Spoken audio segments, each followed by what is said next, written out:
Chapter 1. Dear Diary, today has been just as splendid as yesterday, with sunlight streaming through the delicate veil of clouds, casting a warmth that is both comforting and delightful.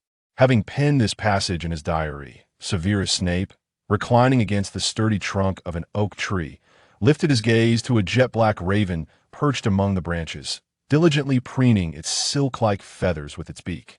"Would you care for some pine nuts, Raven?" Snape inquired, producing a handful of roasted pine nuts from the pocket of his robe and addressing his engrossed companion. "Quack, yes."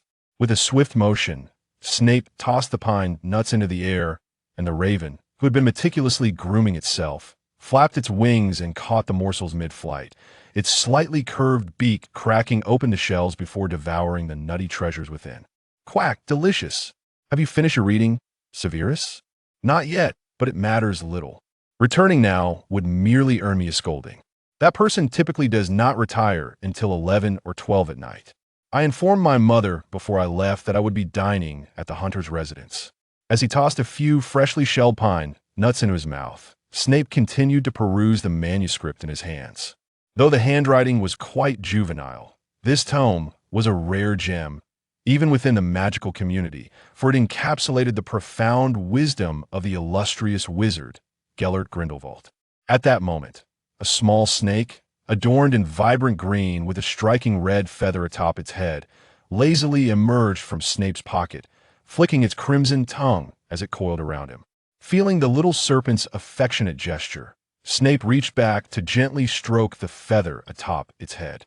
"My apologies, Alan. Have I disturbed your slumber?" It was no surprise, given the hastiness of his departure, that he might have inadvertently placed the pine nuts in Alan's nest. To express his regret, Snape whistled into the air, and soon Raven returned, clutching a sizable spider in its beak. Today's treat for Alan. The spider, which had been writhing in struggle, froze in place upon seeing the serpent named Alan, much like a frog ensnared by a predator. Observing the spider Snape offered, Alan flicked its tongue to touch the spider's leg before eagerly swallowing it whole. Although the other food Snape provided was delectable, it had a particular fondness for spiders. "It seems I must procure some spider eggs otherwise. It is rather inconvenient to keep troubling you, Raven." "Quack, not a bother at all. I enjoy feeding Alan," Raven declared before soaring off once more in search of more spiders, while Snape had intended to resume his reading. However, Raven soon returned. "Quack, Severus, trouble brews. That troublesome girl, Petunia, has brought others to cause trouble for her sister, Lily." "Lily Evans?" Upon hearing that name, Snape felt a moment of confusion before suddenly recalling that it belonged to the beautiful girl with red hair and green eyes. As the only two young witches in this town, Snape held a special regard for Lily Evans. If his memories from a past life were accurate, he and this girl, named Lily Evans, would be entwined in a complex web of fate. Childhood intimacy, a rift in youth due to differing ideals, his betrayal indirectly leading to her demise alongside her husband, and ultimately his sacrifice to protect her child. In this new life, Snape had considered striving for the affection of the girl he had loved for an eternity.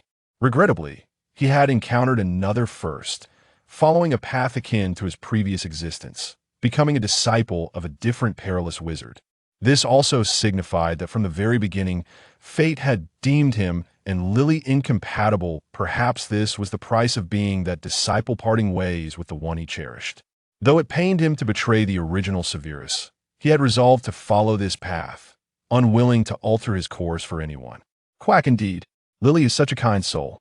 Whenever I deliver books on your behalf, she always treats me to delicious nuts. Quack, I truly don't understand why such a wonderful girl is looked down upon by her sister. Perhaps it is born of jealousy. Come, Raven, let's investigate." Though the prospect of spending a lifetime together was a distant dream, Snape did not wish to lose the friendship he had shared with Lily as in the memories of his past life. Lily Evans bit her lip, gazing at the book that had just been knocked to the ground by her sister. It was a collection of fairy tales from the magical world that she had borrowed from Severus, the pages now smeared with mud. Tears began to well in her eyes as she looked at the soiled book. She had intended to read this magical tome with her sister today. However, for reasons unknown, they had begun to quarrel, and in a fit of anger, Petunia had sent the book crashing to the ground. "Humph! What's the matter?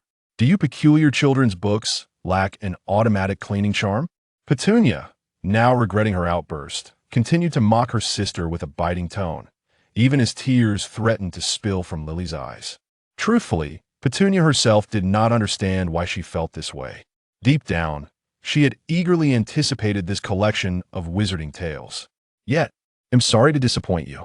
Books with automatic cleaning charms are rare treasures, and given my family's financial situation, they are hardly attainable.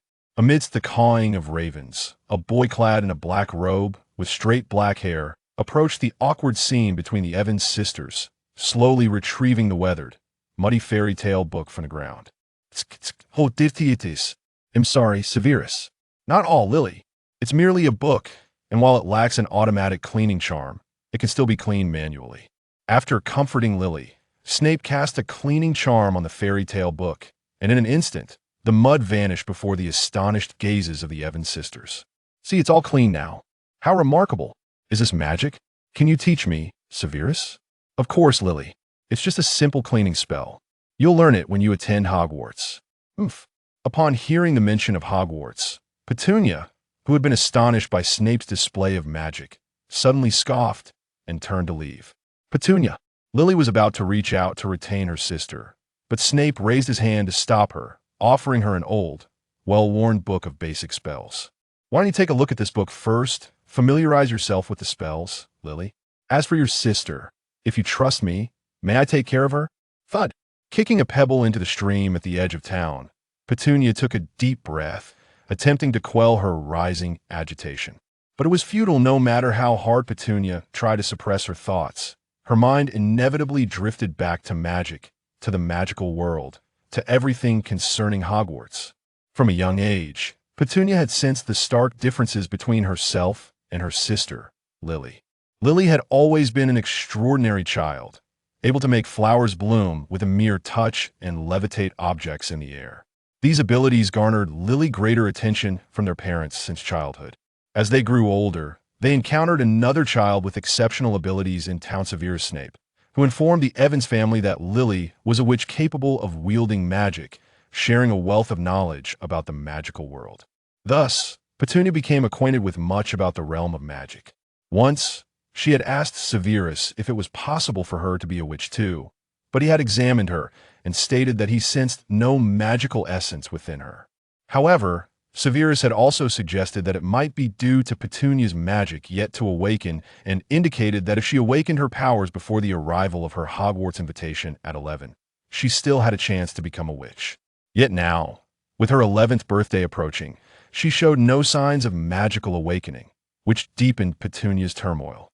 She began to loathe everything related to magic, despising Severus and even harboring resentment toward Lily. Yet, she did not genuinely wish for things to be this way. "Oh, are you crying, Miss Evans?" A raspy voice, reminiscent of a raven, startled Petunia. Turning around, she found the wizard boy who always referred to her as Miss Evans, yet addressed Lily by her first name, watching her with an amused expression. "What do you want? Are you here to mock me?" Penny, in a state of panic, hastily wiped her face and then, with a wooden expression, mocked the newcomer. Yet, the other party remained unperturbed, quietly observing her until she had exhausted her repertoire of unflattering remarks, at which point he spoke slowly. "Lily mentioned that you have been rather troubled lately. Is that correct?" "Oomph, that's none of your business." "Ha! Do you really think Lily sent me here?" "Rest assured, I am not so idle. I have merely come to offer a bit of comfort to someone I know.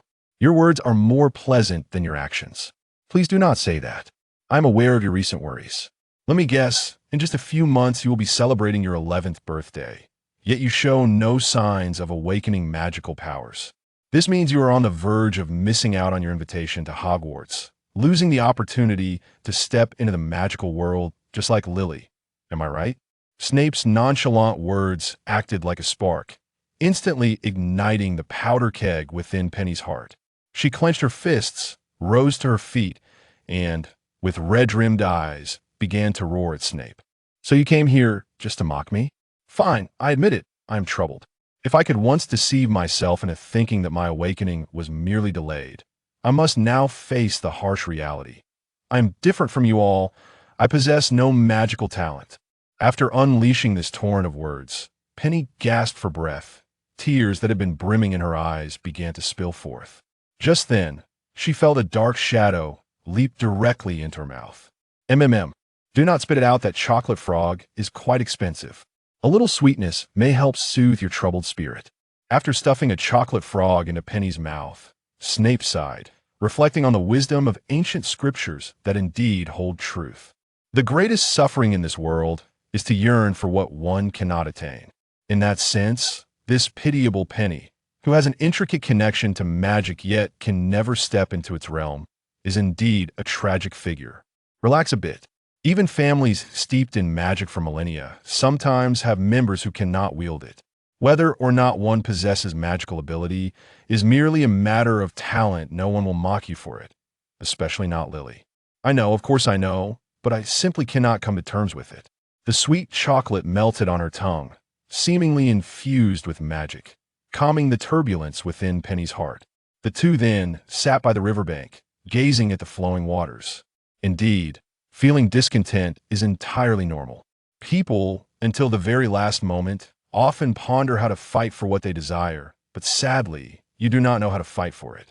Penny neither affirmed nor denied his words. Therefore, I intend to offer you this, a final opportunity to fight for your chance. Do you know that the night of the full moon is approaching? I know, but what does that matter? In the realm of magic, the moon possesses a uniquely powerful energy.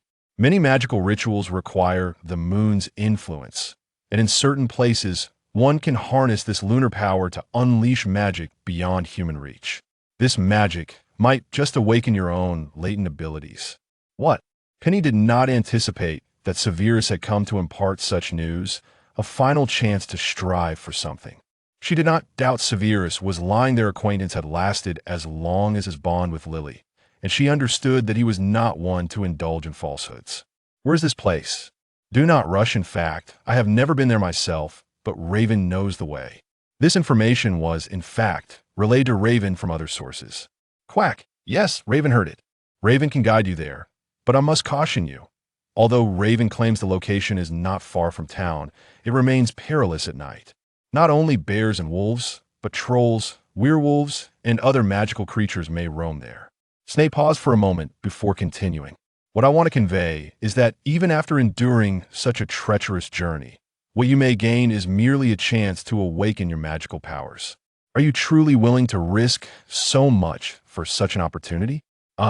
Penny was about to respond when Snape gently pressed a finger to her lips, interrupting her. Shoo, do not rush to answer. There is still time before the full moon. Take a moment to reflect on it, Miss Evans. It is getting late, and I must head to the Hunter household for dinner. After leaving Penny alone, Snape made his way towards a solitary villa on the edge of town. Upon arriving at the entrance to the Hunter residence, he began to remove his black robe, tucking it into a small bag behind him, and rang the doorbell wearing only a high-neck sweater and a white shirt. Ding dong, he has arrived. Severus, are you here to see Hunter? Welcome. It's been a while since we last exchanged pleasantries, Mrs. Boggins. I hope I have not intruded upon you. No, not at all. Please come in. Mrs. Boggins warmly ushered Snape into their home.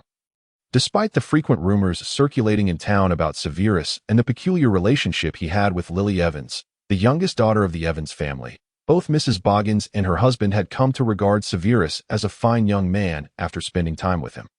Although old Snape was notorious in town for his drunkenness, his son Severus was a well-mannered, diligent student who excelled academically. After welcoming Severus, Mrs. Boggins promptly called her son from his bedroom, and with some time before dinner, Hunter invited Severus to the backyard to play baseball. Hey, Severus, you're cheating with magic again. I saw your eyes glowing. Haha, sorry, but it's not something I can control. After tossing the ball back to Hunter, Severus lay back on the grass with him, gazing at the moon that had risen high in the sky until Mrs. Boggins called them in for dinner. Tonight's meal at the Boggins consisted of hummus paired with meat patties. And for dessert, freshly baked cookies awaited them. After dinner, Severus and Hunter completed their homework together, and shortly after, Mr. Boggins returned home, offering a brief greeting before departing.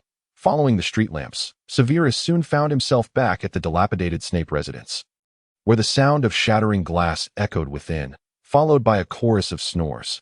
Well, It seems the sleeping draught I added to his drink is still effective. At this rate, I should soon procure a new supply of liquor. Once he confirmed that his father was indeed asleep, Severus pushed the door open, finding his father sprawled on the sofa, while his mother, Eileen Snape, or rather, Eileen Prince, was tidying up the shards of the broken bottles on the floor.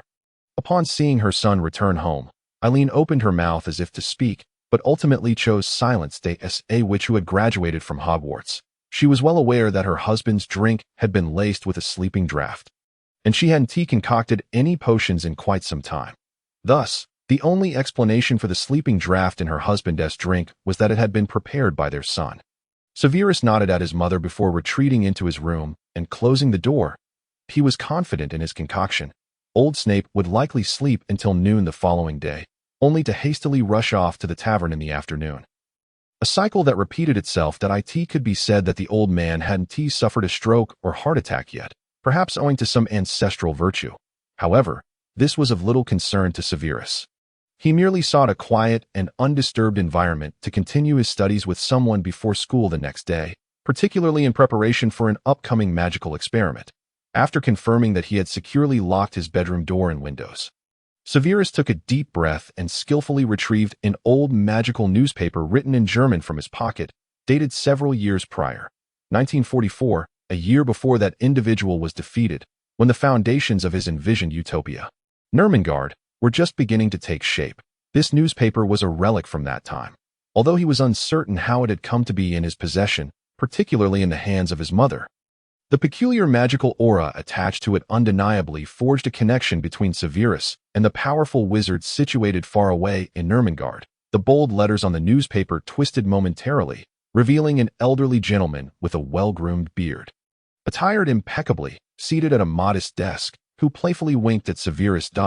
You are as punctual as ever, Severus. After all, no wizard would squander the opportunity to receive personal tutelage from Gellert Grindelwald. Severus treated this man, who had once stirred the entire wizarding world, with considerable respect, not merely for his magical prowess, but also for his charismatic personality. Even with 2 lifetimes' worth of experience, Severus still felt an impulse to align himself with this venerable figure after several interactions with Grindelwald. Haha, your flattery is as sweet as ever. Now, let us commence. You have already mastered the dark arts I previously taught you, so it is time to delve into more advanced realms. Severus had no need to worry about his mother barging in.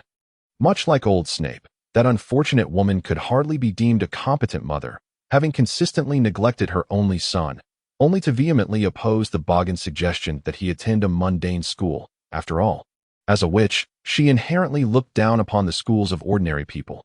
Yet, ironically, the day old Snape was unusually sober and heard Mr. Boggins praising Severus's academic achievements, claiming he would surely amount to something. He astonishingly agreed to allow his son to attend school, even allocating a portion of his drinking money for Severus's education. Truly, human nature is complex. Today, Grindelwald was instructing him in a fire-based dark magic, which involved planting a seed of fire within a person's body. Should any thoughts harmful to the caster arise in the recipient's mind, the seed would ignite and begin to scorch the victim's soul. Severus approached this lesson with utmost seriousness, and Grindelwald proved to be an exceptional teacher. After 2 hours, Severus successfully planted his first fire seed in a captured mouse, and that moment, the small snake, Alan, who had just awakened from slumber, poked its head out of Severus's pocket. As Alan's gaze met that of the mouse at the desk, the previously lively creature instantly stiffened. Well, I was hoping to test the effects of this spell, but it seems that is no longer an option. Having uttered this, Severus tossed the now lifeless mouse to Alan, who unceremoniously devoured the unfortunate creature. It appears you have raised your snake well, Severus, Grindelwald observed with keen interest as the young serpent savored its feast. This was precisely why he regarded Severus with special consideration. Like himself, Severus Snape possessed unique abilities. Parseltongue, the ability to communicate with snakes, although it can be learned, is also an innate gift. One of Hogwarts' 4 founders, Salazar Slytherin, was a natural parselmouth. However, mere possession of this ability was insufficient for Grindelwald to hold Severus in high esteem. What truly compelled Grindelwald to mentor Severus was the young basilisk he had nurtured independently. While luck played a significant role, how could a muggle farmer's rooster coincidentally lay an egg? The fact that Severus had successfully raised one before the age of 10 spoke volumes about his innate talent. Observing this young wizard amusing himself with a creature that had been prohibited since the Middle Ages, Grindelwald seemed to see a reflection of himself. Perhaps it was due to the dullness of his days in Nurmengard that he decided to cultivate this child, using the newspaper he had once established as a means of diversion. Although establishing contact with this newspaper from far-off Britain while evading the Ministry of Magic surveillance posed certain challenges, the rewards it promised were undoubtedly worthwhile. Besides being a natural parcel-mouth, Severus was also a wizard whose talents did not pale in comparison to Grindelwald's own, coupled with his exceptional abilities and the rigorous training he received. Severus, still under 10, had acquired the capacity to confront an ordinary head dash on by the way, Gellert. Regarding the experiment I previously mentioned, I have found a volunteer willing to participate. You have found a foolhardy muggle willing to partake in your life-threatening experiment. Let me guess, it's someone you know, that little girl from the Evans family you mentioned before. You guessed it accurately. In truth, Severus's visit to Petunia today was not a whimsical decision. Rather, it was prompted by the culmination of a magical experiment he had previously undertaken in collaboration with Gellert, which had now reached its final phase. Petunia, a jealous and yearning slave, was the chosen subject for this experiment. The magic in question was derived from an ancient scroll of druidic sorcery that Gellert had once acquired. In times past, there existed a peculiar druidic sect that possessed the ability to transform muggles into wizards capable of wielding magic. Although this sect has long since faded into the annals of history, the brilliant efforts of Grindelwald and Snape succeeded in resurrecting this ancient sorcery that a few days prior, Snape had utilized apparition to locate a suitable site for the magical ritual in the mountains surrounding the small town, specifically a troll's lair. Snape devoted considerable effort to taming this beast, which reeked of decomposed fish and rotting fruit, persuading it to allow him to conduct his magical preparations while also safeguarding the area. One could hardly deny how wicked you are, Severus.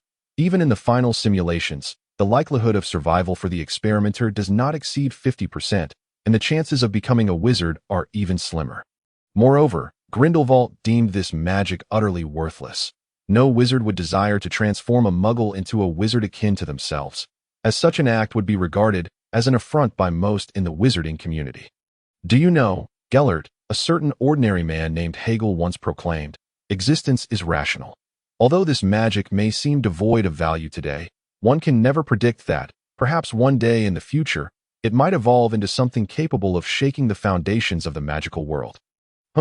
Aside from you, my lovesick friend, I doubt any wizard would idly seek to transform a muggle into a wizard.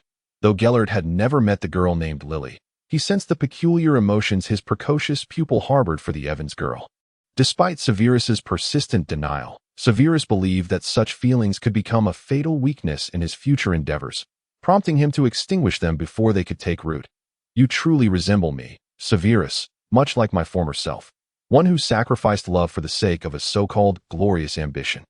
Grindelwald had no regrets regarding his past decisions and felt no rage over his failures. During his years of confinement in Nurmengard, he had long since found peace, and his decision to mentor Snape was not driven by the desire for Severus to realize his own ambitious dreams. He merely wished to experience what it was like to mentor another, to understand how Albus had lived his life. In conclusion, as a mentor, I hope that regardless of the decisions you make in the future, you ultimately harbor no regrets. Severus, I shall adhere to your guidance.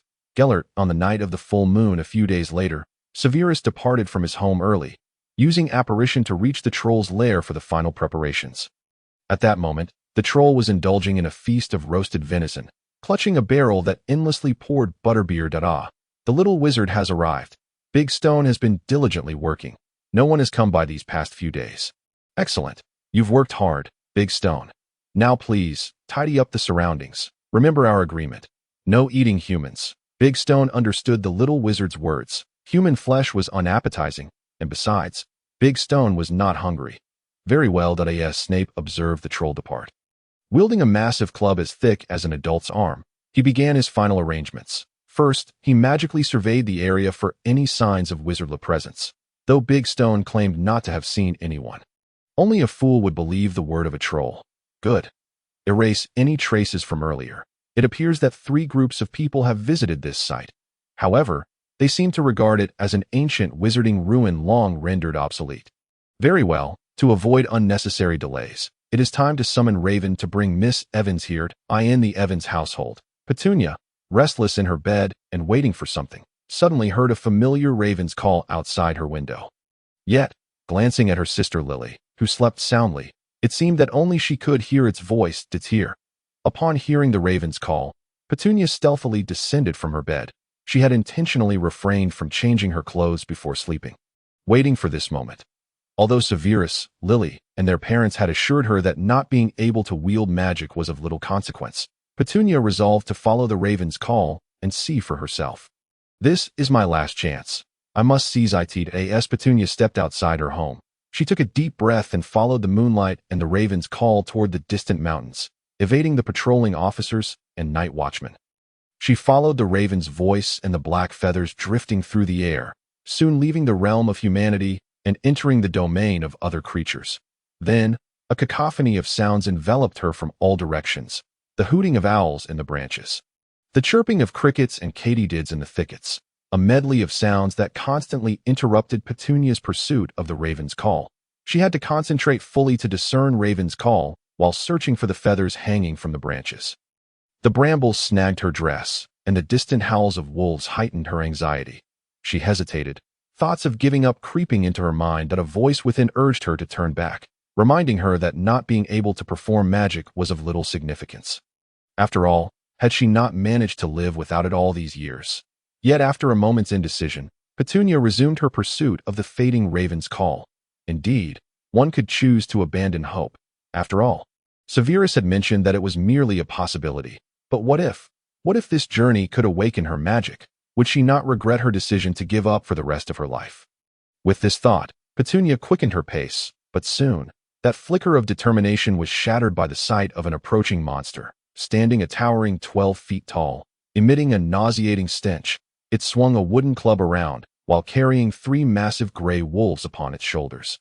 It was a troll.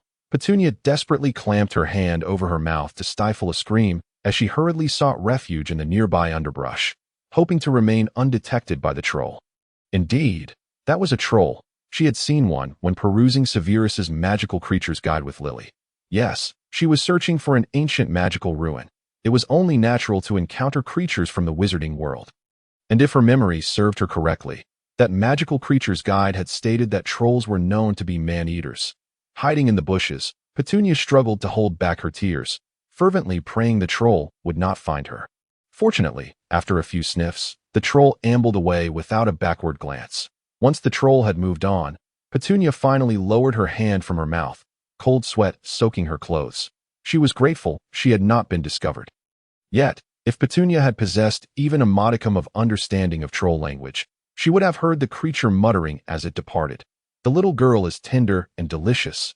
I want to catch her. But the little wizard said Big Stone cannot eat humans anymore. Otherwise, he will be fired. Big Stone does not want to be fired. He wants to drink and eat good food. Indeed, the trolls may be clumsy. Yet they possess an understanding of the importance of a hearty meal, not to mention the delectable food that Snape provides for them. Thus, after a brief moment of hesitation, the large stone creature made a difficult decision. Shouldering the wolf it had just captured and departing from the rare encounter with the human girl, Penny struggled for quite some time before her limp legs regained their ability to move. At that moment, the distant cawing of ravens returned, indicating that Snape's raven had noticed her absence. Grasping a dry branch from a nearby tree for support, Penny continued onward, following the raven's calls toward her destination. She was unaware of how much time had elapsed, but she knew she had to arrive before dawn. The path became increasingly treacherous, and the leaden weight of her legs, combined with the cooling sensation from evaporating sweat, wore down Penny's resolve. The thought of giving up lingered in her mind, yet every journey must reach its conclusion, and hard work is invariably rewarded. When the raven's cries abruptly ceased, Penny parted the underbrush and beheld the magical circle that Snape had described, at which point she collapsed in exhaustion upon realizing she had reached her destination. Quack. Congratulations on reaching the end. To be honest, when the troll appeared, I thought you would abandon the quest midway. I was even contemplating notifying Severus, said the raven. Indeed, to be honest, I really did contemplate giving up at that moment. But then I thought, having come this far, it would be a pity to turn back. Quack. Well then, let us commence. It is precisely 2 o'clock in the morning, though slightly late. It is still timely. As Raven spoke, it flapped its wings and landed upon a rune on the ground, placing one of its feathers atop it. Quack. Activating this magic circle requires an object imbued with magical essence, such as a feather from a siren or the tail hair of a unicorn. Thus my feather will suffice. You are a magical creature. Penny inquired. Quack. Indeed, my ancestors once served Bran, the greatest king of England. You are a descendant of Bran's 7 ravens? Quack. It seems you are well versed in our lineage. In truth, any Englishman would possess at least a modicum of knowledge regarding Celtic mythology. Penny and Lily had speculated that Snape's raven was, in fact, a magical creature, yet they had not anticipated its significant heritage. Quack. This is an ancient druidic ritual site, utilized for baptizing new initiates into the faith. Therefore, in addition to my feather, we will also require acorns. With that, Raven flapped its wings and plucked several ripe acorns from a nearby oak tree, tossing one to Penny. Quack. Hold it in your mouth. Then walk into the center of the magic circle and slice open your palm with a knife to activate the circle with your blood. Penny took the acorn into her mouth. Then approached the center of the circle, retrieving a small knife she had brought from home, and cut her palm, letting the blood drip onto the center of the magic circle the moment her blood mingled with the circle. Illuminated by the light of the full moon above, it emitted a peculiar white glow, shimmering in harmony with the lunar light. Meanwhile, Penny sensed a transformation within her body, as if something was filling her very being. Ah, it has begun. Do you feel it, Severus? The ancient druidic magic is reshaping this muggle girl's body that if all goes well, a new witch shall soon be born. Outside the magic circle, Snape, witnessing this extraordinary ancient sorcery alongside his mentor, drew a deep breath and retrieved a self-crafted wand from his pocket, 9.5 inches, made of white oak, with raven's tail feather as its core. However, due to the hurried crafting, the wand was not particularly adept in his hands. Nevertheless, it would suffice to confront the impending adversaries. According to his and Gellert's deductions, the magical surge generated by the completion of the circle's transformation of Penny might attract certain magical creatures, such as a boggart that moment. The ritual within the magic circle reached its critical juncture, while magical creatures drawn by the emanating magical energy began to reveal themselves, some of which even surprised Grindelwald. The celestial anomalies of the past few days had all pointed to this location, and after a lengthy passage of time, it was unexpected that a wizard would once again invoke such ancient druidic magic, and even more surprising that it would be a wizard so young. Emerging from the shadowy thicket was a creature, bow in hand, possessing a visage that was a blend of human and horse, a centaur. Typically residing within the forbidden forest of Hogwarts, these beings, blessed with innate stargazing abilities to foresee the future, arrived unexpectedly for Snape and Grindelwald. The centaur did not venture closer, having sensed the young wizard's serpent familiar within his pocket. He stood a distance away, observing the magic circle still in operation. You possess great talent, young wizard, to have replicated such ancient sorcery, yet you are also exceedingly reckless. The centaur grasped a handful of luminescent sand from his satchel and scattered it into the air. By the powers of Luna and Bran's 7 ravens, you have successfully resurrected this ancient magic, but it has simultaneously drawn forth a terrible force, black mist, which in your wizarding terms should be referred to as the lurker. This abhorrent energy has congregated here due to the magic. Eagerly poised to seize your friend's body. Severus, it seems the worst has come to pass. The lurker has been attracted. We can no longer halt the spell. The Evans girl will soon be transformed into a lurker. Grindelwald observed his disciple with a smile, eager to witness the decisions made under such dire circumstances. Yet it appeared that no matter what choice Snape made, the outcome would ultimately remain unchanged. At this moment, the girl within the magic circle was fated to become a magical bomb known as a lurker. However, Grindelwald soon noticed a smile playing at the corners of Snape's lips, as if he anticipated the current predicament.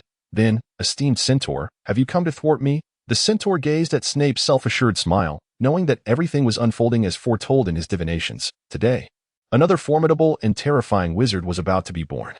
Yet the prophecy offered no insight into what kind of person he would ultimately become, hero or tyrant. Indeed, I possess no such abilities that I have come merely to witness that I shall not be the one to impede you. Nor do you require anyone to do so. Is that so? Then I thank you. Upon hearing that the centaur would not obstruct him, Snape finally relaxed his grip on his wand and, together with Grindelwald and the centaur, gazed at the magic circle where the black mist was emanating from Penny, the precursor to her transformation into a lurker. Isn't it beautiful, Gellert? This masterpiece of sorcery, Snape remarked, and then he waved his wand to establish a connection between himself and the magic circle, drawing the black mist continuously generated from Penny into his own body. Within the circle, Penny's form began to contort and twist under the influence of the lurker, her eyes radiating a brilliant white light. While her soul endured excruciating torment, the buried jealousy towards her sister and anger at her own mediocrity were magnified exponentially by the lurker's influence. Why her? Why is she the special one? Why am I so ordinary? In the air, the shattered Penny cursed her sister, and these negative emotions served as sustenance for the lurker. Meanwhile, outside the magic circle, Snape, who was absorbing the lurker that originated from Penny, also found his eyes shining with a brilliant white light. Under the effects of the magic circle and the lurker, Snape's own negative emotions were similarly amplified, including the pain from his near-death experience in a past life and the resentment towards his parents in this one. These emotions relentlessly pushed Snape's psyche toward the brink of collapse. How intriguing this experience is! Amidst the tumultuous waves of emotion, Snape struggled to maintain his rationality as he laboriously grasped his wand and cast the cerebral occlusion spell upon himself. This advanced form of sorcery, originally designed to counteract the art of legilimency, allowed a wizard to temporarily purge their thoughts and feelings to resist mental invasion. Now, however, Snape employed it to combat the overwhelming surge of negative emotions amplified by the magical circle. Yet, this reprieve was fleeting. Under the circle's influence, he would soon find himself engulfed once more by the torrent of despair, necessitating yet another application of the cerebral occlusion spell. Thus, the cycle continued until the magical array successfully transformed Petunia into a witch, subsequently sealing the latent turmoil she generated within his very being. Not far off, Grindelwald's visage emerged from the pages of a newspaper held aloft by the Raven, as he bore witness to this audacious act of wizardry alongside a centaur. A young wizard, scarcely 10 years of age, endeavored to harness the calamity that was the tumultuous essence. Indeed, as expected, his audacity remained unwavering. After all, this was a wizard who dared to cultivate a basilisk alone at the tender age of 5 or 6. Yet, even if he succeeded in imprisoning the tumult within himself, one could only speculate how he intended to wield such power. An anticipation that piqued Grindelwald's curiosity. Grindelwald held no doubts regarding Snape's potential for success. Their recent discourse with the centaur had already indicated that his pupil, Severus Snape, would not perish this day. Otherwise, his name would not have appeared in the centaur's prophecy. Time slipped away, second by second.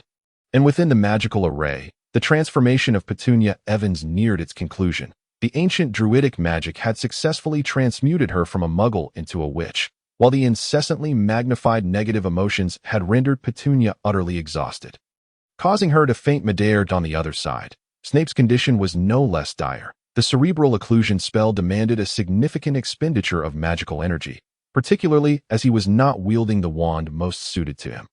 Judging by the dim light of the distant sky, it was likely around 5 in the morning, and during this period, Snape had invoked the spell upon himself over 100 times. His body was now adorned with dark markings, the unmistakable sign of the tumult sealed within him. He repeatedly urged himself to endure just a moment longer, for success was within reach. Hey, Gellert, what do you think we should do with this tumult next? Any clever ideas? Perhaps due to the nearing conclusion of the ordeal, after casting the cerebral occlusion spell once more, Snape found himself with enough presence of mind to engage in casual conversation with Grindelwald. I must admit, your courage and fortuitousness are as astonishing as your innate talent, Severus. However, it may still be premature to celebrate. I trust one have imparted a vital lesson, until complete success is achieved. The possibility of failure remains ever present. I am well aware of that. Snape replied that in truth, he understood the adage that those who travel 100 miles must consider 90 as merely half the journey. Thus, in this final moment, he recognized that beyond the cerebral occlusion, he required something more, a patronus. Having severed all negative emotions through the occlusion, Snape delved deep into his memories, recalling the most joyous moments of his 2 lives, and summoned forth his patronus to fend off the lurking boggart and dementors. What emerged from the tip of his wand was not the silver doe he had anticipated, but rather a magnificent silver python. Coiling around him as it flicked its forked tongue, the lurking creature, having emitted a frustrated hiss, retreated into the shadows. Indeed, it has hidden itself. How despicable! Though he had successfully banished the Dementor, Snape's vigilance did not wane. Even in its absence, danger still lurked in the shadows, perhaps in the form of a boggart, a ghost, or a particularly malevolent dark wizard. Meanwhile, Grindelwald existed merely as a projection within the newspaper. Raven was preoccupied with safeguarding Petunia. And although the basilisk was a formidable creature, it was still but a juvenile as for the centaur and the troll. Though the centaur had expressed no intention to obstruct him, it similarly bore no inclination to assist. Only the most foolish of wizards would place their entire hope upon the shoulders of a troll. After downing a potion to replenish his magical energy, feeling restored to the point where he could cast the killing curse, Snape resumed his watchful stance. The wand's emerald glow resembled the safety catch of a firearm, effectively deterring the encroaching shadows, which, upon witnessing the ominous light of the killing curse, retreated, leaving behind only a few magical creatures ignorant of its terrifying potential. As for these creatures, the troll should suffice to handle them. Time continued its relentless march, and at that moment, Petunia, positioned at the center of the magical array, descended from the air, gently landing outside the circle with the help of a gust of wind conjured by Raven. Once the array concluded its transformation of Petunia, the runes upon it began to shift, as Snape cautiously approached the circle's center, ever vigilant. With his left hand, he withdrew a small dagger from his pocket, pressing the blade against his palm until it drew blood, allowing the crimson droplets to fall upon the now altered magical array. Through the offering of his own blood, Snape successfully activated this new sealing array. Under its influence, the dark markings on his face and the light in his eyes began to dissipate, and soon, the tumult was successfully sealed within him. The magical array then detached from its previous vessel, binding itself to Snape, allowing him to extract portions of the tumult's power for his own use when necessary. In simpler terms, the tumult had now transformed into a magical stone that Snape could summon at will. This, indeed, was the sole method Snape could conceive to utilize the tumult within him. After all, if the tumult were likened to a magical nuclear bomb, his aim was to transform this volatile device into a controllable source of energy, a daunting task fraught with challenges. At last, it is over. Having confirmed that the tumult within him had subsided, Snape reclined upon the ground, gazing at the dawn's rosy hues while gasping for breath, his countenance alight with the joy of survival. Even though his conversation with the centaur had assured him that he would not perish today, prophecies are but reflections of potential futures. To blindly believe in them invites the specter of failure. Indeed, congratulations are in order. You have successfully become a tumultuous one, though I remain uncertain if this constitutes a true commendation. After all, in the realm of wizards, when a child becomes tumultuous, it often portends an early demise.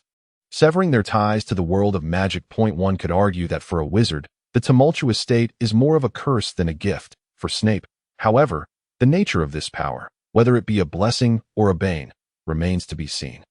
I shall graciously accept your congratulations, Gellert, but now is not the time for rest. Steadying his breath, Snape rose, clutching the newspaper that served as Grindelwald's vessel, and approached the still unconscious Petunia, retrieving his wand to prepare for apparition back to the village. In the final moments before their departure, Snape cast a glance toward the centaur, who had been silently observing him. Once again, I thank you, Sir Centaur, for not impeding my actions. You need not express gratitude. I merely followed the guidance of the prophecy. As Snape prepared to take his leave, the centaur spoke once more. Severus Snape, in the days to come, your existence will bring great upheaval to the world of human wizards. Though the stars do not reveal whether this turmoil will be beneficial or detrimental, I sincerely hope that you will prove to be a force for good in this world, even as one of his pupils. Snape replied with a shrug that it required no explicit mention. The centaur understood to whom Snape referred, a figure renowned even among those centaurs who tended to shun human interaction. Whether one proves beneficial to this world is not determined by their lineage or mentors. The power to shape that destiny lies solely within you. Remember my words, Severus, even as the pupil of the dark wizard Grindelwald. What is your name, esteemed Mr. Gloca? Excellent, Mr. Gloca. I shall remember your counsel. After speaking, Snape utilized apparition to depart from the troll's lair. He needed to return Petunia before the Evans household awakened. Upon reappearing in the town, Snape cast a spell to alleviate his fatigue and then carried the unconscious Petunia towards the Evans residence. Upon arrival, Snape soon discovered that he was not the only one who had spent the night awake. On the steps of the Evans home sat a red-haired girl in a nightgown. Her sunken eyes veined with crimson, indicating she had been waiting there since her sister's departure the previous evening. When she saw Snape returning with her sister on his back, Lily's face first lit up with joy, only to quickly shift to a frown as she approached Snape. Upon noticing Petunia's tattered dress and the numerous gashes resembling those made by branches, Lily's countenance darkened significantly. "Hey, take it easy, Lily. Miss Evans is fine."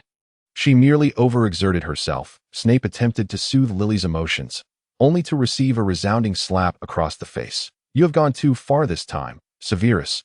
Why did you indulge Petunia's antics? Fortunately, you and Petunia are unharmed. It seems Petunia has shared our conversation with you.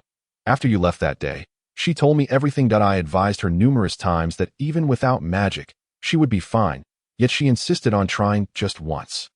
With Lily's assistance, Snape successfully brought Petunia to the Evans sisters' bedroom, and then he and Lily sat together on the steps of the Evans home, engaged in conversation. So, did Petunia truly awaken her magical talent?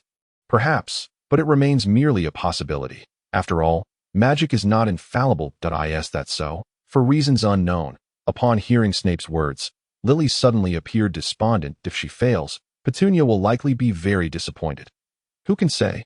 Although Snape could easily inform Lily that the spell cast on Petunia had indeed succeeded and that she was now a witch like herself, he chose to evade the subject.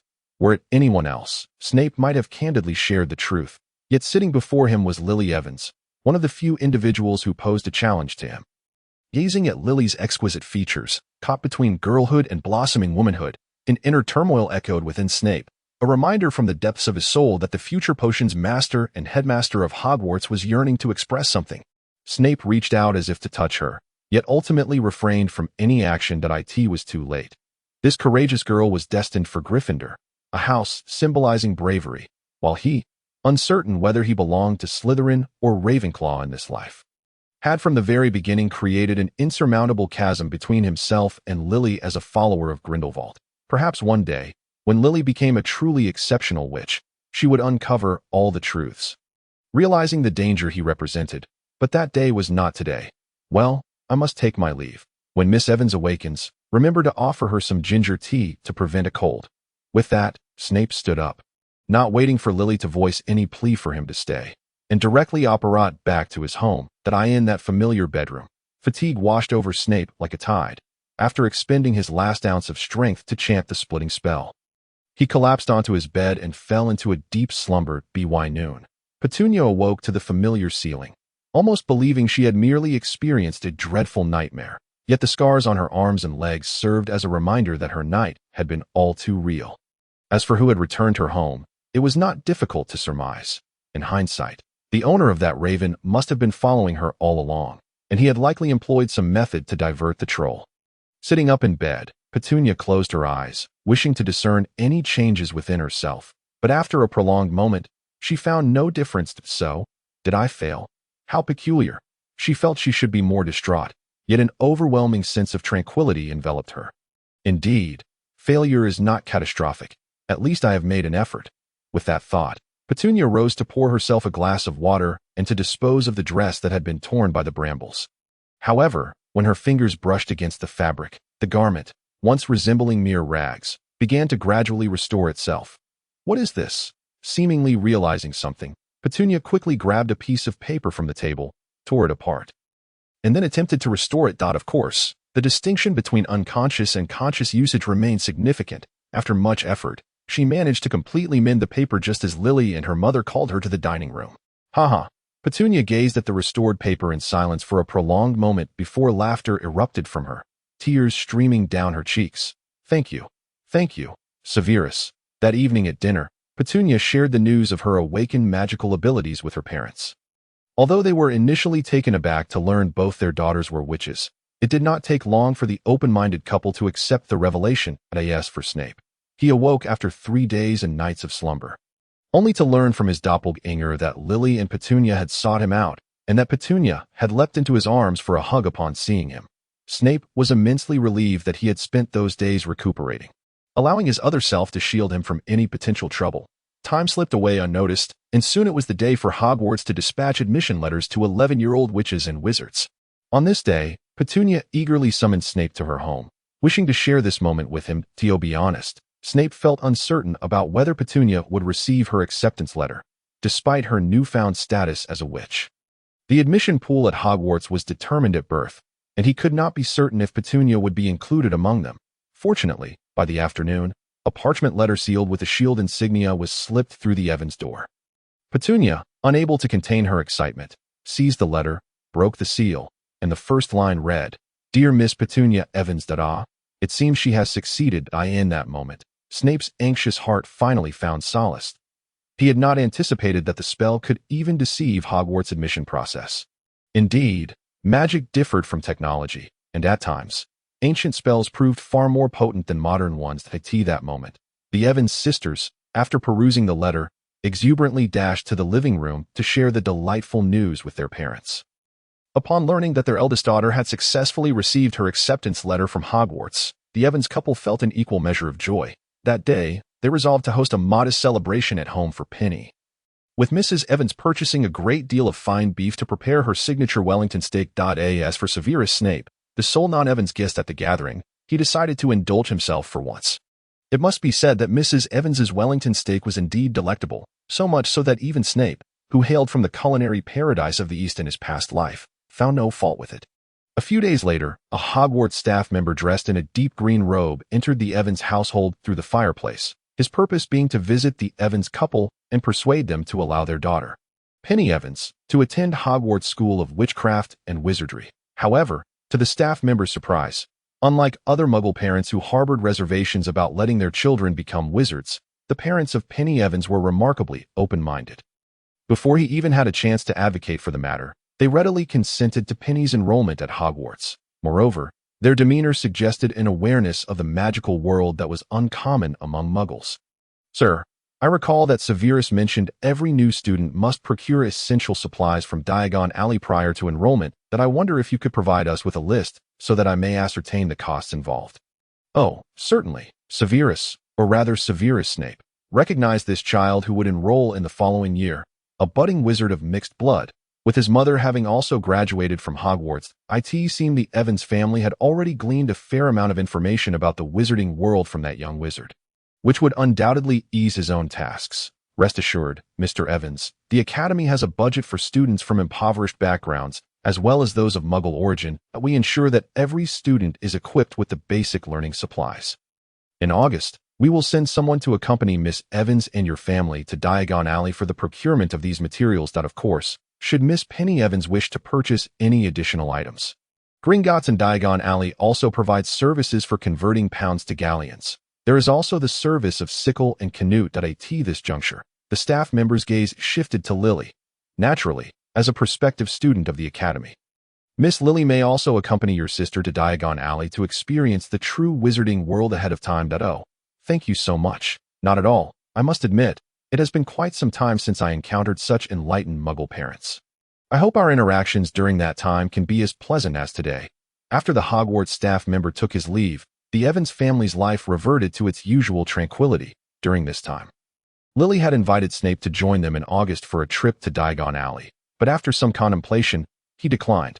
Although Snape indeed had plans to visit the Leaky Cauldron in London that August, his destination was not Diagon Alley, but rather the adjacent Knockturn Alley. He intended to take advantage of the summer break to sell a few items and procure some supplies. For what he intended to purchase, most of it could only be found in the black market of the wizarding world located in Knockturn Alley. With still some time until August, Snape seized the opportunity to prepare thoroughly for the items he planned to sell in Knockturn Alley, the most crucial of which was basilisk venom. Conservatively estimating, if the black market merchants did not excessively inflate the prices, he could earn around 20 galleons for a single vial of basilisk venom.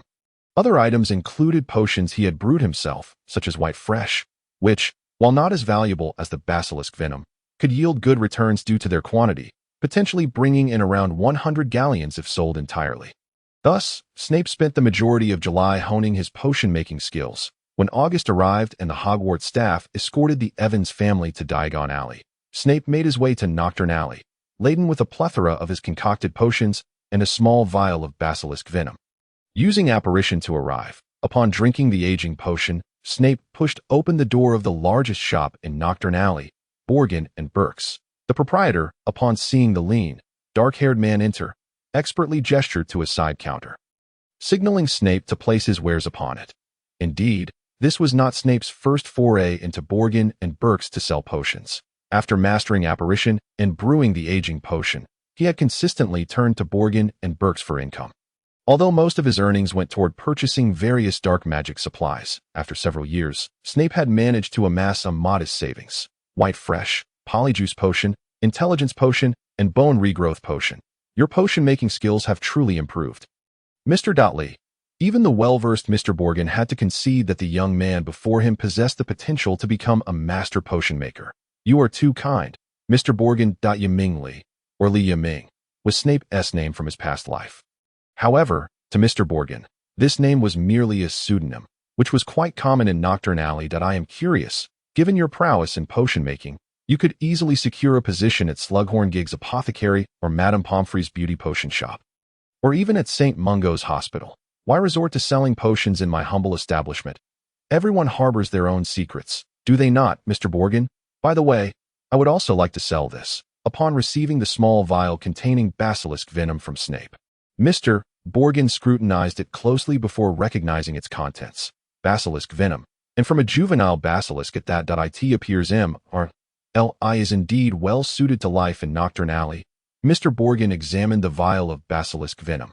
Even in the eclectic Knockturn Alley, such an item was exceedingly rare. For even the most audacious dark wizards, raising a basilisk was a matter approached with utmost caution, as even from the egg stage. This perilous magical creature could turn on its owner. Only a wizard proficient in Parseltongue could hope to control a basilisk, and Parseltongue was a notoriously difficult language to master. Therefore, any materials derived from a basilisk's body were exceedingly scarce in the market. Even Borgin and Burke's had not seen such materials in quite some time. I wonder what price you might offer, Mr. Borgin. Mr. Lee, I trust you are aware that raising a basilisk is illegal, should the Ministry of Magic discover this. It would certainly bring considerable trouble to my shop. I am fully aware, as the items I am presenting are indeed a potential liability. Therefore, I do not expect a high price. How does 100 galleons sound? After multiplying his ideal price by 5, Snape presented it as a test of Mr. Borgin's reaction. Though Mr. Borgin maintained his commercial smile, Snape, through keen observation of his heartbeat and breathing, discerned that this was a price the man could accept. Mr. Dudley, your asking price is somewhat steep.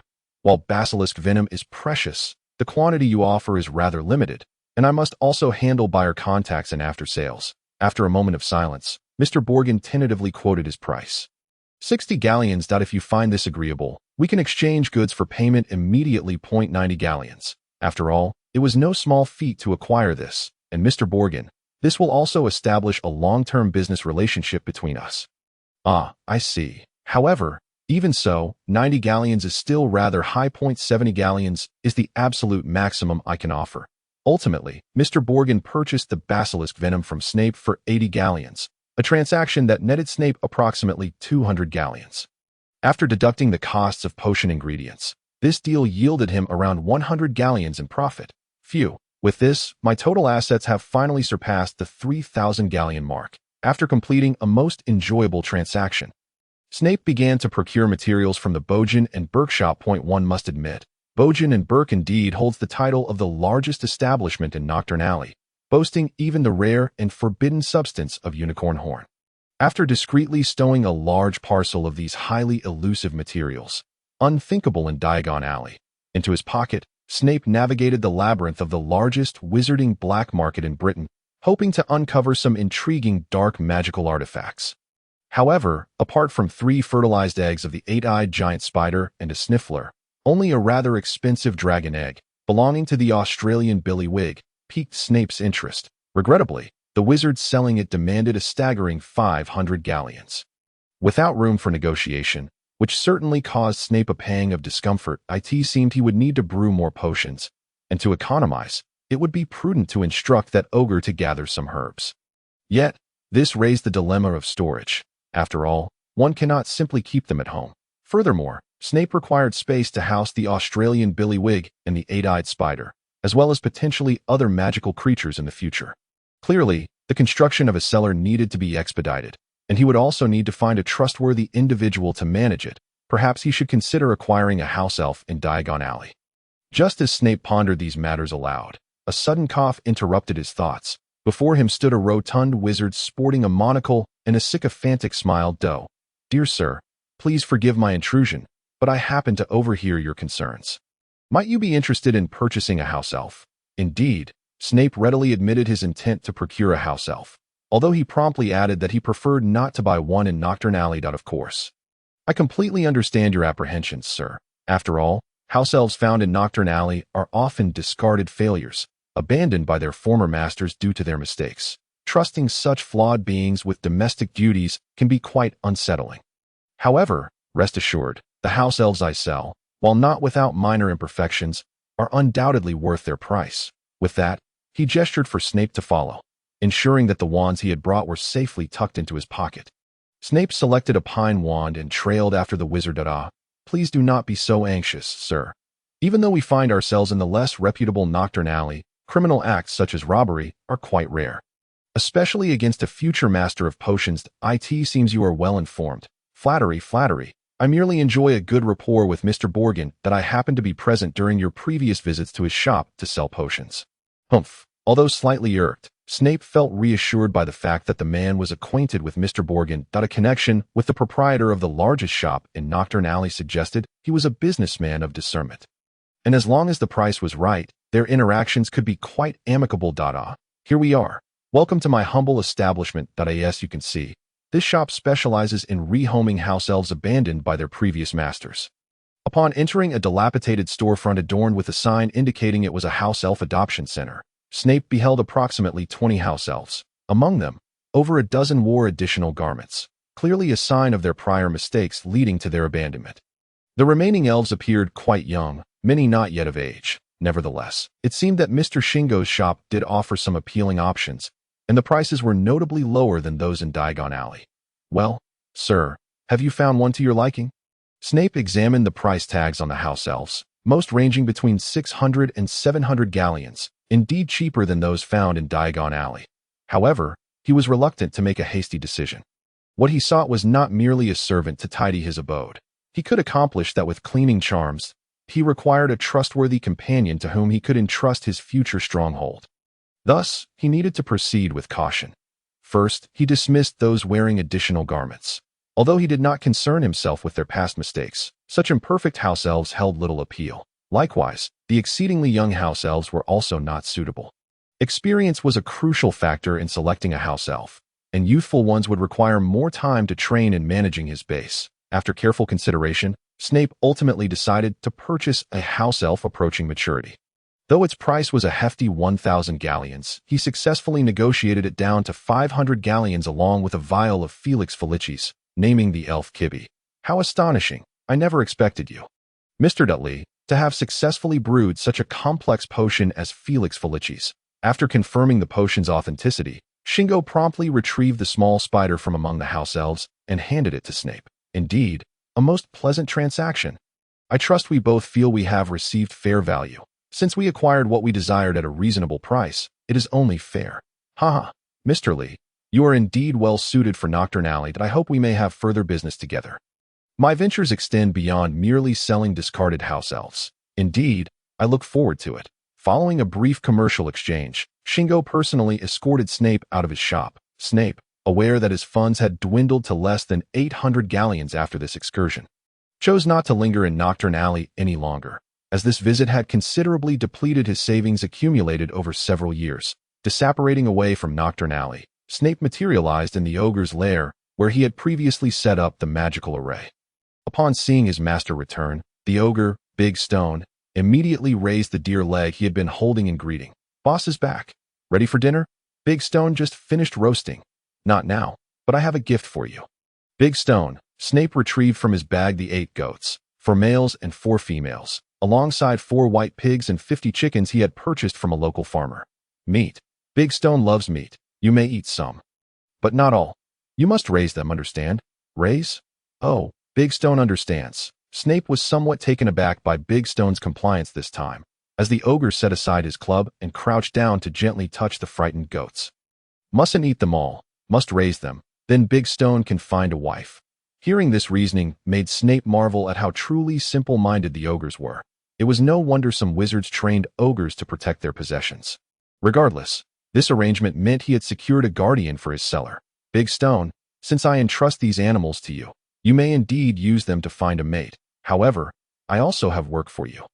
Snape then produced the dragon egg, the 8-eyed spider egg, the sniffler, and his own snake monster. Alan, I need you to find food for these pets before the pigs and goats mature, understand? As a reward, I will provide you with even more alcohol. Previously, the enchanted item known as the infinite wine barrel, which Snape had given to Big Stone, produced approximately 5 liters of mead daily under Snape's remote control. However, the ogre believed this was merely his master magically depositing his wages into the barrel each day. This time, Snape increased the barrel's daily output from 5 liters to 15 liters. So many eggs. Big Stone understands. Big Stone will hunt more prey to feed these eggs. Excellent. Although Severus Snape did not believe that Dashi could grasp such a complex matter with his limited intellect, it was of little consequence. For he had brought along the caretaker of the cellar. Allow me to introduce Dashi. This is KB, who will become your second-in-command from this day forth. When I am not present, you are to heed his instructions diligently. Understood? Dashi scratched his head and crouched down, peering closely to discover the house elf hiding at Snape's feet. Hello, it is a pleasure to meet you, Dashi. KB, stepping out from behind Snape, greeted the giant politely. He was not particularly surprised by the presence of a giant, as their previous employer, Mr. Shijinj, had informed them that their new master was a master potion maker, a profession often associated with eccentric personalities. Despite KB's display of goodwill towards Dashi, the latter was ungrateful, observing the diminutive figure. Even smaller than Snape himself, Dashi exclaimed indignantly, "How is it fair that a mere house elf thinks he can be my second-in-command? Why should a frail creature like you ride on my back?" Though it may be presumptuous, I am not a house elf, KB clarified. Whatever you are, I refuse to acknowledge you as my second-in-command unless you can defeat me, just like the big boss, the master. KB hesitated, then turned his pale green eyes towards Snape, seeking his approval. While house elves possessed considerable magical abilities, often surpassing many wizards, they required their master's permission to cast spells if Snape disagreed. Even if Dashi were to slay KB, he could not use magic. That I have already informed you, KB, that my intention in purchasing you is to have you manage my domain, which includes Dashi. That if he does not obey you, you are certainly permitted to use magic against him. Understood, benevolent and wise master. Therefore, Dashi, although it is not my intention, I must fulfill my duty in managing the cellar as assigned by the master. Thus, I must defeat you. KB extended a finger from behind, emanating a white glow. The confrontation commenced, the giant against the house elf. This was a battle with a foregone conclusion. From the outset, with Snape's permission to employ magic, KB was destined to prevail.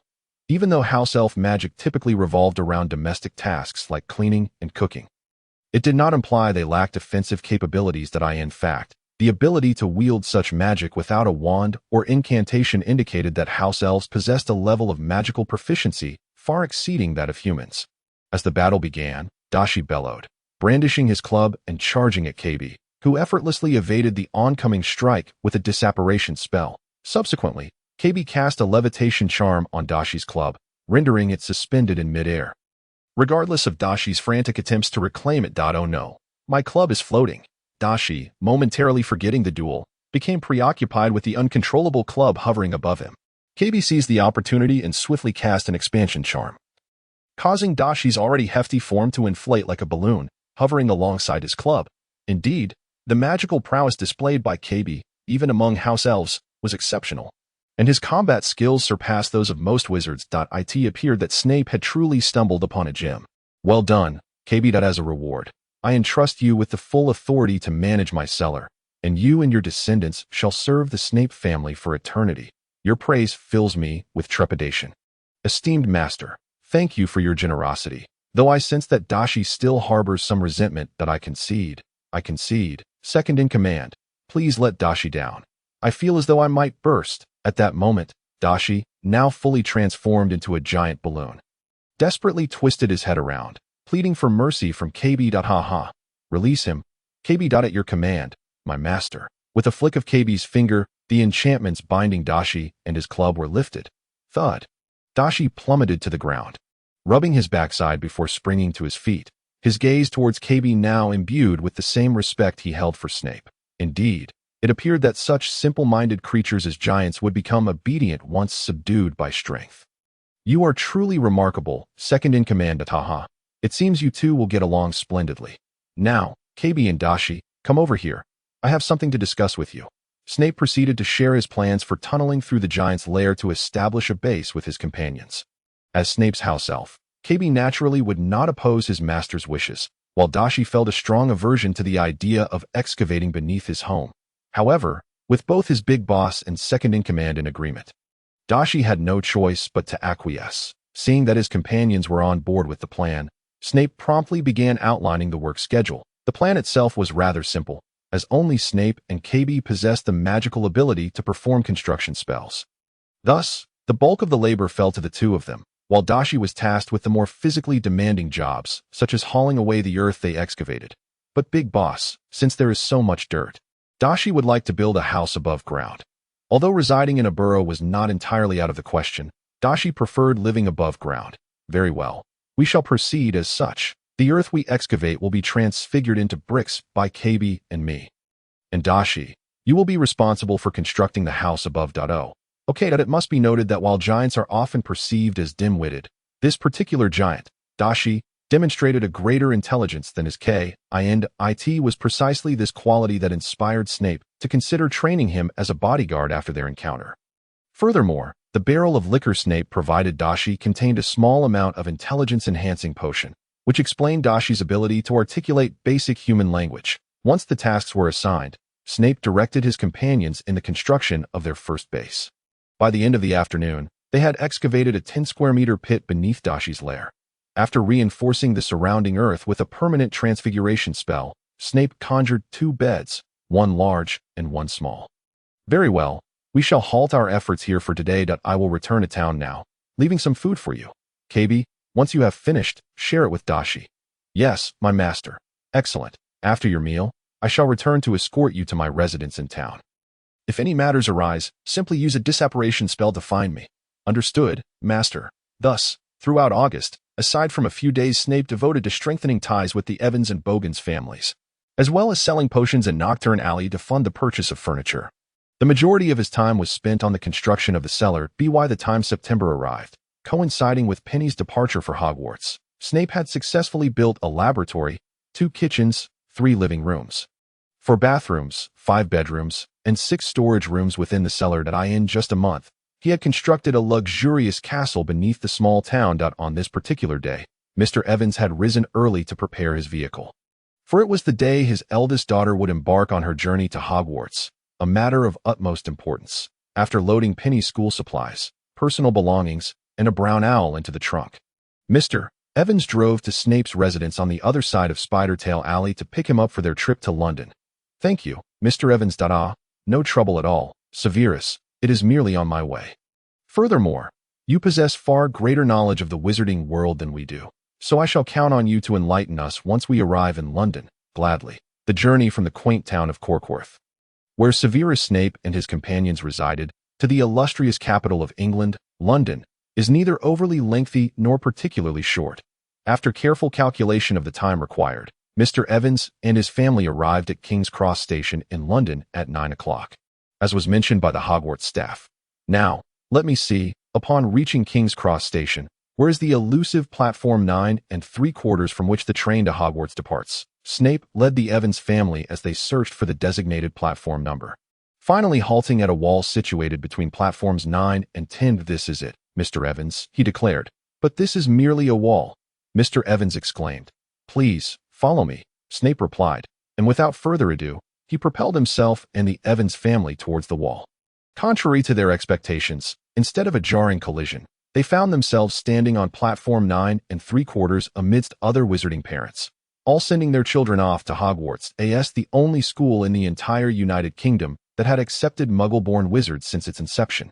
Lily noticed her sister Petunia's hands trembled slightly as she handed over their luggage and owl to their elder sister. Yes, I feel quite frightened, Lily. This is the first time I have left home since my birth. And to such a distant place as Scotland. In the presence of her sister, Petunia candidly admitted her anxiety. After successfully receiving their acceptance letters from Hogwarts, the rift between the Evans sisters began to mend. Yet restoring their relationship to its former state would undoubtedly take considerable time. Which house will I be sorted into? Gryffindor? Ravenclaw? Hufflepuff? Or Slytherin? What kind of roommates will I have? Will I be able to keep up with the schoolwork? My mind is simply flooded with questions that as she spoke. Petunia suddenly crouched down, burying her face in her knees. Even if I magically awaken my powers, will it truly change anything for me, Lily? Do you think it would be better if I never awakened them at all? Just then, Petunia felt a warm embrace, suffused with the scent of lilies. Lily, her sister, for reasons unknown, under her sister's comforting hold, Petunia's previously tense emotions began to ease. How could that be? For me, Petunia, your awakening of magic is the most wonderful thing that could ever happen to you. Lily, I've always felt so lonely. When I was young, I realized I was different from the other children. Although Mom and Dad insisted it was nothing to worry about, I still felt isolated until I met Severus. Lily paused before continuing. Yet Severus merely showed me that I was not alone in this world. There are many like me, known as wizards and witches. He taught me so much, but deep within, I still yearn for something. As she spoke, tears unexpectedly streamed down Lily's cheeks before Petunia's. I'm so sorry, Petunia. Earlier, when you mentioned that Severus told you there might be a place to help you awaken your magic, I feigned resistance, yet inside, I longed for you to try because I wanted you to become a witch like me. That I should have tried my utmost to prevent you from taking risks. Oh, Petunia, do you think I am despicable? No, not at all, Lily. You have done nothing wrong. Rather, I am at fault for harboring resentment towards you and Severus for my own inability to awaken my powers sooner. I truly apologize. Thus, on the platform 9 3/4, as Hogwarts welcomed the new students, the Evans sisters embraced and wept, finally mending the rift caused by their earlier conflicts. The Evans couple engaged in light conversation with the Hogwarts staff, who had previously assisted Petunia. Heard the sound of their daughters crying. Just as they were about to investigate, Snape intervened. Shoo, let the sisters have a moment of privacy. Consequently, the Evans sisters continued to hold each other and cry for quite some time until the train's announcement signaled its imminent departure. Only then did Petunia wipe her tears and wave to her family and Snape. Well then, everyone, farewell. Lily and Severus, when you enter Hogwarts next year, I will be your senior and guide you around the campus.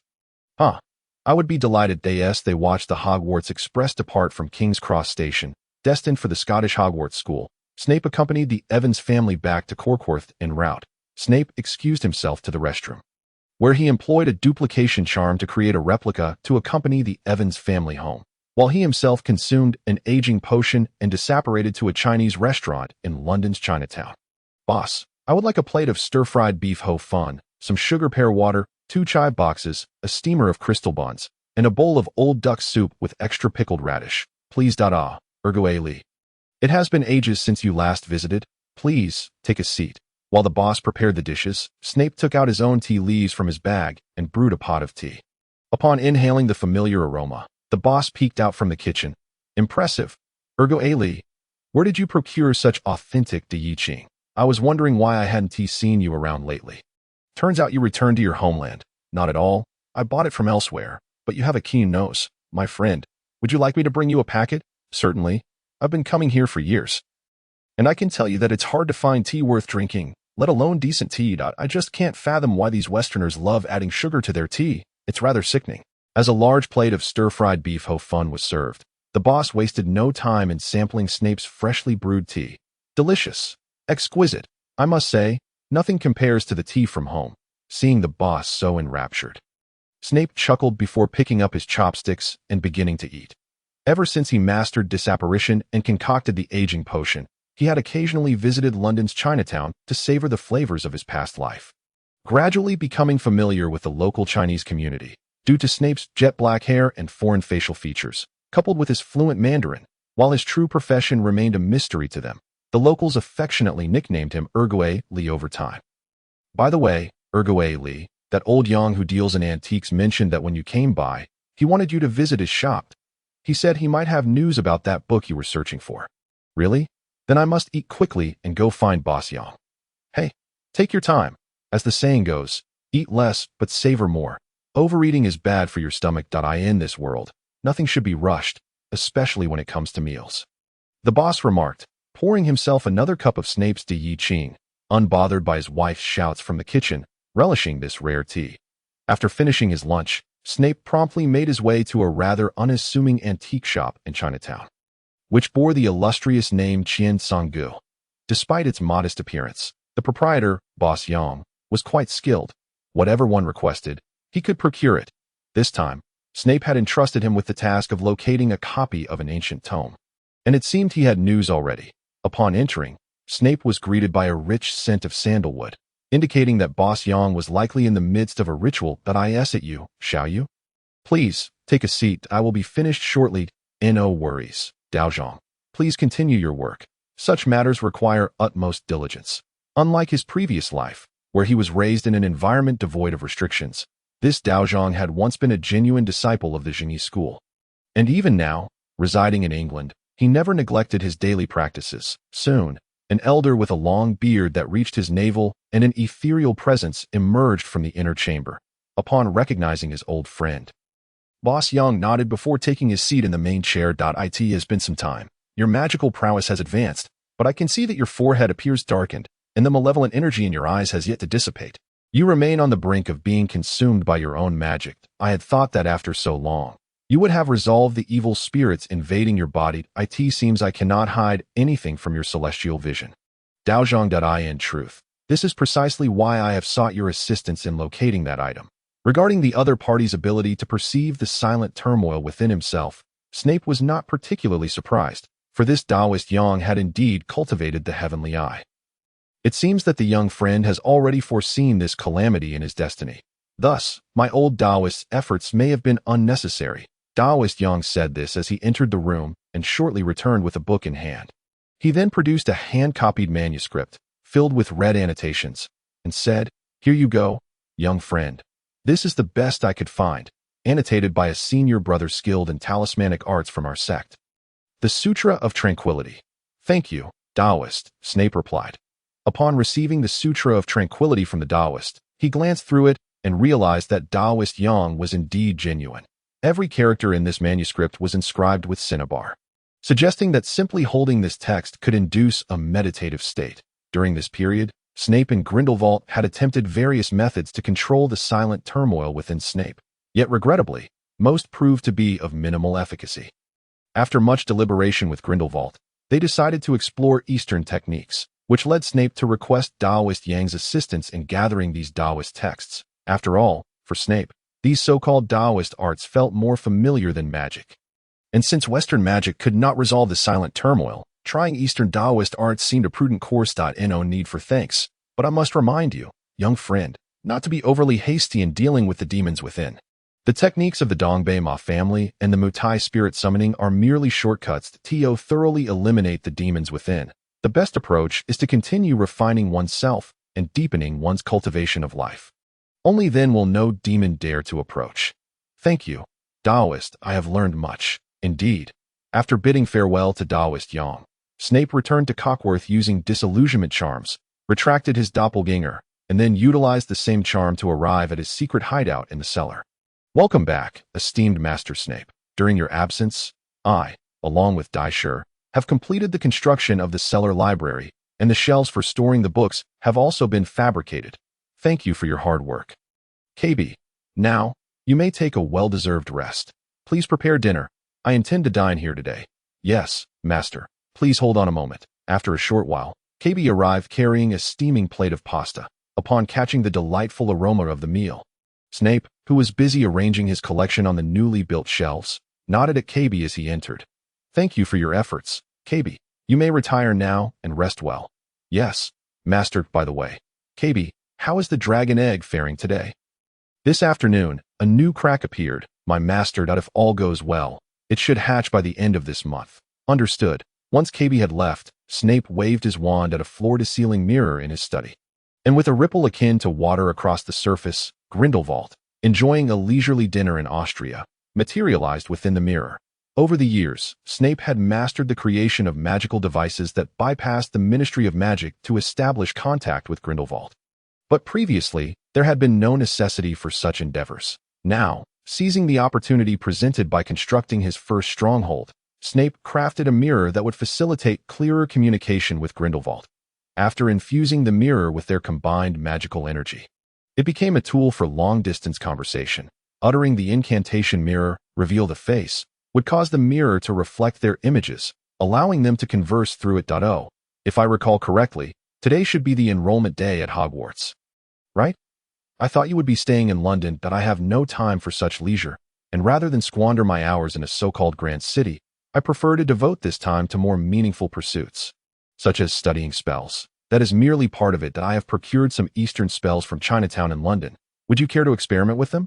Oh, you've already acquired them? How swift. Did that Chinese wizard named Yang provide them to you? I recall those Chinese wizards were even more rigid than the antiquarians at the Ministry. It took considerable effort for me to obtain spells from them. I never imagined he would part with his spellbooks for you. Time flows like an unending river. If one cannot adapt and change with it, one will ultimately be swallowed by time, lost to the annals of history. Are you suggesting that those Eastern wizards are also evolving? Even if you are correct. However, since Snape has obtained Eastern spells, they can begin to experiment with Eastern sorcery to control the silent turmoil. Indeed, I believe we can start with the spells found in these two books. Spirit summoning and Ma family techniques? Yes, I did not expect to encounter such a systematic ancient sorcery, utilizing spells and rituals to draw upon the power of magical creatures for one's own use. Perhaps we can shift our perspective and adapt the sorcery within to harness the power of the silent turmoil. Spirit summoning and divine invocation are the signature techniques of the Ma family from Dongbei and the Matai practitioners of Huaxia, respectively. Spirit summoning involves inviting a deity to possess the practitioner, borrowing the strength of the revered gods they serve, while divine invocation entails forming a pact with powerful magical creatures to borrow a portion of their power. Although both factions vehemently deny similarities between their methods, after Grindelwald's guidance, Snape discerned that their techniques ultimately converge, both relying on the power of an external entity. The Ma family is self-evident.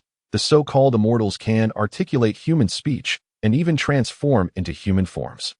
A remarkable ability that is a manifestation of powerful magical creatures. As for the spirits summoned by the Matai practitioners, they likely invoke the souls of formidable ancestors, real figures such as Jinren Sanfeng, Madame Wei, Xiang Mountain Man, and even Zhang Jiao, and Zhang Ling. These esteemed beings, revered by past Snapes and numerous Taoists, are the original sources of power invoked through the spirit summoning rituals, due to the essence of their practices being reliant on borrowing strength. It is no wonder that practitioners of spirit summoning and Ma techniques exhibit less resemblance to their original selves. In this state, they bear a certain similarity to those who have succumbed to silent turmoil. However, unlike the near-certain demise of those overwhelmed by silent turmoil, practitioners of spirit summoning and Ma techniques, while experiencing bodily strain, generally do not face immediate death. The underlying reason remains unclear to Snape and Grindelwald. Yet they now possess a general direction for their research. However, first, Snape must learn these two techniques. It's exhausting. Spirit summoning is manageable, as I am distantly related to the Ma family from my previous life. And while I am not proficient, I have some familiarity with the technique. But the Ma family's immortal summoning. If possible, I would naturally wish to connect with one of the 5 major sects. But currently, I am thousands of miles away from the Changbai Mountains in Dongbei. Not only is it impossible to find those authentic immortals, but even the wild immortals who merely worship Husante at the docks are elusive. As for creating an immortal, not only would it be beyond Snape, a disciple of the Southern Ma family, but even those orthodox disciples of the Northern Ma family would likely struggle to explain the methods of immortal cultivation. It seems that practicing immortal summoning requires careful consideration. However, the spirit summoning techniques could be explored immediately. After briefly examining the spirit summoning secrets provided by Taoist Yang, Snape took several silver coins to the laboratory, transfigured them into silver needles, and then, following the acupoint instructions in the spirit summoning text, he inserted the needles into his body. As soon as the needles pierced his skin, a dull pain surged through his brain, striking him like a bolt, so intense that Snape could barely grip his wand and collapsed to the ground. "Are you all right, Severus? Quickly, drink some pain-relieving potion." "Ah, yes, I will drink it," in a state of agony that rendered him speechless. Severus Snape struggled to rise in order to retrieve a pain-relieving potion. However, the moment his fingers brushed against the vial, a fresh wave of excruciating pain surged through his mind, causing him to involuntarily drop the potion, which shattered upon impact with the floor. Resigned to his suffering, Snape rolled over and lay sprawled on the laboratory floor, gasping for breath. Although the tome had indicated that such pain was a normal occurrence during a breakthrough, Snape had not anticipated the sensation to be so akin to being torn asunder. Yet, following the intensity of the pain, a soothing coolness enveloped his mind, reminiscent of a parched traveler in the desert who, upon discovering a water source, savors that first refreshing sip. Before he knew it, Snape succumbed to a deep slumber. In his dreams, he beheld a young man, clad in a short coat, with small eyes and two prominent front teeth protruding, sitting at an octagonal table and squinting at him. How peculiar! What had begun as a simple secret trip to Europe, away from his ancestral home, had unexpectedly led to such an encounter. Why, of all people, would this foreigner involve himself? The young man's round, glistening eyes seemed to pierce through Snape, as if he had unraveled all of his secrets. It appears he was merely a soul who had not fully partaken of the Mangpa soup, possessing some innate wisdom, and in a past life, had even been a Taoist priest from Maoshan. Upon uncovering Snape's most guarded secret, the young man's gaze softened with a hint of amusement. "Very well. To encounter you in this foreign land is indeed a stroke of fate. Coincidentally, I am in need of establishing a sect, so I shall take you as my disciple." As he spoke, he raised his hand and conjured a plaque in midair. Before Snape could discern the characters inscribed upon it, the young man waved his hand, casting him out of the dreamed Li Xing Xiao air. "I am currently enjoying my time in London, but I shall come to visit you at the end of this month to formally establish the sect.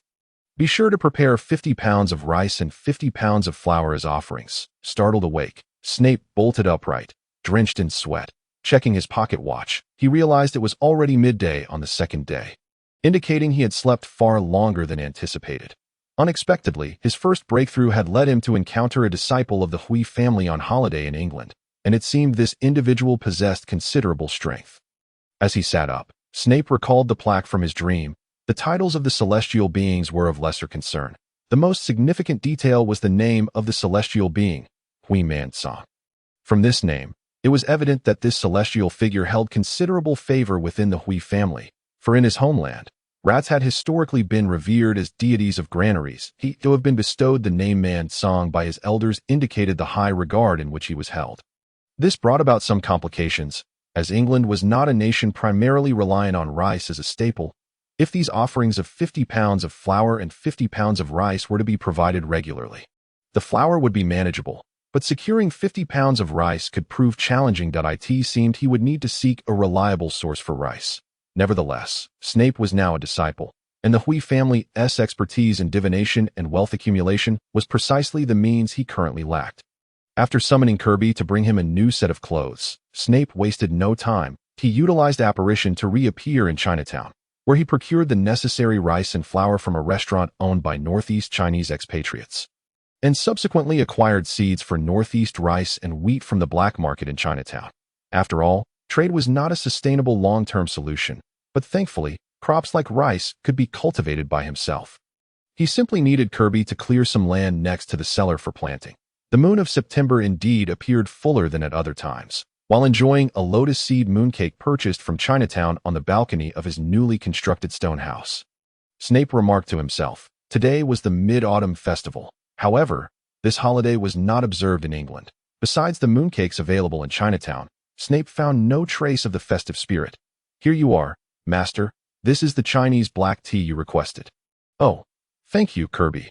Although he yearned to wish Kirby a happy festival, after a moment's contemplation, Snape decided against it. After all, besides himself, the other living beings in the cellar were largely unaware of the occasion. And even if he mentioned it, they would likely be perplexed. Sighing, he regretted not spending the night in Chinatown, where the festive atmosphere was far more vibrant. Yet, he understood that it was merely a fleeting thought. After all, The dragon egg he had purchased with great expense was due to hatch in the coming days. Though it was somewhat earlier than expected, such variations were common, as the predicted timeline was merely an estimate. Since oviparous creatures invariably imprint on the first being they see upon hatching, even dragons were no exception. Thus, to ensure he could be present at the moment of hatching, Snape had kept the dragon egg close at all times, even while returning to town. However, despite the egg showing nearly complete cracks, the hatchling remained motionless within, akin to a slumbering child. At that moment, sounds of scuttling emerged from the cellar. When Snape turned to look, he saw several spiders, each the size of a wheel, emerging from the depths. The foremost spider, upon noticing Snape lounging in his chair, spoke up. "Severus, may we go out to hunt?" "Hunt? Have I not already fed you today?" "Oda, but we have grown weary of pork and chicken. We now desire venison. Let us out." Observing Oda and its siblings pleading for permission, Snape could only smile wryly before gesturing for them to proceed. "Very well, then be quick about it, and remember our agreement." "Yes, Severus, we shall honor our pact. We will avoid any humans and will not capture or consume them." Good children. Watching these eight-eyed giant spiders, which he had nurtured from infancy, venture out to hunt, Snape felt a pang of nostalgia akin to that of a father watching his children grow. Just as he reached for a lotus seed mooncake, he noticed a piece was missing, and a sleek, audacious mouse was gnawing on it. Indeed, I find myself preferring 5-nut mooncakes over lotus seed ones. However, without prior notice to you, I cannot fault you. Next time, do remember to procure some 5-nut mooncakes.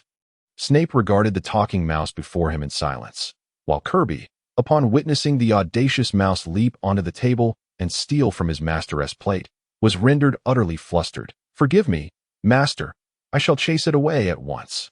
In a panic, Kirby hastily apologized and prepared to use magic to expel the audacious mouse. However, just as he was about to act, Snape raised a hand to signal him to stop. "Enough, Kirby. There is no need for alarm. You may go now, but do remember to bring me some mooncakes from the third box in the storage cupboard to entertain our guest." "Yes, master. I shall do so at once."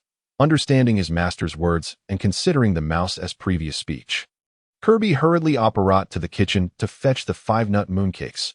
Once Kirby had departed, Snape clasped his hands in greeting and addressed the mouse. "Eli Yamming, a disciple of the sect, pays his respects to Lord Hui-Man-Song." "Very well. Although I am not fond of such formalities, this day is significant, being my first establishment of a sect. Therefore, we must adhere to the customary practices. Have you prepared the rice and flour as I requested?" "All has been arranged." "Excellent. Once I have finished my mooncake, we shall proceed to establish the sect. Rest assured, once the sect is founded, we shall be brothers, and I shall protect you. Is that so? Then I am deeply grateful." Brother Man-song. At that moment, Kirby returned, carrying a platter of exquisite 5-nut mooncakes. However, since Snape and Hui-Man-song had conversed in Chinese, Kirby had understood nothing of their dialogue. "Please forgive the earlier offense. Esteemed guest, your servant seems to be quite adept at handling matters." After Gray-Man-song had his fill of mooncakes, the next step was the official establishment of the altar, since Snape had already completed the necessary preparations. It was merely a formality. After carving Gray-Man-song's spirit tablet from peach wood and presenting the agreed offerings of rice and flour, Snape officially became a disciple of the Gray family. Initially, Snape worried that he would need to provide the same offerings each time he summoned the spirits, but Gray-Man-song reassured him that such abundance was only required during the altar's establishment. Akin to a formal initiation. In the future, fewer offerings would suffice, and alternatives such as wine, pastries, or meat would be acceptable. Hearing this eased Snape's concerns, and he promptly constructed a room dedicated to honoring the tablet. After the altar was established, Gray-Man-song did not leave immediately, but took up residence in Snape's home. Gray-Man-song revealed that he had come to England without informing his family, and having spent a considerable time living in unfamiliar circumstances. He was contemplating returning when he sensed someone was preparing to summon spirits as fate would have it. Today marked the first time he established an altar in this lifetime. Snape, upon hearing Gray-Man-song's willingness to form the altar with him, couldn't he help but marvel at the serendipity he seemed to possess. Despite the perilous journey, this incarnation of Snape consistently managed to accomplish his desires. After discovering his talent for parcel tongue, Snape sought to cultivate a serpent creature. Fortuitously assisted by a rooster's egg from a local farmer, which he successfully nurtured into a serpent. Following an encounter with Grindelwald, he sought his guidance, and upon realizing Snape's gift of Parseltongue and successful cultivation of the serpent, Grindelwald willingly offered to teach him. Subsequently, empowered by the enigmatic force of destiny, Snape emerged as a spirit medium, as if an unseen hand guided him toward fulfilling his aspirations. KB entered the room Snape had constructed for the spirit tablet. Balancing a steaming plate of tofu pudding and noodle soup. A sleek, well-groomed rat lay sprawled on a mattress, snoring. Lord Grey-Monsong, I have brought your breakfast, KB announced. Upon hearing KB's voice, Grey-Monsong stretched and, upon rising, transformed from a rat into a diminutive young man with prominent front teeth. I slept splendidly. It truly is delightful to have a place to rest. After a day of revelry, returning to sleep is marvelous. Thank you for bringing it, KB. It is my pleasure, as you are an esteemed guest, KB replied, placing the breakfast on the table before bowing to Grey-Monsong and quietly exiting the room. Once the door was closed, KB exhaled a sigh of relief. The past few days had been exhausting. Unlike his proficiency with British, French, and Italian cuisines, Lord Grey-Monsong had a penchant for Chinese food, compelling KB to request the master to procure a Chinese cookbook for him to learn. Initially, KB could only present dishes that tasted peculiar. Though both the master and Grey-Monsong finished the meals, their critiques were less than favorable. Determined to uphold the dignity of a house elf, KB practiced tirelessly to master Chinese cooking, aiming to prepare dishes that would satisfy both his master and his guest. After weeks of practice, KB had become competent in preparing standard Chinese dishes, with his next goal set on tackling the 8 major culinary traditions of China. Fortunately, Grey-Monsong, like the master, was not particularly finicky about food. During these days, having successfully become a disciple, Snape gradually comprehended the intricacies of being a spirit medium under Grey-Monsong's guidance. Generally speaking, Grey-Monsong's explanation of the spirit medium's methods aligned closely with Snape's understanding. They involved allowing external entities, such as spirits, to possess individuals with whom they had a connection, enabling those individuals to wield the entity's powers while the entities receive their due offerings, contrary to the common belief that summoning spirits would shorten one's lifespan. The reality was less dire. While it indeed drained one's vitality, the 3 treasures of humanity could be replenished through external means. Thus, as long as one did not excessively deplete their vitality in a single session, the practice of spirit mediumship posed no significant threat to longevity, correct? Indeed, but isn't the practice of your Maoshan sect quite similar? How is it that a disciple of Maoshan is unaware of this? Grey-Monsong's bluntness left even the experienced Snape feeling somewhat chagrined, yet he bore no resentment. After all, that was a matter of a past life, and Grey-Monsong's words held truth. The skills I learned from my second uncle can only trace back a few generations to the authentic Maoshan lineage.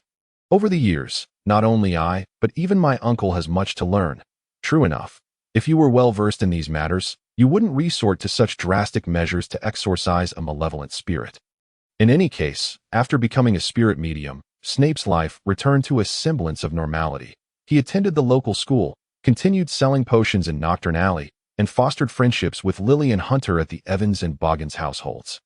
On October 10th, Penny, who had been studying at Hogwarts for some time, finally sent her first letter home via owl. The letter was lengthy, recounting nearly everything she had experienced at Hogwarts that month, including her encounters with the ostentatious Professor Slughorn, the engaging classes taught by Professor McGonagall and Professor Flitwick, and her near fall during a flying lesson when she struggled to control her broom. Most importantly to Snape, Penny revealed that during the sorting ceremony, she had been placed in Hufflepuff. According to Penny, when she first donned the sorting hat, it pondered for a moment before posing a question to her. Yet another indecisive young witch that I see within you, a determination to achieve your desires at all costs. Yet I do not perceive the ambition you claim to possess, but I see courage to sacrifice for your goals. But you seem overly conventional. Gryffindor, Slytherin, Hufflepuff. All 3 houses suit you well. So I must ask you one question. In the future, do you desire to build a great career and lead a life of grandeur? Or would you rather live a humble yet fulfilling life as an ordinary witch? Penny confessed that the sorting hat's question left her deep in thought. She had to admit the hat's earlier remarks were quite alluring for a child. Yet she recalled Snape's words. Sometimes, it is not shameful to acknowledge one's own mediocrity. Indeed, She had to concede that she could only be regarded as an average witch, unlike her sister and Severus. And certainly not like most of her peers she encountered on the train. It was only with Severus's assistance that she had barely awakened her magical abilities. Without him, she might never have even crossed the threshold into the magical world. She was merely an average witch, and her aspirations did not seem to involve leading a life of grandeur. I have made my decision, Mr. Sorting Hat, that I wish to live as an ordinary witch, leading a simple yet fulfilling life. Very well, if that is your wish, then it is settled. Hufflepuff is the place for you. Thus, Penny became a young witch of Hufflepuff, and after the commencement of her classes, she discovered that her decision was indeed remarkably astute. In contrast to the overly exuberant Gryffindor, the excessively somber Slytherin, and the scholarly Ravenclaw that exuded an air of pedantry, the atmosphere of Hufflepuff was so relaxed that Penny felt as though she had returned home. Professor Sprout, the head of the house, was the epitome of a nurturing grandmother, and her herbology class quickly became Penny's favorite. Professor Sprout praised Penny's innate talent in herbology, suggesting that she would undoubtedly have the opportunity to become an exceptional healer at St. Mungo S. in the future. In her letter, Penny expressed her intent to heed Professor Sprout's advice and pursue a career as a healer at St. Mungo S. Honestly, the revelation that Penny had been sorted into Hufflepuff took Severus by surprise. However, upon reflection, it was entirely within reason. Despite Severus's interventions, Penny had indeed become a witch, yet her essence remained that of the tranquil homemaker from the original story. Gryffindor, Slytherin, and even Ravenclaw were not her true homes. Hufflepuff was. Unexpectedly, Penny's talent in herbology had garnered Professor Sprout's commendation, indicating that she possessed her own strengths. It was also possible that during that magical ceremony, Penny had shared with Severus her aptitude for potions. Severus, contemplating the nature of Penny's herbology talent, whether it was inherent or acquired, was interrupted by Lily, who stood beside him. "What is it, Lily?" he inquired. "Do you think I might also be sorted into Hufflepuff?" she asked, her face reflecting a longing that suggested Penny's description of Hufflepuff had indeed sparked her interest in the house. What's so amusing, Severus?" she queried. Indeed, it was rather amusing. Yet what Severus pondered was that if Lily were to choose Hufflepuff, she might become yet another Cedric of that house. No, I believe you misunderstand. Lily, I was merely contemplating that if you were to join Hufflepuff, you would undoubtedly be their most distinguished student ever. Don't jest, Severus. That is hardly amusing. I am quite serious, he insisted earnestly. However, Lily remained convinced that Severus was merely exaggerating. "And you, Severus? Which house do you think you will belong to?" "As for me, who can say? Perhaps Slytherin, perhaps Ravenclaw, but certainly not Gryffindor or Hufflepuff." "Why not?" While Lily could understand why Severus would not belong to Gryffindor, given his temperament was hardly compatible, she sensed that he seemed more suited to Slytherin or Ravenclaw. Yet, why did he dismiss Hufflepuff? "Because it is too close to the kitchens, and I fear I might succumb to temptation during late-night study sessions," he replied, attempting to deflect with a half-joking manner. Yet, Lily was determined to press for clarity. "I was asking you seriously, Severus." All right. The truth is, I don't believe the Sorting Hat would perceive me as possessing the qualities of either Gryffindor or Hufflepuff. You know the hat assigns houses based on the traits of a wizard's soul. Typically, a wizard will display one prominent trait indicating their house affiliation. Penny's situation is more of an anomaly. "Is that so, Severus?" Hearing this, Lily began to comprehend that the Sorting Hat's assignments were indeed based on the characteristics found within a wizard's soul. "So, Severus, which house do you think I would belong to?" "Who knows, perhaps Ravenclaw, perhaps Gryffindor. After all, your fiery red hair complements their robes splendidly. Moreover, you are destined to be a courageous girl, Lily." That evening, Severus leaned against the pillar at the Evans' front door, watching the sunset cast a radiant glow upon Lily. Illuminating her like fire, he gazed at this dazzling girl until the last traces of sunlight were devoured by the encroaching night. As October drew to a close, the weather began to cool. And more importantly, Halloween arrived. On this day, the townsfolk had prepared ample sweets in advance, placing intricately carved pumpkins at their doorsteps, creating a festive atmosphere that surpassed that of the Mid-Autumn Festival in September. The Snape household had similarly stocked up on candies, and for once, old Mr. Snape, who typically indulged in drunken revelry on such occasions, remained sober for several days due to Severus's impressive report card. Joining him in carving pumpkins. "You will be turning 11 next year, won't you?" Old Mr. Snape pondered for a moment, struggling to recall his child's name, and resorted to addressing him as you. Yes, father, I will be 11 next year. Is that so? Are you planning to attend that magical school like your mother? Yes, father, but I do not intend to abandon my other studies that I wish to graduate from Hogwarts at 18 and then apply to the medical school at Cambridge University to become a surgeon. In truth, this was not a mere whim. Severus had genuinely contemplated this future. He had shared similar aspirations with his muggle friend, Hunter Boggins, in past discussions, though. Upon hearing Severus's words, old Mr. Snape paused his actions. And for the first time, the dulled gaze from years of alcoholism sparkled with a hint of clarity. You wish to be a surgeon? I assumed you looked down upon us, much like your mother did with her tricks. What did she call us? Oh yes, muggles, that I thought you shared her disdain. How could that be? After scooping out the pumpkin's insides, Severus placed the knife aside and spoke earnestly to his father. I am indeed half wizard, and that is an immutable fact. But conversely, I am equally half muggle, that I take pride in my wizarding heritage. Yet I also take pride in my muggle lineage, for both are integral components of who I am. Severus Snape? Old Mr. Snape's eyes brightened further. Perhaps he had realized that this son, whom he had never truly regarded, was indeed worthy of pride. Oh, that is why you aspire to be a doctor, a physician emerging from the highest echelons of academia in all of Britain. Indeed, for Hunter mentioned his desire to attend the law school at Cambridge. I see. Old Mr. Snape first appeared taken aback, then suddenly burst into laughter, rising to enter the study, where he rummaged through a dark compartment to retrieve a parchment bearing the royal seal of England and an ancient book. Ah, found it. There was supposed to be a sword as well, but this will have to suffice. Old Mr. Snape approached Severus with the parchment, an ancient document inscribed in Old English, appointing a nobleman by a past king of England, along with a family tree. What is this? Merely a glimpse into the past of a fallen noble family. Do not let its appearance deceive you. Our Snape lineage once boasted a castle and lands. Although that was centuries ago, although Severus was not well versed in European noble lineages, he could glean from the document that a former English king had appointed a Snape as a viscount.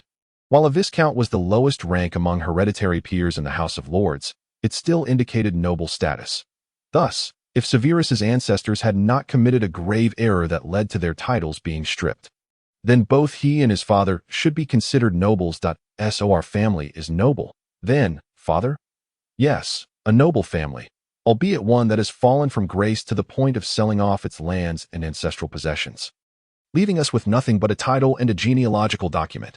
Beyond that, the Snape family possesses nothing. It is perplexing why old Snape's tone was unexpectedly flat when he spoke these words, as if he were recounting someone else's tale.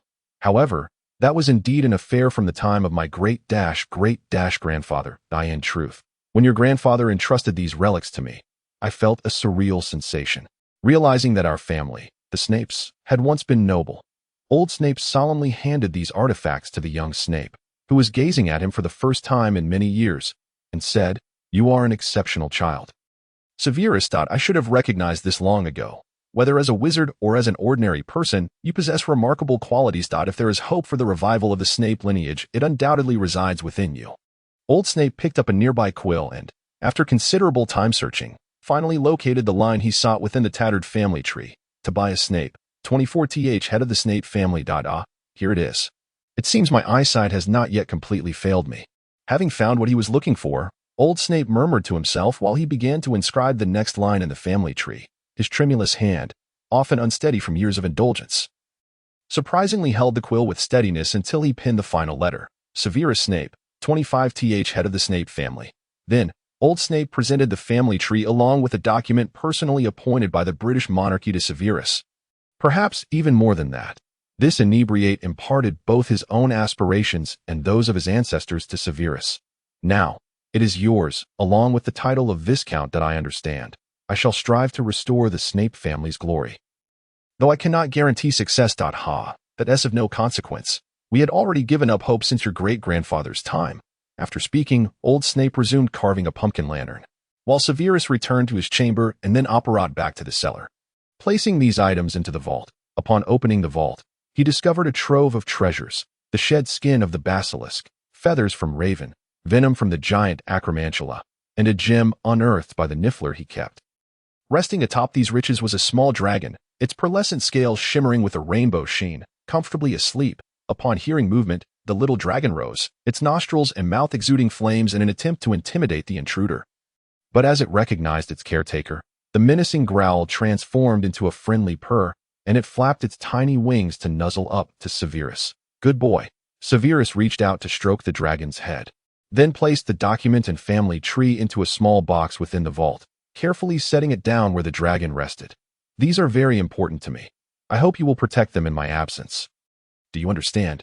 The dragon, scarcely hatched, nodded as if grasping Severus's words. Although it did not perceive these items as more valuable than the gems found by the Niffler, it resolved to safeguard them since they held significance for its master. Good boy. Just then, Kraby, carrying the dragon's lunch, pushed open the door and found Severus in a warm interaction with the dragon. Oh, Master, you're back. I thought you were spending Halloween in town. I merely came to drop off some things. Kraby, happy Halloween to you. I wish you a happy Halloween as well, Master, but whatever prompted you to rush to the vault must be something of great importance. Indeed. Severus then recounted how old Snape had entrusted him with the title of head of the family and the noble title. Upon learning that her master was of noble lineage, Kraby's already large eyes widened even further. Viscount Severus Snape. Goodness, I had no idea your family had such a glorious past. Calm down, Kraby. It is merely a title of nobility. And the Snape family has been a dilapidated house with only the title since my great-great-grandfather's time. Even so, that is more than enough that to serve someone of such ancient lineage is an unparalleled honor for a house elf. Although Severus himself felt little of the weight of this heritage, he perceived that Kraby's spirit had lifted significantly upon discovering his noble status, as for Severus's other friends in town. Upon learning of his noble blood, their reactions were rather subdued. I can't believe the person sitting across from me is actually a viscount. Should I bow to you? Stop joking, Hunter. It's merely an outdated title. That day at the Boggins residence, upon hearing Severus mention inheriting the viscountcy from old Snape on Halloween, Hunter teasingly inquired if he should pay his respects to Ha. But think about it, Severus, when you graduate from Cambridge Medical School and become a fully fledged surgeon, you will be directly honored by the Queen. Are you so certain I will be accepted, Hunter, even after I have devoted my entire middle and high school years to studying at Hogwarts? What is there to fear? You are Severus Snape. If you set your mind to it, there is nothing you cannot achieve, is there? While Severus felt joy at his friend's words, he harbored doubts about being able to gain admission to Cambridge Medical School after neglecting his studies throughout middle and high school. Thus, he resolved that while mastering magic, he must not forsake his regular academic education. To achieve this goal, he would need Hunter's assistance. Are you implying that you plan to attend school in London while studying at Hogwarts? Severus? Precisely. I intend to use magic to create a doppelganger that shares all my senses, allowing it to accompany you to school in London. This way, I can absorb both magical and mundane knowledge simultaneously. Though it may sound fantastical for one to be present in multiple locations at once, magic indeed permits such feats, particularly through techniques like duplication. Fortunately, Severus excelled at this. Well, that sounds intriguing, but if your doppelganger can attend class for you, it seems there is little I can assist with. No, there is a need to, as I mentioned. This doppelganger will share my senses, and whatever it consumes will ultimately return to me. Therefore, to avoid overindulging, I must ensure it does not eat excessively, which is where I request your help, to keep my classmates from noticing its peculiarities. I see. After hearing Severus's explanation, Hunter understood why his assistance was needed, and he promptly thumped his chest, assuring Severus of his support. The two then lay under the great tree in Hunter's backyard, gazing at the clouds drifting across the sky. Severus, with my 11th birthday just months away, do you think I might awaken magical powers like Penny Evans and receive a letter from Hogwarts? No, I already told you to. I was just asking. After all, Penny Evans only awakened her powers around this time. So is there truly no hope for me? Indeed, Penny's awakening was due to her unique circumstances, and I cannot say whether her situation can be replicated. Severus's response to Hunter was decidedly blunt, leaving no room for negotiation. This was not due to a lack of desire to assist Hunter in his transformation, nor was it indicative of a poor relationship between them. In fact, Hunter Boggins was among Severus's closest male friends in the small town. Severus's refusal to help Hunter stemmed from a fundamental difference between him and Penny. Penny harbored an almost obsessive fixation on becoming a witch, to the extent that, as the Sorting Hat had once remarked, she would sacrifice her very life for that ambition. Such a profound obsession instilled a twinge of fear in Severus, even one who had lived 2 lives, if not addressed in a timely manner. Penny's unfulfilled desire could lead her to madness. While it was conceivable that Penny in her past life might have married and had children while rejecting magic, the future that awaited her in this life could be even bleaker. Thus, Severus resolved to assist Penny in her quest to become a witch, and what awaited her thereafter was beyond his influence. The most significant distinction between Hunter and Penny lay in Hunter's lack of deep-seated obsession with magic. Like Penny, Hunter had once inquired of Severus whether he might awaken magical powers and become a wizard. Upon receiving a negative response, he had quickly reconciled himself to the reality. This time, Hunter merely sought a topic to converse with Severus. For, compared to the notion of becoming a wizard, he aspired more to be a lawyer with the freedom to traverse the halls of the Supreme Court of the United Kingdom, though a flicker of yearning for the so-called magical world lingered in Hunter's heart. It was but a fleeting fancy, overshadowed by the pressing need to prepare for his upcoming entrance exams to secondary school. Yet, fate seemed intent on intertwining this boy with the realm of magic. As he gazed at the drifting clouds and felt the comfort of companionship, Hunter tossed a peanut brittle, a treat meant for Halloween, into his mouth. The sugary sweetness momentarily distracted him from thoughts of examination. However, perhaps he had thrown it with too much force, for the peanut brittle lodged itself in his throat, leaving him gasping. Cough, cough. Realizing the gravity of the situation, Hunter sprang to his feet, coughing vigorously in an attempt to dislodge the candy, which felt as if it were glued to his esophagus. What's wrong, Hunter? Did you choke on the candy? Cough, cough. Water. At such a moment, water was of little use. Wait a moment. Let me find something. I believe I concocted a potion specifically for choking just a few days ago. After rummaging through his pockets, Severus produced a vial that resembled mixed juice, but upon inspecting the label, he realized he had mistakenly grabbed the wrong potion. What on earth? How could I mix this up? Had I known, I would not have stored this among my other potions. While Severus muttered to himself, Hunter, on the brink of suffocation, could not afford to be concerned. He swiftly snatched the vial from Severus's hands, uncapped it, and drank its contents in one go. Oddly enough, after consuming the potion, Hunter felt his esophagus suddenly expand several times over, allowing the candy that had been lodged there to slide effortlessly into his stomach. Phew, I'm alive. Thank you for the potion, Severus. It truly works wonders, though the method of treating choking by simply enlarging the esophagus seems rather crude. Well, how shall I put it? Although I feel it may be a bit late to say this. Congratulations are in order. Congratulations? For what? Hunter, having just regained his composure, noticed Severus's pallid countenance and instinctively sensed that something was amiss with the potion he had just consumed. First and foremost, I must inform you that this potion is not, in fact, a remedy for choking, but rather a new concoction I developed during an experiment. It contains ingredients such as werewolf saliva, vampire blood, and wolfsbane. Stop. I don't want to know about the ingredients. I just want to understand what effects this potion has. Very well, to be succinct. In the wizarding world, werewolves are not a distinct species, but rather individuals afflicted with a magical malady known as lycanthropy. The transmission of this condition occurs through contact with bodily fluids under specific circumstances, which can lead another person to become a werewolf. Upon hearing this, Hunter felt a sense of dread creeping in. If he had only just learned that werewolf saliva could transform someone into a werewolf, he was already intimately familiar with the effects of vampire blood. In other words, drinking this potion meant that the true effect was. As for the effects of vampire blood, I believe you are already aware. In summary, congratulations, Hunter. You are now half vampire and half werewolf. Hunter's mouth fell agape, seemingly unable to grasp the magnitude of Severus's revelation. It was scarcely believable. How could a simple act of eating candy lead to such an outlandish transformation into a creature that was half wolf and half bat? Of course, this was merely theoretical. After all, I had yet to find a suitable test subject for this potion after brewing it, which is why I mistakenly confused it with the remedy for choking. Thus, whether you will truly become a half vampire and half werewolf remains an unknown. Upon hearing this, a glimmer of hope ignited in Hunter's eyes. If the potion had not been tested, did that not imply that he still had a chance of being human? So, there remains a possibility that it could fail? Severus, observing Hunter's newfound enthusiasm, opened his mouth to express a cautionary note. If this potion could not transform one into a half vampire and half werewolf, it still remained an untested and unstable concoction, which posed its own dangers. However, he ultimately decided to refrain from shattering Hunter's hopeful illusion for the time, being that it is unclear, so we must conduct an experiment.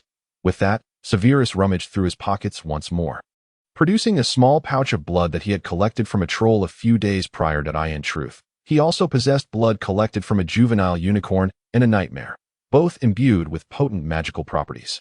However, considering the potential risks of ordinary individuals consuming such powerful blood, Severus opted for the troll's blood instead. Actually, we have a simpler method. I could go fetch some garlic from my mother. Gazing at the pouch of blood in Severus's hand, Hunter swallowed hard. Truth be told, he felt that no experimentation was necessary, for he was unafraid of sunlight, and the open pouch of blood held no allure for him. This indicated that he had not transformed into a vampire. Nevertheless, for the sake of caution, he decided to proceed with his own plan. Hunter dashed to the kitchen refrigerator, retrieving garlic under Mrs. Boggins's bemused gaze before returning to the yard. He crushed the garlic vigorously, inhaling its pungent aroma, which stung his eyes yet brought no discomfort otherwise. Look, Severus, I neither crave blood nor detest garlic, and I'm fine, which means I'm not a vampire, right? After discarding the garlic, Hunter exclaimed excitedly to Severus, and with the realization that he was not a vampire, it logically followed that he could not be a werewolf either. Thus, Severus's potion must have failed. However, Hunter's exhilaration was swiftly dampened by Severus's enigmatic expression, which bore a semblance of a smirk. Severus maintained that same inscrutable demeanor, not retracting the blood pouch, while his other hand rested on Hunter's shoulder in a reassuring pat. You ought to read fewer novels penned by ordinary people. Hunter, your earlier assertions reveal your utter ignorance regarding vampires and werewolves. First, let us address your 3 arguments for not being a vampire: fearlessness of sunlight, disdain for garlic, and lack of bloodlust. These points merely indicate that you are not a thrall, but they do not preclude you from being a vampire, especially since you are, in fact, half vampire and half werewolf. Thrall? Vampire? What on earth are you talking about, Severus? Do you wish to know about this? The so-called blood thrall refers to a servant who provides blood for vampires. In truth, these blood thralls are what ordinary people would call vampires. Vampires share their blood with these thralls, yet they do not perform the ritual known as the embrace on them. Consequently, blood thralls experience an aversion to sunlight, a fear of garlic, and an insatiable thirst for blood. So do true vampires not encounter these issues? They do, yet they are far more capable of overcoming them than blood thralls. For instance, when exposed to the scorching sun at noon, a vampire merely becomes weakened rather than meeting their demise. They may find the scent of garlic unpleasant, but it is akin to a distaste for the odor of a restroom. Snape paused momentarily before continuing to enlighten Hunter about the ecology of vampires. As for the craving for blood, it is indeed essential for a vampire's survival. However, unless given your consent, a vampire would not drain your blood. They adhere to their own set of rules, which is why the world of wizards can accommodate vampires yet cannot tolerate werewolves, since werewolves in their transformed state are nothing more than frenzied beasts. Ah, so none of this serves to prove that I am a vampire, correct? It cannot be substantiated, thus you must consume this bag of troll's blood. The fundamental difference between vampires and wizards lies in the fact that vampires can replenish their magical power through blood. As you have recently transformed, your body has yet to generate any magical energy. Therefore, if after consuming this bag of blood you still cannot wield magic, it would confirm that you have not become a half-vampire, half-werewolf. Very well.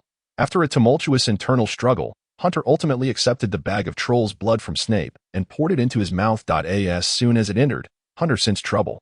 He found himself devoid of the expected metallic taste of fresh blood and instead was met with an overwhelming sweetness that exploded across his taste buds and spread down his throat. Simultaneously, he felt a surge of energy beginning to fill his being. Unbelievable. Just a small bag of blood, and Hunter felt as though his vitality was on the verge of bursting forth. Meanwhile, Snape picked up a baseball and hurled it directly at Hunter's face. Sensing the danger, Hunter raised his hand to block it, only to see the ball come to a halt mere inches from his face. At that moment, Mrs. Boggins's voice rang out from behind. Hunter, are you playing baseball? Yes, Mother, Severus and I are playing baseball. Controlling the newfound strength that had propelled the baseball towards him, Hunter responded to his mother without turning around. All right, but make sure to wear your gloves. What if you injure your hands? Sorry, Mother, We forgot. That's all right, Happy, by the way. Hunter, what were you doing with the garlic you took from the fridge? Earlier, Severus and I noticed that garlic has antibacterial properties, and since I just scraped my knee from falling, I thought I might give it a try. That's nonsense. Garlic has no such efficacy. If you're injured, go use the disinfectant from the first aid kit. After admonishing her son for his reckless behavior, Mrs. Boggins called for her son and Snape to come in for dinner. At the dining table, the Boggins couple relished their evening meal, while Snape consumed his food with a grace that was both elegant and swift. Yet, before the abundant spread laid out before him, Hunter appeared to have little appetite, as he sat there, propping his chin up, untouched plate of hummus before him. What's the matter, Hunter? Are you feeling unwell? Noticing his son's unusual demeanor, Mr. Boggins set down his utensils and asked with concern. Perhaps he simply lacks an appetite. After all, he did fall while playing baseball with Severus today. I see. Be careful, Hunter. Understood, Dad. Hunter replied verbally, yet his utensils remained largely unused. Given that he had transformed into a vampire, could he still digest the ordinary food consumed by others? Do eat a bit, Hunter. After finishing his portion, Snape set down his utensils and addressed Hunter. Though he still felt little inclination to eat, Hunter decided to heed Severus's advice. A small bite should suffice to alleviate his parents' worries. With that thought, he promptly scooped a spoonful of hummus into his mouth. Not bad. It tastes much like the hummus Mother usually makes, though today it seems slightly tangy. Perhaps she used the white vinegar remedy she learned from Aunt Green, yet it is still quite delicious. Wait, delicious? Hunter, with a mouthful of hummus yet to swallow, looked up at Snape in astonishment, who, seizing the opportunity while the Boggins couple was engrossed in their meal, gestured for Hunter to remain calm and suggested they discuss matters after dinner. That day, Hunter consumed his food just as he normally would.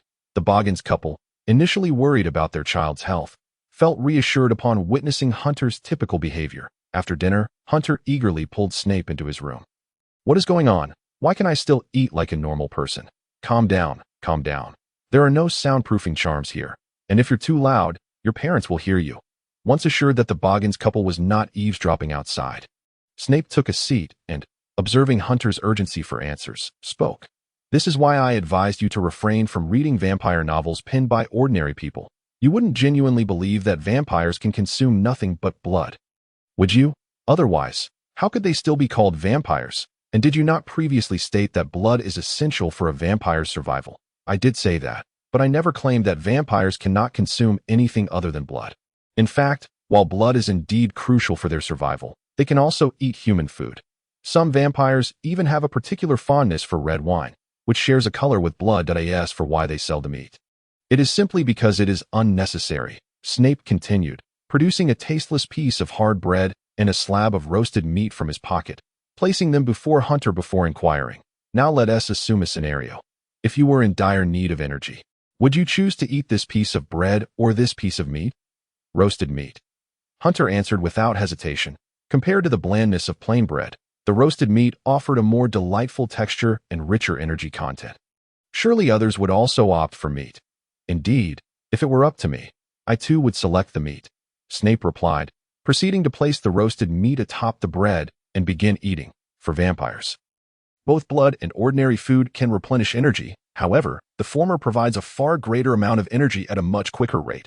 For vampires, a liter of fresh blood yields significantly more energy than several hundred kilograms of bread, which is why ordinary food serves more as a hobby than a necessity. I think I understand. So, Severus, how long will it take you to concoct the antidote? Regardless, it is at least reassuring to know that I won't be regarded as a freak for my inability to eat. Nevertheless, Hunter's foremost concern was whether he could revert to his former self. Uncertain, for I brewed this potion myself, and there are many aspects of it that even I find perplexing, so it will undoubtedly require quite some time. Very well. According to your explanation, this transformation does not significantly impact me. Although I still believe returning to normal would be preferable, it is not a matter of great concern as long as you, Severus, do your utmost. Naturally, yet I must say, Hunter, your mindset is commendably resilient. Initially, I feared you might blame me and sever ties with me. I was indeed quite angry at first, contemplating giving you a punch. However, it can't all be your fault, can it? Although your habit of carelessly leaving things around truly needs addressing. Hunter approached the dressing mirror, observing his significantly paler complexion compared to before. He pondered whether he could use his mother's foundation to cover it up, and then spoke to Snape, who stood behind him. Since the deed has been done, blaming you now serves no purpose as for the impulsive notion of severing our ties. That would merely be digging my own grave, according to your own words. This potion can only be brewed by you in the wizarding world, which implies that you alone possess the capability to concoct the antidote. Therefore, I cannot afford to fall out with you. I must continue to maintain a cordial relationship to secure your assistance in developing the remedy. Perceptive, Hunter, your mindset hardly resembles that of a typical child. Are you not the same? In any case. After agreeing to expedite his efforts in creating the antidote for Hunter, Snape returned to his abode. As soon as he entered his room, Snape promptly utilized apparition to arrive at the cellar outside of town. Sharing the day's occurrences with Grindelwald. That's so, Severus? I must admit, even though your friend is a muggle, he is indeed a person worthy of respect. Upon hearing Snape's account, Grindelwald first expressed his embarrassment regarding the unfortunate incident, then conveyed his admiration for Hunter Boggins. Based on your description, your friend cannot possibly be unaware of the power he possesses. It is a form of immortality with minimal side effects. Not to mention, even a wizard would seldom refuse such temptation. Snape could certainly relate to this sentiment, considering even Voldemort pursued immortality as his ultimate goal. Otherwise, he would not have gone to such lengths to create numerous Horcruxes. From this perspective, Hunter indeed embodies the qualities Grindelwald spoke of, as a person deserving of respect. Overall, aside from his skin becoming noticeably whiter and feeling faint as if he had just completed a marathon whenever he was outdoors at noon, Hunter's life remained largely unaffected. Snape made it a point to bring him a bag of magical creature's blood every few days to replenish his energy. Simultaneously, Snape did not neglect the task of concocting the antidote for Hunter. Each time he visited to deliver blood, he would also hand Hunter a small vial of an unknown potion for him to consume. But alas, none of these potions could lift the enchantment afflicting him. Could you not add some sugar to the potion? On this day, after finishing the potion brought by Snape, Hunter, still unable to acclimate to its bitter taste, smacked his lips and protested to Snape. Of course not. The brewing of potions is an exceedingly meticulous process.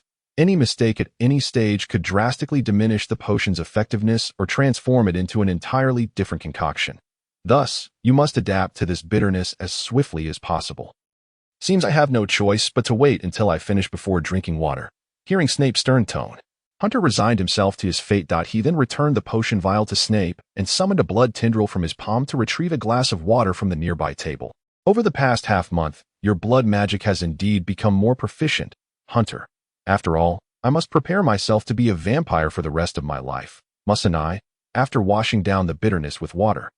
Hunter glanced at the calendar on the wall and suddenly realized that tonight was the full moon. Damn, has it truly come so soon? Severus, why did you not remind me? I thought you had already informed your family.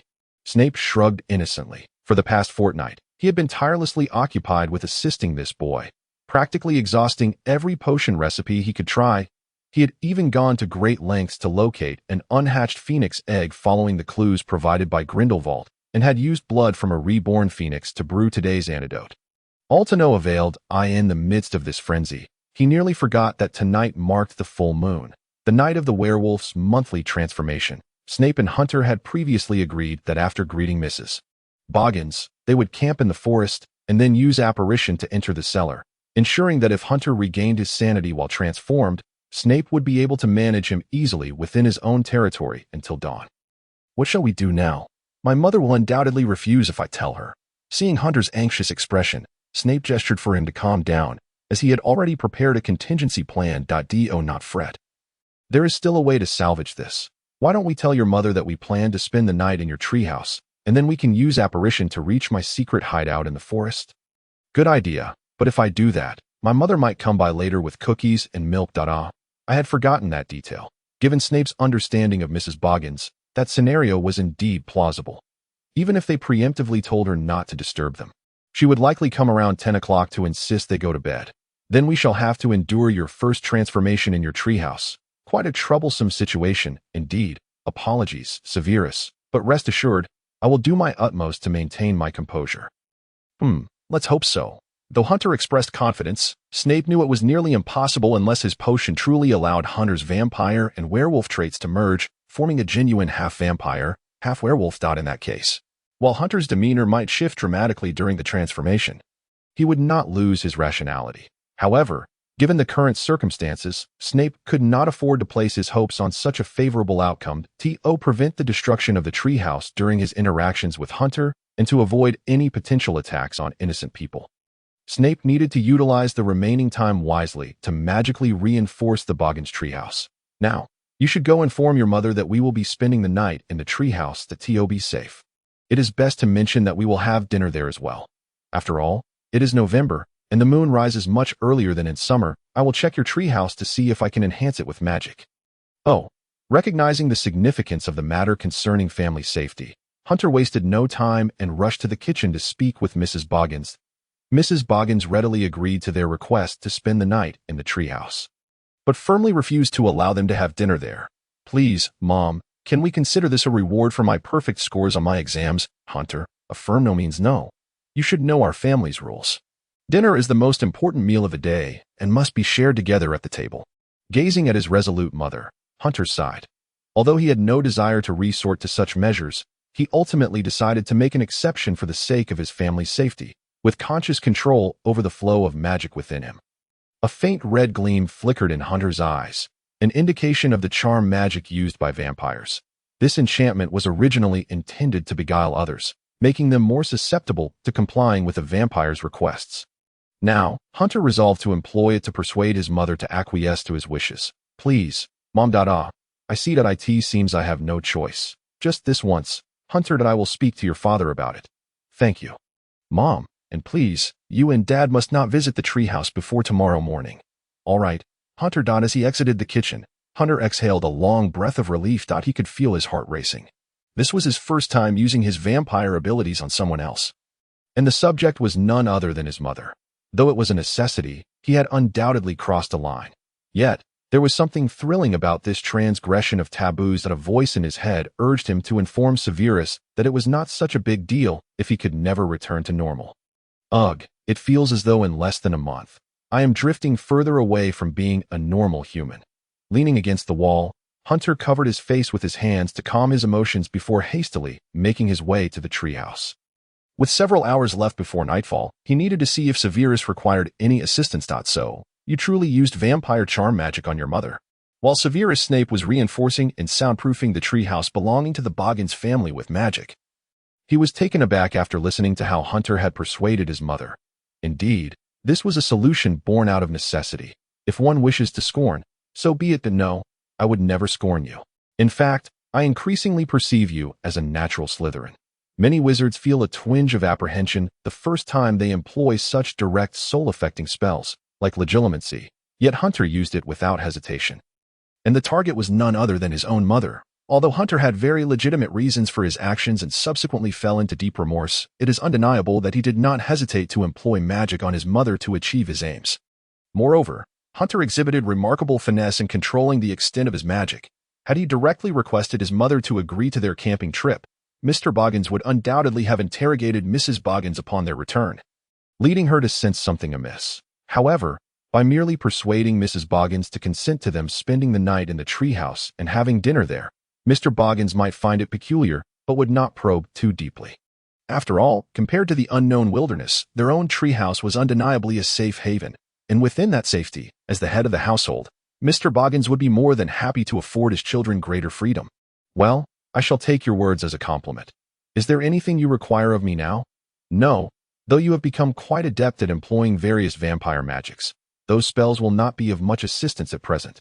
However, you may now drink that bottle of yellow potion on the table. Just be sure not to consume the wrong one. Rest assured, I will not repeat the same mistake twice. After pouring the potion into his mouth, Hunter felt a wave of weakness wash over him, akin to being directly exposed to the midday sun. Thus, he began to grasp the purpose of the potion Snape had given him. So the effects of potions are not exclusively positive. Indeed, potions can serve as both remedy and poison. The vial you have just consumed is what I refer to as the good afternoon potion, theoretically capable of rendering a vampire susceptible to direct sunlight for 24 hours. 24 hours, that is quite an extended afternoon nap. Yes, but that is merely theoretical. I cannot ascertain how long it will actually last, though it will certainly be no less than 12 hours. After confirming that the treehouse had been magically reinforced to withstand dozens of shattering curses, Snape began his next task, crafting a key to address the worst-case scenario. If Hunter were merely a simple werewolf, Snape would have confidence in subduing him without harm even in this setting. But alas, Hunter was not merely a werewolf. He possessed half the strength of a vampire within him. Unlike werewolves, who rely solely on brute strength, vampires wield formidable physical prowess and the ability to cast spells without a wand, making them challenging even for the most seasoned aurors. Even as Grindelwald's disciple, one must approach a vampire with utmost caution. Very well, Hunter, you are to remain in the treehouse. I shall bring dinner to you. Understood. Just as Snape had anticipated, upon hearing that his son wished to dine with friends in the treehouse and spend the night, Mr. Boggins offered no objections, merely cautioning Snape and the others to avoid catching a cold, thus refraining from further inquiry. Clearly, Mr. Boggins was supportive of his son's wishes. Once the magic was lifted, Mrs. Boggins, though puzzled as to why she had acquiesced to her son's request, felt it inappropriate to contest it now that her husband had agreed. Time swiftly approached dinner, and as November had arrived, nightfall came upon them much sooner than before. The listening charm Snape had set within the treehouse began to emit low, beastly growls. Well then, Uncle and Aunt, I must return to the treehouse. I cannot keep Hunter waiting, Snape remarked as he gathered their dinner to head back. Very well, my apologies, Severus, for dragging you along with Hunter's whims. It is nothing. After all, we are friends. As Snape approached the treehouse, he beheld, illuminated by the electric light, a towering wolf wreaking havoc within, its sharp teeth and claws tearing apart everything in its vicinity. Fortunately, thanks to the combined effects of Snape's numerous spells, this beast was confined to the cramped space. It seems that dinner will not be happening. After stowing the dinner into a pocket dimension, Snape rummaged through his belongings for the wand he intended to use that day. Ultimately, he selected a newly crafted wand made of jujube wood, measuring 10.5 inches, with a core composed of the whiskers of a particularly fierce house elf. Now that I have found you, it must be fate. Let us see how you fare against my dear friend today. Gripping the wand tightly, Snape took a deep breath and opened the door, revealing a scene of colossal claw marks and utter chaos. While in the already dim shadows, a pair of glimmering green eyes stared intently at him. Severus, the owner of those eyes, struggled to utter Snape's name, the strain in his voice suggesting he was enduring immense pain. Hunter, Merlin above, you still possess your faculties? Under normal circumstances, Snape seldom uttered phrases akin to calling upon a deity in the wizarding world, but he felt that in this situation, such words were entirely fitting. It hurts so much. Help me to this moment. Hunter felt as if he were trapped in a nightmare, where a massive dark wolf relentlessly lunged at him. Its speed was so swift that he barely caught a glimpse of a shadow. Were it not for the enhanced abilities granted by his vampire heritage, he would have surely been overpowered by now. A wolf, you say? So, within this hallucination, a great wolf is attacking you. Hunter? Yes, and for some reason. I am utterly incapable of using magic against it. I am merely relying on my vampire physique to barely contend with it, but I am nearing my limits. Hunter could sense that the wolf before him remained entirely unaffected by the earlier good afternoon potion. Instead, he himself felt weakened due to the potion he had consumed. Had it not been for this, even without the use of magic, he would not be struggling so fiercely. It seems that the potion I had you drink has now become a hindrance. Hold on, Hunter, I shall devise a solution. Sometimes, even Snape himself felt that his knack for self-sabotage could rival that of anyone in the world. While others approached tasks with simplicity, he, on the other hand, seemed to unwittingly complicate matters at every turn.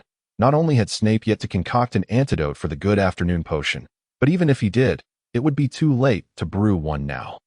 Fortunately, from Hunter's description of his current physical state, Snape gleaned some secrets about the transformation of werewolves. Multiple personalities, what is that? Severus, Grindelwald, called forth by Snape, observed his disciple arranging magical runes through a mirror Snape carried. Multiple personalities, this term was entirely novel to this wizard. It is a term derived from the psychological studies of ordinary humans. Simply put, it refers to a single body housing one or more distinct consciousnesses. Or in wizarding terms, it indicates that a person harbors multiple souls within. Snape swiftly laid down a soul-binding magic circle beneath Hunter while retrieving a small pouch of phoenix blood from his pocket to feed to Hunter, who was valiantly battling the other soul within him. The potent blood of such magical creatures provides vampires with far more energy than that of mere humans. While a small vial may not completely counteract the effects of the good afternoon potion, it could mitigate some of them. Unlike mere possession, the emergence of this additional soul often stemmed from the individual willingly severing a portion of their own soul, giving rise to a new entity. This new soul could manifest as a person with a personality entirely different from the host, or even take on an animal form, yet they share a common threat: the struggle for control over the body against the original soul. How intriguing it is, the concept of soul severance, reminiscent of the creation of Horcruxes. Yet, as you imply, it is astonishing that Muggles might also possess the capability to engage in such a profound act as soul division. After all, when it comes to matters concerning the soul, even the most powerful wizards must tread with utmost caution, particularly regarding the magic that involves severing one's own soul. It is indeed remarkable that Snape suggests Muggles can manage such a feat. However, there exists a distinction. In the crafting of Horcruxes, the soul that is severed is deliberately controlled by the wizard, and the fragmented soul is imbued into an object rather than remaining within a corporeal form. This implies that the separated soul does not vie for the host body. Snape paused momentarily before he began to enlighten the old wizard from Nurmengard about the psychological condition known as dissociative identity disorder. The relationships among the souls coexisting within a single body can vary immensely. They may be intimate allies, guardians, and the protected, or, conversely, they may harbor animosity towards one another, perpetually contending for control over the body. The extent of memory sharing among them is also uncertain. They may share memories or not. The werewolves certainly belong to the former category. Indeed, many werewolves recall their past actions upon reverting to human form, experiencing the pain of those memories anew. As Snape continued to set up a magical array capable of communicating with Hunter's deep consciousness, beads of sweat adorned Hunter's brow, clearly indicating that the confrontation with the other soul within him had drained much of his vitality. This led me to a hypothesis. The lycanthropy not only transforms the infected individual's body, but also engenders a second soul within them, a wolf spirit. This wolf spirit is typically suppressed by the host soul. Yet during the full moon, the lunar power amplifies the wolf spirit's strength, allowing it to wrest control over the body from the host. Thus, a werewolf is born. Even for a wizard, this conjecture seems rather fanciful. However, if what you assert is true, we may very well unravel the enigma of this ailment that has plagued the wizarding world for countless years. Should we pursue this line of inquiry? It is conceivable that one day, lycanthropy may no longer be deemed a terminal affliction, perhaps. Yet, despite voicing such sentiments, Snape doubted he would be the first wizard to discern the essence of lycanthropy. Countless esteemed wizards had emerged throughout the ages, and they might have already deciphered the true nature of lycanthropy and werewolves. As for why lycanthropy remains a terminal condition in the wizarding realm, it is not difficult to surmise. First and foremost, even today, werewolves are a greatly marginalized group within the wizarding community. Wizards who transform into werewolves are often denied admission to wizarding schools. It was only under Dumbledore's leadership that Hogwarts made an exception for a werewolf to attend. That werewolf, if my memory serves me correctly, would later become deeply intertwined with my own life, nearly leading to my demise. Remus Lupin, an exceedingly rare werewolf wizard, despite the many unsavory aspects of his past. Snape ultimately felt sympathy for his plight. Should I indeed discover a remedy for lycanthropy in the future, assisting him would not be out of the question. Yet, now is not the time to ponder such distant possibilities. The clock has yet to strike midnight, and Hunter's eyes already brim with the feral instinct threatening to consume his rationality. Indeed, even for a vampire, it is a formidable challenge to have a mere 12-year-old human confront a wolf. Especially given that I had previously administered a potion that severely diminished the vampire's abilities. At present, he finds himself in a precarious position in the struggle against the other soul within him. I must activate the binding magic array before he completely loses his reason. Very well. However, just as Snape prepared to initiate the magical array, he suddenly realized that although Hunter's eyes reflected a predominance of bestial instincts over reason, the essence of Hunter's humanity still valiantly persisted against the wolf spirit's ferocity. Hunter, can you still hear my voice? Please, don't shout. My ears are exceptionally sensitive right now. The fact that he could still just indicated he retained some strength, which reassured Snape. So, shall I activate the magical array to bind you? Not just yet. I haven't yet determined the victor in my contest with this damned beast, though I am barely holding on. I refuse to concede until the very last moment. Rest assured, when I can no longer endure, I shall signal you. Very well, I shall defer to your judgment, but do not overexert yourself, understand? After all, you are my first friend in this second chapter of life. Severus Snape. Despite the modern world where many places remain illuminated even at 2 in the morning, it is now the 1970s, and they find themselves in a remote town, far from the bustling metropolis of London.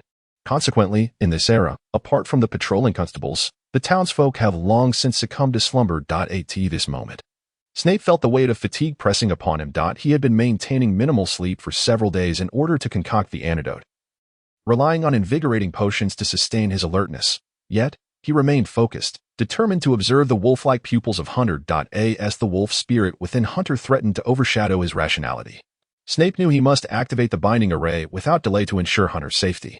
Master, I have prepared some tea and coffee for you, along with chocolate cookies for a late-night snack. How fares Mr. Hunter? In an apparition behind Snape, Crabbe held a tray of refreshments, glancing at Hunter, who was growling within the magical array. Frankly speaking, although he was a friend of his master, Crabbe did not particularly like this muggle named Hunter, especially given the hardships Hunter had imposed upon his master in recent days. Fairly well. It is currently 2:30 in the morning, with approximately 4 hours remaining until dawn. If we can endure these hours, Hunter will be safe until the next full moon. Is that so? Then, that means you can finally rest. Indeed, but that will have to wait until I finish organizing the reports I need to complete the day after tomorrow. Hey, Severus, even if this is a discovery that could impact the wizarding world, you need not neglect your health. Remember, your body is the foundation of your endeavors. I am aware. After accepting the refreshments prepared by Crabbe and responding to Grindelwald, Snape returned his focus to observing Hunter's eyes. Despite the continued dominance of the wolf spirit within Hunter, it was merely an advantage. Hunter's rationality stood firm like a battered yet indomitable fortress, resisting the onslaught of the wolf spirit and preserving the last vestiges of clarity within his mind. Although he lacked the strength for extensive communication with Snape, Hunter still managed to convey his determination to endure through subtle gestures like blinking. Time passed, each second stretching into eternity. Finally, when Crabbe delivered the third round of refreshments, the first light of dawn broke on the horizon like a victorious banner, reaching the two who had been wide-eyed and watchful throughout the night. With a heavy, labored breath, the dark fur covering Hunter gradually receded. The vicious fangs and claws that had wreaked havoc within the treehouse transformed back into human teeth and nails. Most importantly, the feral essence of the wolf spirit within his eyes faded with the setting full moon, leaving Hunter's humanity to reclaim its rightful dominion. Have you returned? Shall we indulge in some sweets to celebrate? Not at all. I currently lack the strength even to lift a piece of paper. Hunter lay upon the mattress of the treehouse, reflecting upon the arduous battle he had fought within his subconscious against the colossal wolf. It had been a grueling and perilous encounter, yet it was one worth remembering. Against a worthy adversary, just as the colossal wolf had cast its gaze upon him in the final moments before dissipating with the morning light, he believed it too had acknowledged him. Quite normal. Though that battle transpired solely within your subconscious, each clash with that wolf was a drain upon your soul, hence your fatigue is entirely understandable. After concealing the magical array within the treehouse, Snape commenced the restoration of the treehouse, which had been ravaged by Hunter. Simultaneously, Snape did not neglect to inquire about every intricate detail of Hunter's battle with the wolf spirit the previous night. Fortunately, although Hunter's soul was exceedingly weary, his recollection of the encounter remained remarkably vivid. According to Hunter, as soon as the moon emerged, he sensed an unseen force drawing him into a realm reminiscent of the woods behind the town, where a grotesque, humanoid wolf with glowing green eyes fixated on him with malicious intent. When it lunged towards him, his instinct urged him to cast a spell, but he soon realized that he was utterly incapable of wielding any magic in that place. Thus, he opted to evade. Thankfully, despite having consumed Snape's potion, his vampiric physique proved considerably stronger than that of an ordinary human, enabling him to dodge the creature's ferocious assault. This was entirely reasonable, for it seemed plausible that the realm was a manifestation of Snape's subconscious, with the giant wolf representing a darker facet of his soul, rendering him unable to employ magic against it. In this regard, it is understandable why those sorcerers transformed into werewolves lose their sanity during the full moon. After all, in the absence of magic, even a wizard would find it exceedingly challenging to prevail against a humanoid wolf. Snape hypothesized that if werewolves wish to retain their sanity during the transformation on the night of the full moon, they must engage the wolf spirit in unarmed combat within that subconscious realm until they vanquish it. thereby enabling them to maintain their rationality during future transformations. Following this, each full moon should allow the werewolf to remain composed. For it is instinctual for canines to pledge loyalty to those stronger than themselves. If one can defeat the wolf spirit once, it will yield to the human soul. However, one must ponder how many possess the prowess to conquer a humanoid wolf. Even the strongest man in the world, Schwarzenegger, would likely not guarantee victory against such an opponent. Given this, it is somewhat perplexing that Hunter could contend with the wolf spirit until dawn. How did he accomplish such a feat? It was the art of Bartitsu, replied Hunter. Severus, have you forgotten? My father and I are both avid fans of Sherlock Holmes, and we have studied Bartitsu. Though it may be somewhat disreputable, I seized the moment when the wolf lunged at me, colliding with it and locked onto it, refusing to let go despite its struggles, holding on until dawn. Bartitsu, how intriguing, Snape mused. It appears the key lies here. Indeed, relying solely on physical strength against the wolf spirit would prove difficult.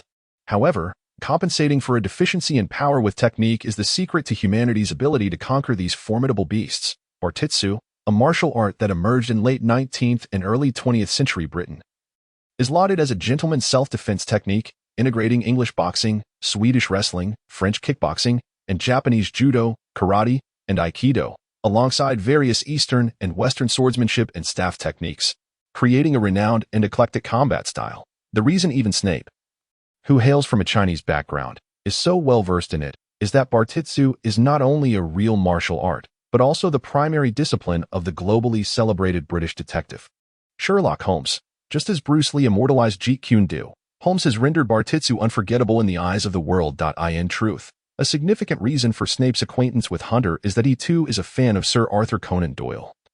Though his admiration for Holmes pales in comparison to that of the Bogans' father and son, who dedicated themselves to studying Bartitsu out of their passion for the detective, while the Bogans' motivations for learning Bartitsu may elicit both laughter and tears, one cannot deny their remarkable talent. According to Snape's observations, Mr. Bogans has achieved a masterful level of Bartitsu, while Hunter, though somewhat inexperienced, boasts a commendable proficiency in the art. It appears that before I successfully concoct an antidote, you must refine your Bartitsu skills further, particularly in grappling, wrestling, and joint locks, ideally reaching an elite level. I know that without you saying, Hunter replied.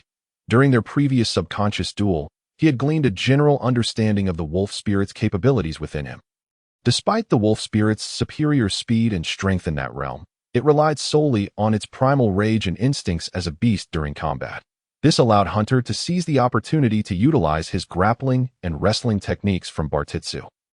Engaging the creature in close quarters. On one occasion, he even managed to constrict its neck, yet regrettably, within that subconscious space, both he and the wolf spirit seemed impervious to the need for breath, rendering him unable to defeat it through asphyxiation.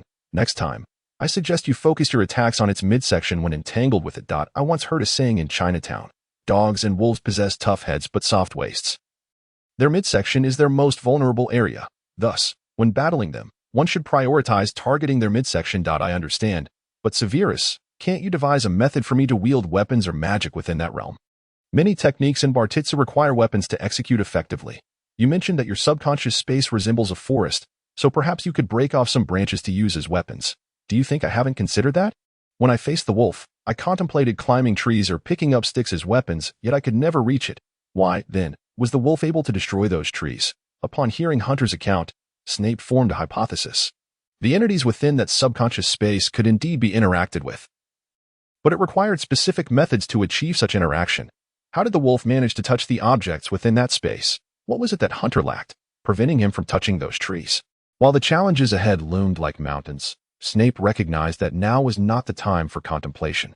Overwhelmed with fatigue, his mind was a tumultuous haze, and after enduring the fierce battle of the previous night, Hunter's mental state was equally depleted. Let us rest for now. There is no rush, even if we do not discover a way for you to interact with those objects by the next full moon. You may still prevail. Hunter was acutely aware of what Snape meant. The difficulty he faced in the recent encounter was largely attributable to the calming potion he had consumed. Had he abstained, he would not have struggled as he did, even if he could not achieve victory. Then, I shall take a proper rest, as so much has transpired in these past few days. Wait, aren't we supposed to have class today? I'll manage with a doppelganger. You, on the other hand, should drink this pouch of unicorn blood and obediently attend class. With that, Snape tossed a pouch of unicorn blood to Hunter, then conjured a doppelganger before using apparition to return to the cellar. Leaving Hunter bewildered, clutching the pouch of blood amidst the morning glow. Severus, you were truly a poor friend. Back in the cellar, Snape was oblivious to Hunter's sentiments. Upon his return, he shed the somewhat odorous robe he wore. Wrapping only a scarf around his waist before entering the newly constructed Roman-style bathhouse. As he stepped into the steam-filled sauna, he leaned comfortably against the stone wall, occasionally waving his wand to summon a cascade of refreshing water into the central fire pit. How delightful! Indeed, one must indulge in a hot bath before slumber, especially a sauna. In the days that followed, Snape's life gradually returned to normalcy, although he continued to brew an antidote for Hunter each day. After a failed attempt using Phoenix blood, both Snape and Hunter had come to terms with the situation. If even Phoenix blood could not succeed, they would simply allow things to unfold naturally. Before long, the next full moon arrived. On this day, Snape and Hunter greeted Mrs. Bogans early before ascending to the treehouse. As the moon ascended, Hunter once again transformed into a werewolf. However, this time, the feral essence symbolized by the wolf spirit flickered briefly in Hunter's eyes before being subdued by his rational mind. We have succeeded. Gazing upon Hunter, who had just reverted from his werewolf form back to that of a human, Severus Snape approached, offering a bottle of juice crafted from grapes of the esteemed Toad as a celebration for his dear friend's triumphant defeat of the wolf spirit. Indeed, as I faced it once more, my conviction grew stronger. Despite the resemblance to humanity and its appearance, at its core, it was merely a beast. Once one comprehends its patterns of aggression, vanquishing it becomes exceedingly straightforward. After having bested his wolf spirit in direct confrontation, Hunter discerned the submission reflected in its gaze. Following Hunter's command, the wolf spirit obediently sat down, and Hunter too returned to his human form. Haha, quite right. So, to commemorate your victory, let us toast. On the final full moon of the year, Snape poured the crimson grape juice into a pre-prepared silver cup and handed it to Hunter. Alas, they were both still underage. Otherwise, they could have celebrated with fine Lafite red wine. Say, Severus, are you certain this is merely grape juice? You know we'd be in serious trouble if my mother discovered we were drinking. After accepting the silver cup from Snape and taking a sip, Hunter began to question whether Snape had made another error, for the so-called juice seemed to carry a faint hint of alcohol. Fear not. This time it is 100% accurate. Now that you have subdued that wolf, does it mean you can transform at will? I'm unsure, but now that you mention it, should we give it a try? Prompted by Snape's suggestion, Hunter set down the cup and began to commune with the other soul residing within him. Perhaps due to their newfound understanding after his victory, the wolf spirit seemed to comprehend Hunter's words. Under the silvery glow of the full moon, Hunter transformed once more into his werewolf form. I truly can control it at will. It appears I need not worry about it running amok during the full moon anymore. As Hunter reveled in the movements of his current physique, he noted the numerous differences from his human body, yet inexplicably felt no sense of unfamiliarity. Rather, it felt as though this form had been his from birth. It seems you two have established a commendable master-servant relationship. However, do not forget to allow it some freedom from time to time. Neglecting such could lead to psychological issues. Are you advising me on how to care for a large dog? Yet, now that you mention it, I do feel as though I am tending to a giant canine. Regardless, the greatest peril surrounding Hunter had now been resolved, allowing them both to breathe a sigh of relief. At least for the time being. In the days that followed, Snape added another task to his schedule, to resume practicing the internal martial art of Xing Yi Quan, which he had neglected since his arrival in this world. In preparation for consuming the potion he had named the Night Elixir. Indeed, the potion that Hunter had mistakenly ingested was originally concocted by Snape for his own use. Snape had intended to drink it after gathering further intelligence regarding werewolves and vampires. But fate took a turn, and Hunter ended up drinking it instead. While it was an accident, it did yield valuable information from Hunter, revealing that when dealing with the wolf spirit, one could not rely on magic but rather must resort to combat skills. Thus, rather than learning Barton techniques from Hunter, it would be more beneficial to revisit the Xing Yi Quan he had practiced in the past. Nonetheless, Snape acknowledged that he had not diligently trained in Xing Yi Quan for nearly a decade. Resuming it now would undoubtedly be a lengthy endeavor. By his calculations, achieving half of his previous proficiency by the time he returned to Hogwarts next September would be quite ambitious. As the saying goes, haste makes waste. For now, I shall focus on honing my muscles and tendons. On this day, Creature rose early from his slumber, retrieving the Christmas pudding he had begun steaming the day prior from the oven. While the turkey, filled with spices and fruits, roasted in another oven, emanating its delightful aroma. Excellent. With this, The main course for the Christmas feast is nearly complete. I hope the master arrives at the cellar soon. After meticulously arranging the festive meal on the dining table, Creature ventured to the cave-like dwelling of the giants, where Goliath and his wife, whom he had traded 3 sheep and 4 deer from a giant couple, were preparing a pot of the giant's signature stew. Goliath, can we really eat this? Goliath, gazing at the 2 plump cows, swallowed hard, utterly bewildered as to why the usually stern elder had unexpectedly gifted him and his wife with 2 cows. Take them, Goliath. Consider it a reward for your diligent work. Merry Christmas. Oh, Merry Christmas, elder. Meanwhile, in town, Petunia, home for the Christmas holiday, was boasting to Lily about her new broomstick, a Christmas gift from Professor Sprout, the head of Hufflepuff. Originally, Professor Sprout intended to gift me a set of gardening tools, but I ultimately chose this broom that accommodates 2 riders. By the way, Lily, where is Severus? Did you forget to invite him for Christmas this year? Severus? He mentioned he was going to Diagon Alley to purchase some Christmas sweets. He left this morning using apparition. I hope he doesn't buy too many Birdie Bots every flavor beans. I certainly do not wish to encounter the spicy flavor again. Since we still have time, why not take a ride on the broom for some fresh air? As for Snape's solo trip to Diagon Alley, Petunia was not particularly surprised. During her time at Hogwarts, she had learned that apparition was an advanced magic reserved for 5th-year students, yet Snape, who had not yet officially enrolled, had already mastered it. This meant that, should he desire, he could instantaneously appear anywhere in the UK. All right, Petunia. Were Snape present, he would likely have vehemently discouraged Lily and her companions, for judging by the letters Petunia occasionally sent home, her flying skills were rather abysmal, and this 2-rider broom was entirely different from the one she used in flying lessons. As anticipated, after a brief flight with Lily on the broom, Petunia felt as if she were losing control, and the broom began to accelerate uncontrollably. Slow down, Petunia. I'm trying, but this broom is nothing like the one used in flying class. Thus, Petunia and Lily were swiftly carried out of Cokeworth, spiraling through the sky. Occasionally performing flips that it took Petunia a considerable amount of time to regain balance. But soon the sisters realized they had been transported to an unfamiliar town. What should we do, Petunia, if we don't return home before dark? Mother will scold us. Fear not, Lily. I believe we haven't flown too far.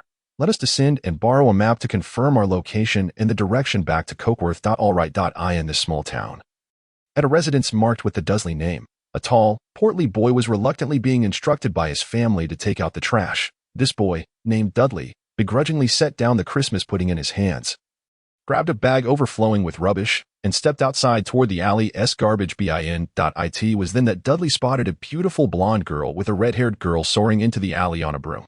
Rubbing his eyes and pinching himself to ensure he wasn't dreaming, he fainted on the spot. Sister, what should we do? He's passed out. Stay calm. I remember having some wake-up grass from Professor Sprout in my bag. If I let him sniff it, he should be fine. Unlike Lily, who was solely concerned for Dudley's safety, Petunia, having spent some time at Hogwarts, was more apprehensive about potential repercussions from the Ministry of Magic. It should be fine. After all, I didn't use magic, merely riding a broom. I doubt I triggered any trace. It'll be alright. We just need to wake him up and ensure he doesn't disclose today's events. At this moment, Dudley, beginning to regain consciousness, cracked one eye open and beheld the 2 girls descending from the sky on their broom. As they rummaged through a bag at their waists, pulling out a rather peculiar-looking herb. He was so startled that he jumped up, backing against the wall with a look of sheer terror. You're awake. Penny, feeling a twinge of embarrassment, hastily tucked the invigorating herb back into her satchel and clasped her hands together, fervently apologizing to the boy before her, who was already quite wary of them. I'm so sorry. I didn't mean to frighten you. I was merely testing out my new broomstick with my sister, and unexpectedly lost control, landing in this unfamiliar town. I thought I could find a map to get back, and I didn't realize I would startle you. Reason told Vernon that he should immediately flee the alley and call the police to detain these 2 babbling girls. Yet inexplicably, as he gazed upon the desperately apologetic girl, he hesitated. I have a map at home that you can borrow. Excuse me? Penny, who had been fervently apologizing, was taken aback to hear that he bore no resentment and even offered to lend them a map. She was astonished into momentary silence, as she had believed that his refraining from running off to summon the authorities was already a significant kindness. Are you truly willing to lend us your map? Yes, Vernon nodded, though he couldn't quite fathom why he had said such a thing, feeling instead a peculiar satisfaction merely in having exchanged a few words with her. Thank you so much. I'm Lily.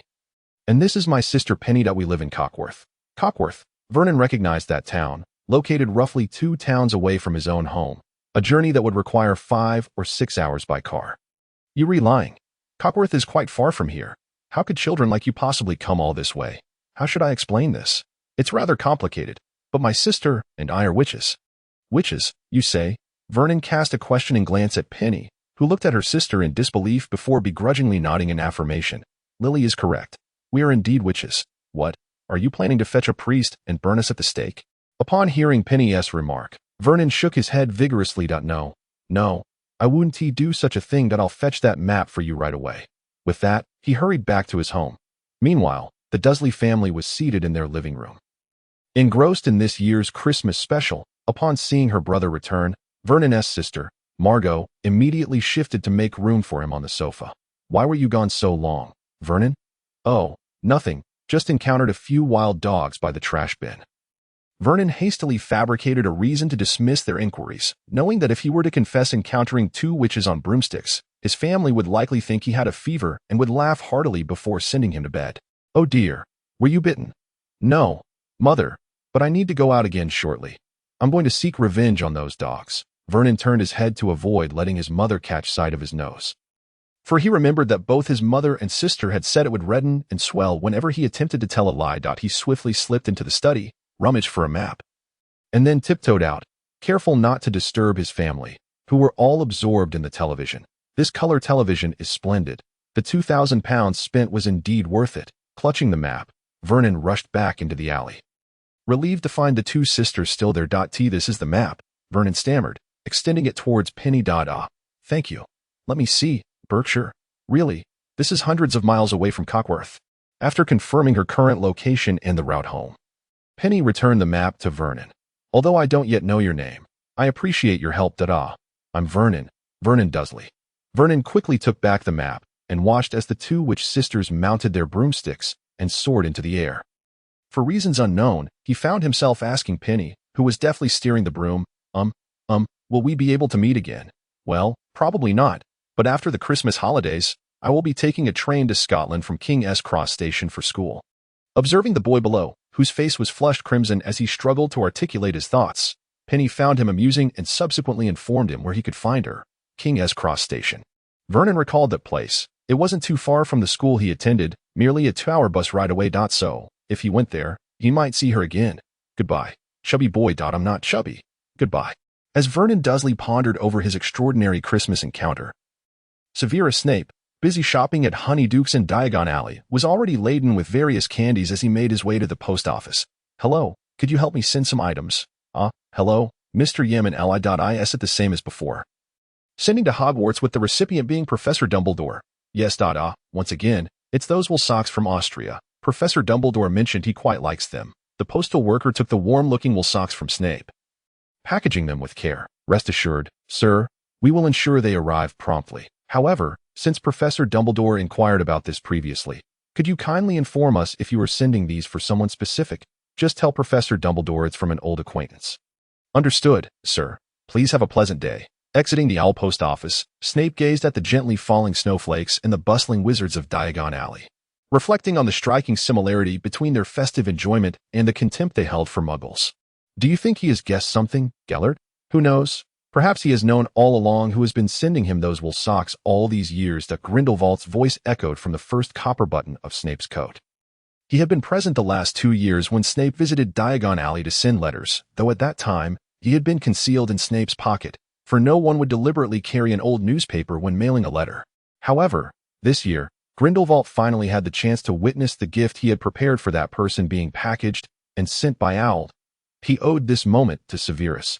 Had it not been for the box of Bertie Bott's every flavor beans he had sent him via Transfiguration that Christmas, he might never have realized he had someone deserving of a Christmas gift.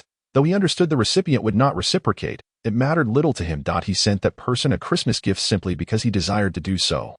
Whether or not that person accepted it or returned the favor was of no consequence to him. I was quite surprised when you first mentioned wanting to send someone a Christmas gift.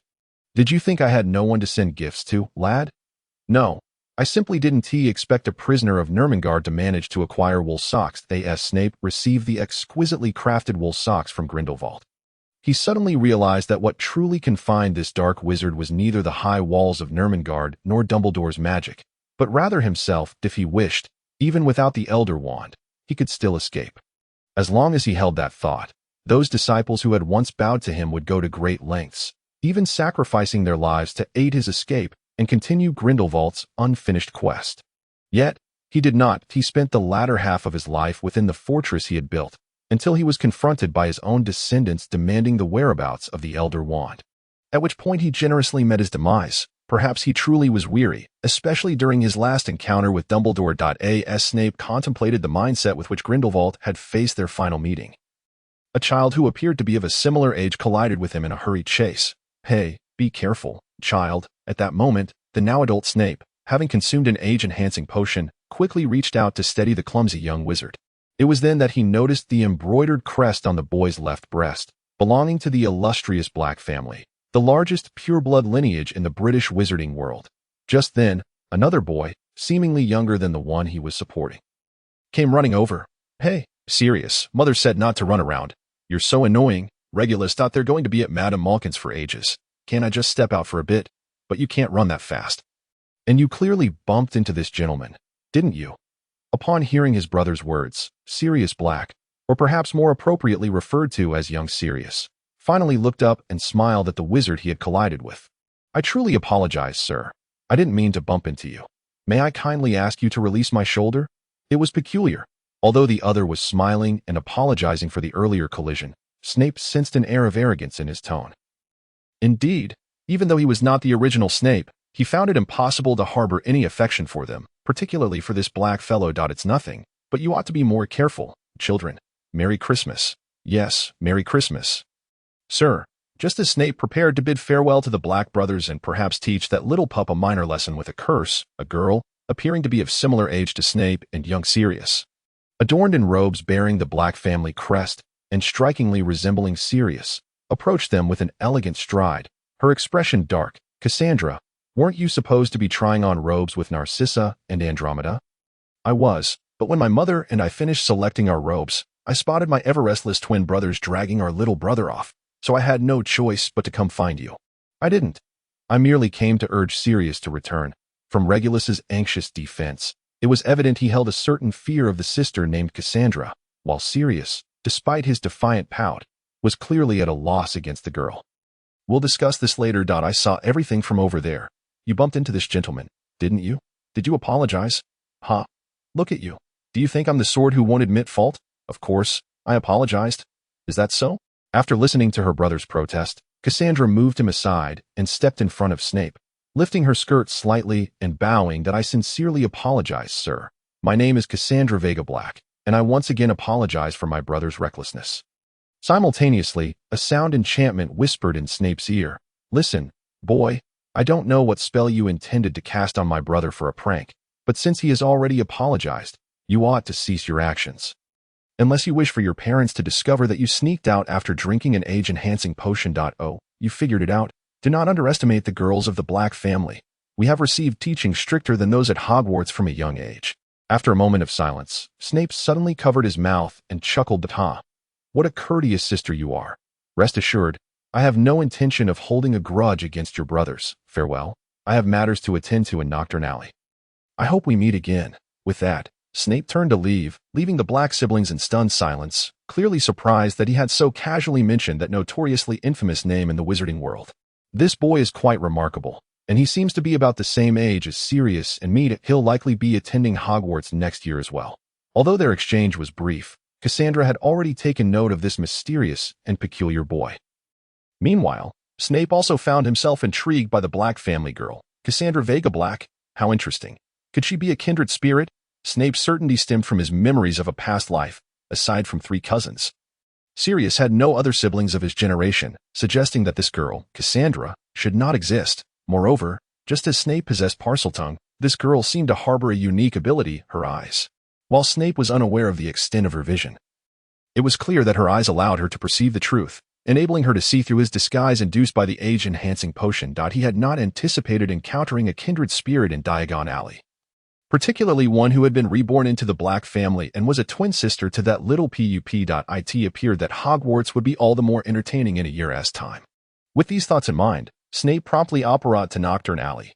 His earlier words to the Black siblings had not been mere pleasantries. He indeed had business to attend to, since inheriting the Snape family lineage and bloodline documents from his father on Halloween. Snape had begun to utilize the connections he had amassed over the years in Knockturn Alley to investigate his family.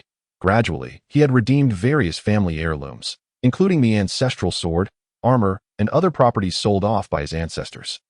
After 2 months, Snape had reclaimed all the Snape family's assets he could locate, except for a castle and an estate, currently in the possession of a jeweler and a banker, once Snape contacted them under the guise of being a descendant of the Snape family. They expressed their willingness to return the properties if he could offer a reasonable price. However, this was no small sum, conservatively estimating the cost to redeem these 2 properties would amount to approximately £150,000, equating to about 300,000 galleons. For the final transaction price, it would depend on how much value Snape could exhibit to these 2 merchants during their encounter. For merchants engaged in such high-stakes dealings, money had lost much of its significance. They valued the worth of the individuals they traded with even more. If a party could demonstrate their potential as a worthy acquaintance, they might be willing to offer concessions during negotiations, all in the interest of establishing a lasting relationship. Unfortunately, whether in the wizarding world or the realm of muggles, Snape was merely an obscure nobody at present. He lacked the financial means to purchase his ancestors' castle and estate, and could not convince these merchants of his potential as a valuable associate. Thus, Snape had to project an air of importance, leveraging every resource at his disposal. His visit to Knockturn Alley was to retrieve a sapphire necklace he had commissioned from the owner of Borgin and Burke's. This sapphire, the size of a pigeon's egg, was one of the finest gems unearthed by the Niffler he had raised, and although it bore no magical properties, Snape believed it to be of immense value even in its raw state. This belief was reinforced by the fact that both the Niffler and the Australian billywig he kept held a particular fondness for this sapphire, to the extent that they had thrown a considerable tantrum when he attempted to remove it from the vault in the cellar. "Merry Christmas, Mr. Borgin. I have come to collect the sapphire necklace I commissioned. Welcome, Mr. Lee. Please, have a seat. That necklace has been crafted by the finest goblin artisans. Allow me a moment to retrieve it for you." "I truly appreciate it, Mr. Borgin. Behold, this exemplifies the advantages of demonstrating one's worth to potential allies." The potions sold by Snape have consistently represented the finest quality within the inventory of Borgin and Burke's, and he has also concocted numerous potions for Mr. Burke, establishing a commendable camaraderie between them. Therefore, when Snape made his request to Mr. Burke, it was met with utmost seriousness, with Burke personally attending to the matter and even leveraging his connections to engage the finest goblin craftsmen on Snape's behalf. Here lies a necklace, meticulously crafted by Master Darrow, a goblin jeweler from Switzerland, known as the Blue Moon. Master Darrow informed me that although the gem you provided lacks magical properties, its quality is commendable among those he has encountered. Mr. Burke retrieved an exquisitely crafted wooden box from behind the counter and opened it, revealing a silver necklace adorned with a gemstone that shimmered like a profound ocean while radiating a brilliance reminiscent of the moon. "Truly magnificent. It is indeed beautiful. Yet, do you truly intend to pawn it to a muggle in exchange for your ancestral castle and villa? Well, after all, it is a family heirloom, and it does not sit well with me for it to be possessed by outsiders. Moreover, while this gemstone necklace is stunning, it holds little value for us wizards, does it not?" When Snape previously approached Mr. Burke, he candidly explained his reasoning for wishing to create a necklace from this sapphire, which led Burke to commission Master Darrow to craft the piece without any enchantments. "Thank you, Mr. Burke. I shall take my leave now, and I wish you a delightful Christmas. Likewise, I wish you a joyous Christmas." Mr. Lee. After departing from Knockturn Alley and with daylight still upon him, Snape made his way to London's largest jewelry appraisal center. Despite it being Christmas Day, a few staff members were still on duty. "Good day. I would like to request an appraisal for this necklace." "Oh, certainly, sir." The attendant in a blue uniform accepted the wooden box from Snape, opening it to be instantly captivated by the enormous sapphire adorning the necklace. Only regaining her composure when Snape tapped the counter with his fingers. "Please hold on, sir. Due to the extraordinary value of your necklace, it is beyond the capacity of a mere clerk to handle. So we must inform our manager." "No problem." Half an hour later, a Morgan automobile pulled up outside the appraisal center, and a middle-aged man, his plump form squeezed into an expensive suit, rushed inside in a fluster. "Damn it, Linda, I had to forego our family's annual ham-cutting ceremony for you to examine this exorbitantly priced gem. Good day, sir. How may I assist you? I apologize for interrupting your family gathering, but I earnestly require your assistance in obtaining an appraisal certificate, so I beg your pardon. No, there is no need for such apologies, sir. This is simply my work. After a textbook-like transformation of demeanor, the manager of the Jewelry Appraisal Center accepted the Blue Moon box from the attendant. It is truly exquisite, with its deep azure hue exuding a soft white glow, truly deserving of the name Blue Moon. Within the appraisal center in London, an elderly gemologist, his hair graying, held the necklace known as the Blue Moon in his hands, examining the beautiful blue gemstone through a monocle over his left eye. Initially, he had a few grievances about being summoned on Christmas Day, but all discontent vanished the moment he laid eyes on the necklace. With years of experience in gem appraisal, he immediately recognized the authenticity of the gemstone. This pigeon egg-sized natural sapphire alone was worth a fortune, to say nothing of the silver necklace, which was also crafted by a master artisan, further enhancing its value. Although this is merely a preliminary appraisal, I estimate that your necklace is valued at approximately £200,000. Of course, should we provide an official appraisal certificate, its value will undoubtedly increase significantly. Reluctantly placing the necklace back into its wooden box, the elderly gemologist turned to the necklace's owner to convey his preliminary assessment. I see. That is splendid, as I was concerned that the necklace might be undervalued, which would complicate my plans to pawn it. Upon hearing Snape's intention to pawn the necklace, the manager quickly approached him, intrigued. Pawn? Sir, are you considering selling this necklace due to financial constraints? If so, please ensure that you sell it to our company. I will contact my boss to offer you a suitable price. No, I believe you misunderstand. I do intend to pawn this necklace, but not due to a lack of funds. I am preparing to purchase a castle and a manor from a jeweler and a banker, respectively, but at present, I lack sufficient liquid assets, hence my intention to pawn this ancestral necklace. Understanding Snape's situation, the manager grasped why someone with such wealth would still wish to pawn the necklace. Indeed, anyone possessing such a large sapphire and able to engage a skilled jeweler would hardly be in need of money. I see. Then, if it is not too much trouble, could you kindly share the names of the jeweler and the banker? After all, our appraisal center has dealings with most jewelers and banking institutions. Perhaps I may know them. Certainly.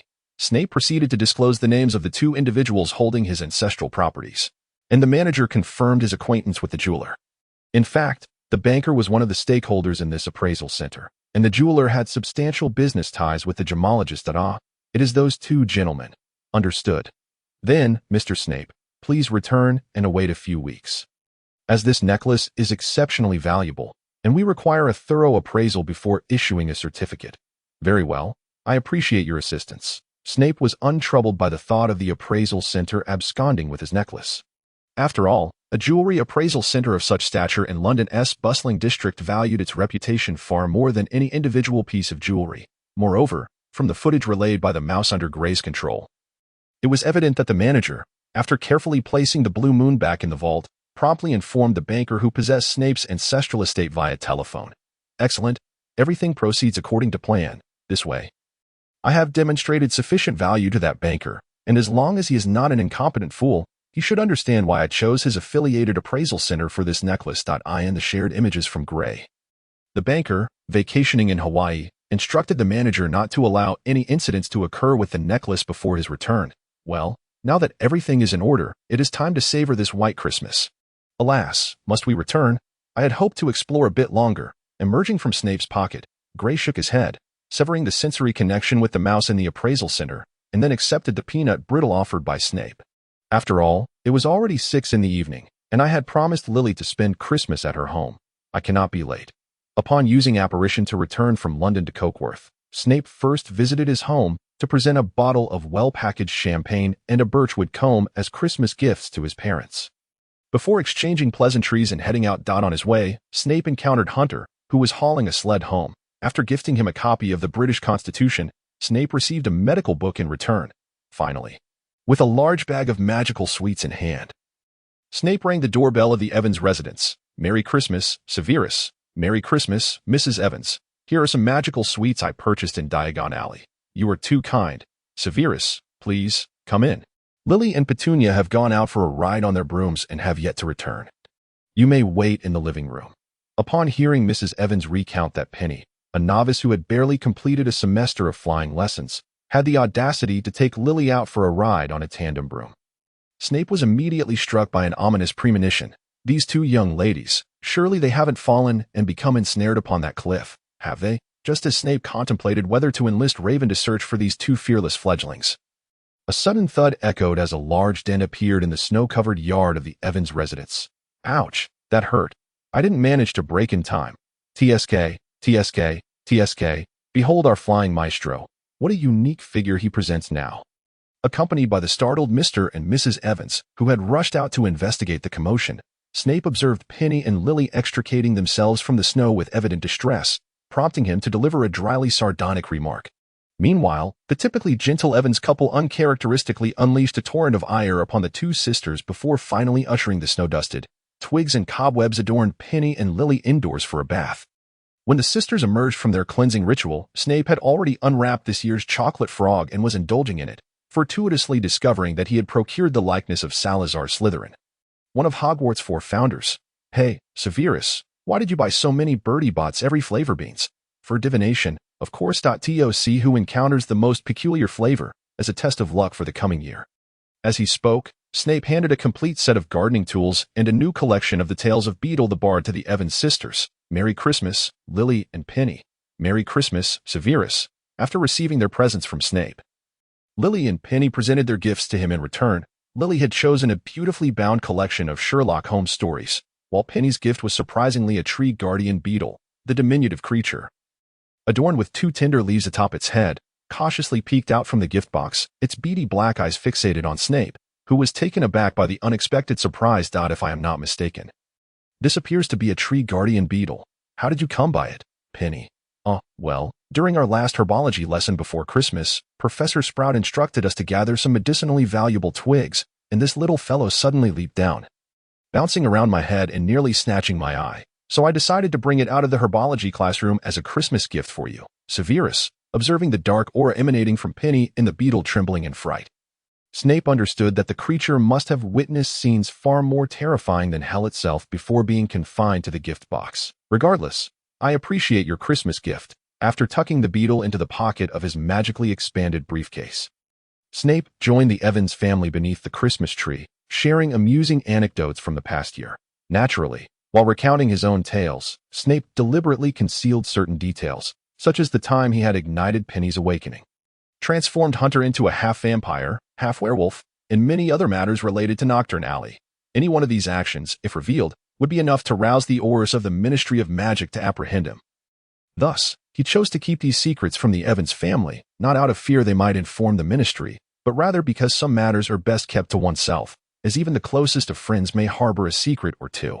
Conversely, Penny and Lily's discussions were rather mundane, primarily revolving around Penny's experiences at Hogwarts, many of which she had already mentioned in her letters. However, Penny and Lily's escapade on the broomstick today piqued Snape's interest.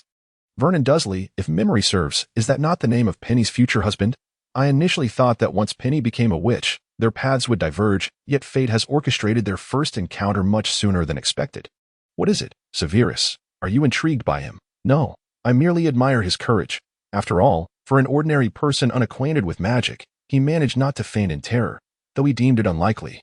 Snape could not entirely dismiss the possibility that Vernon had experienced love at first sight with Penny. Given her and Lily's descriptions. Now that you mention it, it does seem plausible, Severus. However, after Christmas, I mentioned I would be heading to King's Cross Station for school, and that little chubby lad just stood there. Dazed. I wonder what was going on. Indeed, how peculiar. Later, as the clock struck midnight, Snape rose to don his coat and bid farewell to the Evans family before operating back to his own home. As was customary, the living room echoed with the sound of old Mr. Snape snoring, while his mother had already retired for the night. Quietly entering, Snape spotted a fountain pen and an old robe laid upon the table. Clearly this was the Christmas gift prepared for him by his parents. After securing the presents, he returned to his room, using the key set within to access the cellar for sleep, and thus, this year's Christmas passed in its usual unremarkable manner. As the Christmas holiday drew to a close, Penny prepared to return to Hogwarts. After cramming her limited belongings into her suitcase, she heard her father honking the horn outside. Well then, Lily, I shall take my leave. Farewell, farewell. Penny. A few hours later, Penny and her father arrived at King's Cross Station. Upon alighting from the train, Penny noticed a chubby boy squatting nearby, clutching a greasy sausage. Feeling playful, she approached him and greeted, "Hey, I remember you. You're Vernon Dursley, right?" Oh, Vernon, who had been growing drowsy while waiting, sprang to his feet upon hearing that unforgettable voice. Turning to see the girl who had landed on a broomstick in the Christmas alley, now standing before him with a small suitcase. Yes, hello, Miss Evans. I'm here with my sister and mother, who just went to the restroom. In truth, Vernon wished to call her by name, but upon reflection, he realized they had only met once before, and addressing her directly would seem rather impolite. I see. Well, I shan't disturb you further, as I must catch my train. No, actually, I came specifically to give you this. Vernon's face flushed crimson as he neglected to take a bite of the sausage slathered in his favorite mustard, hurriedly rummaging through his bag to produce a bouquet of white daisies, something he had implored Maggie and his mother for quite some time to obtain from the flower shop. Oh, is that so? Thank you. Though puzzled by the gesture, Penny felt no reason to refuse it, given the absence of malice. Just as Penny accepted the daisies from Vernon, Maggie and Mrs. Dursley emerged from the restroom. Spotting their son presenting the flowers to a cute girl with a sprinkle of freckles on her face, a charming match for the daisies. Look, Mom, it seems this girl is Vernon's first crush. Shoo, quiet, Maggie. We mustn't interrupt this beautiful moment for Vernon. Indeed, who would have thought my brother would be so mature? The two watched from a distance as their blushing boy conversed with the girl holding the daisies. They then proceeded to the wall between platforms 9 and 10 and after waving goodbye to Vernon, the girl picked up her luggage and dashed towards the wall, disappearing right before their eyes. When the somewhat dazed Vernon rejoined his mother and sister, he was met with a barrage of rapid-fire questions from the two women, to which he could only stammer a response that would leave Maggie and their mother utterly flabbergasted. Sorry, Mom, I forgot to mention that girl is a witch. As Vernon had feared, after he confessed that the girl he had fallen for at first sight was a witch, the attitudes of his mother and sister shifted from support to opposition. As for their belief that their son was merely speaking nonsense, Maggie and Mrs. Dursley were nearly convinced following the sight of Penny disappearing through the wall. Absolutely not. Vernon, I understand this may make you feel that your mother is somewhat old-fashioned. But a witch? That is an utter blasphemy. The Dursleys had always been a traditional English Catholic family, although the days of recklessly condemning witches were long past in the eyes of most believers. Witches were synonymous with evil, but mother, not all witches are wicked. Just look at Gawain from the Round Table. He married a witch. Oh dear, what kind of enchantment has that witch cast upon my sweet son? How dare he contradict his mother now? Maggie hurriedly supported her mother, who was clutching her chest and about to faint, while simultaneously pinching her brother's ear. Thus, the two of them dragged Vernon away from the station, where Mr. Dursley sat in the car reading the newspaper, which featured a headline about a wealthy banker acquiring an invaluable necklace from a noble heir, not with money, but instead trading a castle and an estate. One must admit, the wealthy truly know how to play their games. Oh dear, what's wrong? Did Vernon upset you? On their way home, Mr. Dursley learned that his son had fallen for a witch, although he was somewhat taken aback by his son's first love being a witch. He was more open-minded about the situation than his wife and daughter. Oh well, dear, let us just go along with Vernon for now. A man must experience a few heart-wrenching romances to mature. And from your descriptions, it seems this is merely Vernon's infatuation. You say that so lightly. I was puzzled as to why my darling son was so besotted with a girl he had only met once. It must be that she bewitched him. She did not. Vernon, who had been looking down, immediately raised his head to retort upon hearing his mother's words, only to lower it again in disappointment. She didn't do anything to me. In fact, just as father said, this is entirely my own infatuation. Although she accepted my flower, observing her brother's unease, Maggie, who had been as angry as their mother, quickly wrapped her arms around him in comfort. It's all right, Vernon. You have always been an exceptional child. If that girl truly disliked you, she wouldn't have accepted your flower. Just pursue her in your own way. Maggie, even you have turned against me. Mrs. Dursley could only concede helplessly. In truth, if she hadn't known that the girl was a witch, she would have rather liked her, seeing that his wife had ceased to dwell on the matter. Mr. Dursley smiled and began discussing the day's news with her. Let him be. By the way, dear, did you read today's news? It says a banker traded a castle and an estate for a necklace from a noble heir. As the Dursley family made their way home from King's Cross Station, in a luxurious house in South Kensington, London, the owner was hosting a special guest. Around the neck of his beautiful wife, adorned like a swan, hung a silver necklace set with a massive sapphire. When the servant opened the door and ushered in a slender young man dressed in formal attire, the owner of the mansion took his wife's arm and approached to greet the original owner of the necklace.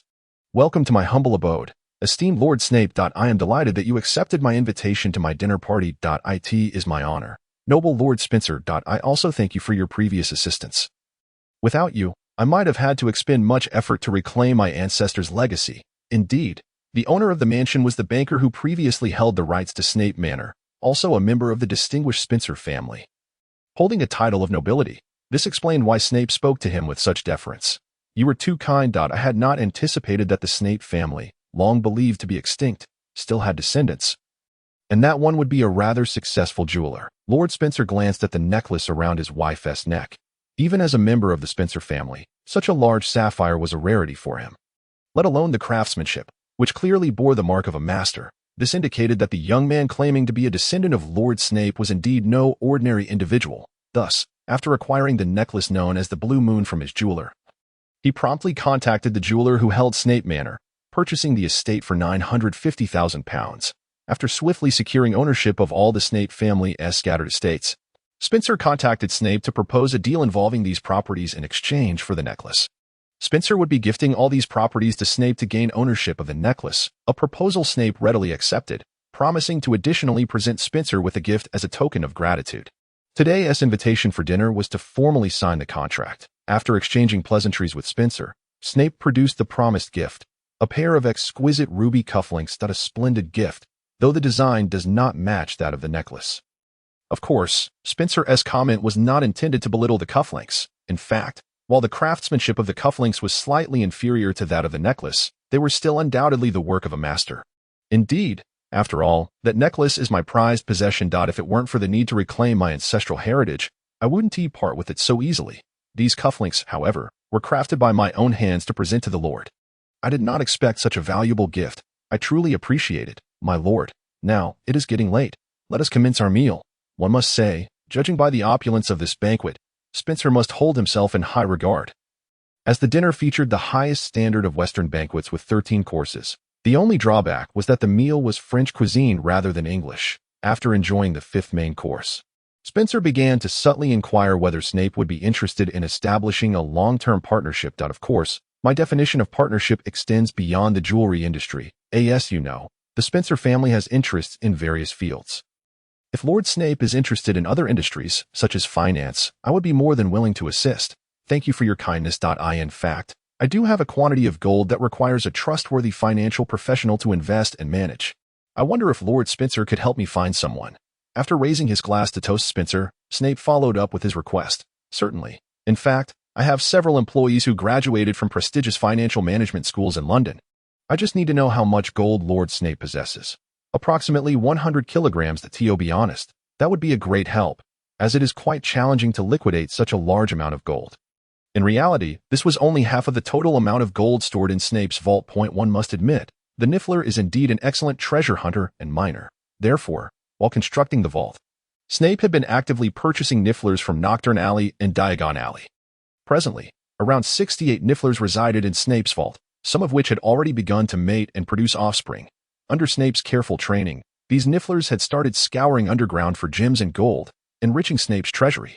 Currently, his vault contained dozens of high-quality gems, along with 200 kilograms of gold and 500 kilograms of silver. 100 kilograms is no small sum.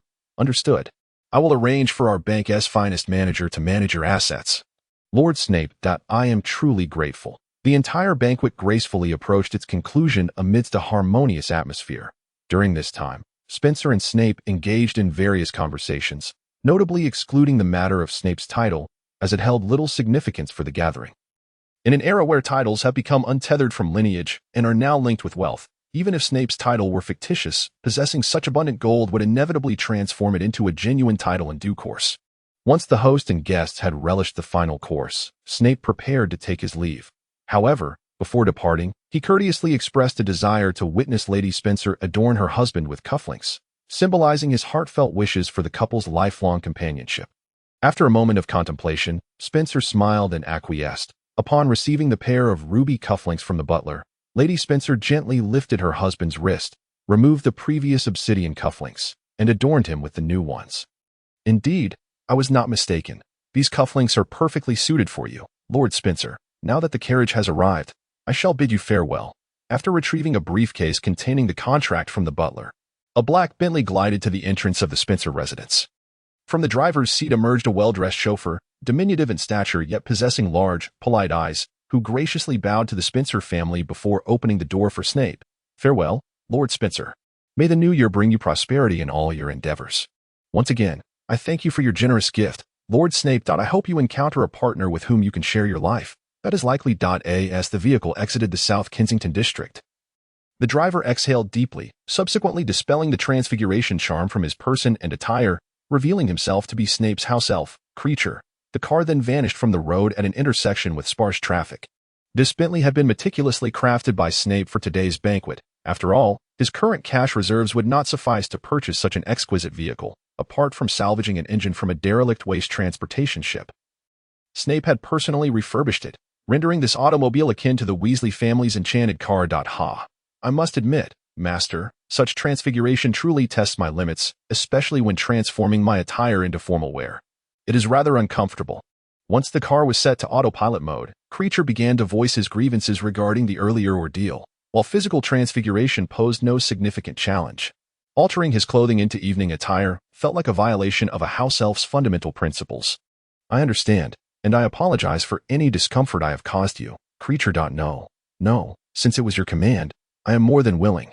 However, should you issue a similar request in the future, might I kindly ask for a bit of time to acclimate to it? Of course. Thank you for your generosity, Master. Where are we headed now? Let us first visit the estate and the castle we recently acquired. I must ascertain the value of this ancestral property we have worked so hard to obtain. Very well then, Master. Shall we visit the estate first or the castle? We shall go to the estate first, Creature. I recall the castle is located on the outskirts of Yorkshire, while the estate is in Buckinghamshire, making it somewhat closer. Understood. I must say, compared to the so-called broomsticks and flying carpets, magical automobiles indeed offer superior comfort, particularly as Snape had cast a stretching charm within the vehicle, rendering its interior as spacious as a house. After retrieving a chilled beverage and cheese from the car's refrigerator, Snape began to relish this journey through Buckinghamshire, while Creature, having set the route, proceeded to prepare today's afternoon tea at the car's kitchenette. Actually, I prefer adding goat's milk to my tea rather than using regular milk tea this moment. From within Snape's briefcase, the recently awakened gray fairy, Wee-Man, climbed out, effortlessly leaping onto the table to seize a biscuit. So where are we headed now? To Buckinghamshire. I just purchased an estate there and am now preparing to take possession. The ancestral property you mentioned earlier. Precisely. At 4 o'clock in the afternoon, Snape's magical automobile arrived at the seaside estate in Buckinghamshire. After presenting his contract with the Spencer family to the estate's manager, he was handed the keys to the estate. Let us enter and explore areas suitable for establishing a key to the cellar. Upon stepping inside, Creature began to use disillusionment charm to survey the premises, particularly the kitchen and storage room, as these locations would be frequented in the future. Not bad. There's hardly any dust. It seems the previous owner maintained this place well before you reclaimed it. Master, indeed, despite likely only visiting a few times a year, it is still an asset that requires basic upkeep. But let us not dwell on that, Creature. Let us hasten to inspect the basement and create a key to the cellar there. Very well, Master. After casting a seeking charm throughout the house, Snape finally discovered the switch to the basement hidden within a concealed compartment in the study. Upon opening the estate's basement, a cloud of dust enveloped the entire study, revealing that the basement had not been accessed in quite some time. Good heavens, it is filthy. It seems this place hasn't been cleaned in ages. Creature employed cleaning spells to clear the surrounding dust. He extended a finger to cast a Lumos charm, leading Snape into the long-sealed basement. Look, Creature, it appears my unknown ancestor left some treasures for posterity, after igniting the candles in the basement with a fire charm. Snape beheld the treasures left by his forebears, a chest filled with jewels and tomes, suggesting that this had once served as a hiding place for wealth. After thoroughly inspecting the basement for any further items and confirming there were none, Snape drew his wand, aimed it at a tome on the bookshelf, and began crafting a permanent key connecting to the cellar in Cockworth, Portus. Upon witnessing the book emit a faint blue glow, signifying the key's completion, Snape waved his wand once more, sealing the estate's main entrance and casting a no-entry charm upon it. He then returned to the cellar with Creature using the newly created key. As for the enchanted Bentley, Snape intended to leave it there, as while it was indeed comfortable, it did not compare to the convenience of apparition that he resolved to visit the castle the following day. The next day, after a refreshing rest, Snape promptly led Creature to apparate near Snape Castle, located by Hadrian's Wall in North Yorkshire. After a brief handover with the castle's manager, Snape began to magically search for the location of the castle's basement. Ah, found it. Is the switch located in the master bedroom? Upon entering the master bedroom and pressing a particular brick on the wall, a sound resonated, and the sumptuous silk bed began to gently shift aside, revealing a staircase that descended into the depths of the castle. Severus Snape made his way down the staircase into the castle's basement. He surveyed the vast underground space, which was several times larger than the previous manor's cellar. Every few meters, a finely crafted and meticulously detailed suit of knightly armor awaited the new head of the Snape family. He picked up an English broadsword from the weapon rack, though it had long been neglected. It still glimmered with a cold light. The blade bore runic inscriptions on both sides, yet these runes were devoid of any magical essence, clearly mere decoration. Snape then examined the other weapons on the rack, all similarly adorned with runes, but lacking any additional magical power. On the breastplate of the first suit of armor, Snape did not find runes, but rather a phrase in French, which roughly translated to humility, indicating that this particular armor was named the armor of humility. Humility, honesty, compassion, courage, justice, sacrifice, honor, and soul. These constituted the 8 virtues of knighthood. That it was rather amusing that such an array of armors was merely to embody these knightly virtues. And despite their decorative runes, my ancestors seemed rather fanciful. Though these armors had lost their original significance in this modern age, Snape had no intention of selling them. Instead, he resolved to put them to good use. Like a masterful conductor, he waved his wand, sweeping over the slumbering armors that had lain dormant for centuries. Accompanied by a series of crisp metallic clinks, the heads of the 8 suits of armor began to emanate a soft blue glow.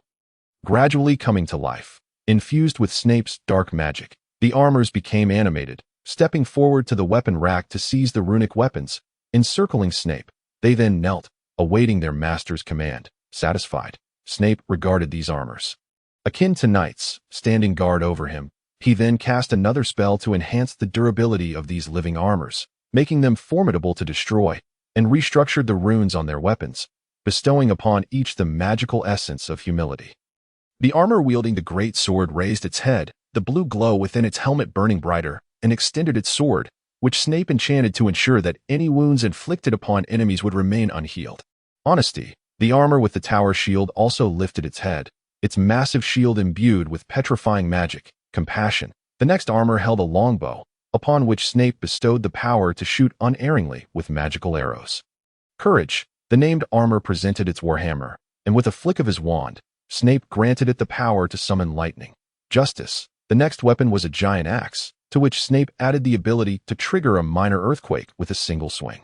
Sacrifice, this armor offered a flail, and Snape infused it with explosive magic, turning anything struck by the flail into a small magical bomb. Soul, finally, the last armor presented a spear, and after a moment's contemplation, Snape bestowed upon it the magic to absorb a portion of the enemy's soul with each strike. Now, glistening with sweat, Snape surveyed the living armors, each equipped with their magical weapons, preparing for the final and most crucial step, the establishment of a pact with these armors. In the name of the greatest wizard, Merlin, I hereby forge a covenant with you.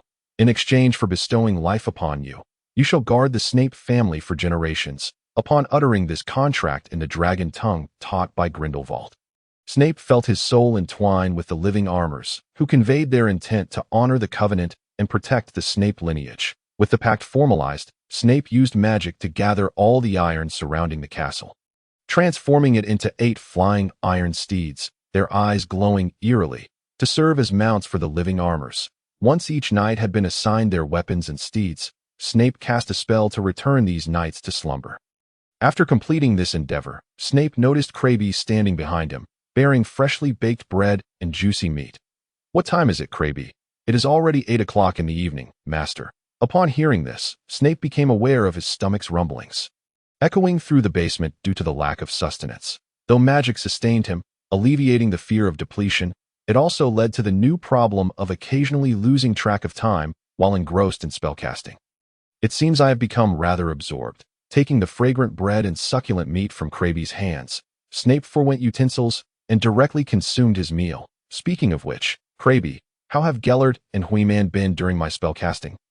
Lord Huiman mentioned he would take a stroll as soon as you began creating the living armors, and he asked me to inform you that he plans to return to his ancestral home in China in a few days. Expected to be gone for about a month. Is that so? Snape understood well why Huiman wished to return, as the Lunar New Year approached in just over 10 days, and no matter how much Huiman enjoyed traveling. Unless he wished to be reprimanded by the elders of his clan, he must return home to celebrate the New Year. As for Mr. Grindelwald, he also attempted to contact you using a telescope. But upon seeing you engaged in the creation of living armors, he decided not to disturb you to him after devouring the food on his plate. Snape rose to inspect the now somewhat vacant basement. Aside from a few finely crafted and valuable weapons, he had utilized most of the iron to create the 8 iron steeds. It seems I must procure some marble. Craby, I entrust this task to you. Understood, Master. Though uncertain of her master's intentions, Craby remained dutifully committed to executing his orders. A week later, a substantial pile of marble had accumulated in the storerooms of Snape Castle and his 2 other strongholds. During that week, Snape reinforced the Snape Manor and Castle with magic, concealing them from the notice of ordinary folk. Now, he intended to carve an army belonging to his 8 knights from this marble. Gargoyles, arise. Under the influence of Snape's magic, the marble began to morph into humanoid shapes, sprouting bat-like wings from their backs and devilish goat horns from their heads, crouching with mouths agape. After crafting the basic forms of this gargoyle army, Snape began to imbue these figures with simple souls, akin to how he had done for the 8 living armors. Once these souled gargoyles stood upright, Snape promptly summoned his 8 knights. Come forth, my knights, and behold the army you shall command.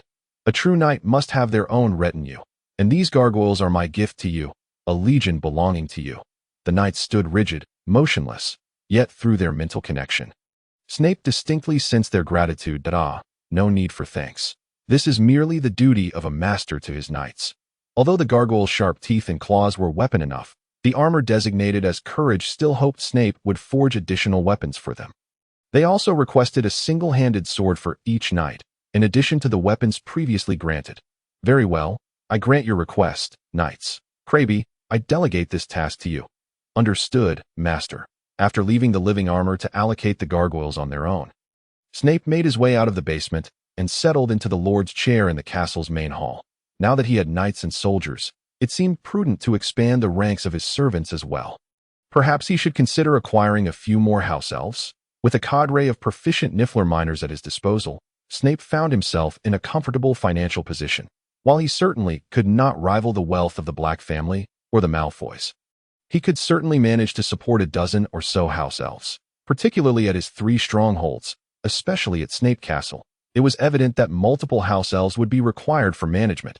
However, upon further reflection, Snape deemed it unnecessary for the time being. Despite frequently referring to the Snape family, the entire lineage, including his parents, consisted of merely 3 individuals. Moreover, in order to avoid raising suspicion with his parents, Snape could not disclose the fact that he already possessed house elves. Nevertheless, he could procure a few to lighten Kibby's burdens, and once Spencer's appointed manager reached out to him, he would direct the majority of the funds towards investing in Austrian enterprises. Although he was already aware that Grindelwald's entrapment in Nurmengard was largely of his own making, Snape still harbored hopes of one day liberating Grindelwald from that prison as a token of gratitude. Thus, under Snape's meticulous planning, time swiftly passed, leading to the winter break at Hogwarts, during which Penny also returned home. Feeling somewhat overwhelmed by her holiday assignments in potions and transfiguration, Penny invited Snape to her home the day after returning to collaborate on her work. Originally, Snape had intended to visit Austria to inspect the enterprises he had commissioned a manager to acquire, but after much insistence from Penny and Lily, he reluctantly postponed his trip to Austria to assist Penny with her holiday assignments. It was quite surprising, Penny, considering your excellent herbology grades, that your potions results, while not abysmal, still languished in the lower middle tier.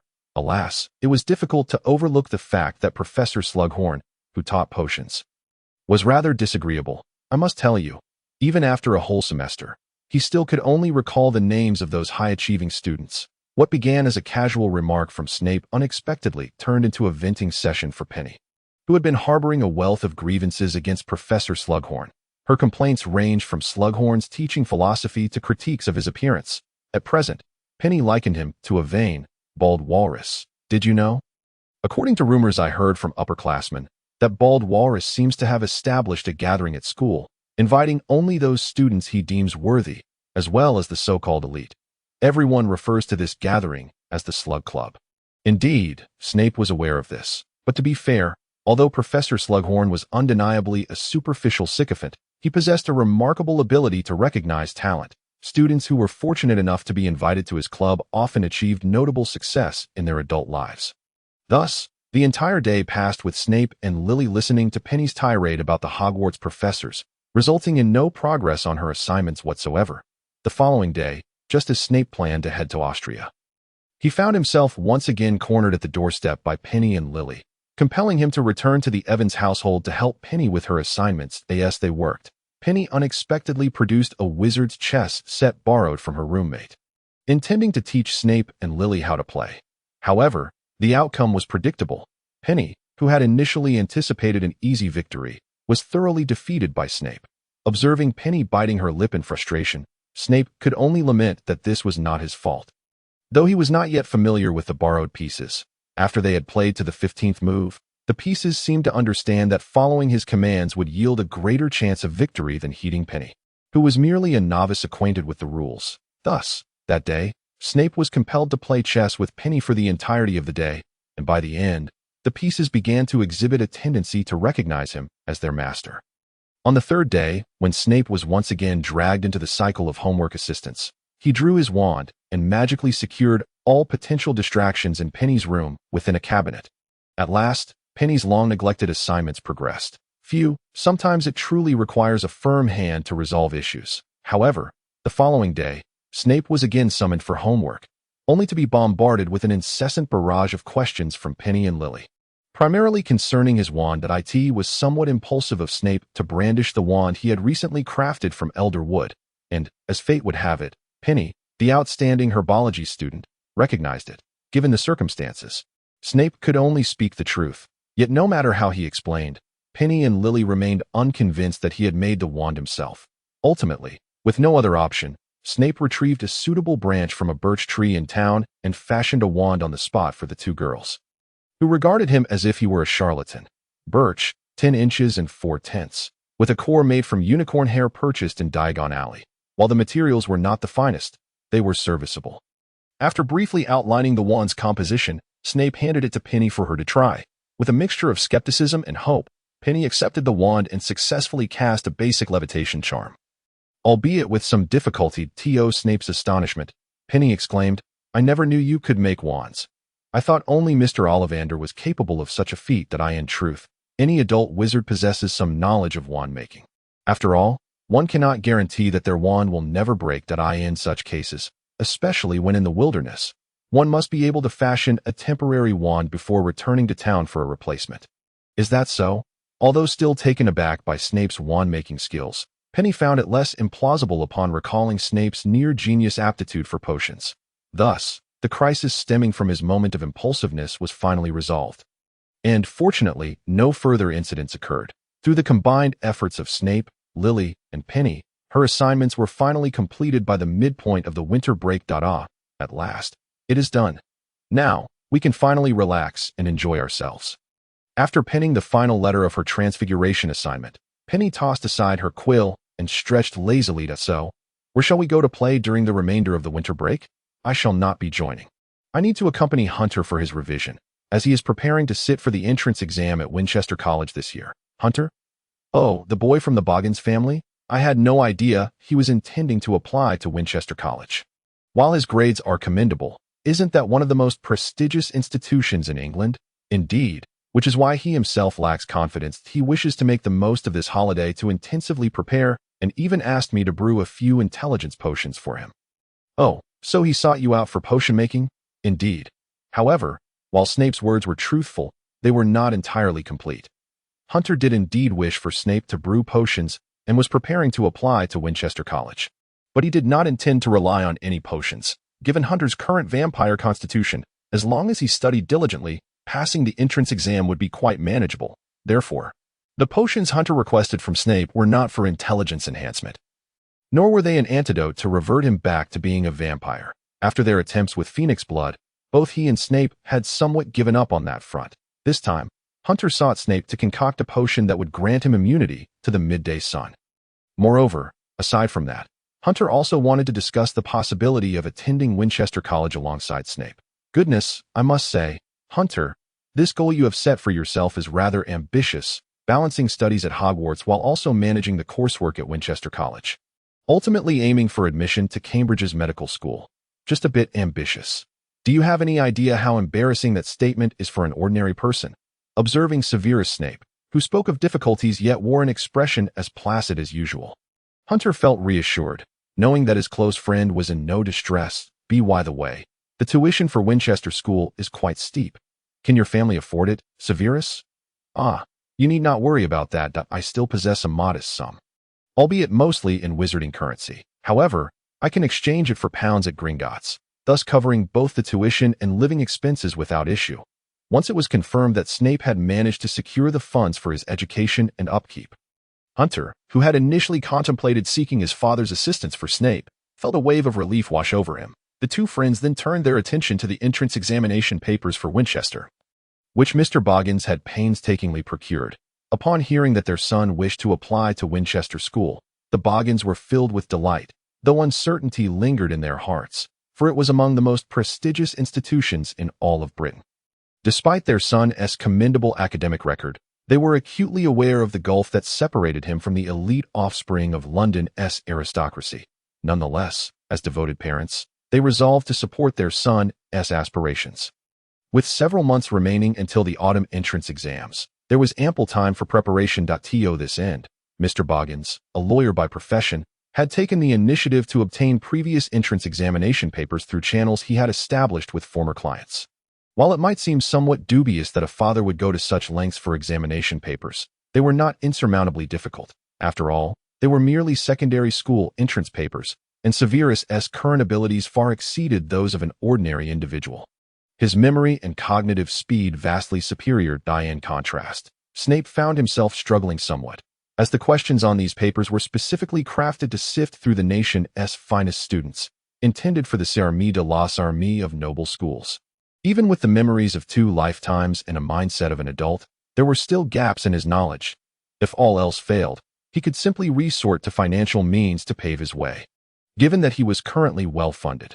However, this thought was quickly suppressed by Snape, who understood from his past experiences that seeking shortcuts often leads to failure when genuine trials arise. Thus, he diligently began to tackle the Winchester examination papers, with Hunter joyfully joining him in the study. The winter break at Hogwarts soon passed, and Penny was preparing to return to school. In a gesture of camaraderie, Severus set aside a day to accompany the Evans family as they saw Penny off. And during their journey to King's Cross Station, she encountered a boy named Vernon once more. This time, Penny formally met Vernon's sister and mother, who greeted her before joining the conversation between Penny and Vernon. When Snape arrived with his parents, Vernon displayed overt hostility upon hearing Snape introduce himself. "Hello, my name is Severus Snape. Pleased to make your acquaintance." Vernon Dursley, likewise, noticing the outstretched hand. Vernon hesitated before reciprocating, albeit with a noticeable increase in pressure during the handshake. It seems Penny has befriended an enthusiastic sportsman, Snape thought, observing Vernon's unchanging demeanor.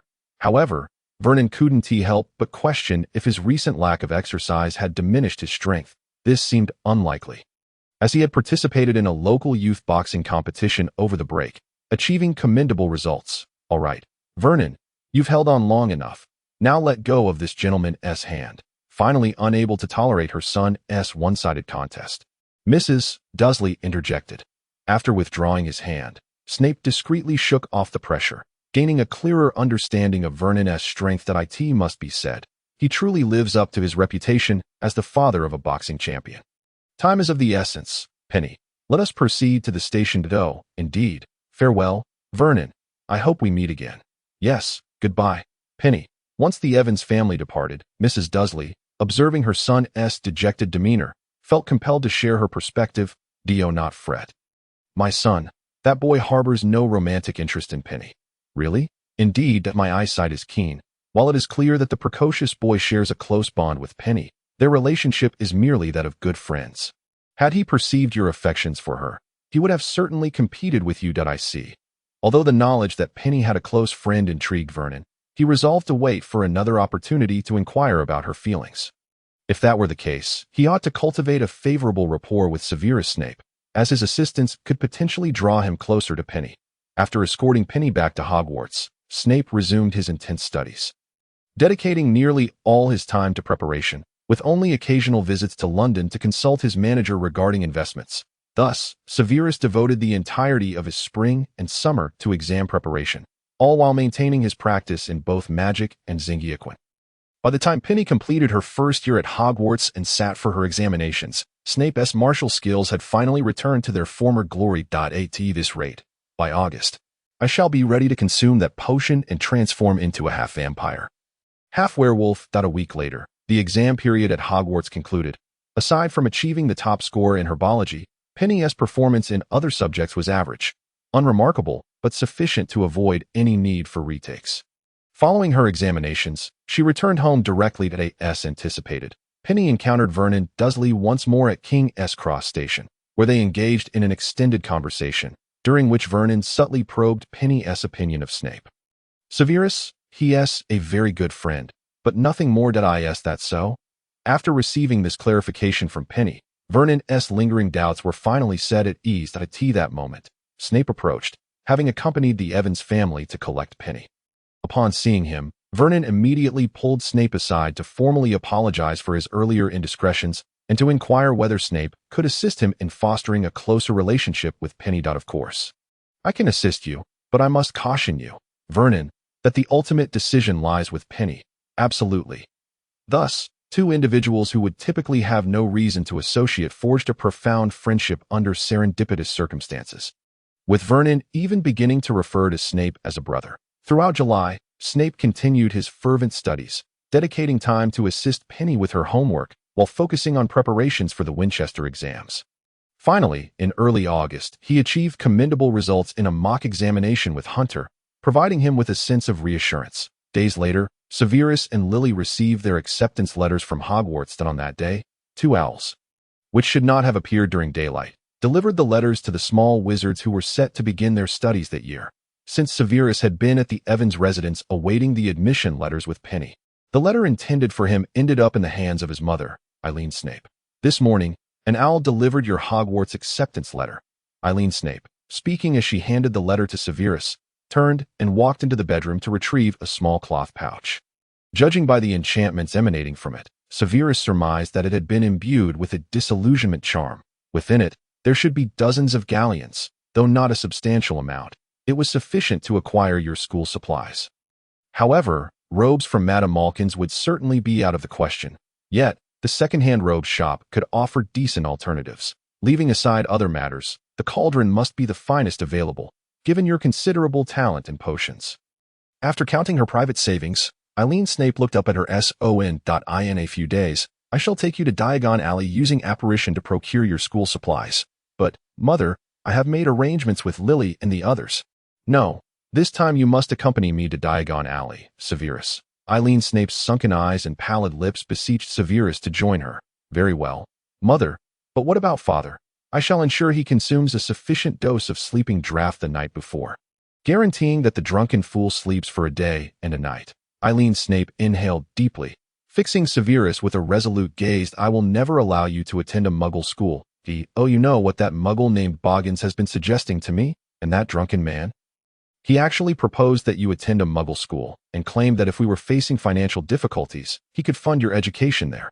And that wretch, he even said he would consider it.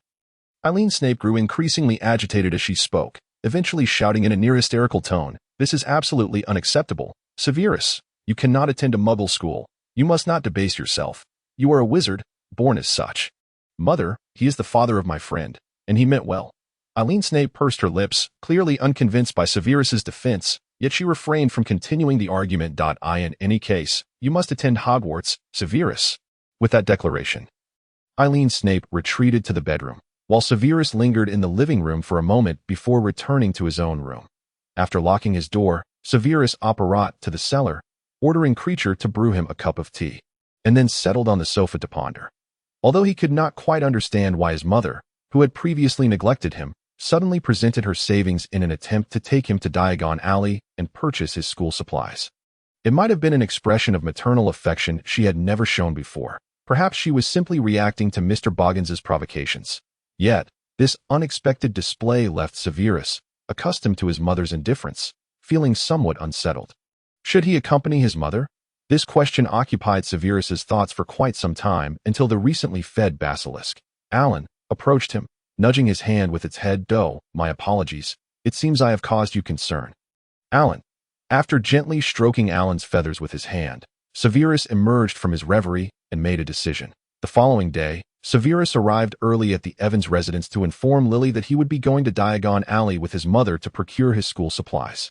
Expressing his regrets for canceling their plans, upon receiving the Evans family's understanding, Severus set aside his revision for the Winchester entrance exams and awaited the day of their visit to Diagon Alley in quiet anticipation.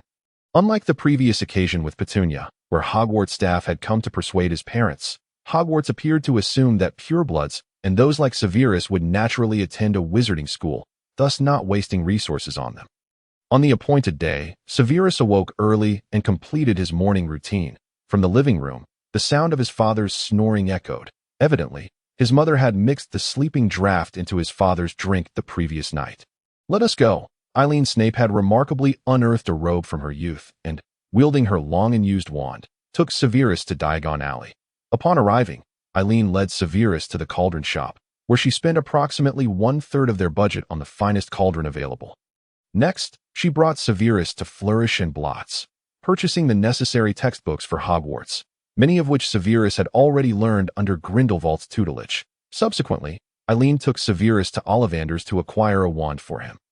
After a lengthy examination, Mr. Ollivander smiled and retrieved a wand from the shelves. Try this one, my boy. It's made of birch with a core of serpent nerve, measuring 13.5 inches. Once Severus accepted the wand and cast the levitation charm, the sheet of paper danced gracefully around the shop before settling back in its original place, a splendid display of magic. It seems this wand is indeed well suited to you. You are quite the gifted young wizard.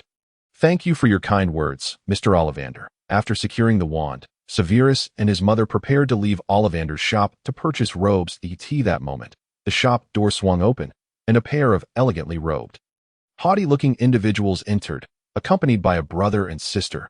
Upon seeing them, Mr. Ollivander stepped out from behind the counter with a smile. Mr. Black, a pleasure to see you. Are you here to select wands today? Indeed, as my son and daughters are to attend Hogwarts this year. I see. Having no interest in hearing the shopkeeper continue his pleasantries with the head of the Black family, especially to avoid seeing Sirius's face, Severus took his mother's hand, preparing to depart as soon as the Blacks entered the shop. However, just then, Cassandra, who had been trailing behind her parents, seized the opportunity while their attention was fixed on Mr. Ollivander, and mouthed to Severus, "Long time no see, boy." Though not proficient in lip reading, Severus discerned her message. He was somewhat taken aback, for she recognized him despite their brief encounter the previous Christmas, during which he had employed age enhancement potions and other disguises. It was remarkable that she could see through his facade. However, Severus suspected that her eyes possessed some magical capability. Given her identity as Sirius's twin sister, Severus concluded that Cassandra was akin to him in some way. To his surprise, it seemed that she, too, recognized their shared nature. Nevertheless, Severus had no intention of responding to Cassandra. He certainly did not wish to associate with the Black family, particularly Sirius, if Severus were to rank the characters among the so-called marauders from the original story based on their loathsome traits.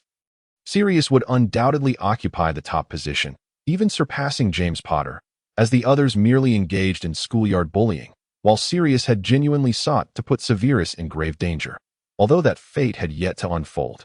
It did nothing to diminish Severus's disdain for him, extending even to his family. After all, aside from Sirius, the Black family, which championed pureblood supremacy and despised muggles, was hardly a likable clan. Let us go. Mother, we need not disturb these pureblood wizards any longer.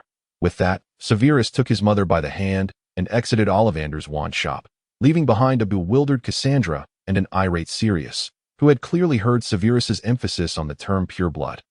One of Sirius's pet peeves. Who is that guy? Really annoying, Sirius remarked, despite never having encountered Severus before. Enough, Sirius. Since they have left, there is no need to pursue it further, though Cassandra could not fathom why this fellow would harbor such animosity towards her family. She saw no reason to pursue a relationship with someone who clearly had no intention of fostering goodwill. Naturally, this sentiment dissipated when Sirius, irate, inquired of Mr. Ollivander about the individual's name. Severus Snape? Huh, what an odd name, akin to that of a snotty creature. While Sirius mocked Snape's name, a tempest surged within Cassandra's mind, as oh it was he. This revelation rendered last Christmas's incident, where he attempted to curse Sirius in public, comprehensible. Yet, it remained uncertain whether he was a reincarnation or a fellow traveler like herself. If he was the former, it would undoubtedly pose a dilemma that in truth, should he be a reincarnation rather than a traveler? It would not be surprising if he were to cast an Avada Kedavra on Sirius without hesitation.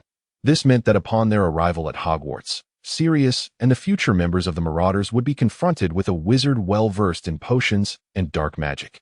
Although, with Dumbledore present at Hogwarts, it would be improbable for him to unleash an unforgivable curse in public, clandestine actions would surely abound. Given the opportunity, he might even seek to eliminate Sirius and the other three. However, if he were the latter, the situation would be considerably more manageable if he were indeed a traveler. His hostility towards Sirius and the others would solely stem from his current identity as Snape. Meaning as long as Sirius and his companions did not overstep their bounds, he would likely refrain from any extreme measures that it seemed imperative, regardless of circumstance, to make closer acquaintance with this kindred spirit, as it pertained to Sirius's safety. Meanwhile, upon exiting Ollivander's wand shop, Eileen Snape did not lead Severus to the second-hand robe shop, but instead to Madame Malkin's robes for all occasions. Mother? Severus queried, somewhat puzzled. Had she not previously stated that she would purchase the finest cauldron for him and acquire robes at the second-hand shop? Why the change now? Upon hearing the questioning tone in Severus's voice, Eileen suddenly turned and cradled Severus's face in her hands. You must remember, Severus, you are no less than anyone else, even if they hail from the Black family. With your talents, once you enter Hogwarts, you shall undoubtedly shine brightly. Even with a trace of Muggle blood coursing through your veins, you will become an exceptional wizard. Mother, I have never felt inferior because of the Muggle blood within me. Before Severus could finish, Eileen embraced him tightly, believing that his emphasis on pure blood was merely a manifestation of his own insecurities regarding his Muggle heritage, and that he spoke thus only to comfort her. In Eileen's eyes, if Severus were to attend Hogwarts, he would undoubtedly be sorted into Slytherin, the house most steeped in pure blood ideology, where his Muggle lineage would likely hinder him, perhaps only slightly better than those Muggle-born wizards in Slytherin. In this regard, Eileen felt powerless to assist her son. All she could do was provide him with the best material possessions possible. Ultimately, mother and son purchased 2 modest sets of robes and other garments at Madame Malkin's, significantly depleting Eileen's purse. However, resolute in her decision to procure the finest school supplies for her son, Eileen gritted her teeth and led Severus to the junk shop, intending to sell a set of silver gobstones. Mother, we could sell some of the potions I brewed at Slughorn's apothecary, Severus suggested, retrieving several vials of potions from his bag, all concocted from ingredients found in the vicinity of Corkworth. But you have always cherished this set of gobstones, haven't you? I recall seeing your medals from your student days in the study. You were the captain of the gobstones team, were you not? Severus's voice was soft, yet it took Eileen aback. She had not anticipated that her often overlooked son possessed such keen insight into her past. Keep it. Mother, that I calculated that if we sell these potions and combine the proceeds with the remaining funds, it will suffice to purchase the rest of our school supplies. Eventually, Eileen acquiesced to Severus's proposal. The mother and son went to Slughorn's apothecary to sell the potions Severus had brewed, ultimately receiving 15 galleons, with the shopkeeper continually praising the quality of the potions as they departed. Afterward, they visited Elop's Owl Emporium, where they acquired a black-feathered owl that I shall name you Noir. It is a pleasure to meet you. The owl, dubbed Noir by Severus, languidly perched in its nest, only stirring slightly when Severus spoke, its lethargic demeanor leaving him momentarily speechless. Very well, you may rest for now. After draping the cage with a cover and reviewing the shopping list to ensure nothing further was needed, Severus prepared to return home with his mother. Severus, there you are. At that moment, a familiar voice called from behind. Turning, Severus beheld Lily and Petunia approaching, laden with packages its Lily and Petunia. After exchanging greetings, Severus observed the bundles they carried, aside from school necessities. They were brimming with new sweets from honeydukes, indicating they had seized the opportunity of Lily's shopping trip for a grand haul. After all, until they learned apparition in their 5th year, Muggle-born wizards found it quite challenging to navigate Diagon Alley.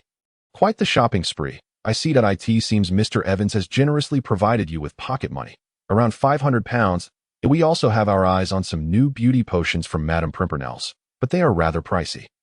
That is understandable, as those are products aimed at adult witches, so a higher price is to be expected. But Lily, are you not considering purchasing an owl? Severus inquired, having noticed the blue kitten Lily cradled, which eyed him warily with its large, round eyes, seemingly detecting the lingering scent of dark magic about him. No, I was just about to buy one, but I fell in love with this kitten. So I decided to adopt it. I plan to name it Count Wolf because it always meows. I see. What sort of owl do you intend to acquire? I'm not quite sure. Perhaps you could help me decide. Severus? Gladly. After a careful selection process, Lily ultimately chose a male snowy owl and named it Hyrule. Whether this was a case of an unorthodox maternal bond was not for Severus to ponder. Following their successful acquisition of school supplies for Hogwarts, Severus's life returned to its usual rhythm. The one matter loomed over him. He must complete it before heading to Hogwarts. Werewolf fangs. Vampire fangs. Blood from my fingertips. Jaguar. The spirit of a falcon seal. And the fruit of the druid oak that can contain souls. It is done. In the alchemical laboratory nestled within the cellar. Severus Snape cast a myriad of peculiar ingredients into the cauldron. Today, coinciding with the 15th of August, marked not only a date of cultural significance, but also the zenith of lunar magic throughout the year. Thus, Snape chose this very day to concoct an improved version of the potion that had been mistakenly consumed by Hunter. After nearly a year of meticulous research, although Snape had yet to successfully formulate an antidote, he had made notable discoveries. For instance, he discerned that the potion's effects on werewolves were intrinsically linked to a unique form of transformation magic associated with their physical metamorphosis, unlike ordinary transfiguration.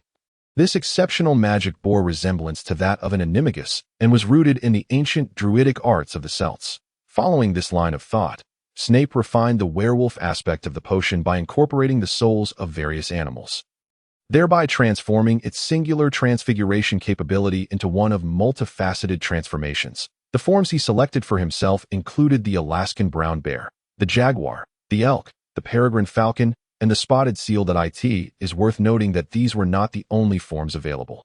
Should Snape procure additional animal souls, he could create new potions.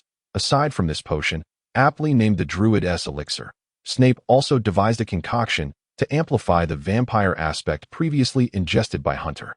Severus, did you summon me merely to drink this? The following day, Hunter, summoned by Snape, hesitated with the unrecognizable potion in hand, wary from his previous experience with potions whose effects had not been disclosed beforehand. Ah, this is my newly concocted elixir, primarily derived from your blood. As for its effects, if I were to describe it, it would serve to enhance the vampiric essence within you, rendering you a true damper, a daywalker. Daywalker? Upon hearing this unfamiliar term, Hunter, having learned his lesson, patiently awaited Snape's elaboration. Although you can roam freely in daylight now, exposure to sunlight still renders you weak, akin to a vampire. Thus, you are not yet a genuine damper and must rely on this potion for fortification. After safely storing the Druid's elixir for consumption later that evening, Snape continued to enlighten Hunter about the concept of the so-called daywalker. In essence, a daywalker is a vampire capable of moving freely in sunlight. Typically the offspring of a human and a pure-blood vampire, possessing the advantages of both lineages. Naturally, there exist rare instances of vampires born with the innate ability to thrive in sunlight. That's so? Severus, I had no idea you were so knowledgeable about vampires, Hunter remarked. Indeed. Gellert, what brings you here?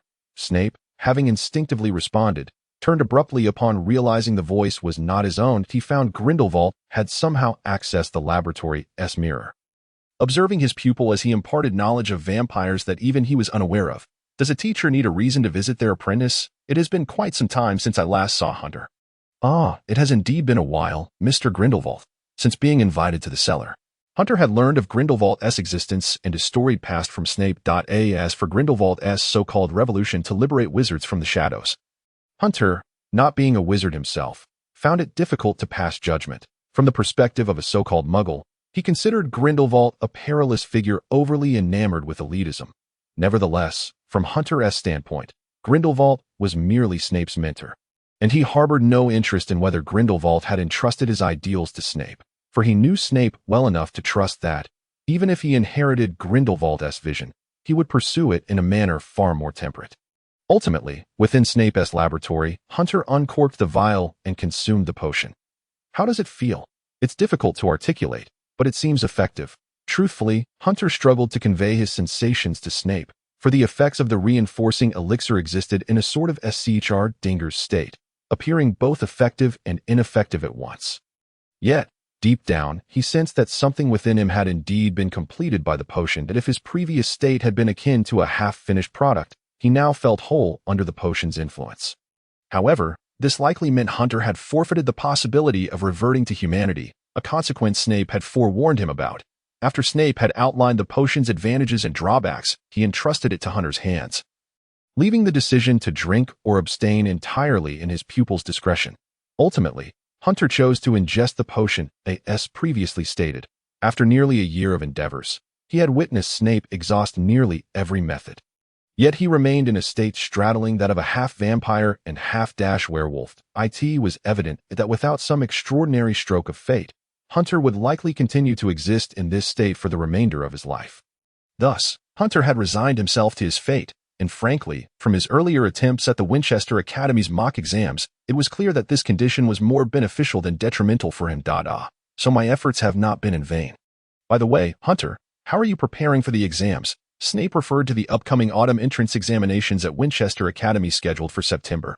While he too would be participating, unlike Hunter, Snape had alternative means to attend even if he failed the entrance exam, albeit with some inconvenience. After all, in the realm of ordinary society, money could accomplish far more than in the wizarding world.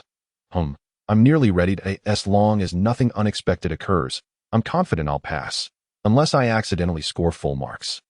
Full marks? I believe it would be prudent to drop a point or two. After all, drawing too much attention to ourselves could be detrimental. That much I already know. As they resolved to take the entrance exam at Winchester Academy, both had laid out a general plan for their future academic lives, aiming to remain inconspicuous while completing their studies and gaining admission to Cambridge University. Simply put, they aspired to be ordinary within the realm of the elite. They would not aggressively vie for the top spot in their class, but would strive to maintain their grades within the top 10. They would not pursue victory for victory's sake. But if they found themselves ensnared in competition, they would ensure they did not fall short of anyone. This was the guiding principle that Snape and Hunter would adhere to in the days to come. By the way, when I arrived earlier, I noticed you were concocting a new potion. What purpose does it serve? Oh, this. It's a modified version of an ancient druid potion that allows one to transform into multiple animal forms. I've infused it with the souls of the brown bear, jaguar, eagle, and seal. It sounds as if you're becoming some sort of triad creature of land, sea, and air. Hunter took the vial from Snape, examining it for a moment before returning it to him. Pray tell, this potion won't turn you into a chimera, will it? Not at all. I wouldn't make such a rudimentary mistake. However, speaking of chimeras, aren't you one yourself at present? Though the remark was irksome, Hunter found himself unable to refute it. In truth, a werewolf, embodying characteristics of both man and wolf, was indeed a quintessential chimera, making Snape's assertion quite valid. Very well, since there's nothing more to discuss, I shall take my leave. Remember to bring back the vials of blood I left on the table when you return. This time, I've managed to procure some mermaid blood for you.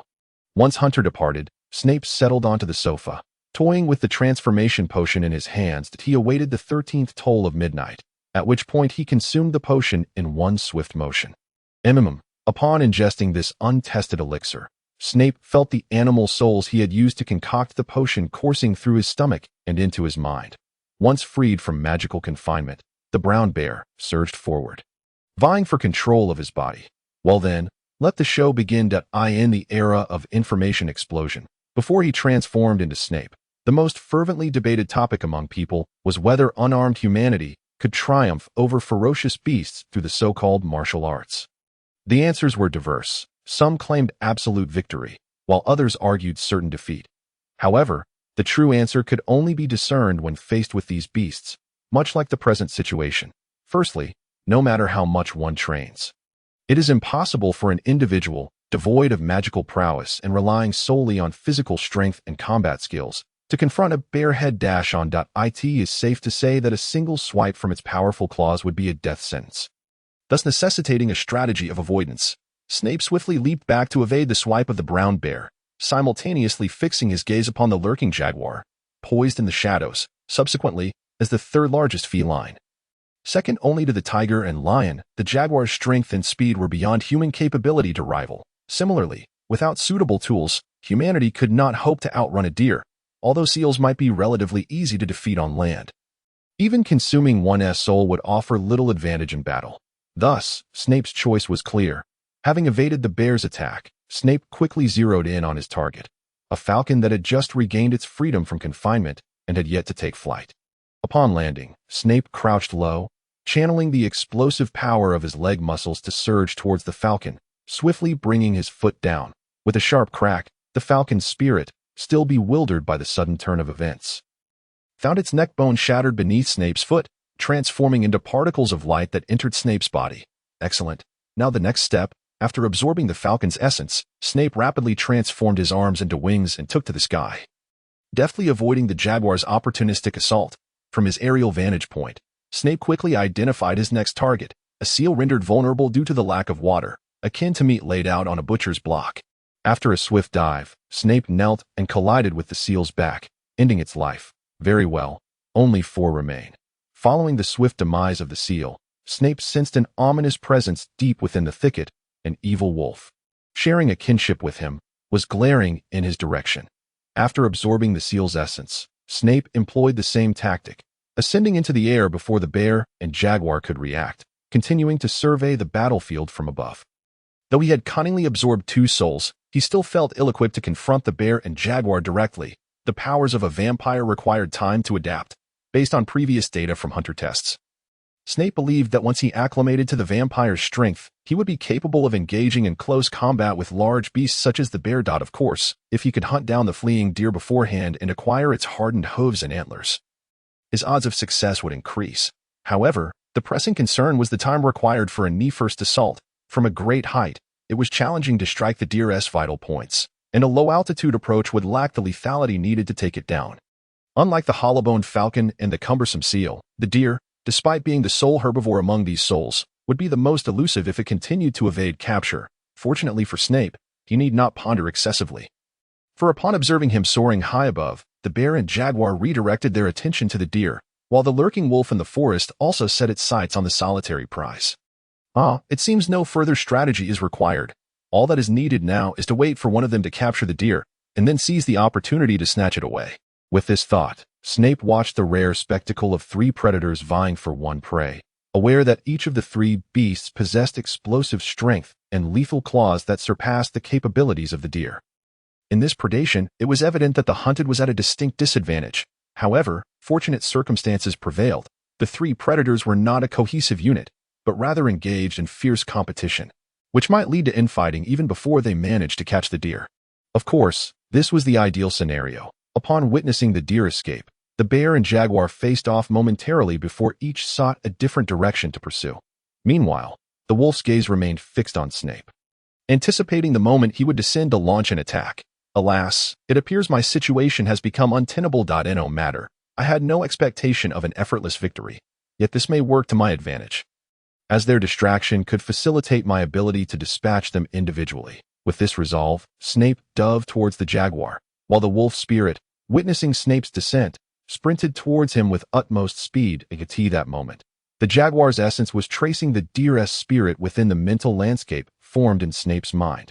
Oblivious to the changes occurring within, the jaguar's instincts compelled it to focus intently on its sole prey. The jaguar stealthily approached the deer, which had paused to rest after a lengthy sprint. Snape positioned himself directly above, ready to strike. With precise aim, Snape plummeted once more, yet this time, his knee strike missed its mark. The jaguar's innate sixth sense alerted it to the approaching threat, prompting an agile leap to the left. narrowly avoiding the blow that could have shattered its bones. The force of Snape's strike created a deep crater in the ground, sending dust billowing into the air, obscuring the jaguar's vision. Amidst the swirling dust, Snape's diminutive yet powerful form lunged at the jaguar, seizing its body in a tight embrace. Seizing the opportunity, Snape transformed his mouth into the falcon's beak and pecked at the jaguar's neck. The jaguar, feeling the pain, leapt and thrashed, but Snape did not linger. He released his grip and ascended back into the sky. The effectiveness of the strike was minimal, although he had targeted the carotid artery. It was still insufficiently deep. Nevertheless, within this almost lifelike mental realm, a significant arterial bleed could still prove fatal, and the loss of blood would render this great feline unable to evade further attacks. With renewed determination, Snape dove towards the jaguar once more. However, this time he refrained from using his knee, as the previous attacks had inflicted considerable damage, despite the vampire's regenerative abilities. Continued knee strikes could lead to irreparable harm. Thus, he opted to utilize another part of his body as a weapon. As he approached the jaguar, the injury on its neck incited its ferocity, prompting it to open its jaws wide and lunge at Snape. In response, Snape executed a daring maneuver, clenching his fist and driving it toward the jaguar's gaping maw. Snape's fist was met with the jaguar's teeth, leaving deep gashes, yet he persevered, forcing his hand through its mouth and reaching its trachea.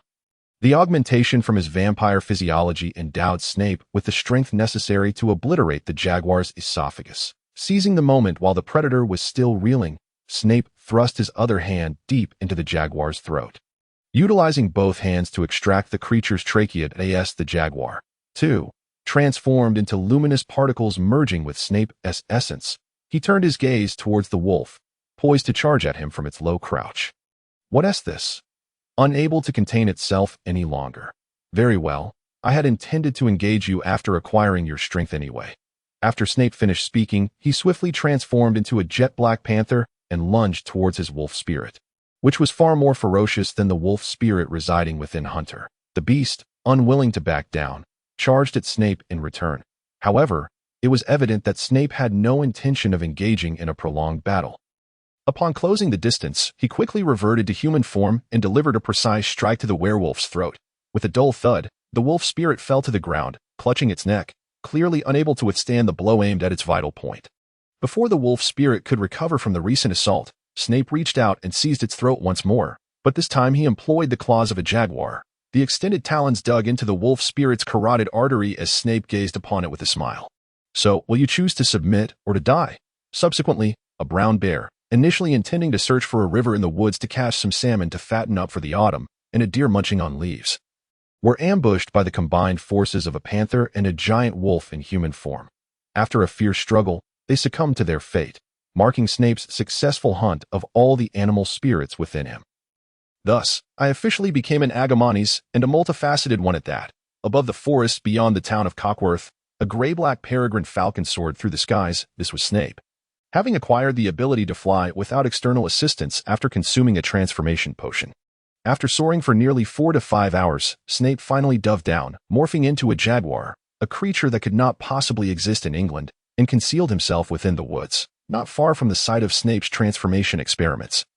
The troll guard, Big Stone, was gathering summer berries. His wife, who had been pregnant for some time, had recently been clamoring for berries, compelling Big Stone to rise early each day to gather enough while hunting. A day or two was manageable, but after about a month, Big Stone began to feel overwhelmed. Boss, could your magic conjure up some berry bushes right at my doorstep? After placing a full basket of berries on the ground, Big Stone approached Snape, who was experimenting with merging the unique aspects of the animal spirits within him, to make his request. Berries, you say? That can certainly be arranged, but which type does your wife favor the most?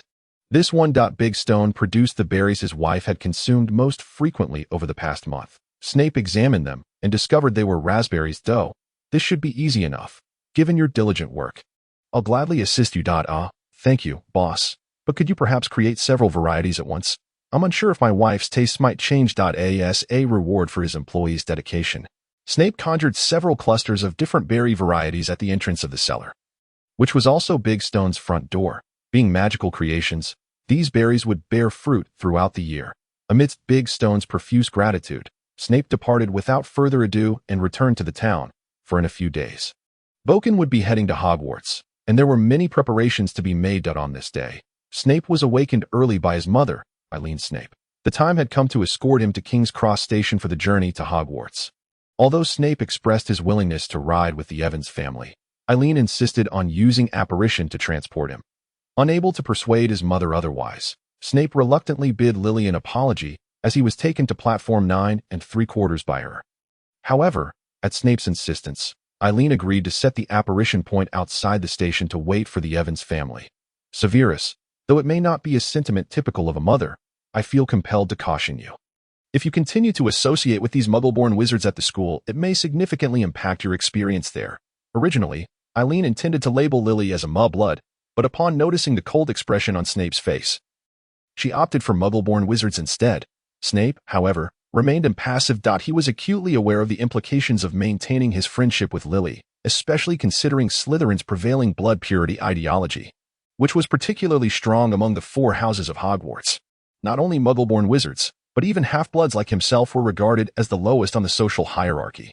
Yet, this was insufficient to deter Snape from his friendship with Lily. In his eyes, everything in this world had a price attached.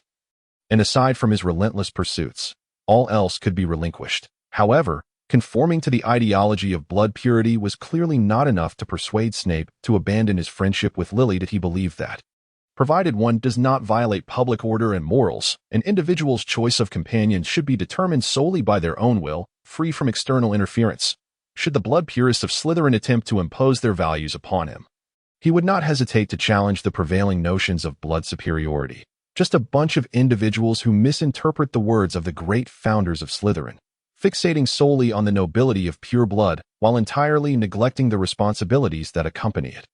In Snape's view, Salazar Slytherin, the founder of Slytherin House, was a figure deserving of respect. He revered pure blood, but did not discriminate against muggle-born or half-blood wizards. It could be argued that the current atmosphere within Slytherin was entirely contrary to Salazar's original intent in promoting blood purity. As Snape pondered whether to seek to alter Slytherin's culture while pursuing his education, he heard someone calling him from behind and turned around. Somewhat puzzled, he was greeted by a boy with shoulder-length hair, dressed in what was evidently a second-hand robe that, while old, was remarkably clean, sporting distinct Italian features. The boy was pushing a cart laden with an owl and luggage, looking directly at him. "Hello, may I ask who you are?" Though unsure why the boy was addressing him, Snape noticed the various bags and the owl, evidently indicating that the boy was also a new student about to begin his studies, so he politely greeted him. "Ah, sorry for being rude. My name is Diego Messi, and I am a new student about to enroll at Hogwarts. However, I have been searching for platform 9 3/4 for quite some time without success. So I came over to ask that you am." "Ah, my apologies. I was just a bit lost in thought, as it is rather uncommon for me to be asked for directions." Snape, snapping back to reality, replaced his momentary daze with a friendly smile. "If you don't mind, I'm waiting for someone. Once they arrive, we can go together. That's fine." Hearing that the other boy was willing to help ease Diego Messi's earlier anxiety stemming from Snape's silence, he then wheeled his luggage closer to Snape's. Although Snape recognized that his previous reaction was rather impolite, he couldn't help it. After all, the name alone didn't seem significant, but combined, it was certainly enough to throw Snape off balance. The two engaged in conversation while supporting their respective luggage, and during their chat, Snape learned that Diego had grown up in an orphanage in Islington and was quite startled when he received his acceptance letter to Hogwarts. Although a Hogwarts faculty member had helped him understand many aspects of the magical world, Diego Messi still felt a flutter of nerves. So, what about the faculty member responsible for bringing you to school? They had something urgent to attend to a few days ago, something about a family member being hospitalized at St. Mungo's. In any case, despite the serendipitous nature of their acquaintance, Snape formed a favorable initial impression of Diego Messi during their brief interaction, and the two enjoyed a lively conversation. For Diego, although he had previously gained a rough understanding of the magical world from the Hogwarts faculty, it remained an unfamiliar realm, teeming with novelty, once the person who guided him into this new world was no longer by his side. The 11-year-old Diego quickly exhibited a sense of bewilderment. Fortunately, luck was on Diego's side as he soon encountered a peer well-versed in the magical realm, who was more than willing to share knowledge about it. Severus thoughtfully retrieved the Daily Prophet from his pocket and began to enlighten Diego about the magical world.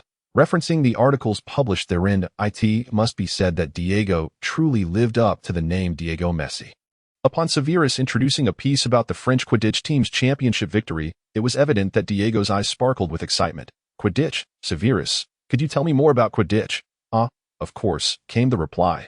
Subsequently, Severus elaborated on Quidditch, the beloved sport of the magical world, explaining the team structure comprising a keeper, chasers, beaters, and seekers, as well as the 3 types of balls used in the game, the quaffle, bludgers, and the golden snitch. Followed by the rules governing Quidditch matches. In essence, the keeper is responsible for preventing opposing chasers from scoring with the quaffle, the beaters defend their team by repelling the bludgers, and ultimately, it is the seekers who determine the outcome of the match by catching the golden snitch. It sounded rather like a delightful amalgamation of various sports. Well, you might consider Quidditch as the football of the wizarding world, and much like football, Quidditch also has its own international competitions. A Quidditch superstar wields an influence in wizarding society that can surpass even that of the Minister of Magic. Of course, this was merely Severus's slightly exaggerated assertion, yet it did not hinder Diego's burgeoning admiration for the so-called Quidditch superstars. How wonderful! Severus, do you think I could become a Quidditch superstar someday? Who knows? It will depend on how well you fare in your flying lessons at Hogwarts. After all, if you cannot fly properly, then excelling in Quidditch is out of the question. True enough, by the way. Severus, since you come from a wizarding family, you must have had some experience with flying broomsticks, right? You must teach me well when the time comes. Certainly, he agreed. Thank you, Severus. Upon hearing Severus's willingness to assist him in practicing flying, Diego's joy intensified. Unbeknownst to him, however, Severus was already regretting his impulsive agreement to Diego's request. Oh dear, it seems that Italians truly excel at utilizing their charm. Fortunately, while I may not be an expert, I can manage a few laps on a broomstick. Teaching him the basics should pose no problem. Snape resolved to diligently practice his broomstick skills once flying lessons commenced, for having made a promise to another, one must not waver, must they? The two engaged in a casual conversation, during which Snape excused himself to the restroom. Inside, he released his crafted physical doppelganger, intending for it to use apparition to directly await him at the house he had procured in Winchester for the upcoming Winchester School examinations. Upon Snape's emergence from the restroom, Lily and Mr. Evans fortuitously arrived, pushing their luggage into the train station. Apologies for the wait, Severus. Who is this? Greetings, Lily. This is Diego Messi, a fellow freshman commencing studies this year. Much like ourselves. Diego, allow me to introduce Lily Evans, a fellow resident of Cockworth. Hello, it is a pleasure to meet you, Miss Evans. Likewise. Mr. Messi. It must be noted that the allure of Italian heritage is indeed a remarkable gift. Soon enough, Diego and Lily grew quite acquainted, while Snape glanced about, noting the absence of Petunia. Lily, your sister hasn't gone off to find Vernon again, has she? Yes, upon our arrival, the boy named Vernon approached her to say hello, and she requested that I enter first while she conversed with him. That explains it.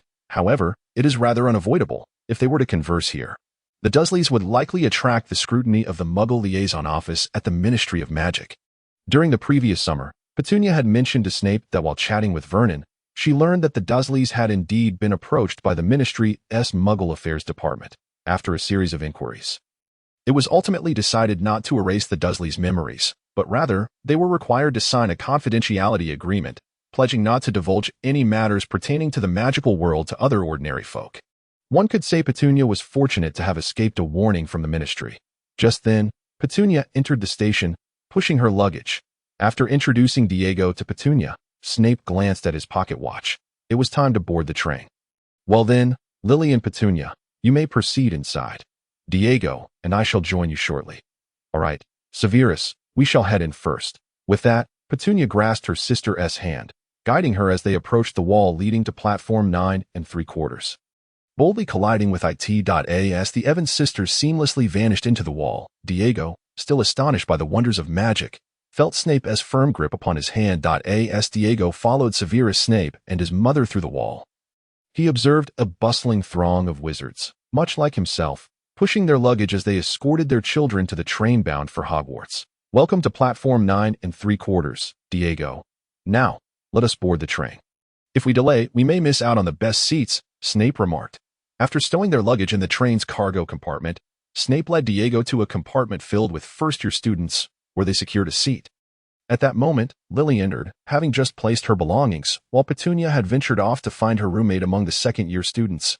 "Shall we indulge in a game of wizard's chess during our journey to Hogwarts?" Snape proposed, producing a chess set crafted from marble, inviting the two seated beside him to partake in the game.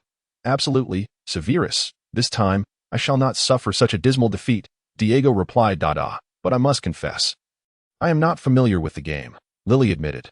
"Fear not. I shall teach you," Snape assured her. Thus, Snape and Lily commenced instructing Diego in the art of wizard's chess. However, to be frank, Diego's aptitude for the game was rather lackluster.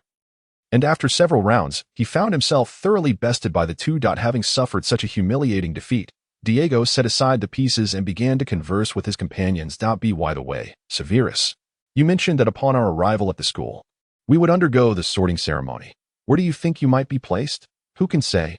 Yet, I believe there is a strong possibility I shall be sorted into Slytherin, he replied. And you, Lily? To be honest, I am unsure. However, I would love to be sorted into Hufflepuff, as my sister is there. I see. Then I shall aim for Slytherin as well, Diego declared. No sooner had he spoken than a burst of laughter erupted from the opposite end of the compartment. And from the tone of the laughter, it was evident that it was far from friendly. Ha! Did you hear that, James?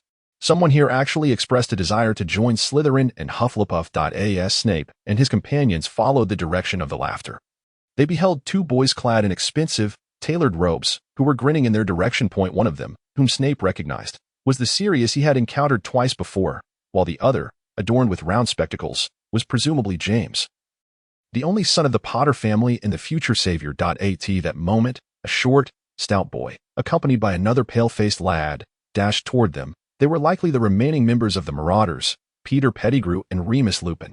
It appeared that Snape had arrived at a significant juncture, one marked by a confrontation with the Marauders aboard the Hogwarts Express. Contemplating this, he began to stow away his wizarding chess set, preparing to admonish Diego and Lily not to engage in a debate with the unruly group, as it seemed unnecessary to clash with these reckless children over the ephemeral hierarchy of their respective houses. However, while Snape harbored such thoughts, Diego and Lily were unwilling to back down, particularly Diego. His Italian temperament made it difficult for him to tolerate baseless mockery, especially when directed at a friend he had just met. "Excuse me, is there something amusing about this?" Diego rose and approached Sirius, confronting him with a composed yet assertive tone. Though the boy's attire clearly signified his affluent background, noble lineage did not justify deriding others. Sirius, initially taken aback by Diego's advance, soon matched his boldness. At that moment, James stepped forward. "What's so funny is the notion of attending a school teeming with cold-blooded individuals and blood purists, as well as a gathering of the unambitious. Truly humorous." Diego was taken aback by the absence of an apology, only to be met with even more scathing remarks about their chosen school, and James's expression revealed a sense of smugness. As if he believed he had committed no wrongdoing, Diego wished to retort, but his limited understanding of the magical world left him at a loss for a compelling counterargument.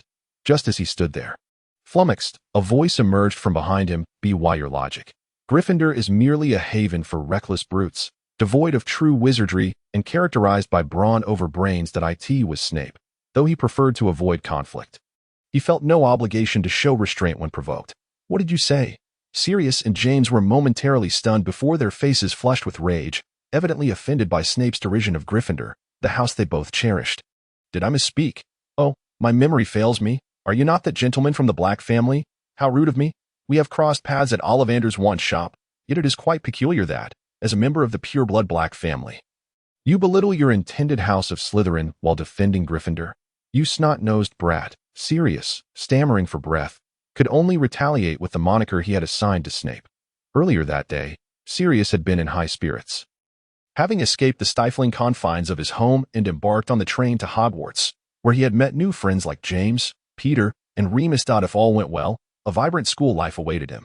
Yet, as he frolicked with his newfound companions, he encountered the loathsome snot-nosed brat who had mocked them at Ollivander's just days prior. The audacity of this snot-nosed brat, who claimed he desired to join Slytherin, was laughable. Indeed, such a place suited one who only dared to speak ill of others from the shadows. How amusing it is to hear someone profess disdain for purebloods while secretly wishing to join Slytherin. Observing Sirius's displeasure, James halted, glancing at Snape's adversaries. Upon hearing Snape's quip about wanting to join Slytherin, they could not help but chuckle, for their friendship had begun with a shared disdain for Slytherin. Despite both being purebloods who favored Gryffindor, now, the atmosphere was charged with tension, fitting for a snot-nosed brat destined for Slytherin, whose words dripped with venom. Ha! Even so, it is preferable to a place rife with treachery and manipulation. Stepping in for Sirius, James moved past him to confront Snape, who, sensing the escalating tension, was approached by Lily, who grasped Snape's sleeve, signaling him to remain composed. Although she was equally incensed by Sirius and his friend's mockery of her sister's house and the house her friend aspired to join. They were, after all, first-year students, and it would be unfortunate to create a ruckus before classes even began. Unbeknownst to Lily, her seemingly innocuous gesture conveyed to James Potter a singular truth. He and Sirius shared a mutual disdain for this snot-nosed brat. You may prattle on here, but once in Slytherin, I assure you, you will be devoured to the bone, snot-nosed brat. Snape had intended to relent after Lily's intervention, but since the other party insisted on provoking him, he felt no obligation to show mercy. You needn't trouble yourself. You are James, correct? I overheard Mr. Sirius addressing you as such. James Potter, I trust your family are devout followers of God, for otherwise, why would they bestow upon you such a name? It is truly a name befitting a knight, but is it right, as a follower of God, to come to Hogwarts to learn the heretical arts of magic? My apologies. I almost forgot that Lord James here aspires to Gryffindor, a house populated by muscle-bound brutes more akin to knights than wizards. Indeed, you seem perfectly suited for Gryffindor, as you are quite the knight yourself. James found himself momentarily at a loss for words. Inexplicably, although Snape's words appeared to be a compliment, the entire statement only fueled his growing ire. You wretch! Seeing James at a loss for a comeback, Sirius stepped forward once more, but Snape's gaze shifted toward him. Goodness, James the Knight, I must say, your companion, the Dog Star, is remarkably loyal. Truly, the most fitting companion for a knight is a dog. Who are you calling a dog? Oh, so you admit it so quickly? It seems you can comprehend human language after all. In the carriage at this moment, the already tense atmosphere escalated further due to Snape's remark. Both James and Sirius were filled with suppressed rage, simultaneously gaining a newfound understanding of this loathsome individual with his sharp tongue. As the two pondered how best to retaliate and relieve their pent-up frustration, Snape's gaze shifted to Peter and Remus, who were observing from a distance, opting not to engage in the argument. Peter, likely guided by his instinct for self-preservation, sensed the potential danger in intervening. Snape harbored a disdain for Peter, not merely because he was, in a past narrative, one of the culprits who contributed to Lily's demise, but also because he was the only member of the Marauders devoid of any commendable qualities. Nevertheless, he had always maintained a clear self-identification as a follower of the strong. In his youth, he had allied with the Marauders, only to shift his allegiance to Voldemort upon graduating, realizing that the Marauders were not the apex of power in this world. Perhaps he viewed his youthful camaraderie with the Marauders as a bond forged solely by their status as the strongest within Hogwarts. And once they left that sanctuary, they ceased to hold that title, thus losing their reason for his loyalty. But T.O. put it bluntly, in the tale of his past life, this individual was indeed a contemptible being. As for the last member of the Marauders, the werewolf Remus Lupin, his decision to remain an observer stemmed from the knowledge that it was indeed their side that had instigated the conflict. Aligning with his character to refrain from taking sides that in the story Snape had known from his previous life, Lupin had always played the role of a bystander, never directly participating in the disputes between James and himself. And even in adulthood, he was the only one who expressed regret over the conflicts between the Marauders and Snape in their youth.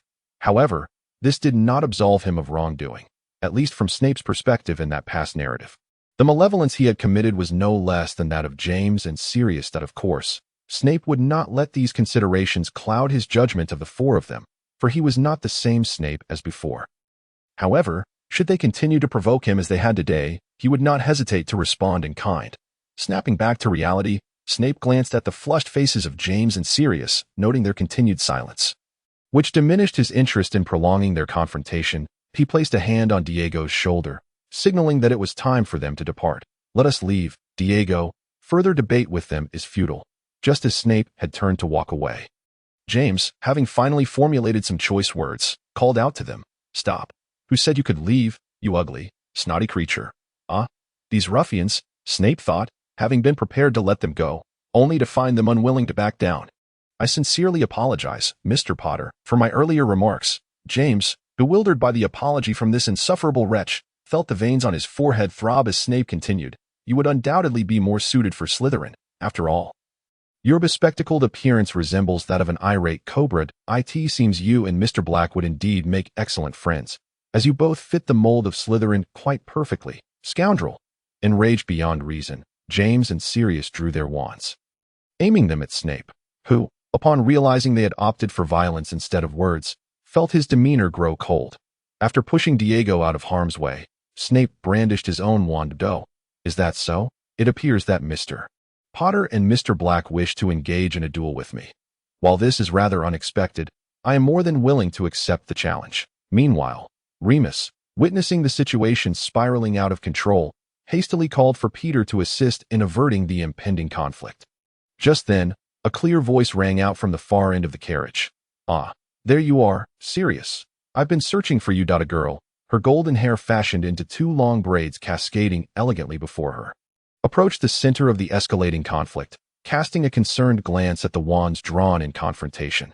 Cassandra, seeing his sister arrive, Sirius, momentarily sobered by the presence of his sibling, regained some composure. Put your wand down. Sirius, and you as well. Good sir, this is the Hogwarts Express, not a venue for dueling. But Cassandra, it's that wretched fellow. Regardless of who initiated the insult, as members of the Black family, we must adhere to basic decorum. Lower your wand, Sirius. Stop using our family name to pressure me. This isn't home. At the very least, consider your sister's request. Sirius, put down your wand. Though reluctant, Sirius complied with Cassandra's urging, retracting his wand and leading James and the rest of the marauders away from the confrontation. With the instigators departed, Snape too lowered his wand, preparing to return to his seat, only to find that while one brother had left, the other sister remained. Cassandra's delicate arms unexpectedly draped over Snape's shoulder, and after whispering a few words into his ear, she departed. Both Lily and Diego observed as Snape's previously frigid expression softened into a smile, a stark contrast to his earlier demeanor provoked by her brother's incessant taunts. Lily felt a pang of jealousy as she watched Snape, whose smile remained unaltered, while Snape reveled in the realization that Cassandra was indeed a kindred spirit, unaffected by the temporal shifts caused by his presence. Moments ago, Cassandra had leaned in close to Snape, whispering, "Dear Severus, while I am unaware of your particular circumstances, it seems rather unbecoming for an adult with a mental age surely exceeding 30 to take matters so seriously with children."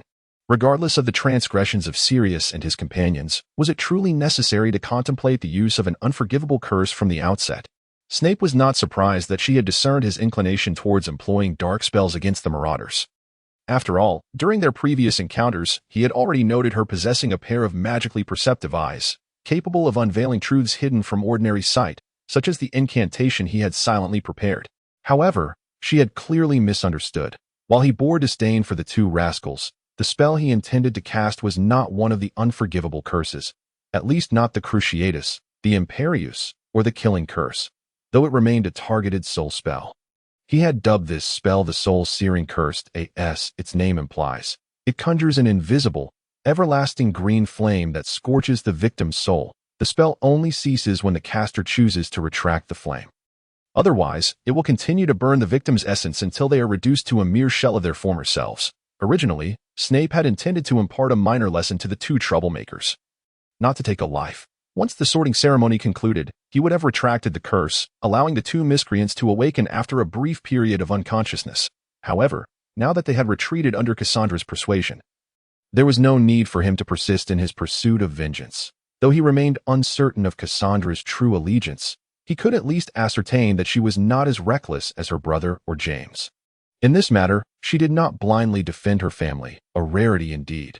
Unbeknownst to Snape, as Cassandra departed his compartment, she retrieved a handkerchief from her pocket to wipe the cold sweat from her brow. To brazenly contemplate the use of an unforgivable curse in such a public setting was alarming. Whether he was a time traveler or reborn, or perhaps something akin to herself, he undoubtedly posed a significant threat. Originally, as soon as Cassandra entered the carriage today, she repeatedly insisted that her younger brother should not stray from her side.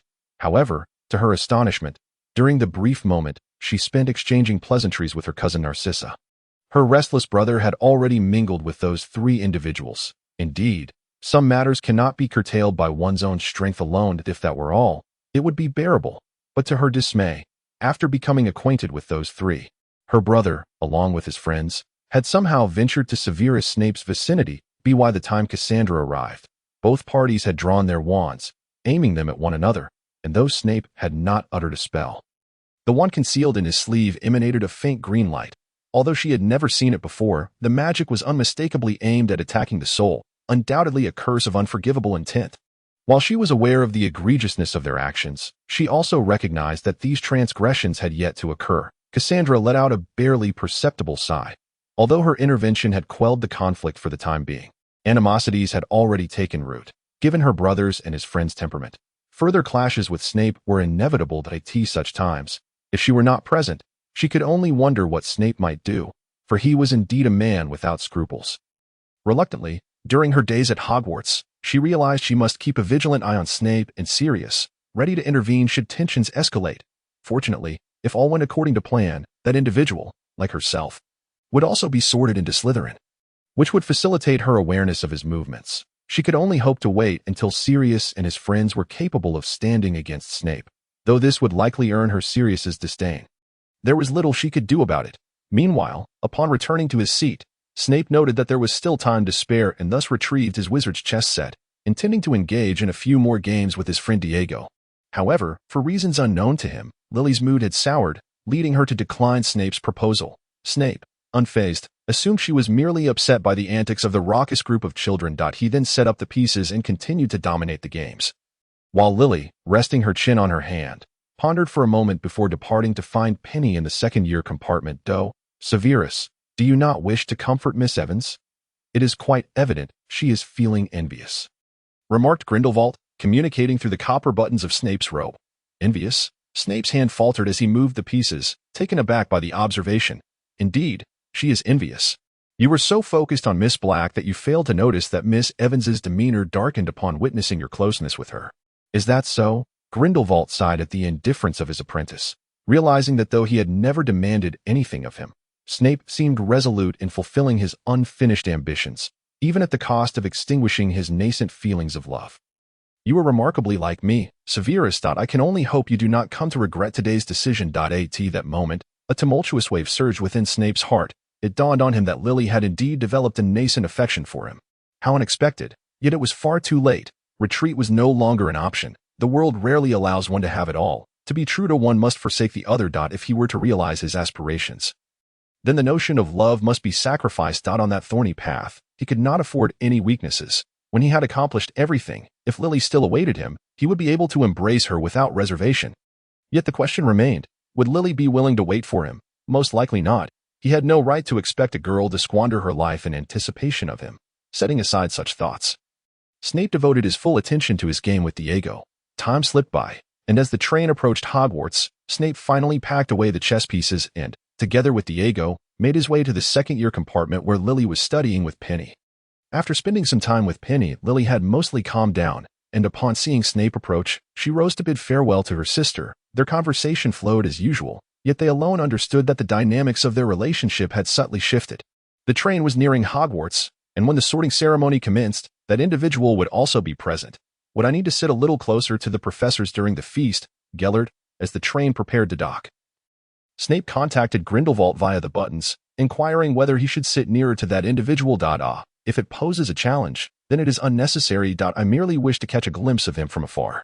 However, if possible, could you sit a bit closer to him, Severus? The individual in question was none other than Albus Dumbledore, the current headmaster of Hogwarts. In the days leading up to their departure, Snape had reached out to Grindelwald, asking if he would require a spell attached to his copper buttons, allowing Grindelwald to view the projection of what lay before Snape. That I can always see him, Severus. Although I never leave Nurmengard, I still manage to acquire every issue of the Daily Prophet.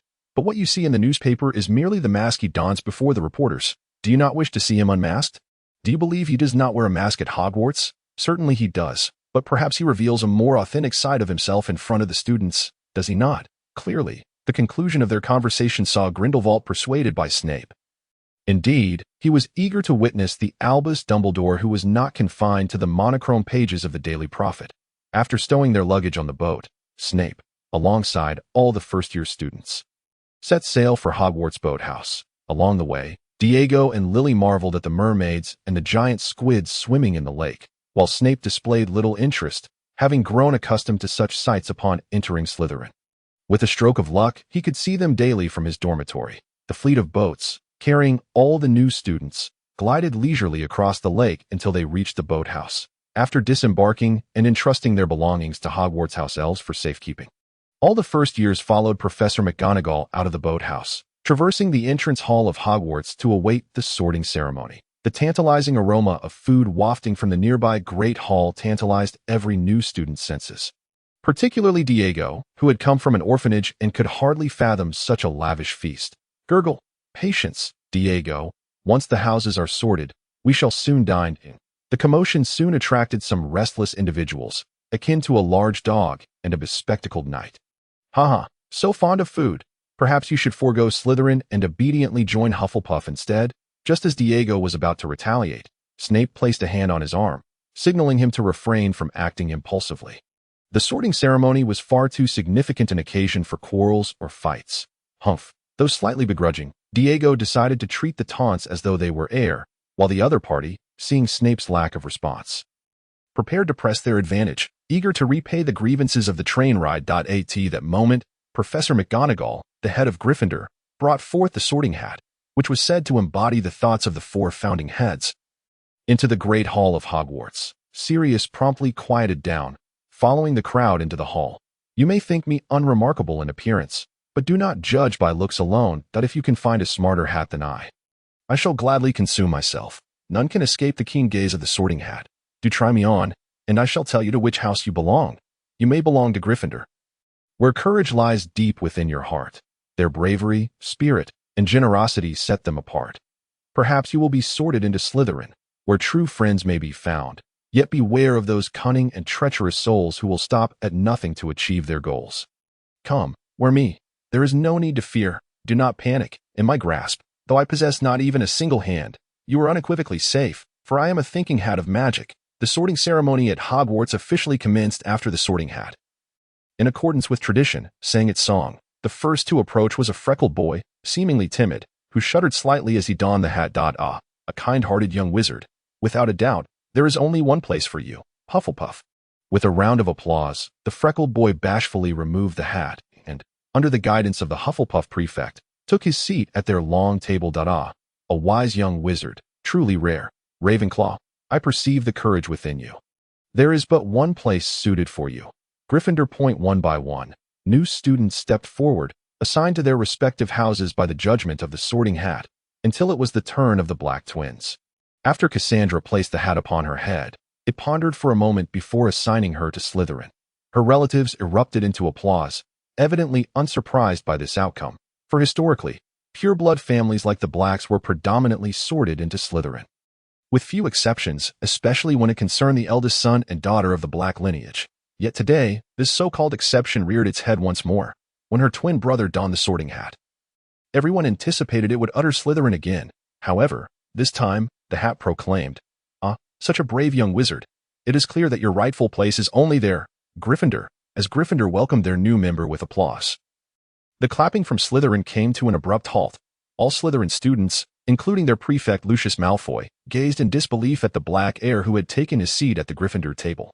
Meanwhile, as everyone's attention was drawn to Sirius, Cassandra let out a soft sigh. Indeed, no matter how hard she tried to maintain a good relationship with Sirius, certain predetermined circumstances remained unavoidable. Her brother had still gone to Gryffindor. Following Sirius, James ascended the stage and, as expected, was also sorted into Gryffindor. Amidst the applause, James hastened to embrace his friend, Sirius. Next came Peter and Remus, who, as Cassandra had anticipated, were also sorted into Gryffindor. Even the timid Peter, who had little association with the concept of courage. Cassandra then ceased her focus on the sorting ceremony and began contemplating how to explain to her parents in their subsequent correspondence, in order to avoid straining Sirius's relationship with the family. However, when Professor McGonagall called out Severus Snape's name, Cassandra looked up once more at the boy who had already donned the hat. Would he, as she knew, be sorted into Slytherin, or would he choose another house? After all, he was no longer the same boy he once was. Once the hat was placed upon Snape, it began to delve into his mind, revealing to it the boy's immense ambition and, simultaneously, uncovering his secret. My goodness, such colossal ambition, along with the willingness to do anything to achieve his goals. Undoubtedly, Slytherin is the only fitting place for you. Amidst the applause, Snape removed the hat and prepared to walk towards the Slytherin table, but before doing so, he made a particular request of the sorting hat. I beg your pardon, sorting hat, but could you please keep this confidential? Ah, a request I anticipated. Very well, follower of Grindelwald, I shall keep your secret. With the sorting hat's promise of confidentiality secured, Snape turned to proceed to the Slytherin table, but as he faced the headmaster and the four house heads, he lingered just a moment longer, then made his way to Slytherin. Snape could distinctly hear that even in that fleeting moment, the old wizard peering through the buttons seemed to breathe a little heavier. In the castle of Nurmengard in Austria, an elderly man with a beard as white as snow donned a robe identical to the one he had worn during their first encounter in that valley. Silently gazing at the projection he had captured, the finely crafted robe accompanied by a floor-length purple cloak, topped with a purple pointed hat and half-moon glasses. Oh, what a dreadful ensemble, Albus! How could one spend so long selecting from the wardrobe today? Grindelwald turned his gaze to Dumbledore, whose face, like his own, was now enveloped in white eyebrows and beard. His nose appeared slightly crooked compared to their last meeting, yet in other respects, he could still faintly discern the visage of the young man who had once shared his bed. How delightful! Grindelwald retrieved a bottle of Austrian red wine from the cupboard and poured himself a glass. On the table lay his dinner, a few pieces of bread and a hearty soup made from wild geese he had lured with magic. Though hardly befitting of such fine wine, what did it matter? You haven't changed a bit, Albus. Grindelwald raised his glass in a toast to Dumbledore's projection, then drank deeply. It had been ages since he felt such joy. And he believed he might indulge in a beautiful dream that night, a dream of the days of youth in Godric's Hollow. Upon reaching the Slytherin table, Snape cast a glance around before settling into a relatively unoccupied spot. Continuing to observe the wizards conducting the sorting ceremony, following Snape, a boy with a hint of baby fat on his cheeks approached the hat, which sorted him into Gryffindor. After a few more students, it was the turn of Diego Macy, the boy Snape had met on the train. Where would he be placed? Although he had expressed a desire to be sorted into the same house as Snape. Given his athletic demeanor, would he indeed end up in Gryffindor? This time, however, Snape was mistaken, for after a moment's hesitation, the hat proclaimed loudly, Slytherin. The Italian boy then removed the hat and strode confidently to sit beside Snape. Hey, Severus, did you see that? We've been sorted into the same house. As he began to eat from the plate before him, Diego, cheek-stuffed, excitedly exclaimed to Snape, yet sensing his companion's inscrutable expression, he felt a twinge of apprehension. Aren't you happy? No, of course I'm happy. It's just that. Diego, you really need to feel this way. Regardless of which house you were sorted into, our friendship remains unchanged, whether you're in Slytherin or not. Snape glanced around at the Slytherin students before lowering his voice to converse with Diego. Did you not notice how the applause for us being sorted into Slytherin was far more sparse than when that girl Cassandra was assigned to Slytherin? Indeed, the entrenched hierarchy of disdain within Slytherin commenced from the very beginning of the sorting ceremony. The circle of pure-blood wizards is neither overly large nor small, yet generally speaking, peers within that circle are well acquainted with one another. If someone is unfamiliar, they are likely a half-blood or a muggle-born wizard. Slytherin, naturally, does not warmly welcome those of impure blood into what they consider their garden of pure-bloods. In subsequent interactions, they would discern who among the wizards is a half-blood and who is muggle-born, leading to a unique hierarchy of disdain within Heron. To describe it bluntly, this disdain resembles the caste system in India, where purebloods are akin to Brahmins and Kshatriyas, half-bloods to Vaishyas, and muggle-born wizards to Shudras, while the entirely non-magical muggles and squibs are considered the so-called Dalits. Thus, on an emotional level, Snape did not desire Diego to join him in Slytherin. Oh, you mean that? It's nothing. Diego continued to eat, reveling in this rare feast. I've grown accustomed to their veiled disdain and aloofness. Compared to what I've experienced over the years, this is but a trifling annoyance. But what of it? Besides our camaraderie, they are mere strangers to me. I will only care for my friends. Wherever they are, that is where I shall be. Upon hearing Diego's words, Snape realized that he had perhaps underestimated his friend. Indeed, a wizard raised in an orphanage, regardless of his temperament, would have been forged into a more mature and resilient individual by the trials of life. Very well, Diego, if you are so resolute. I can assure you that we shall remain friends until you betray our bond. Thank you, Severus. As the two conversed, several young wizards had already been sorted into their respective houses, and soon it was Lily's turn to go. Miss Evans is taking the stage. Severus, where do you think she will be sorted? I am uncertain. Any house is a possibility. Though Snape expressed this to Diego, he was acutely aware that, despite having altered many aspects of his life, some things remained immutable, such as the meeting of Vernon and Petunia, or Lily's entrance into Gryffindor. At that moment, as Lily stood upon the stage, the Sorting Hat discerned her qualities, undoubtedly concluding that she belonged in Gryffindor. However, just as the hat was about to declare her placement, it sensed a hesitation from the young, which beneath it, I sense your uncertainty. Do you believe you are unworthy of Gryffindor? No, sir. It is just. Lily's gaze flitted between the Hufflepuff and Slytherin tables, one representing her sister's house and the other the destination of her best friend. Compared to Gryffindor, these two houses were where she truly wished to belong. Yet, at that moment, Lily's eyes fell upon a girl seated across from Snape. Cassandra Black, who was intently observing her friend. Upon noticing her gaze, Snape offered a smile in response. No need, sir. Let it be Gryffindor. Very well, young lady. Then it shall be Gryffindor, as the Sorting Hat proclaimed her house. Lily slowly removed it and walked towards the Gryffindor table, which welcomed her with enthusiastic applause. Among the applauding crowd, a particularly fervent group led by James, the Marauder, stood out. Sirius even leaned across the table to glance at Snape, his eyes brimming with provocation, as if to say, "Look, Noodle, your friend is also a Gryffindor." What puzzled Sirius and his companions was James's extraordinary enthusiasm, his applause so vigorous it nearly drowned out the cheers of the Gryffindors. They assumed it was merely James reveling in Snape's discomfort, yet unbeknownst to them, James had been fixated on Lily since she ascended the stage, nearly leaping for joy upon hearing the Sorting Hat announce her as a member of Gryffindor. Whether his elation stemmed from Snape's discomfiture or something else entirely, he could not ascertain. He simply felt that sharing a house with a girl named Lily would afford him greater opportunities to capture her attention. Soon, the sorting ceremony for their year concluded, and as Headmaster Dumbledore announced the commencement of the freshman feast, Diego's stomach was pleasantly full. Here is a potion to prevent indigestion tomorrow. Thank you, Severus, though I expected you might be a tad more disheartened. Considering Miss Evans has joined that detestable Gryffindor. After taking a sip of the potion, Diego felt his previously bloated stomach ease considerably, then redirected the conversation back to Snape, inquiring about his thoughts on Lily's placement in Gryffindor. Not particularly, Diego. In truth, I hold no bias against any of the four houses, for I believe that a house is only suitable or unsuitable for a person. There is no such thing as a superior house. Even if Lily is in Gryffindor, should she still wish to be my friend, I shall endeavor to maintain that friendship. As expected of you, Severus, truly mature. Just as Diego was reflecting on his friend's maturity, a light laugh caught his attention, clearly directed at Snape. Assuming it was yet another individual mocking his friend like those two loathsome fellows, Diego was prepared to react, only to find the person apologizing first. I apologize. I seem to have lost my composure. However, before we proceed, allow me to formally introduce myself. Taking a seat beside Snape, Cassandra placed her hand on her chest and began her introduction. Cassandra Vega Black. Pleased to meet you, boys. Severus Snape, likewise, Miss Black. But is it truly appropriate for a pureblood to converse with us?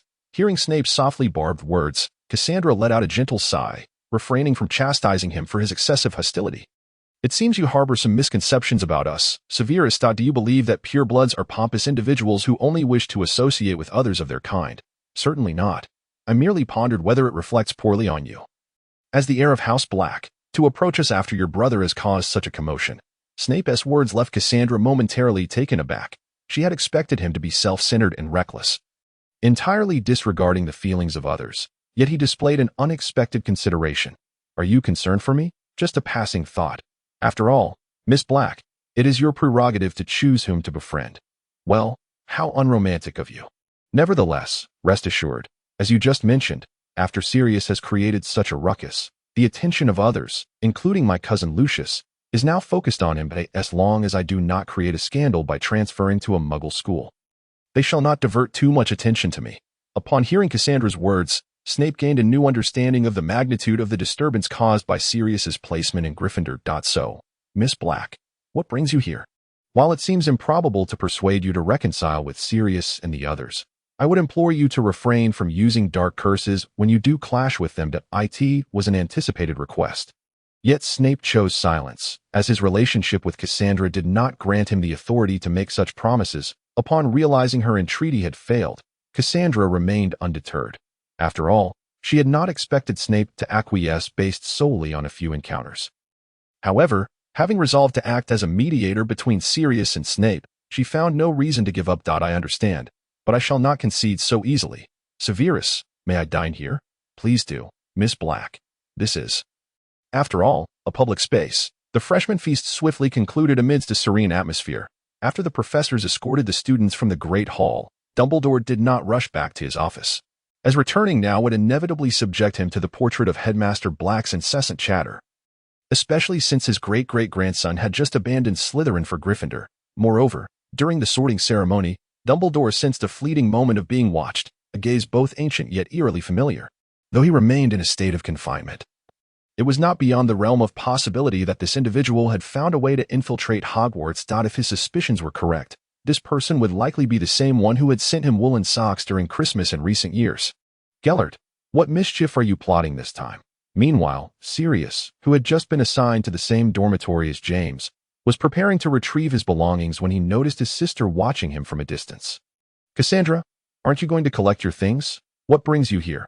I asked someone else to help me carry them to the dormitory. After the ruckus you caused, it would be remiss of me not to check on you. Oh, are you here to persuade me to return to Slytherin? Do you think I made a foolish decision? Cyrus believed that Cassandra had come to admonish him, yet Cassandra merely shook her head and replied in a tone that suggested her hands were tied.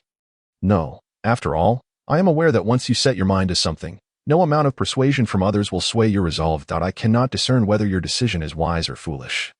But as your sister, I respect your choice, Cyrus. Upon hearing his sister's words, Cyrus felt a warmth blossom within him.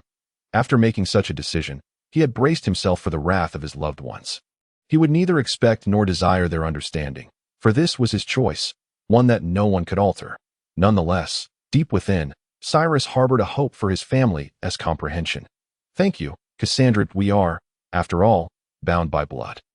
However, given the commotion you've caused, I suspect our parents will soon be informed, and it won't be long before their reprimands arrive in the form of letters. Let them come, since I dare to act. I fear not their scorn. Cyrus turned his head away, feigning indifference, while Cassandra could only chuckle softly and step forward to embrace her brother. I wish you joy in Gryffindor, Cyrus. Promise me you won't let things become too strained with the family. Will you? Though I know you disagree with some of our parents' beliefs, you must understand that they love us more than anything else in the world. I beg to differ. Cassandra was not offended. She merely patted Cyrus's back gently, reminiscent of their childhood, before gradually releasing him. Well then, farewell. Cyrus thought it's getting late, and I must return to the dormitory lest I miss the curfew. In my haste, I completely forgot to ask Cousin Lucius for the password. Just then, a paper swan, intricately folded, fluttered down to rest upon Cassandra's shoulder. After a slight tilt of its head, a voice emanated from within the swan that caused Cyrus's veins to pulse with anger. Miss Cassandra, as per your instructions, I have brought your belongings to the Slytherin common room. This was, astonishingly, a magical letter, and from the tone, it was clear that the one who had assisted Cassandra was none other than that insufferable Snivellus. When Cyrus realized this, he braced himself for an explosion of indignation, while Cassandra, upon hearing that Severus had merely delivered her luggage to the Slytherin common room, pouted with dissatisfaction, gazing at her expression. Cyrus was suddenly seized by a foreboding sense of dread. Though I am grateful for his assistance, could he not have simply delivered it directly to my dormitory? He could, but Miss Cassandra, is it not inappropriate for a boy to enter the girls' dormitory unannounced? Hearing the voice from the paper swan again startled both Cassandra and Cyrus, prompting Cassandra to carefully inquire, so this parchment can transmit sound in real time. Severus, indeed, this is a modified magic of mine, allowing for real-time communication, akin to a telephone. Shall I deliver your belongings to the girls' dormitory? If you can, please place my luggage on the bed. The Slytherin head girl is a distant cousin of mine. You merely need to inform her, and she will grant you entry. Rest assured, I spoke to her prior to my arrival, and I mentioned that a boy would be assisting me in moving my belongings. As Cassandra deftly evaded her brother's attempts to seize the letter, she made a new request to Severus through the paper swan. Initially, she had doubted he would acquiesce, but to her surprise, after a moment's contemplation, Severus agreed. Very well, Miss Cassandra, let it be as you wish. Subsequently, the paper swan collapsed onto Cassandra's shoulder, its magical energy evidently depleted. He actually agreed. It seems that as long as one does not tread upon Severus's boundaries, he is quite amiable. Through her recent interactions and prior observations, Cassandra had come to understand Severus's nature. He was remarkably easygoing and less provoked, and once he made a promise, he would invariably uphold it. However, once he had formed a determination, he would not easily waver. Much like her brother. It could be said that should one forge a friendship with Severus, one could trustingly rely on him, that if one became his adversary, he would prove to be an insurmountable challenge. Such a person must be avoided at all costs. Cyrus could not afford to create a reconcilable discord with him. Just as Cassandra pondered her future course of action, she turned to find her brother glaring at her with a fiery intensity. Tell me, Cassandra, what transpired at the Gryffindor table? How did your relationship with that Snivellus become so amicable? It is quite impolite to refer to someone by a name that is a mere phonetic resemblance. Cyrus, and cannot I make new friends within the house? Cassandra furrowed her brow, feeling a twinge of frustration. Given her brother's disposition, her hopes of mending relations between him and Severus seemed like a distant dream. A daunting task indeed. Are you saying that Snivellus is a friend you made at school? Of course. I sat beside him at the welcome feast. To be honest, he is rather decent. You need not worry. He is someone worth befriending. After speaking, Cassandra turned and waved goodbye to Cyrus. Farewell, Cyrus. I truly must return. I shall see you in class tomorrow. Wait, Cyrus wished to inquire further, but Cassandra had already distanced herself, leaving him to sulk as he made his way back to the Gryffindor dormitory, feeling inexplicably more resentful of Severus. Meanwhile, after delivering Cassandra's belongings to her dormitory, Severus promptly departed, recognizing that lingering too long in the girls' quarters would be improper. Upon exiting the girls' dormitory, Severus did not rush back to his own. After all, his luggage had already been taken to his room by Diego, and tidying up would merely require a spell. He settled in the Slytherin common room for a time, until he noticed the young lady from the Black family hastening in just before curfew. I have placed your belongings in your dormitory. Vega. Thank you, Severus, but you need not have waited here for me. No, I waited to clarify something with you. Precisely what are your intentions? Previously, during the welcome feast, this young lady from the Black family had remained seated beside him, engaging in conversation without receiving any assurances from him, and had even insisted he address her by her middle name, a significant breach of propriety reserved for close friends and lovers. If your sole desire is to protect your brother, you may rest easy. I generally refrain from taking lives without necessity. In the midst of conflict, Severus sought to avoid harming those troublesome children, a promise he could offer Cassandra, for no one could predict what those children might do in the future, or whether their actions would cross his boundaries. His impatience stemmed from Cassandra's overtly goal-oriented approach in her prior interactions, while Severus understood that relationships often bore a measure of ulterior motive. Cassandra's blatant display of intent was rather discomforting. While I have finally received a promise from you, it is still difficult to feel reassured. I understand that from your standpoint, my assurances may seem inadequate, but given our relationship, this is the best I can offer. Even if you continue to approach me with such unambiguous intentions, it is challenging for me to provide a more substantial guarantee. I comprehend and appreciate your position, Severus. However, I believe you have misunderstood something. Cassandra's words left Snape feeling somewhat perplexed. He believed he had analyzed the situation quite thoroughly, even without the matter of Sirius. I would likely have acted similarly, for even by the standards of the Black family, you remain a person worthy of association. Who do you refer to? The Black family indeed places paramount importance on the lineage of their acquaintances. Yet there exist exceptions. After all, there are those in this world so dazzling that their ancestry can be overlooked, such as that individual. Snape was aware of whom Cassandra spoke. The lineage of that person was no secret among pureblood families like the Blacks and Malfoys, nor within the broader wizarding world, yet they chose to associate with him solely because his ideals aligned with the interests of pureblood families. So, do you believe I am such a person? I cannot say. Just as you remain a mystery to me, I know nothing of you.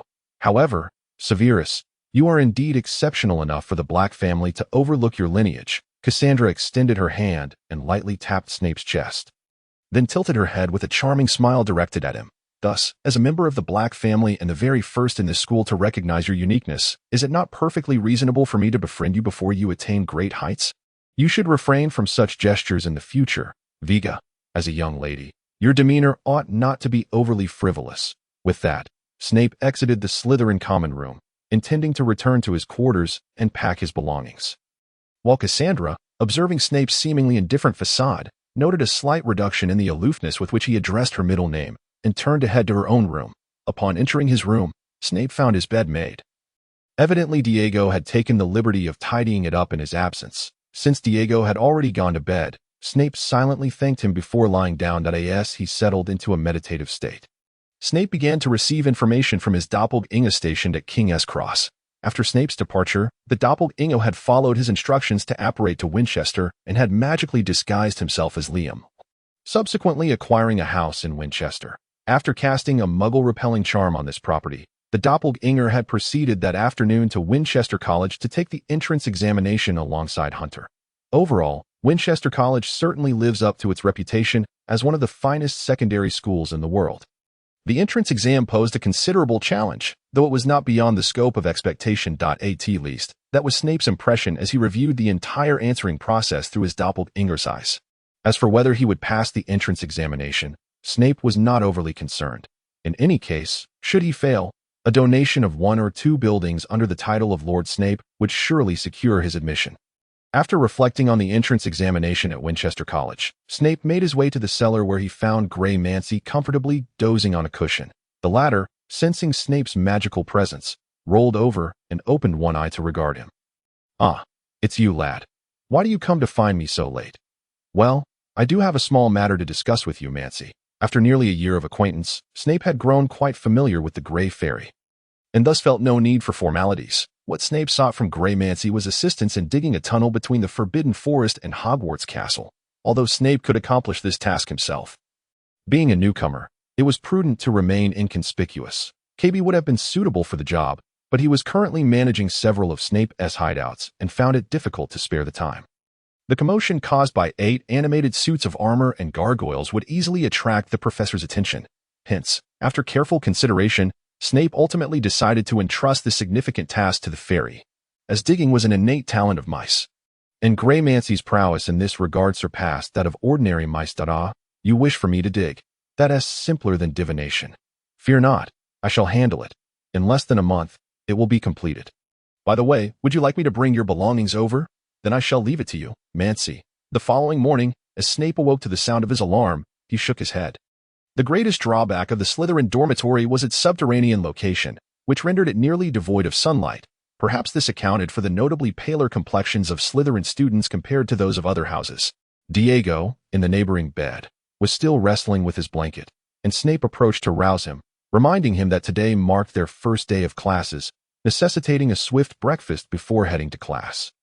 "Hey, Severus, I'm beginning to regret my choice. Why didn't I opt for Hufflepuff? It's so much closer to the dining hall." When the two finally arrived at the Hogwarts dining hall, a somewhat breathless Diego began to lament his decision to join Slytherin. The dormitory was far too distant. Snape, however, was indifferent. He would have chosen either Slytherin or Ravenclaw, as both dormitories were equally far from the dining hall. After breakfast, the two hurriedly made their way to the Charms classroom, where several Ravenclaw students were already engaged in reviewing their lessons. Remarkable. What time do these folks rise? Perhaps at 4 o'clock. They certainly get up earlier than we do. Now, let us find a seat. The professor should be teaching us the levitation charm today. Before class begins, I'll help you prepare. Generally speaking, Muggle-born students at Hogwarts do not perform exceptionally well in their first year, as they have had less exposure to magic compared to their pureblood and half-blood peers. This year, they must not only learn but also dismantle the preconceived notions ingrained over the past decade. Diego Messi was presently grappling with similar concerns. Although he had occasionally tapped into his magical abilities and had witnessed the wonders of the magical world, utilizing magic to move specific objects proved somewhat challenging. Wingardium Leviosa. Quite spirited and resonant. If it weren't for the feather remaining perfectly still under the wand's aim, Snape would genuinely want to commend Diego wholeheartedly. After demonstrating the proper incantation for the levitation charm, Snape allowed Diego to explore his own approach, hoping he would discover the most fitting way to channel his voice. Still no movement. Despite having failed for the 20th time, Diego remained undeterred, taking a deep breath. He prepared to try once more. However, just as Diego steadied himself, focusing intently on the feather, he suddenly felt a poke at his lower back, startling him. He turned to see Snape standing behind him, wand in hand.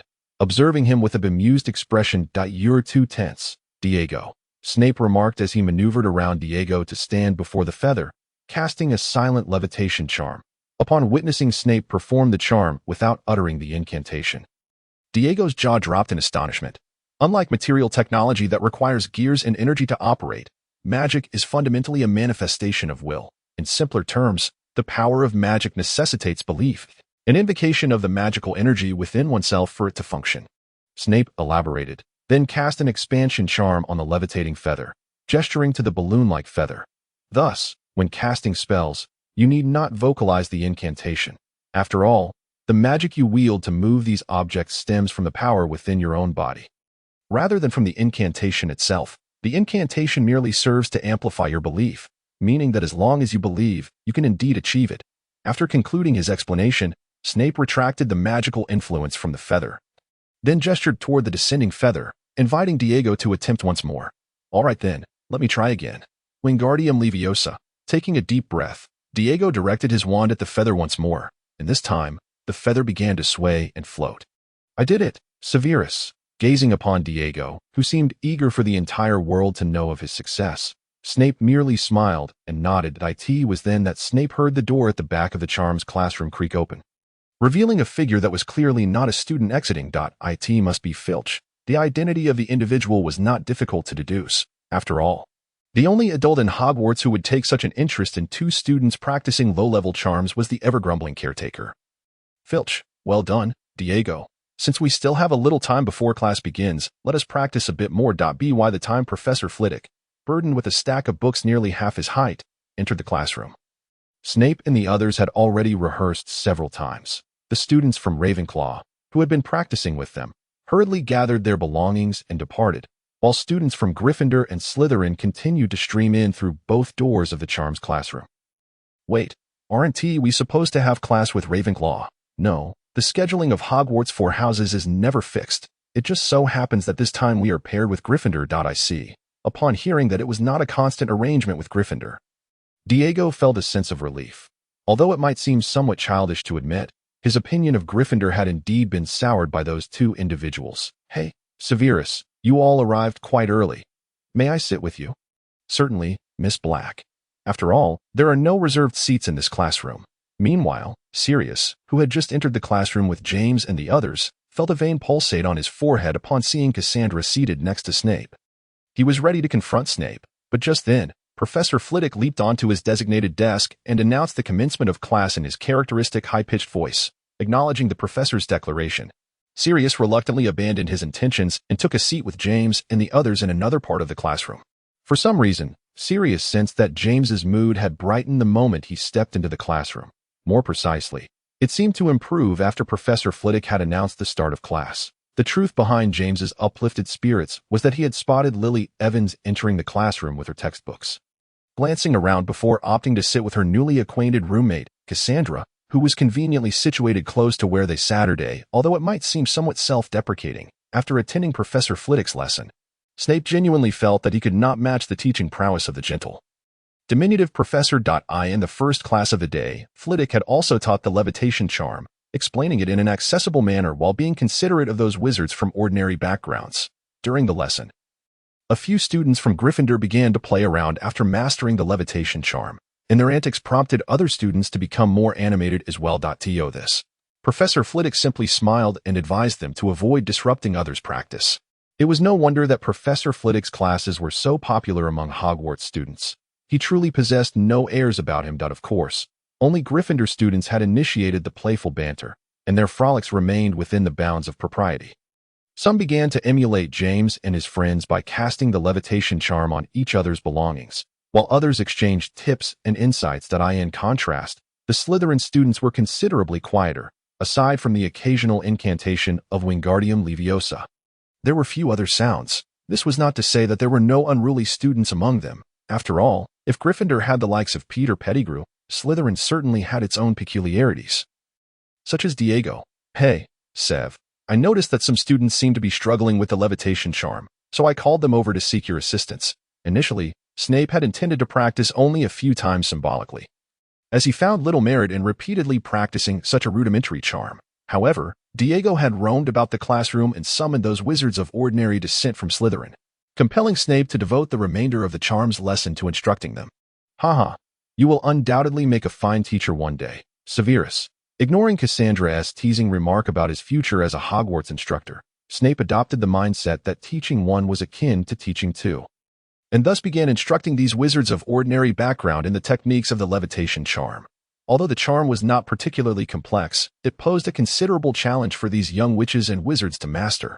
Fortunately, with the solid foundation laid by Professor Flitwick, Snape merely needed to assist each student in finding the pronunciation that best suited their individual habits. Thankfully, individuals lacking magical foundations were relatively scarce in Slytherin, and Snape's teaching prowess was sufficient to handle the situation. Under Snape's guidance, the wizards brought over by Diego had become proficient in the levitation charm. After witnessing the last student successfully levitate their textbook, Snape noted that there was still some time remaining before class concluded, so he took the opportunity to preview the next charm they would be learning, unbeknownst to Snape, while he was engaged in this.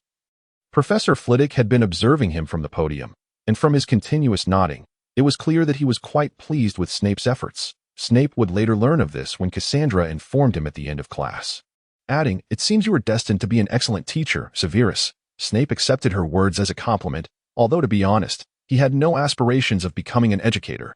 His ambition lay in fulfilling Grindelwald's unfinished enterprise, which could not be achieved merely by remaining at Hogwarts. Initially, Snape had not given much thought to teaching these students the levitation charm, but during the afternoon potions class, as he observed the desk around him filled with eager first years, he began to sense something amiss. Similar to the charms lesson, Professor Slughorn had merely introduced some basic concepts in the first class, such as the classification of potion ingredients and how to brew potions. However, he had also set aside some time at the end for everyone to concoct a potion for treating scabbers. This potion posed no significant challenge for Snape. In fact, he was confident that there was no potion in existence that he could not brew.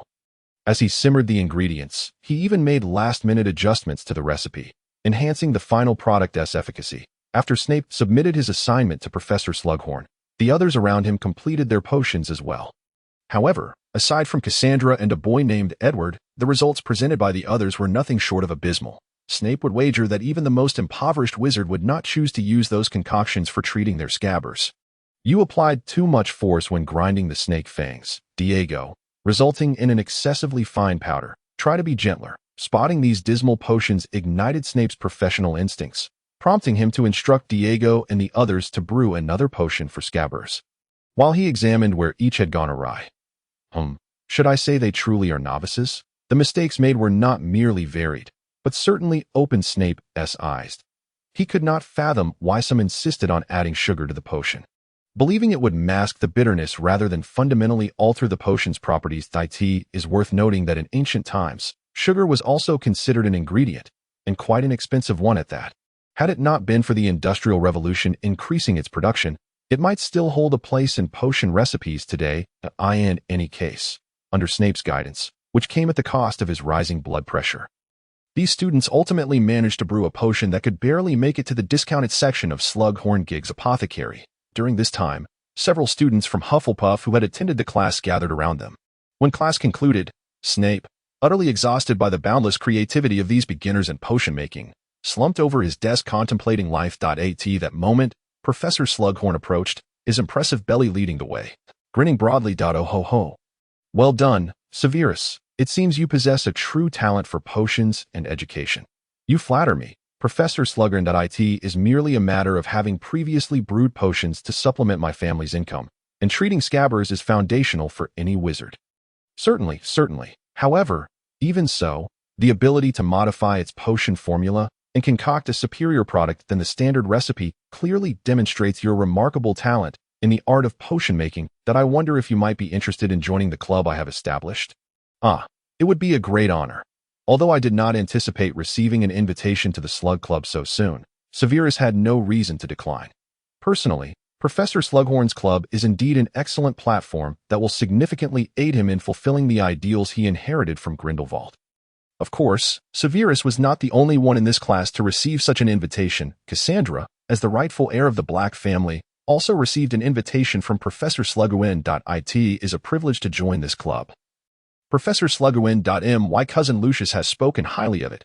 stating that it embodies the true spirit of Slytherin. How delightful. It is indeed an honor to receive such praise from the future head of the Malfoy family. Farewell, Miss Black. Severus was not surprised that Cassandra had also received an invitation. Setting aside her identity as a member of the Black family, she was undeniably a talented witch, particularly with her rare eyes that mirrored the qualities of Parseltongue.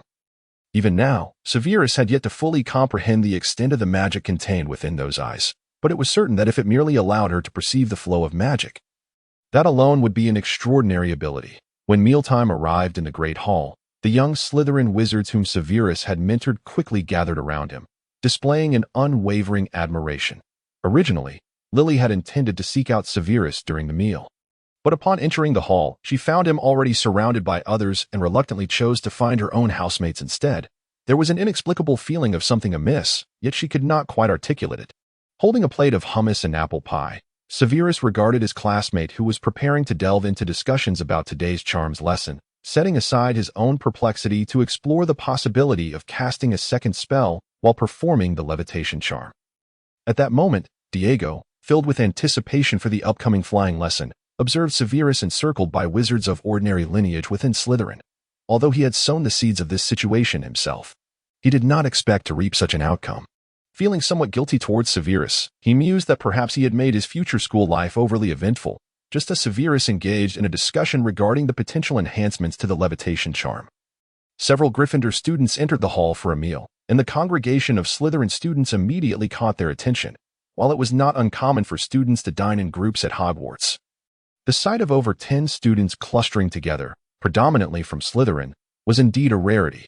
Among them, a tall boy with long hair decided to approach and investigate what schemes these Slytherin serpents were concocting, only to find Severus at the center of their attention. "Hey, look, James, that Snavelis has already gathered a motley crew on his very first day of classes." Upon returning to his group of seekers, Sirius Black purposefully raised his voice so that James and the others could hear. How embarrassing. It seems that the Slytherin snakes only gain confidence when surrounded by such a throng of followers, and those who flock to them lack any spine, readily serving as lackeys for a mere trifle. At that moment, having just spotted Lily, James eagerly picked up on Sirius's taunts, directing his scorn at the Slytherin students encircling Severus. "All right, Sirius, if you keep this up, those fellows are likely to explode." However, to their disappointment, the students gathered around Snavelis merely glanced at them before returning to their discussions with complete disregard, treating James and his friends as if they were invisible. Yet, in the minds of these Slytherin students, their perception of Gryffindor had significantly diminished due to the antics of these few individuals. After all, no one appreciates being disturbed while diligently studying, especially by someone incessantly prattling on about trivial matters. Moreover, and perhaps most importantly, the two key figures in this newly formed Slytherin group had yet to speak, leaving the others hesitant to ACT for Severus. He was indeed aware of the 4 troublemakers who had entered looking for a fight. However, since he had promised Cassandra the day before not to resort to dark curses and had important matters to attend to, he chose to ignore them for the time being. Of course, if they interpreted his restraint as weakness, Severus would not hesitate to educate them on the matter.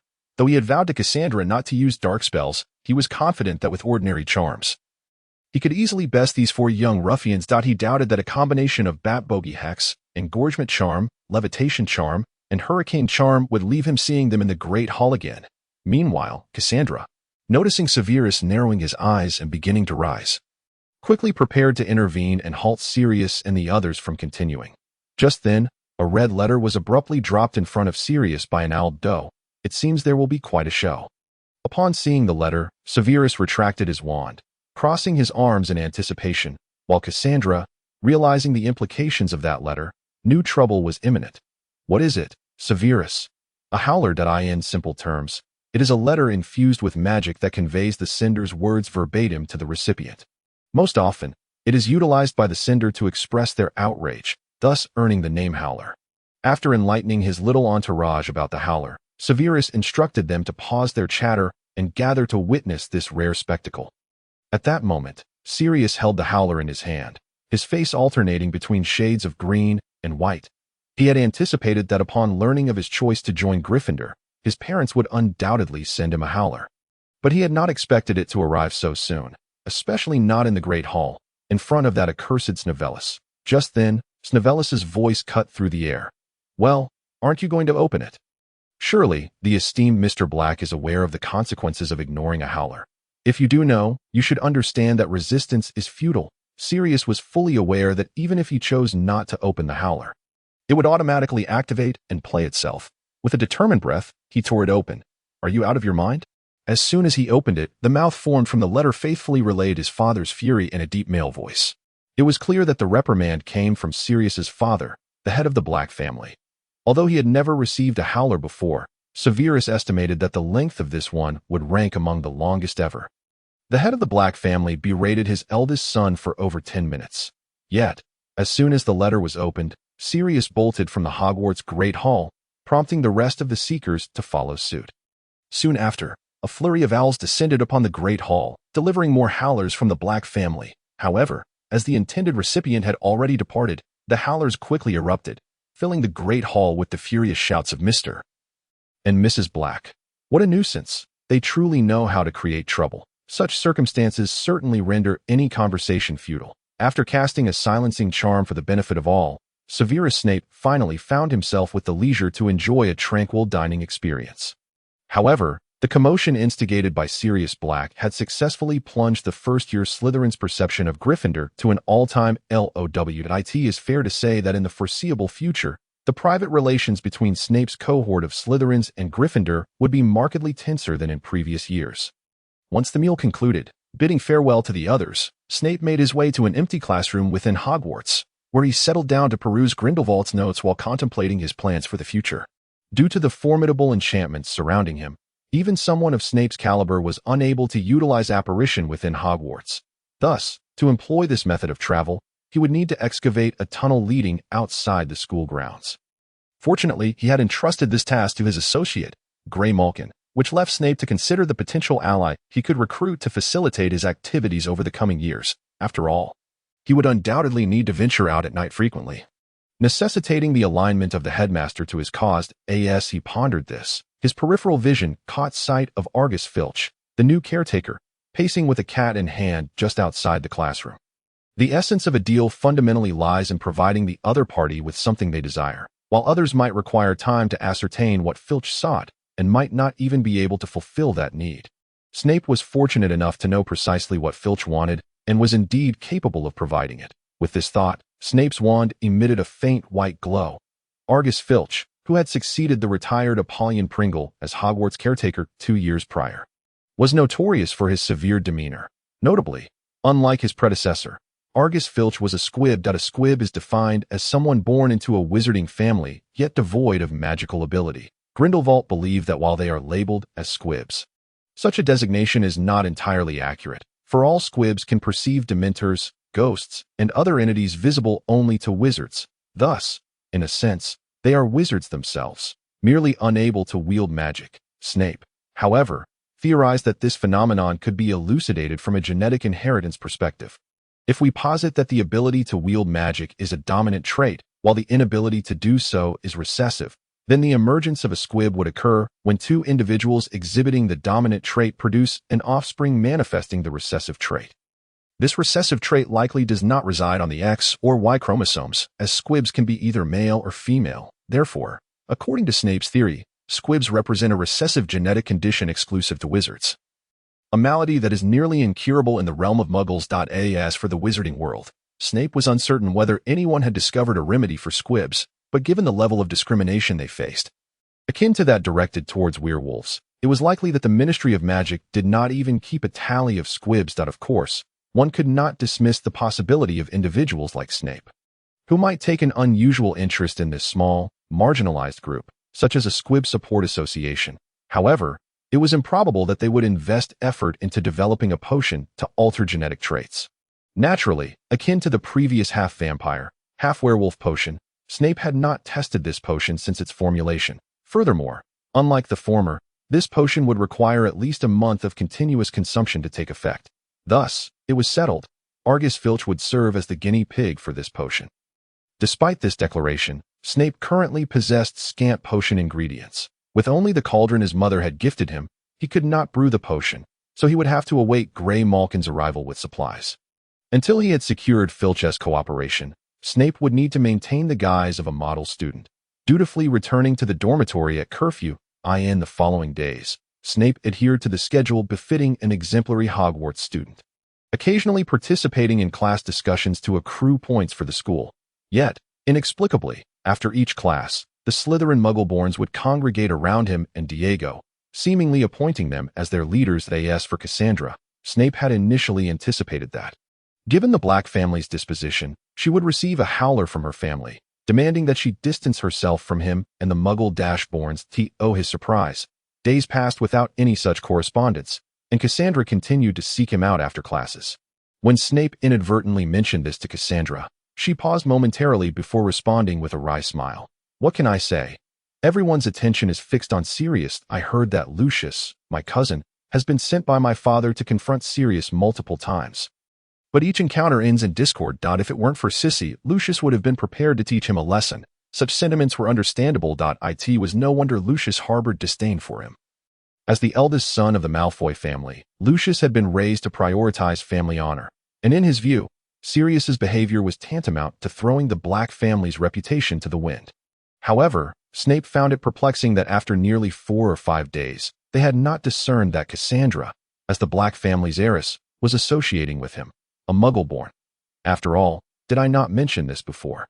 Severus, while pureblood families exalt pure bloodlines, we are also inclined to mingle with those exceptional enough to overshadow the notion of blood status. They, like you, perceive me as such. Unless we disregard the student who received an invitation to Professor Slughorn's club in their first year.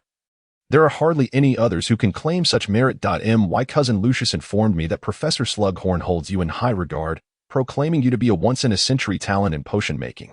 Upon comprehending why Cassandra had not been pressured by her family or relatives at school to maintain distance from him, Snape felt a wave of relief.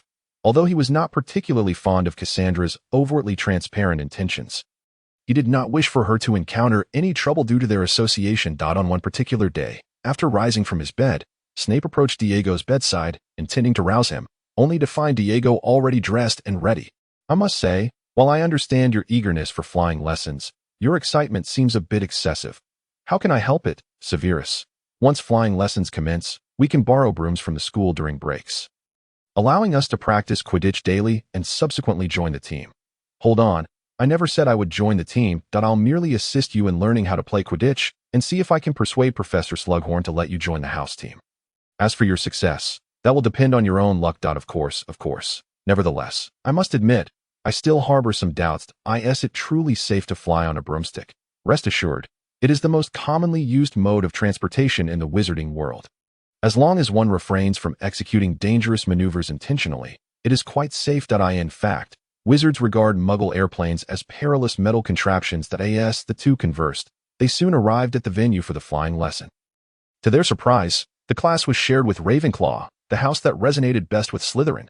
This group of overachievers displayed a palpable lack of enthusiasm for the lesson. Just moments ago, Snape had witnessed some students bringing along their textbooks for charms and other subjects, evidently preparing to engage in a bit of practice after the instructor's lecture before losing themselves in a sea of books. In contrast, the Slytherins exhibited a much greater eagerness, for the champions of the annual House Cup at Hogwarts could bestow a considerable amount of points upon their house.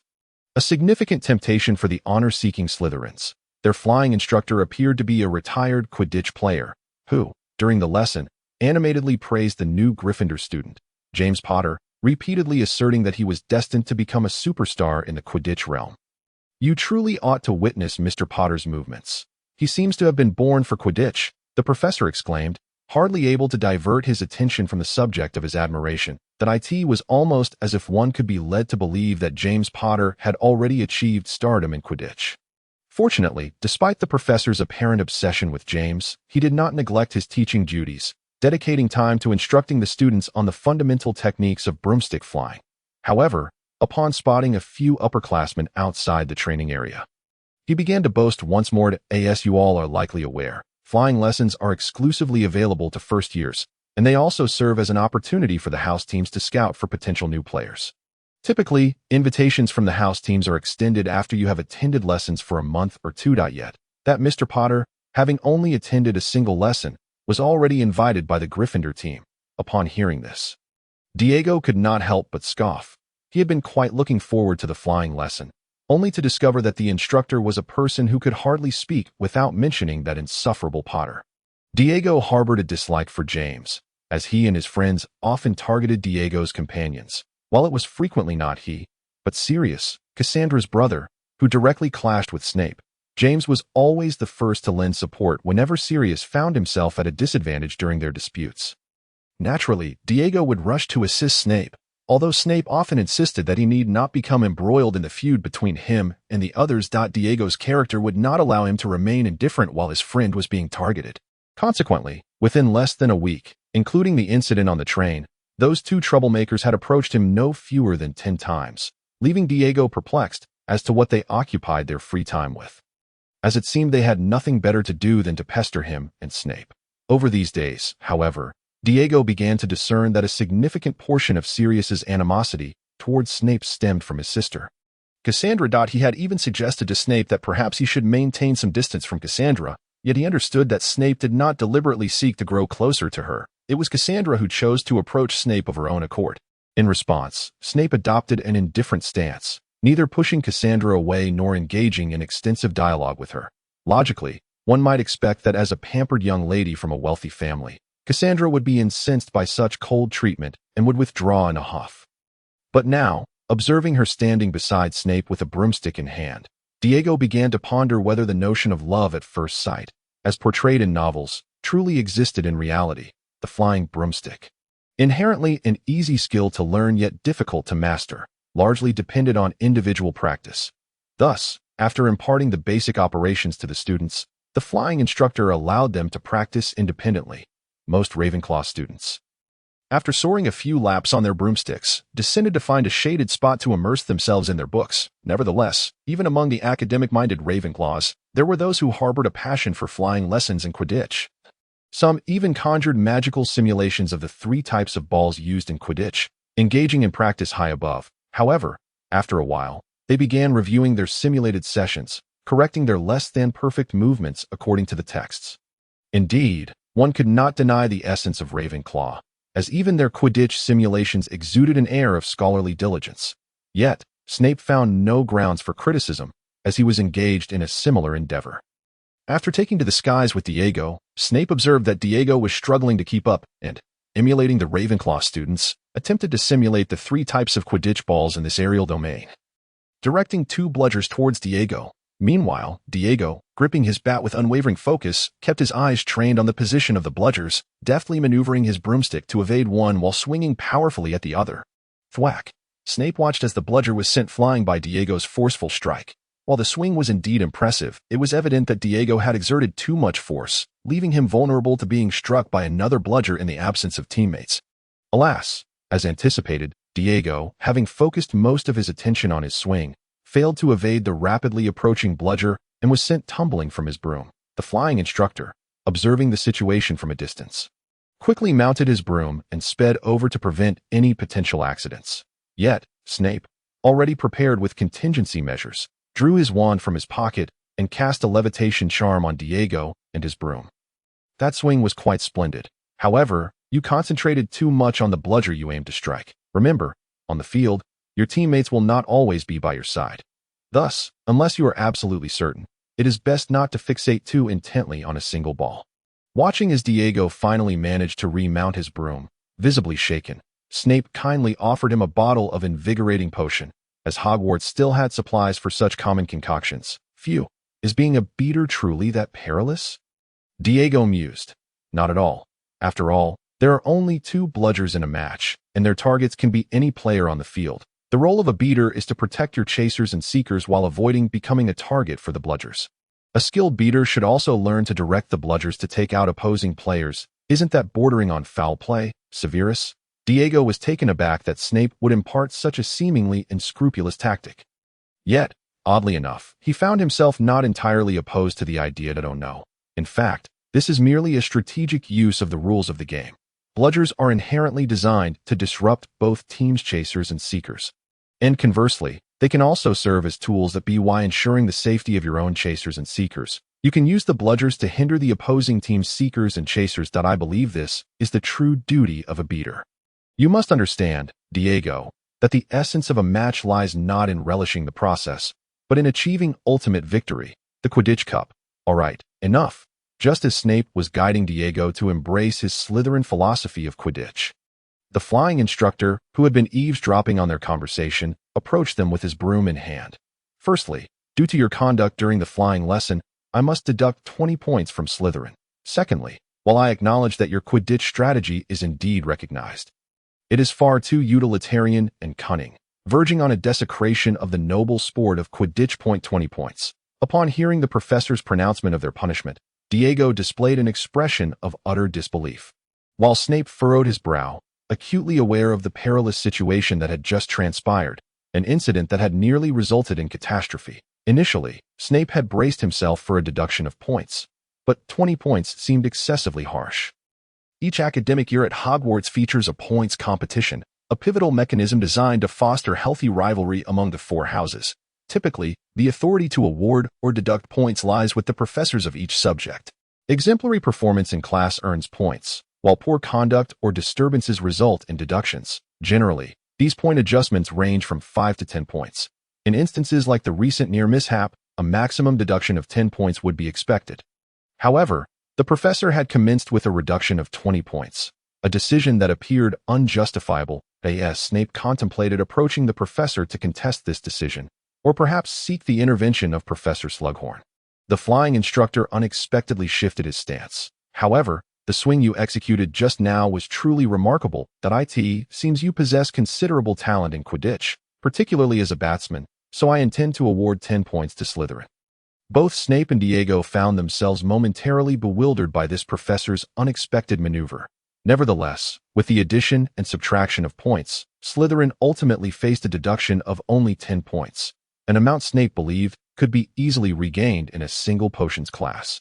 Very well, continue your training. And you, what is your name? The professor inquired. Diego Messi, Professor. Diego Messi, is it? Very well, I shall remember that. After noting Diego's name, the professor approached Snape and placed a hand on his shoulder. And you, sir, what is your name? Severus Snape, Professor. Mr. Snape, I concede that my previous remarks may have been overly harsh. In fact, your approach is quite commendable in the current Quidditch landscape. However, I must ask for your understanding. I cannot abide the prevailing utilitarian ethos that has sullied the purity of the sport I hold dear. The flying instructor did not elaborate further, merely departing with a wistful air, leaving Snape and Diego to ponder his words. The last bastion of purity? They mused, upon reflecting on the professor's final statements, coupled with his youthful appearance, likely in his late 20s, and his background as a Gryffindor graduate and former professional Quidditch player. It became apparent why he had reacted so passionately. After all, for an athlete in their late 20s, it is typically a prime age, and those who choose to retire at such a stage often do so under difficult circumstances, such as serious injury or being blacklisted. It was plausible that this professor belonged to the latter category. In his heart, this professor likely viewed Quidditch as a noble pursuit, one that should remain untainted by deceit or cunning. He believed that all players should rely solely on their skill in controlling their brooms, with seekers focusing solely on the golden snitch, chasers on scoring, beaters on defending against bludgers, and keepers on guarding the goalposts, each fulfilling their role, leading to a thrilling match. That was, perhaps, the ideal Quidditch envisioned by this former Gryffindor. Yet, Quidditch is inherently a team sport, and with that comes the necessity for strategy, regardless of the professor's disdain. Strategy is an indispensable aspect of the game. It seems he struggled to adapt to the professional Quidditch environment, prompting his decision to retire early and teach flying at Hogwarts. Only thus could he refer to inter-house competitions as his last bastion of purity. For the innocence of children often stands in stark contrast to the complexities introduced by adults, especially considering that many fouls in Quidditch are the result of adult actions. However, the past of Professor Frank Guardiola was of little concern to Snape, who had never harbored a particular fondness for Quidditch. He had only studied the game to assist Diego in his practice. Let us continue, Diego. Next, we shall focus on the position of chaser. I will be your teammate, and place several swiftly moving obstacles beside the goalposts to simulate opposing players.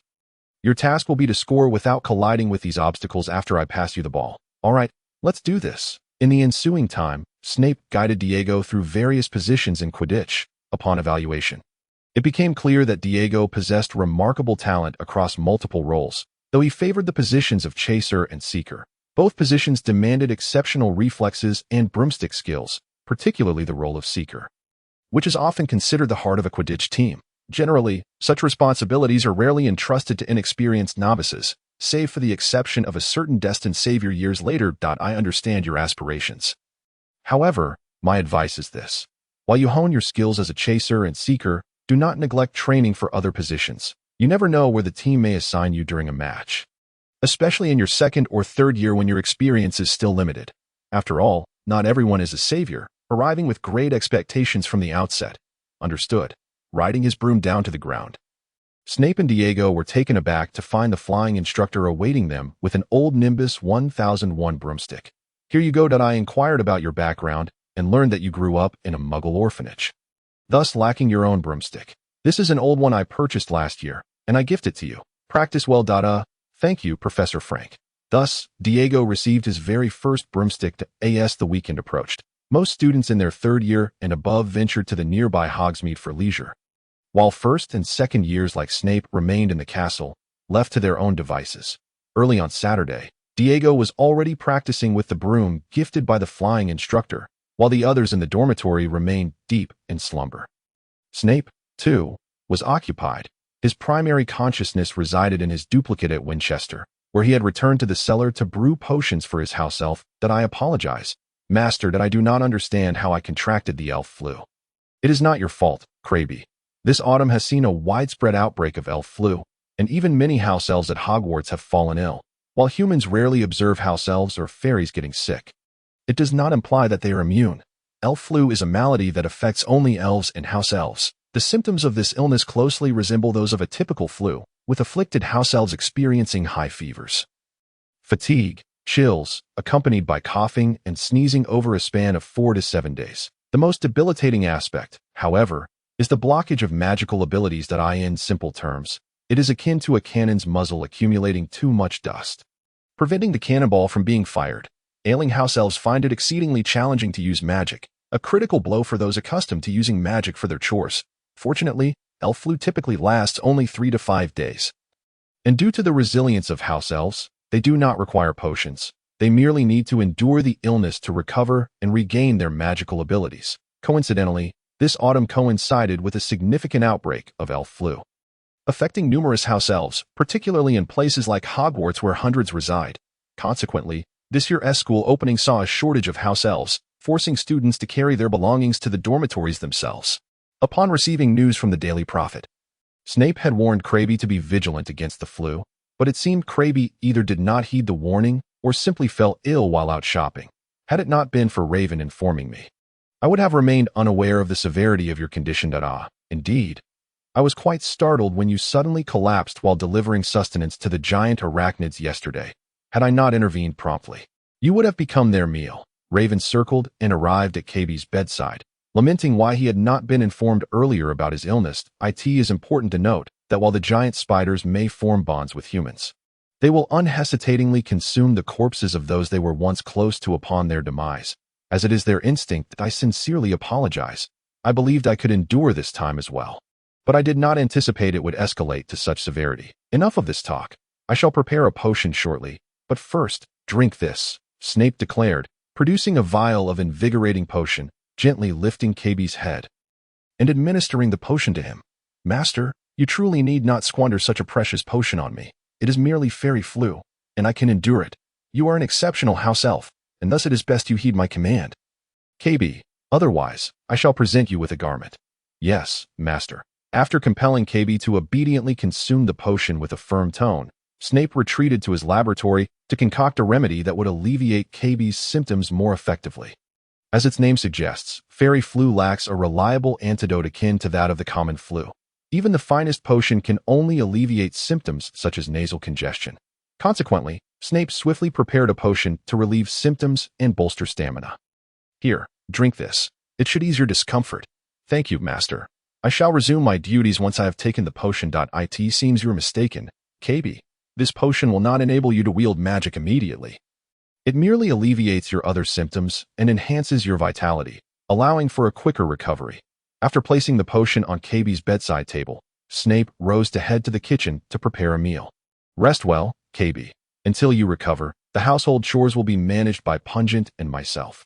Your sole duty now is to recuperate swiftly and continue providing me with exemplary service. Understood, Master. Once Snape departed, KB reclined on his bed, reflecting on Snape's gentle act of closing the door quietly to avoid disturbing him. Indeed, Mr. Bogans was correct. Master is truly an unusual individual. Few would extend such concern towards house elves, and I sense that Master does not regard me merely as a servant, but rather as family. Indeed, wizards like Snape, who treat house elves as family, are rare, though not entirely absent. Meanwhile, in a residence at number 12, Grimmauld Place in London, an elderly house elf was similarly afflicted with fairy flu, violently coughing beneath a makeshift shelter crafted from ragged cloth in the kitchen's boiler area. Cough, cough, how utterly humiliating. As a loyal servant of the Black family for generations, to have fallen victim to fairy flu, Master Orion and Mistress Walburga would surely have my head severed and displayed as a trophy in the fireplace.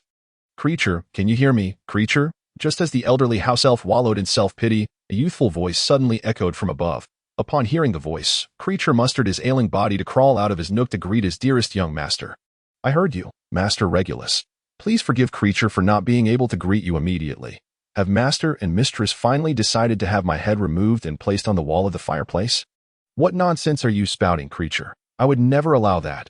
Look, I've brought you some food and water, along with a vial of invigorating potion, Regulus said, presenting several exquisite slices of white bread, biscuits, and a vial of invigorating potion to the old creature.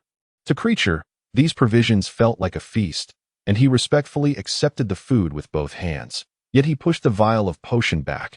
Please return this precious potion, Master Regulus. The mere fact that Creature can rest while ill is due to your intercession with Master and Mistress. Your kindness in providing food is already more than enough. Creature cannot impose further burdens on you. You have never been a burden to me, Creature. You are like family. Please drink the potion. But, Master, thus. After a spirited debate between the master and servant by the kitchen boiler, Creature ultimately succumbed to Regulus's insistence and drank the potion. Very well. I shall return now. Creature, you must recover swiftly. Once you are well, we shall play together again. Indeed, it is Creature's honor to accompany Master Regulus. After Regulus departed, Creature, having regained some strength, slowly curled back into his nook beneath the boiler, covering himself with the still warm ash and falling into a deep slumber. That day, Creature dreamt of a scenario where his beloved Master Regulus supplanted the detestable Master Sirius as the head of the Black family. Creature continued to serve his cherished Master Regulus, and when he became too old to move, the grown Regulus used magic to remove his own head and placed it prominently on the wall of the fireplace. Days passed, and under Snape's care, KB finally regained his health. During this time, the results of the entrance examinations for Winchester School were released, revealing that despite Snape advising Hunter to moderate his scores, Hunter only managed to secure 9th place, illustrating the fierce competition among the finest institutions in all of England. On the day results were announced, the Bogans household erupted in jubilant cheers, and the following day, all of Corkworth knew of their only son's acceptance into the prestigious Winchester School. As for Snape, although he also gained admission, he placed 25th, an average standing at Winchester, but still commendable. On that day, Snape made a special visit to the tavern frequented by his father to share his examination results. Upon hearing that his son had gained entry into the finest secondary school in England, old Snape was momentarily taken aback before inquiring if Snape had cheated using magic. Of course not, father. While I did use magic to create a duplicate for the examination, all my knowledge was my own. Ha! Splendid. That is all that matters. Thus, father and son shared this joyous news in the dilapidated tavern of Corkworth, with old Snape unusually ordering only a glass of water, smiling as he listened to Snape recount the challenges of the Winchester entrance exam. While rummaging in his pocket for 3 oil-stained green notes to hand to Snape, £300, while merely a drop in the bucket against Winchester School's exorbitant fees, represented the entirety of what this impoverished man, who could only afford to numb himself with low-quality whiskey, could muster. I know you have means to acquire sufficient funds. Otherwise, you could not afford to sit for this exorbitantly priced school, but you must keep this money as your gift for admission. Thank you, father. Snape caressed the notes in his hand, seemingly seeking to absorb the paternal affection they exuded. Subsequently, Snape and his father slowly sipped from their glasses of water, remaining in the dilapidated tavern until the dawn of the following day. Then, old Snape stood, sprinkled some whiskey on himself, and feigned drunkenness as he departed the tavern. As for Snape, after requesting a glass of the whiskey his father often drank and taking a sip, he grimaced. It was hard to fathom that he had consumed such liquor for a decade. Ha ha. I agree. Though I sell this liquor, I am equally astonished that someone could drink it for over a decade. That will be £1. This liquor is sold for £1. You and that fellow only ordered 2 glasses of water while I sat here all night. Is it not fair for me to earn a little seat fee? After tossing £1 to the proprietor, Snape exited the pub and, employing apparition, returned to the cellar on the outskirts of Cockworth, preparing to use the cellar key to access the house he had purchased in Winchester. For the sake of convenience, Snape opted not to reside on campus but instead secured a residence in Winchester as his new stronghold. Initially, Snape intended to invite Hunter to join him, but upon learning that the latter's parents had arranged for him to stay on campus, Snape reluctantly abandoned the idea. However, fortune smiled upon them as they were placed in the same class, even seated in close proximity to one another.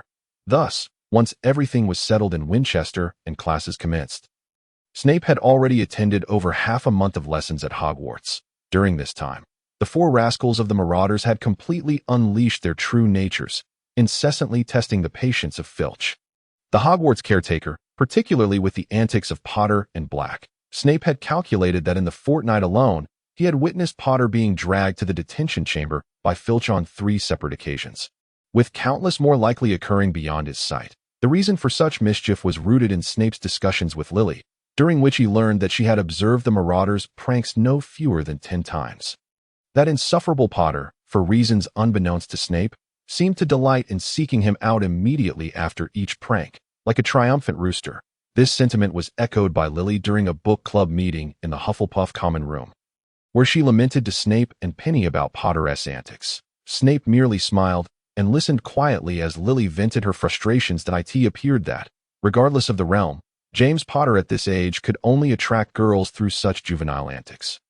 While he wished to assist Lily, he found himself preoccupied with his own struggles. Over the course of these weeks, the attention of the pure-blood students in Slytherin gradually shifted from the rebellious heir of the Black family to another member of that lineage. Upon witnessing the esteemed Black consorting with a group of muggles and a half-blood, certain foolish individuals who took pride solely in their pure-blood status began to target Snape. Avery and Mulciber were prime examples of this behavior.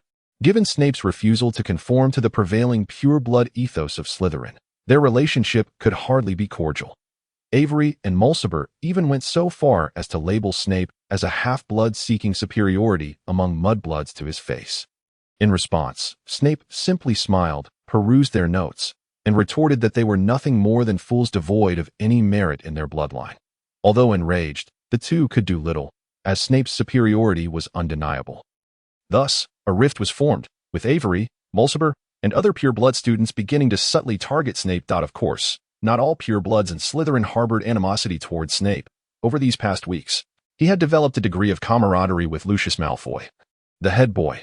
Initially, Diego had faced unintentional hostility due to his closeness with Snape and the recommendation he received from the flying instructor, but such animosity dissipated when Lucius intervened.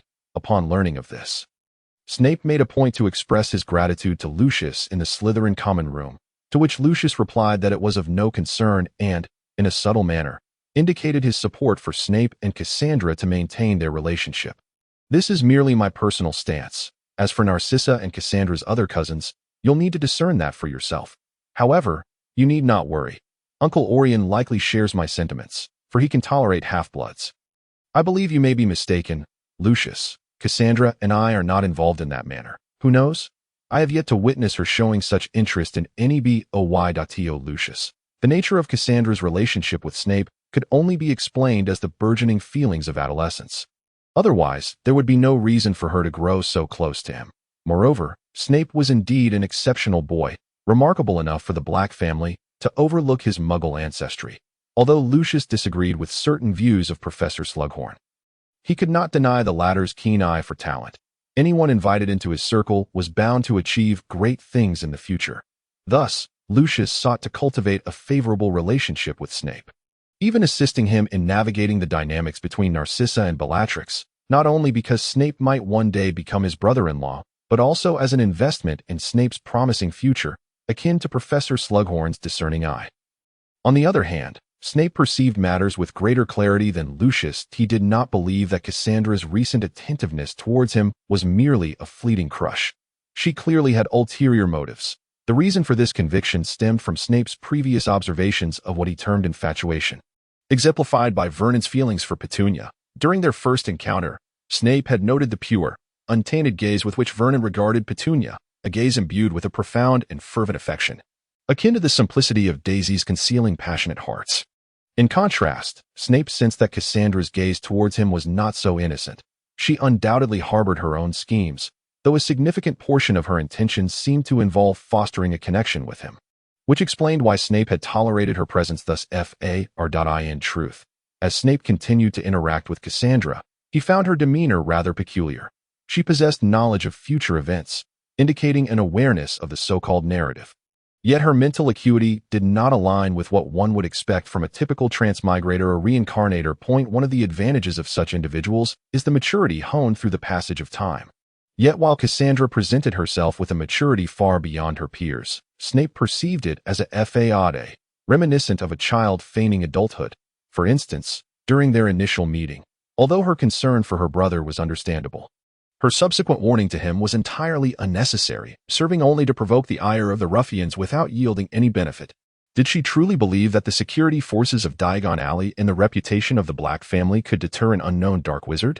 Similarly, during their second encounter in the wand shop, while both recognized each other swiftly, they were still in the phase of speculation regarding each other's identities. Snape would have refrained from revealing his status as a transmigrator unless absolutely necessary.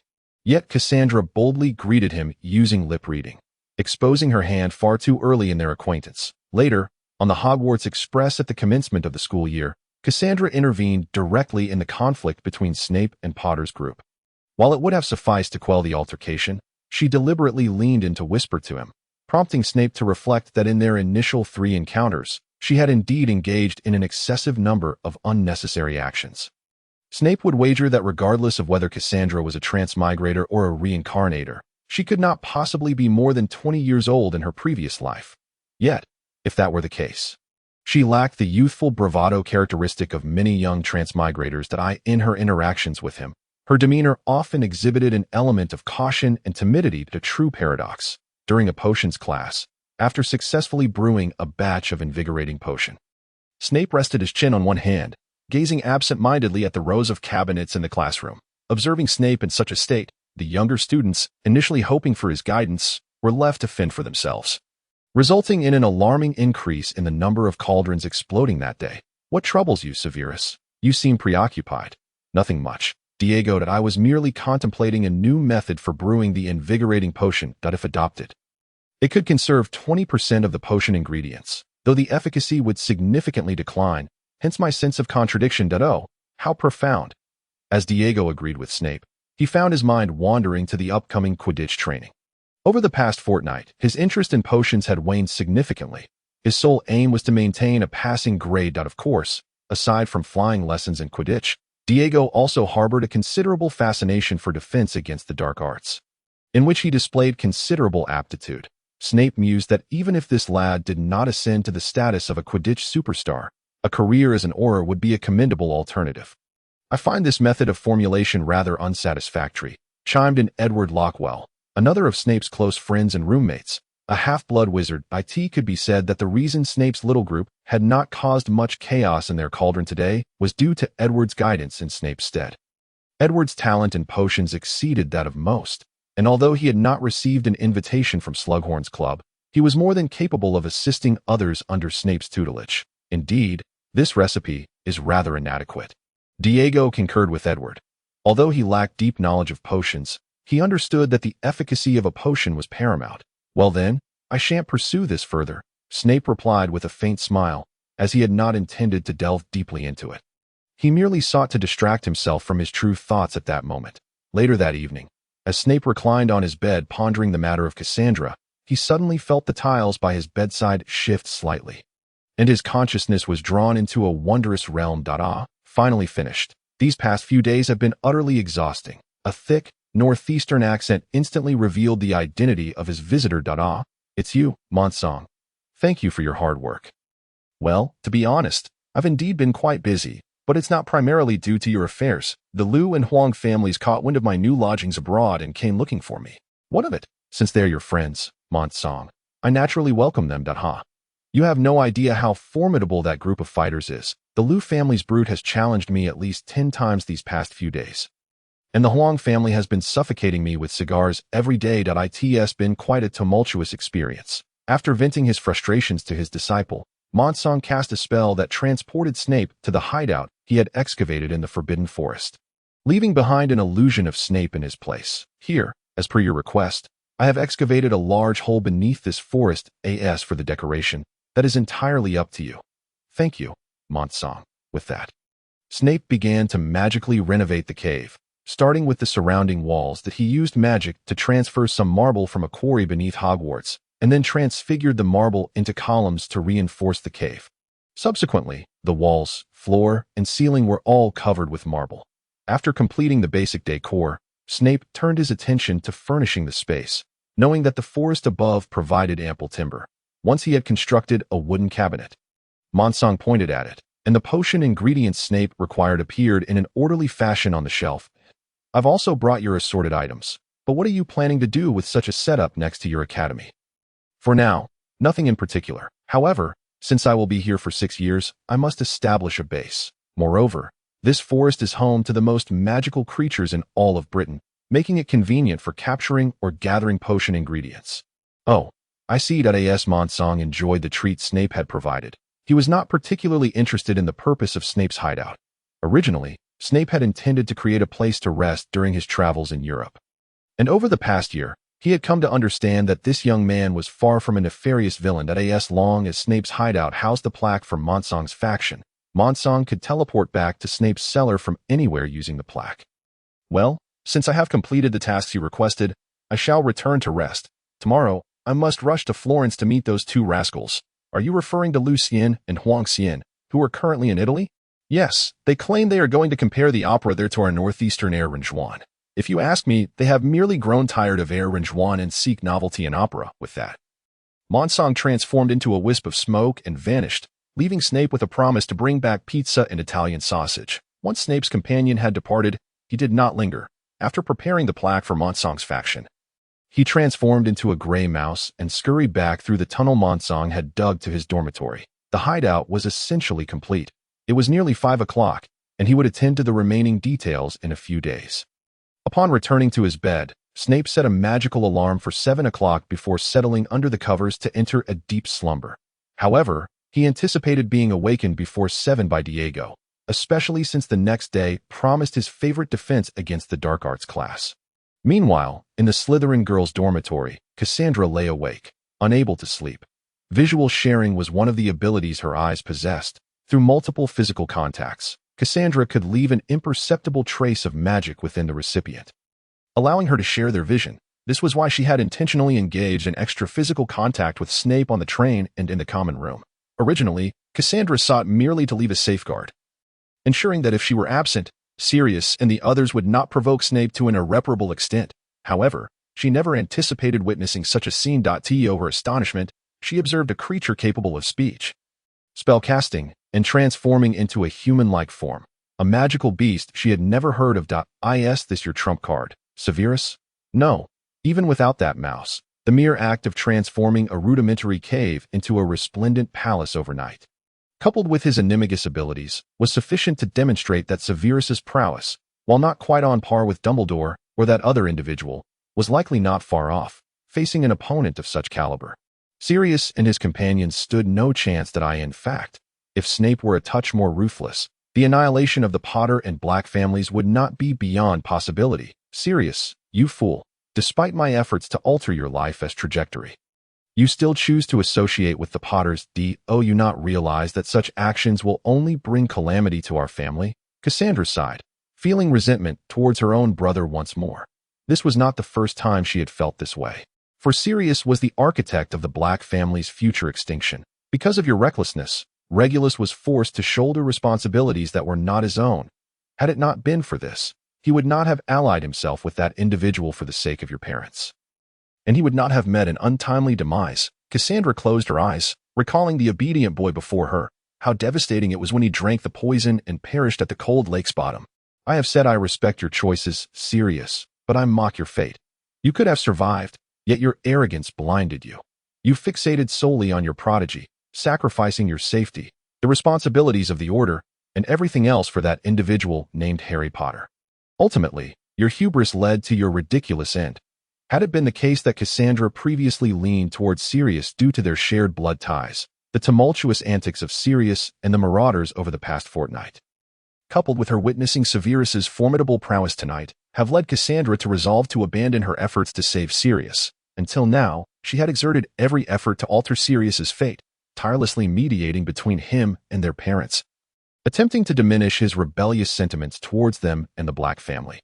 She had even gone so far as to repeatedly suggest to Sirius, if you disagree with the principles of the Black family, you could succeed your father as the head of the family and endeavor to change it from within. Yet all Cassandra's efforts over the years were rendered futile when the Sorting Hat proclaimed Gryffindor. And Sirius ultimately chose the same path as before, showing no willingness to attempt the changes she proposed for the Black family. Now, he has entangled himself with a formidable enemy, one who rivals that infamous figure. A terrifying adversary who, without Cassandra's intervention, would have already taken several attempts on Sirius's life. Should anything happen to Sirius, their parents would undoubtedly seek vengeance, and the demise of the Black family would merely be a matter of time. Although Cassandra has tried her utmost to mend her relationship with Severus for the sake of protecting the Black family, no one seems to comprehend the extent of the formidable enemy she is contending with. Cassandra buried her head in her knees, utterly at a loss for what to do. Despite feeling utterly drained by the current predicament, she recognizes that there must be a way to break the deadlock. Firstly, the only direct conflict between the Black family and Severus lies with her brother Sirius. As for the rest of the Black family, Cassandra had subtly inquired about their standing with Severus and received answers from him. Regarding her parents, Severus expressed indifference, acknowledging their adherence to blood purity, but nothing more. When it came to Regulus, Severus paused for a moment before admitting that he didn't know Regulus well.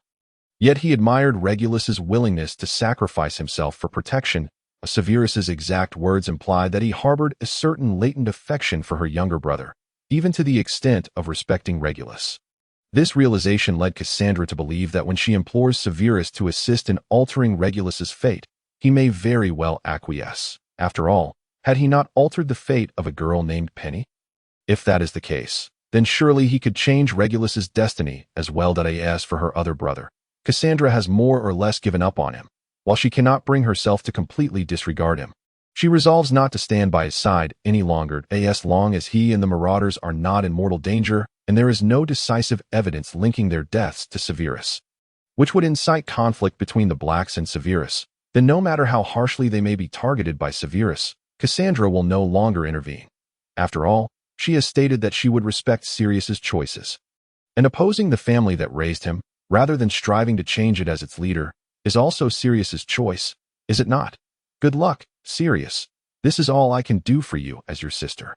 Having decided to forsake Sirius, Cassandra resolves to focus all her efforts on her chosen ally, Severus. Firstly, Severus's power is indeed formidable. He not only wields the unforgivable curses with expertise, but possesses a magical prowess rivaling that of Headmaster Dumbledore. Although he may fall slightly short when compared to Dumbledore wielding the Elder Wand, the difference is negligible in terms of sheer strength. He is undoubtedly the most suitable ally Cassandra could find. However, she wonders about his attitude towards that individual, Voldemort. Cassandra speculates that it likely isn't favorable.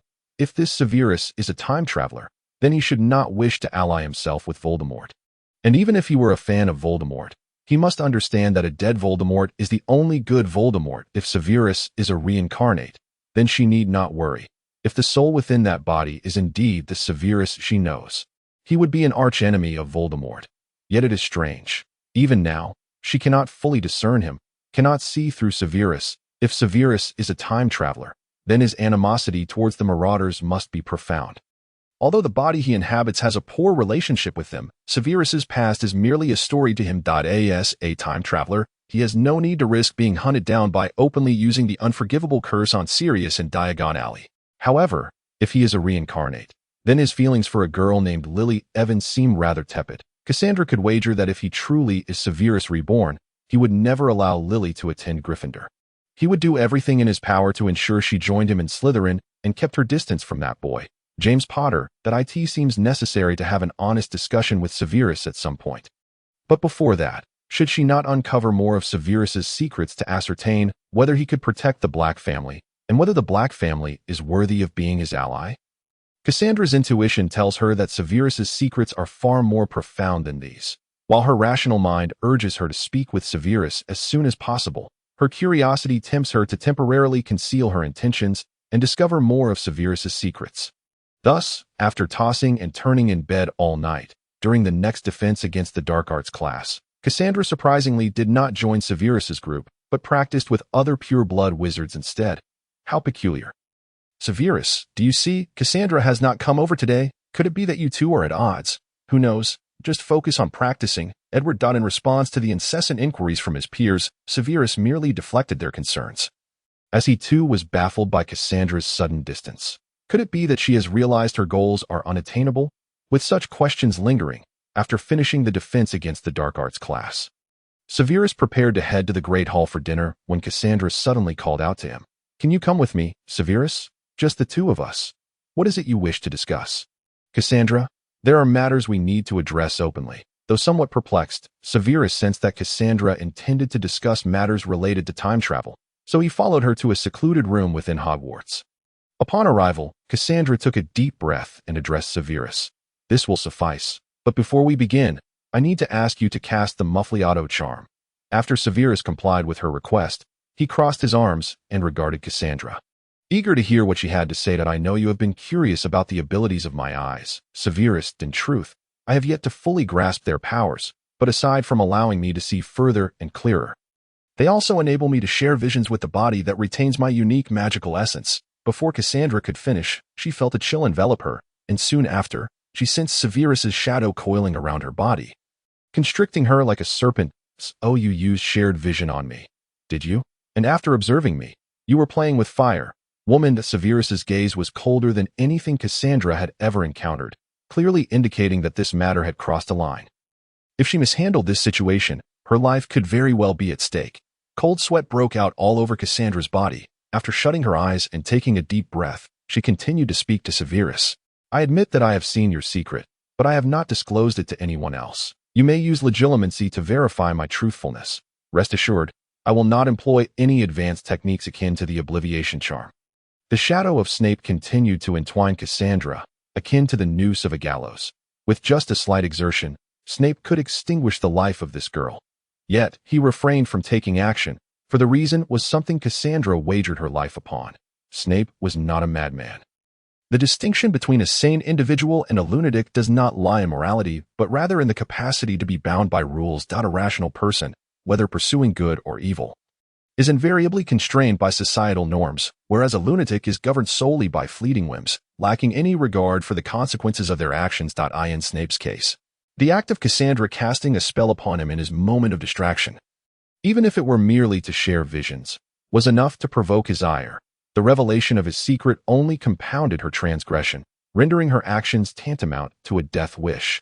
Nonetheless, within the context of this society or world, while Cassandra's conduct may be deemed reprehensible, it did not constitute a capital offense. To slay her here would undoubtedly cross a societal red line, creating significant obstacles to his aspirations. Then what of it? Even if I verify your words through the use of the legilimency, does that grant me the right to end your life?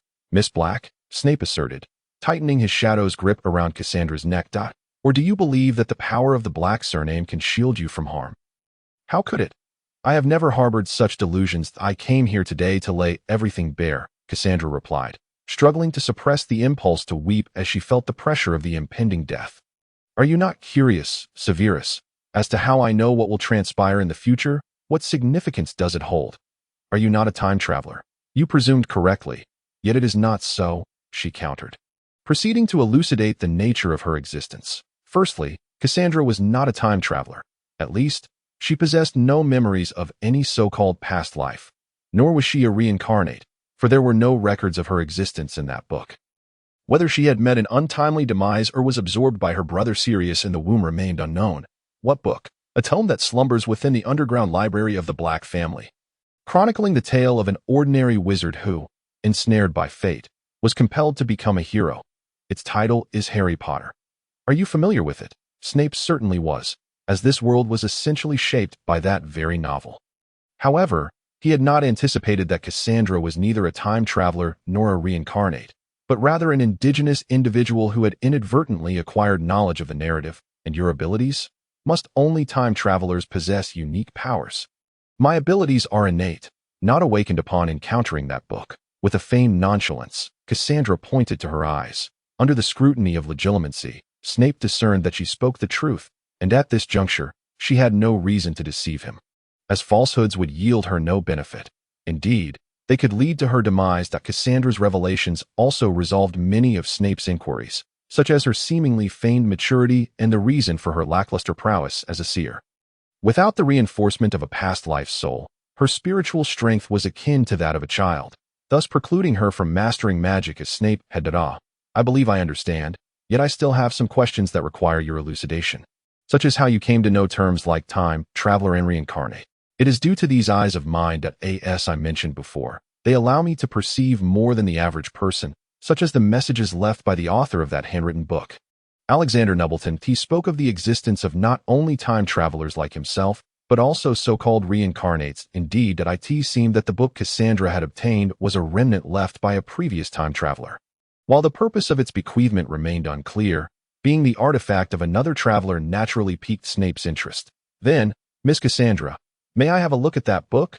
Certainly, but it must wait until the Christmas holiday. I shall invite you to my home for the festivities, at which time I will present the book to you. A cunning girl. This ensures your safety at least until I acquire that tome. Snape chuckled lightly, then released his grip on Cassandra's shadow and conjured 2 chairs for himself and her. As they settled down, Snape scrutinized the girl who had narrowly escaped death, now gasping for breath. What, then, is your objective? Surely your decision to divulge such extensive secrets is merely to shield Sirius Black from my grasp. It appears your sibling bond runs deep, yet I wonder if that great hound, so fixated on his own rivalry with the Predator, has noticed the sacrifices made by his sister on his behalf. I believe you are mistaken. My revelations are not intended for Sirius's protection. In truth, I had already lost all hope for him the moment he chose to disregard my warnings and pursue a path of estrangement from our family. Sirius could have opted to become the next head of the family and effect change within it. Yet he chose a path that would lead to mutual destruction for both himself and our kin. He squandered nearly a decade of my efforts to enlighten him, and when the Sorting Hat uttered its words during the ceremony, it rendered all my endeavors futile. But I was obliged to feign respect for his choice. As she spoke, her voice grew fervent, revealing the immense pressure that had built up within her. Snape, recognizing the emotional turmoil she endured, handed her a handkerchief to stifle her sobs. After a moment's contemplation, he decided to reciprocate by sharing one of his own secrets, diverting her attention and preventing any unnecessary complications when they departed. Very well, Cassandra, be strong. You are a Black. After all, since you profess that your intent in coming here was to be forthright, allow me to share a secret of my own, just as your situation is neither one nor the other. Mine is both. What do you mean? I am both a time traveler and a reincarnate. I am a Chinese wizard named Li Yaming, as well as the Severus Snape you see before you. To speak candidly, even Severus Snape himself remains oblivious to the essence of his current being. In the majority of his memories, he identifies as Li Yaming, a minor sorcerer steeped in the folk traditions of the Celestial Empire, where such practices are notoriously unrestrained. Although his lineage can trace back 10 generations to the esteemed Maoshan sect, by his time, the rigid protocols had long since eroded, beyond assisting individuals in feng shui consultations and selecting burial sites. He and his fellow practitioners would undertake tasks such as corpse handling and even casting curses, provided the remuneration was adequate. Naturally, tasks that would tarnish one's moral standing, such as casting curses, required careful consideration, ensuring that the client was the aggrieved party before proceeding. The reason for Snape's demise in his previous life stemmed from his involvement in a curse-lifting job, where he ultimately perished at the hands of a more adept practitioner. Initially, the task of controlling a reanimated corpse appeared daunting, yet Snape believed he could manage it. However, he was taken aback when the adversary resorted to the formidable red and white dual calamity. This misstep was largely due to Snape's failure to conduct thorough research. The gravity of the situation was indicated by the adversary's willingness to employ such a lethal curse, suggesting a deep-rooted vendetta between the families. After all, the essence of this curse revolves around the principle of life for life. In his final moments, Snape sensed that his opponent had already met their demise. Subsequently, he lost consciousness, and after a period of disorientation, he was reborn into his current form. However, whether due to his previous life's moral transgressions or the irregularities in his reincarnation, Snape's rebirth was flawed, resulting in a duality of souls inhabiting one body. The other soul, of course, belongs not to him, but to the genuine Severus Snape, who, after being slain by Voldemort's serpent Nagini, returned to his infancy, from the moment of his birth until the age of 1. Yamming and Snape engaged in a fierce contest for control over their shared body.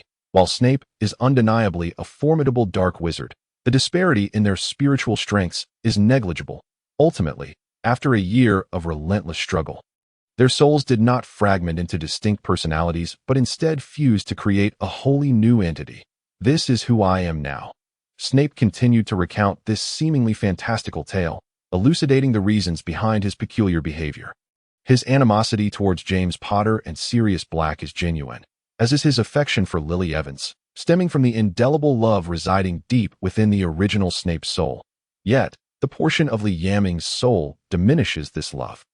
To be precise, Snape harbors a profound love for Lily, while Yamming finds it challenging to cultivate feelings beyond friendship for a young girl.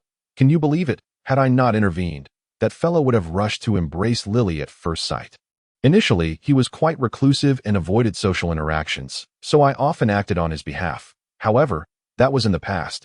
Now, we are indistinguishable. Snape spoke with a casual demeanor, as if recounting someone else's story. Cassandra had ceased her tears and sat quietly, absorbing Snape's revelations about his current existence. She began to deduce why Snape had chosen to confide such secrets. Typically, matters of this nature are buried deep within one's heart, concealed from all. Yet, Snape so effortlessly divulged them to her, indicating a singular possibility. He had resolved how to address her.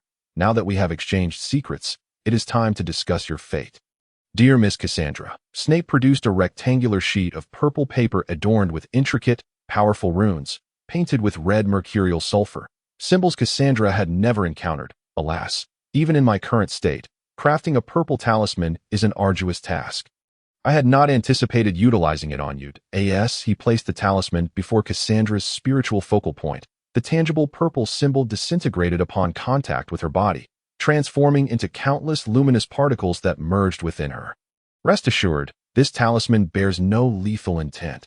Consider it akin to a devil's contract. The Grand Binding Talisman, as Snape named it, differs from other purple talismans in that it neither summons lightning to strike foes nor shields against calamity.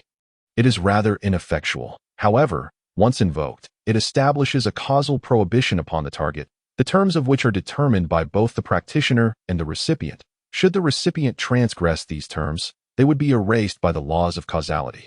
Although the terms are ostensibly mutual, practitioners typically hold the upper hand, resulting in a tendency for the terms to favor the caster. Well then, let us deliberate on the stipulations of our contract.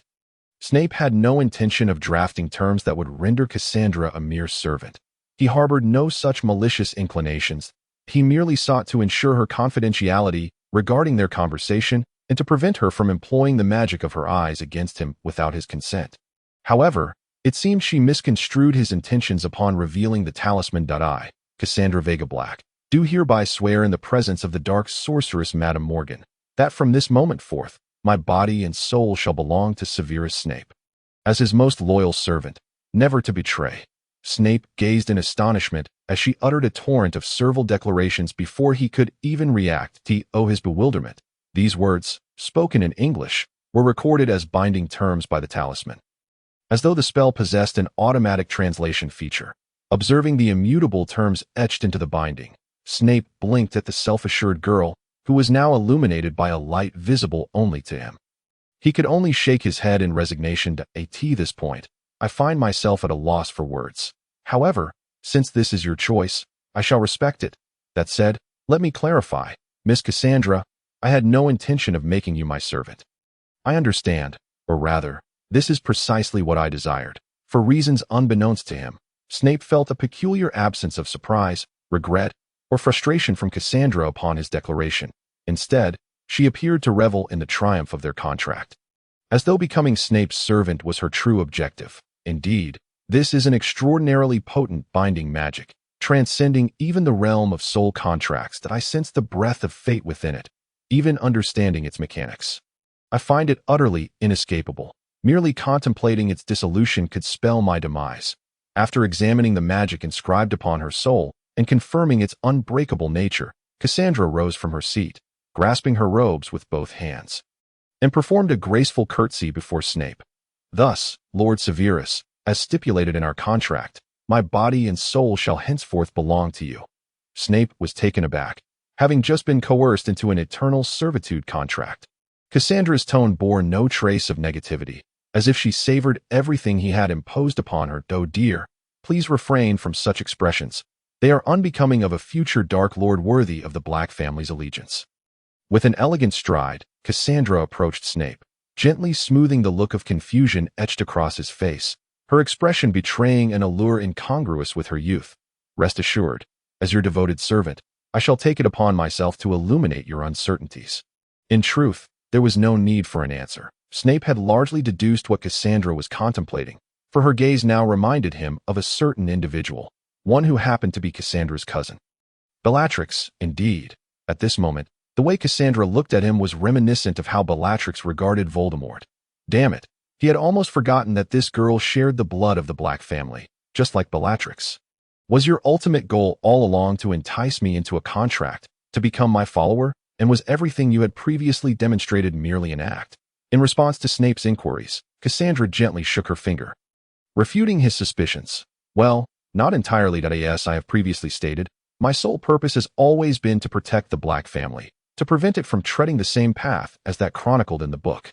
To this end, I have indeed made numerous attempts, such as continuously guiding my brother Sirius, helping him understand that he should not oppose the family, but rather utilize his position as the eldest son to effect change within it." When Cassandra broached this subject again, the fragile demeanor of a little girl had vanished, replaced by a sense of graceful lament. "This implies that you have made other attempts, correct? For instance, with Regulus?" "Indeed, compared to the obstinate Sirius, who shows little flexibility, Regulus possesses a far more adaptable nature, and he too harbors ambitions to alter the course of the Black family. Is it because of Creature?" "Yes, for Regulus, Creature is akin to a venerable family servant, a figure who watched him grow up. Although this may drive our parents to madness, for Regulus, Creature is like a grandfather that I can comprehend." Though she had not seen Regulus much, Cassandra understood from the interactions described in the book that their relationship transcended mere master and servant. If Snape were to assess it, he would liken it to that of Bruce Wayne and Alfred Pennyworth. "I appreciate your efforts, Cassandra, but you must recognize that this is not what perplexes me most." "Yes, I understand. How shall I put it? Safeguarding the family has always been my intent, and I have exerted considerable effort towards that goal. However, such endeavors alone are insufficient to alter the fate of the Black family.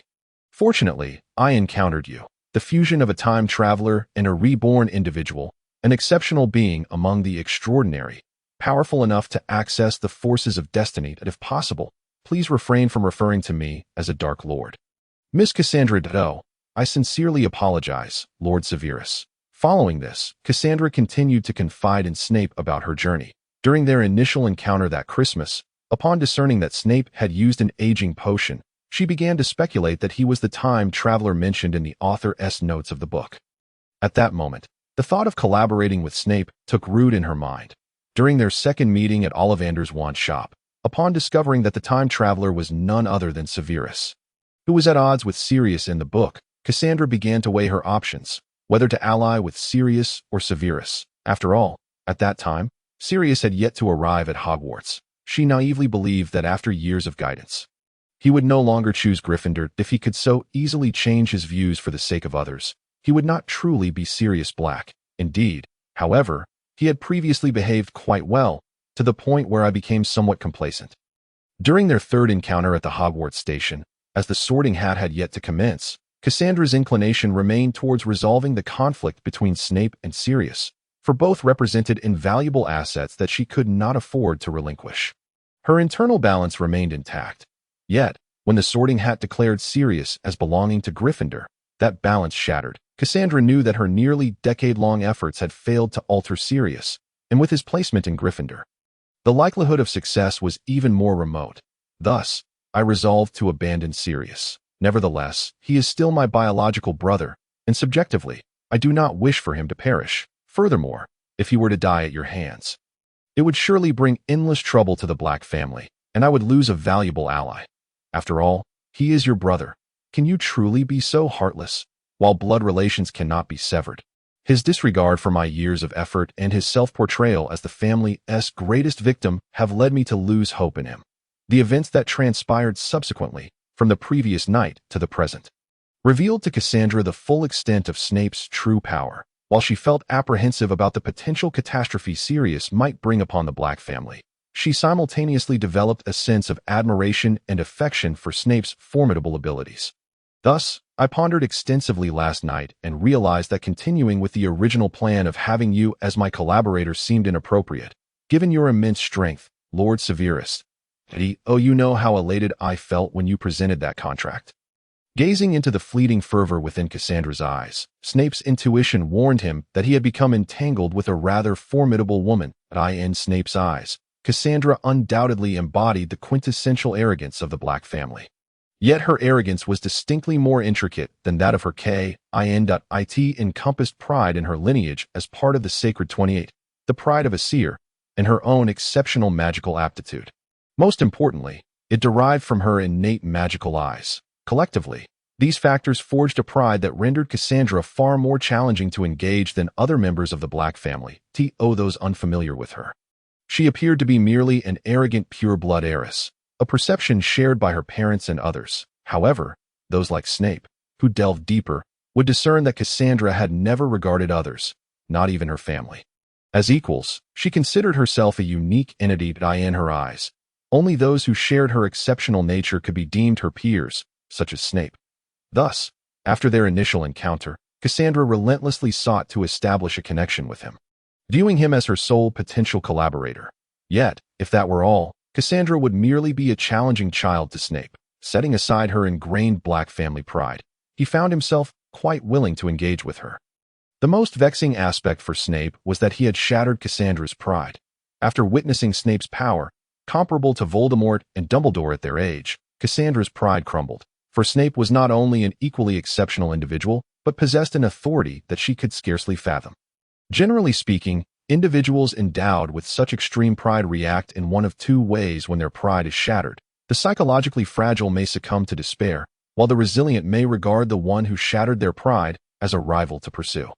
Cassandra, however, chose an entirely different path. She opted to submit to the one who had dismantled her pride, herself. Snape was unaware whether her choice stemmed from an admiration for formidable power akin to her cousin Bellatrix or a genuine sacrifice for her family. Nevertheless, once that purple sigil was inscribed upon Cassandra's soul, neither she nor Snape could turn back. Do you truly believe that this decision was the right one, Miss Cassandra? Indeed, I am entirely certain, Lord Severus.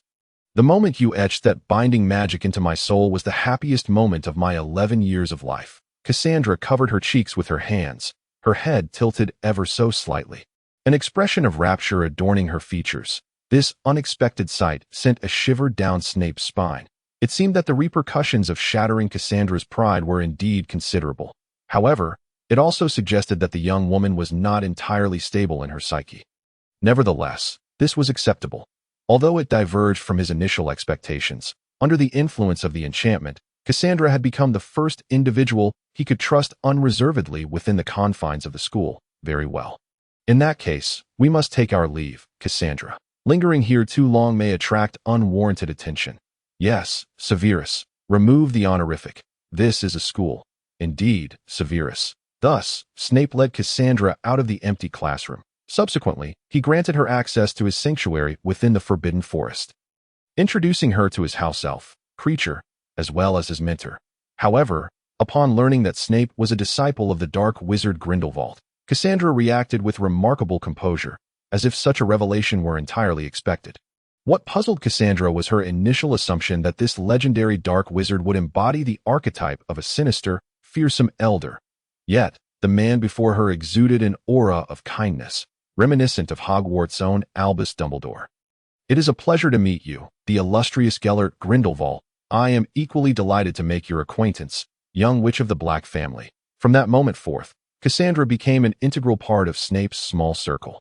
His friends were taken aback, including Diego, who shared a particularly close bond with Snape. Frankly, Diego was oblivious to what transpired after Cassandra summoned Snape away following potions class that day. However, upon their return, he could distinctly sense a shift in Snape's demeanor towards Cassandra, as if the barriers that once existed had begun to dissolve. Although perplexed, Diego considered this development a positive one throughout their time together. Cassandra's pureblood lineage and Snape's aloofness had created a chasm between her and the rest of the group, despite her not possessing the haughty airs of some other purebloods.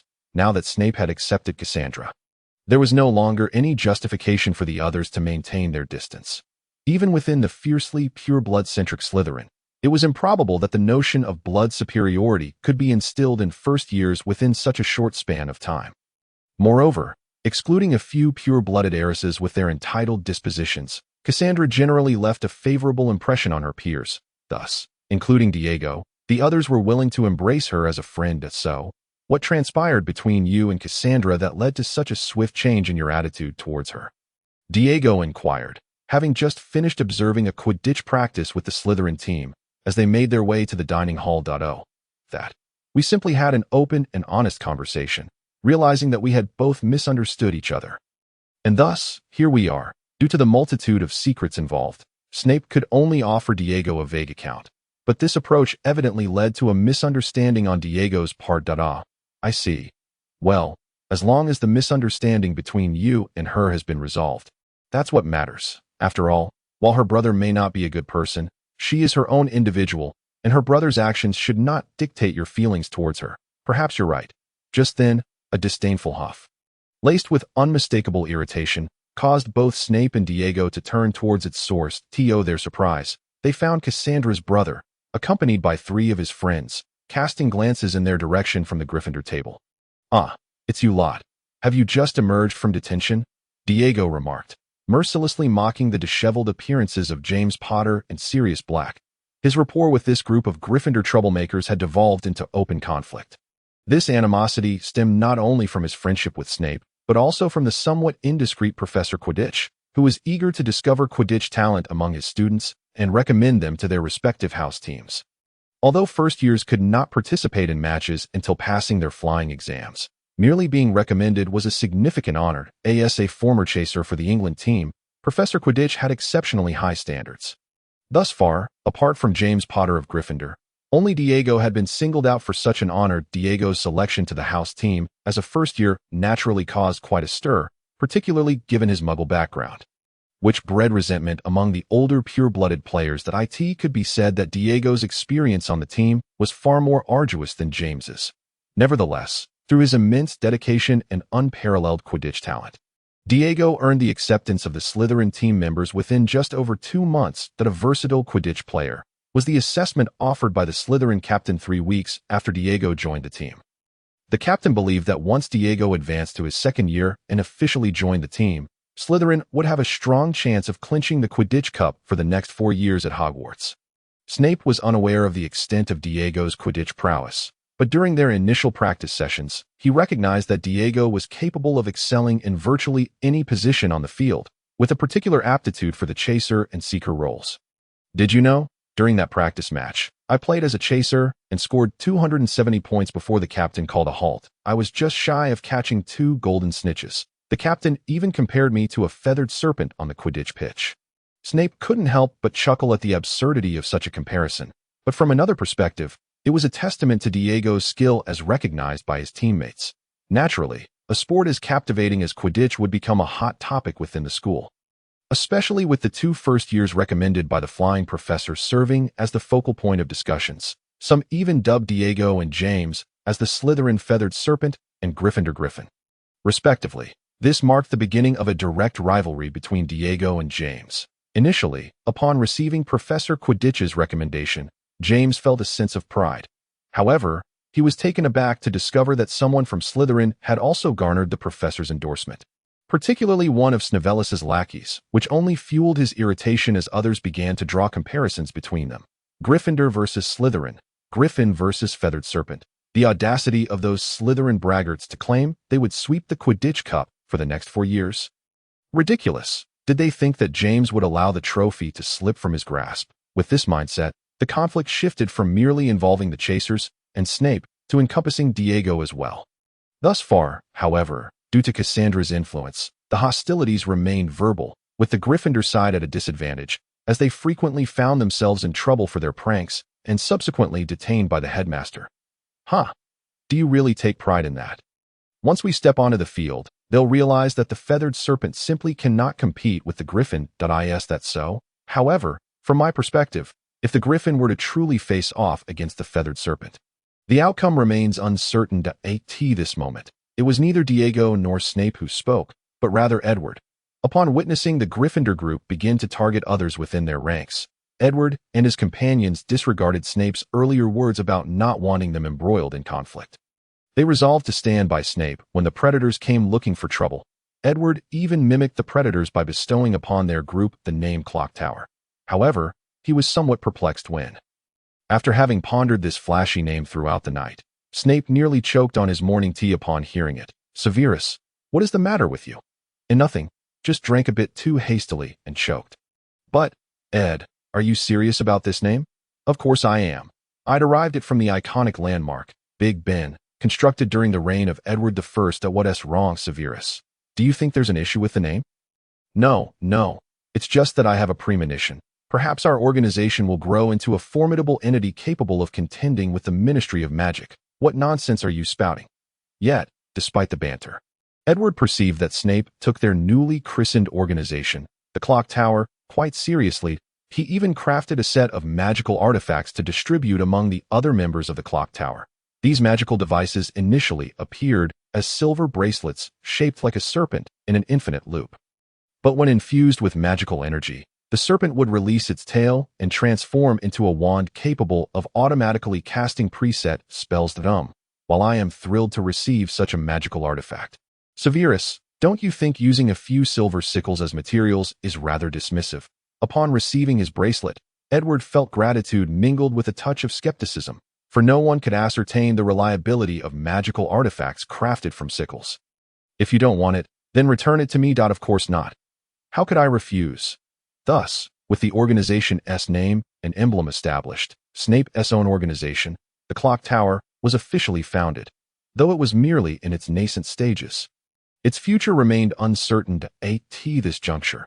Edward and Snape's final roommate, Weber, who was also a member of the Clock Tower, approached Snape and confronted James and his companions at the Gryffindor long table. The tense standoff between the predators and the Clock Tower swiftly captured the attention of students entering the Great Hall for their meal, and to the older students, the confrontation appeared rather comical. Firstly, on the Gryffindor side, at the forefront stood two pureblood wizards from the Black and Potter families, undeniably the core of the predators, their primary targets being Severus Snape, a half-blood, and Diego Messi, a wizard of unknown origins raised in a Muggle orphanage. This was the most ludicrous aspect of the confrontation, as the backgrounds of the four central figures and their respective houses gave the illusion that the Sorting Hat had indeed misallocated these individuals to their schools. Of course, this was a notion only entertained by those less familiar with Snape and Diego. In reality, students who had previously encountered Snape in the Slug Club understood just how ambitious this first-year half-blood wizard was. Likewise, members of the Slytherin Quidditch team had discerned Diego's intrinsic yearning for victory during their interactions with him. As for the Gryffindor side, the names of James Potter and Sirius Black, along with their band of predators, were now well known throughout the school, albeit mostly for their infamy. Remarkably, within less than 2 months of their enrollment, they had already made it onto the infamous list compiled by the caretaker, Filch. It could be said that these 4 troublemakers singularly tarnished Gryffindor's reputation in Filch's eyes, embodying the very essence of reckless mischief that seemed most befitting of their house. What's the matter, Snevelis? Did you think that by gathering a ragtag group, we would fear you? You'd best temper your hostility. Mr. Dog, and speaking of a ragtag group, aren't you lot the ones perpetually finding yourselves in detention? Humph, I can't be bothered to argue with you, seeing that they were not gaining any ground in their verbal sparring. and having just emerged from detention with hunger gnawing at them, Sirius and his companions decided to temporarily retreat, planning to regroup after they had satisfied their appetites. They collected their meals. Lily happened to arrive at the Great Hall alongside Penny. After securing their food, Lily nodded to Snape before taking a seat at the Gryffindor long table. Observing Lily's arrival, James, who had been eating, immediately approached her with his tray. "Well, what a coincidence. Are you here for a meal as well? I don't believe we're that familiar, Potter." Although Lily's response put a damper on James, he did not react explosively as he had with Diego. Instead, he sulkily focused on his bread. Sirius and his companions, considering James's feelings, treated Lily with a modicum of politeness. Lily, having developed a sense of belonging to Gryffindor over the past 2 months, harbored no fondness for these boys who constantly disrupted the house's reputation. Merely refraining from issuing an eviction order was the extent of her courtesy. Meanwhile, at the Hufflepuff table, Penny, who had yet to gain permission to visit Hogsmeade, was discussing plans with her dorm mates to collect fresh mate leaves from Professor Sprout's greenhouse to brew mate tea. Subsequently, Penny approached the Slytherin table to invite Snape. "Hey Severus, we're planning to brew some mate tea for afternoon tea. Would you like to join us? Mate tea, you say? Though my preferences tend toward Chinese teas like Tiguanyin and Dahongpo due to my past life, I can certainly indulge in other varieties. Plus, mate tea is one of Diego's favorites. So I've learned how to prepare it over time. It sounds delightful. Diego, would you like to join us as well? Of course, fresh mate tea paired with Argentine muffins is the pinnacle of afternoon delight." "Then it's settled. Penny, can we invite a few more people?" "Absolutely." Typically, Penny and her group enjoyed their afternoon tea in the Hufflepuff common room, which was inaccessible without a Hufflepuff student present. Hence, if Snape wished to bring others, he needed Penny's consent though. "Are you discussing afternoon tea, Severus? May I join?" At that moment, Cassandra entered the Great Hall and comfortably took a seat beside Snape with her food. "I have no objection, but you should ask Penny for her approval." "Of course. So, Penny, may I attend your tea gathering?" "Certainly, Viga. You are most welcome to join us." Without hesitation, Penny agreed to Cassandra's request. In fact, this was not Cassandra's first time attending their afternoon tea. Although Penny had felt an odd tension between Cassandra and her sister during Cassandra's first visit, they had since grown close enough to address each other by their first names. Sirius, who had been chatting with James, glanced over at the Slytherin table with a complex expression directed at his sister. Cassandra, having merely glanced at him, turned back to engage in lively conversation with Snape. Seeing his sister so blatantly disregard him sparked both anger and contemplation in Sirius regarding the transformation of his sister. What could have caused Cassandra to change so much? Was it that Snavellis who had bewitched her? In recent days, Sirius has unexpectedly observed a transformation in his sister. Previously, even after he defied their parents' wishes by joining Gryffindor, Cassandra's relationship with him remained unchanged. She, along with Andromeda, had been one of the few in their family to support his decisions. However, after October arrived, Cassandra suddenly distanced herself from him. Initially, Sirius suspected that Snape had spoken ill of him to his sister. But when he confronted Cassandra, she sternly told him, "Rather than harboring suspicion towards others, it would be more prudent for you to reflect upon your own actions." Sirius, as the eldest son of the Black family, do you truly believe that the absurdities you have engaged in alongside that Potter boy since your arrival at school do not bring shame upon our family? What has happened to you? Cassandra, did you not promise to respect my choices? He protested. Yes, I did vow to respect your decision to attend Gryffindor, but that promise was contingent upon your actions not bringing disgrace to our family. I had already written to our parents, assuring them that even in Gryffindor, you would remain a source of pride for the Blacks. Yet, how have you conducted yourself? Time and again, you find yourself in detention. That day, Sirius and Cassandra had an explosive argument, leading to a cold war between them that persists to this moment, coinciding with the improvement of Cassandra's relationship with Snape. Consequently, Sirius attributed his sister's change to Snape. At that moment, Lucius Malfoy, the head of Slytherin, entered the dining hall with Narcissa Black. Snape had learned from Cassandra that they had begun dating since last year's Christmas party, and Lucius had even visited her uncle's house, where her relatives were quite pleased with him that if all goes as expected, they might end up marrying just as described in those novels. Snape did not doubt their potential union.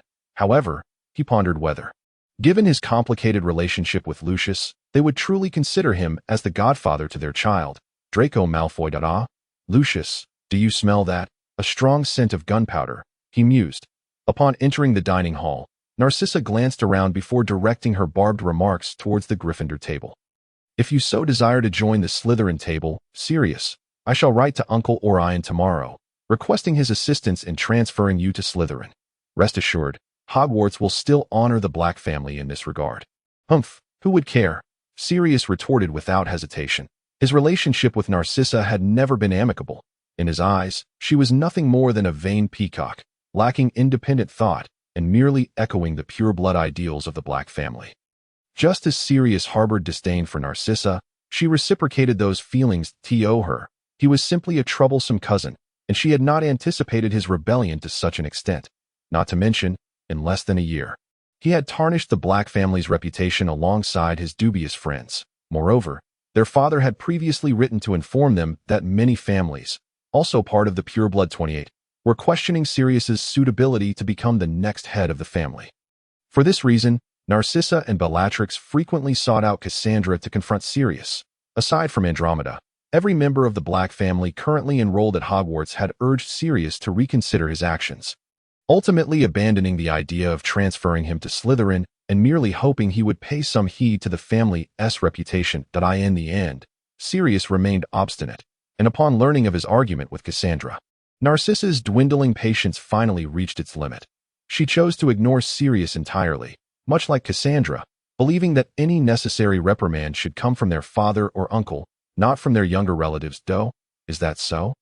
Then I shall not disturb your meal, Sirius. Upon reaching the Slytherin table, Lucius greeted Snape amicably, while Narcissa offered a slight nod to him, a gesture of goodwill from someone so proud that in truth, Narcissa had learned about Cassandra's relationship with Snape from Lucius, who had been preoccupied with Sirius's matters. By the time they recalled this, Cassandra and Snape had already become inseparable. Typically, as a member of the Black family, Narcissa held little regard for half-bloods or muggle-born wizards. However, given that Snape was a first-year student invited to Slughorn's club, and considering her fiancé Lucius's high regard for Snape, she found herself with a favorable impression of him. After several encounters, she recognized Lucius's assessment of Snape as an inherently Slytherin individual. While he is indeed remarkable, that alone may not suffice to win over Uncle Orion. For him, being of mixed blood is undoubtedly a fatal flaw. Yet, who knows, with a son as troublesome as Sirius, any significant faults in a prospective son-in-law might be overlooked, she reflected. Moreover, aside from his mixed heritage, Snape possessed qualities that aligned with the Black family's expectations for a suitable match. Even if Uncle Orion ultimately disagreed with their union, he would certainly encourage the younger generation to befriend Snape. With these thoughts in mind, Narcissa donned a more amiable smile, even extending warmth to Snape's less-than-desirable friends, which sent a shiver down Sirius's spine as he prepared to leave with James after finishing his meal. Thus, once the marauders departed, Snape's lunch concluded in a relatively pleasant atmosphere. Following this, he and his friends accompanied Penny to the hall for some snacks before heading to Professor Sprout's greenhouse to gather fresh mate leaves, ultimately making their way to the Hufflepuff common room. Upon entering, Snape spotted the Fat Friar, the Hufflepuff ghost, emerging from the wall, a hint of disappointment on his face. Penny approached the Fat Friar with familiarity. "Good afternoon, Fat Friar. What brings you here?" "Good afternoon, dear Miss Evans. Have you brought friends along again?" With the annual Halloween feast approaching, I was seeking out Sir Barrow to discuss the possibility of Peeves attending this year's celebration. But alas, he has once again declined. "You are truly persistent," she remarked. The Sir Barrow referenced was the Slytherin ghost, who, according to Hogwarts lore, had banned Peeves from any ghostly festivities during a meeting years ago. The Fat Friar had spent years attempting to persuade Sir Barrow to lift that ban. All to no avail that I recall hearing the upperclassman mention that not only Sir Barrow, but also the Grey Lady and nearly headless Nick seemed to oppose Peeves attending the ghostly gatherings. Penny noted. Indeed, Peeves's reputation among ghosts is rather poor. Though he is not inherently malevolent, I shall make another effort. After all, ghosts have plenty of time. Farewell, Miss Evans, and may you enjoy a pleasant weekend." The Fat Friar replied before vanishing into the wall. For ghosts, Halloween is a significant occasion, second only to their respective Death Day parties. Once the Fat Friar departed, Penny could only wish him success. She then led Snape and the others to a round table in the common room. using magic to prepare the mate leaves.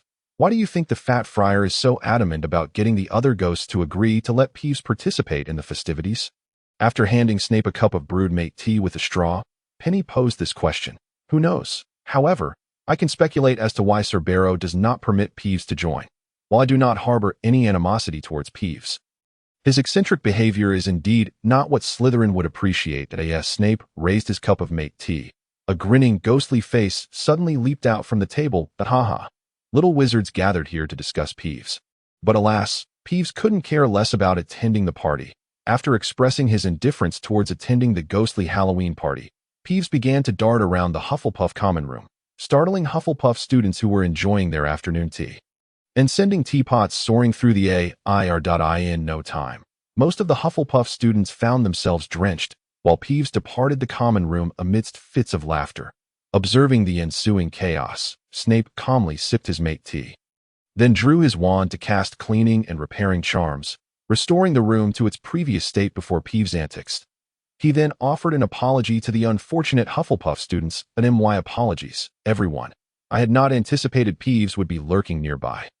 Although Peeves had insisted he was unbothered about attending the festivities, his sudden appearance and mischief were evidently provoked by Snape's earlier remarks, which had struck a nerve. Nonetheless, Snape found himself at a loss regarding Peeves. After all, Peeves was not a ghost. If he were, Snape could devise countless ways to deal with him.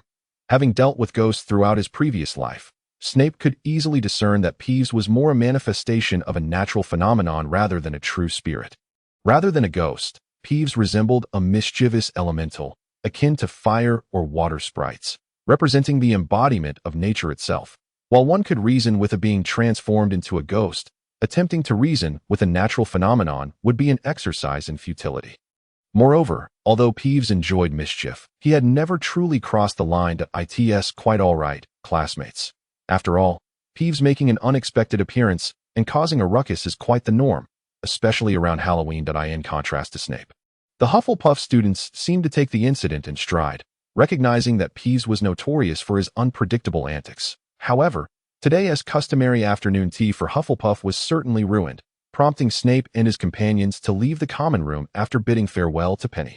Soon enough, Halloween arrived, and the day at Hogwarts was devoid of classes, with the castle adorned early on by the house elves with Halloween decorations. It was indeed fortuitous that the fairy flu pandemic concluded a week before the Halloween festivities. After nearly 2 months of illness, the house elves had been severely understaffed, but they managed to recover just in time to prepare for the event. In the Slytherin common room, Snape was engaged in a discussion with Diego about the Halloween party that had nearly been cancelled due to the pandemic. Initially, both students and faculty had resigned themselves to a Halloween without celebration, but miraculously, the flu subsided just in time for the festivities, allowing the recovering house elves to hastily commence preparations. By the way, Severus, what do you suppose will be on the menu for this year's Halloween feast? At the mention of food, Diego's eyes sparkled with anticipation for the Hogwarts Halloween banquet. But I suppose there will be pumpkin pie, pumpkin cookies, pumpkin pudding, pumpkin soup, pumpkin stew, freshly squeezed pumpkin juice. Snape nonchalantly listed a series of pumpkin-themed dishes, while Diego, the food enthusiast, began to salivate. I can't take it anymore. I wish it were evening already. Actually, the kitchen should already be preparing the dishes. You could sneak in a bite, Snape suggested. No way. That would render my week of anticipation meaningless. Observing Diego's resolute expression and the sounds of his rumbling stomach, even Snape felt a twinge of impatience. Nevertheless, Snape was grateful that the Halloween party would proceed smoothly, as it would allow him to set his own plans into motion while the entire Hogwarts community reveled in the festivities. As night fell, an impatient Diego quickly dragged Snape, Edward, and Weber to the Hogwarts Great Hall, where the pumpkin lanterns had already been lit, creating a vibrant Halloween atmosphere. How delightful. When I was in the orphanage, Halloween was merely a group of us older children taking a few younger ones out, draped in bedsheets and cardboard boxes, begging for candy. And we couldn't eat it all. A sizable portion had to be deposited into the nun's candy jar. As Diego munched on the Halloween pumpkin cookies at the table, he shared his past Halloween experiences with his friends. After Diego's recollections, Snape and the others began to recount their own Halloween tales. Edward and Weber's experiences were quite similar to Diego's, involving dressing up and trick-or-treating.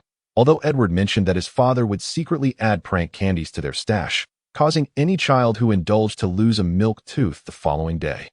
Weber, on the other hand, lamented that his father, a dentist, would confiscate most of his candy, enforcing strict limits on his sugar intake, only 2 milk candies per day, with others counted separately as for Snape, although he would sometimes join Hunter and Lily in trick-or-treating.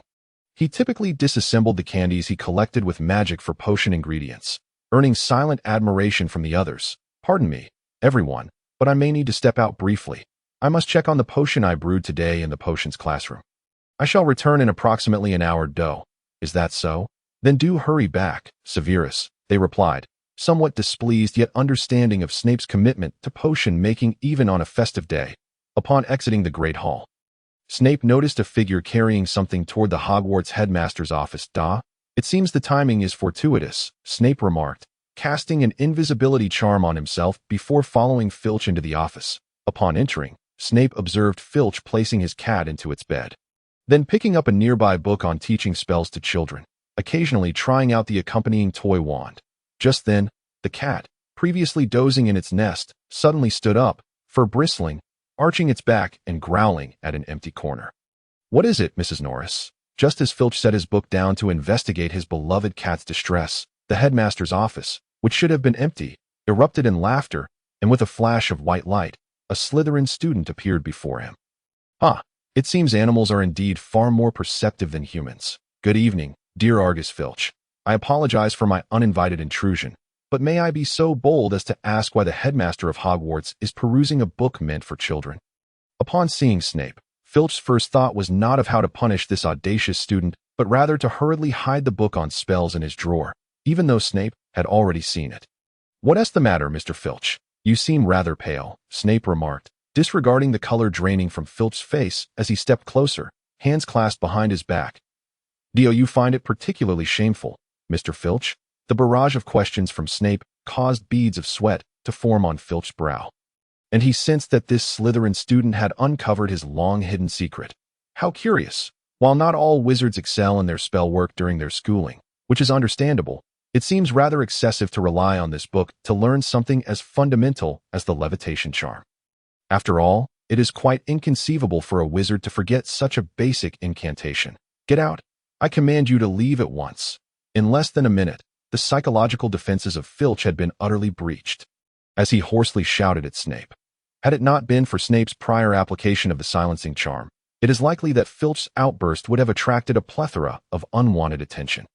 However, it must be noted that Filch's greatest desire was to keep his status as a squib hidden from others. He had even forgotten his intention to punish himself and simply wished to flee the scene. "I beg your pardon, Mr. Filch. I truly meant no offense. Yet, seeing you in such a state has led me to a conjecture that may sound rather presumptuous. If I am mistaken, please do not take it to heart." Mr. Filch "No, stop, do not speak. Mr. Filch, you are indeed a squib, are you not?" The words escaped without any hint of compassion. Filch collapsed into his chair, his gaze a tumultuous mix of deep-seated hatred and utter despair fixed upon Snape. Instead of feeling fear or shame at Filch's predicament, Snape's smile grew ever more radiant. As if his suspicions had been validated, "It seems I have indeed guessed correctly that I must admit.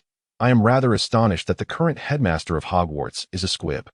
I wonder how many within the institution are privy to this revelation. After all, even now, in the eyes of many wizards, squibs remain a marginalized group. Should too many learn that Hogwarts has employed a squib as its headmaster, it would undoubtedly incite a tumult." Thus, Snape surmised that aside from Dumbledore, who had recruited Filch, many professors were likely unaware of this fact. "What do you want?" Filch's eyes were vacant as he stared at Snape. He recognized that Snape had chosen this moment to expose his secret for a particular purpose, as students from Slytherin were known for leveraging their advantages for personal gain. "Well, I had anticipated that, Mr. Filch might put up a more desperate struggle. However, this is just as well. I prefer to be straightforward. You see, Mr. Filch, for certain reasons, I may occasionally find myself outside the dormitories after curfew. Nevertheless, I do not wish to cause trouble for Slytherin due to my own circumstances. So I understand. I will turn a blind eye when the time comes." There was no need for further elaboration. Filch recognized what Snape was implying, he was merely being asked to overlook Snape's transgressions during the night at the school. Frankly, aside from this matter, there seemed to be little else that required Filch's involvement. However, for Filch, securing his employment and safeguarding his secret was a worthwhile exchange. Then I shall take this as Mr. Filch's acquiescence to our arrangement. Since you have agreed so readily, I cannot afford to be too secretive in return. As Snape spoke, he drew forth his wand and a potion he had long prepared, aiming it at Filch. Only then did Filch realize that, at some point, he and Mrs. Norris had been rendered immobile. In Filch's horrified gaze, Snape wore a smile reminiscent of a demon. After all, it was imperative that Mr. Filch first witness my sincerity before we could assess the profitability of this transaction. With a flick of his wand, Snape made a small incision in Filch's wrist, then guided the potion from its vial to slowly enter Filch's body. Do not be overly anxious, Mr. Filch. This is Hogwarts, a place of learning. I have no morbid interest in taking a life here. Once the potion had been fully administered, Snape released Filch and Mrs. Norris from their bindings. Producing another wand from his pocket and handing it to Filch, he gestured towards a quill on Filch's desk. Now, Mr. Filch, please recite the incantation for this quill, Wingardium Leviosa, after studying that quick guide for so long. I trust you will not mispronounce it. Filch, liberated from his constraints, gasped for breath, staring in terror at this demon masquerading in a child's form. At that moment, Mrs. Norris also looked on in fright. Come now. Do not be shy, speak it as you practice. Wingardium Leviosa, Wingardium Leviosa. After a moment of silence, Filch ultimately accepted the wand from Snape and directed it at the quill, uttering the incantation he had practiced for a lifetime. The quill, which had been quietly resting in the inkwell, began to float, only to descend once more. What a pity. However, compared to a novice, you have performed admirably. Let us try again, Mr. Filch. At this juncture, Filch was too engrossed in his newfound ability to wield magic to heed Snape's words.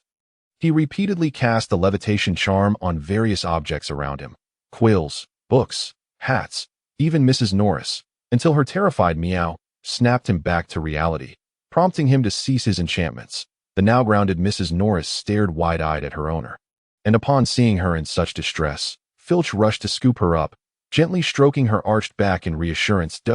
My sweet darling, I am truly sorry.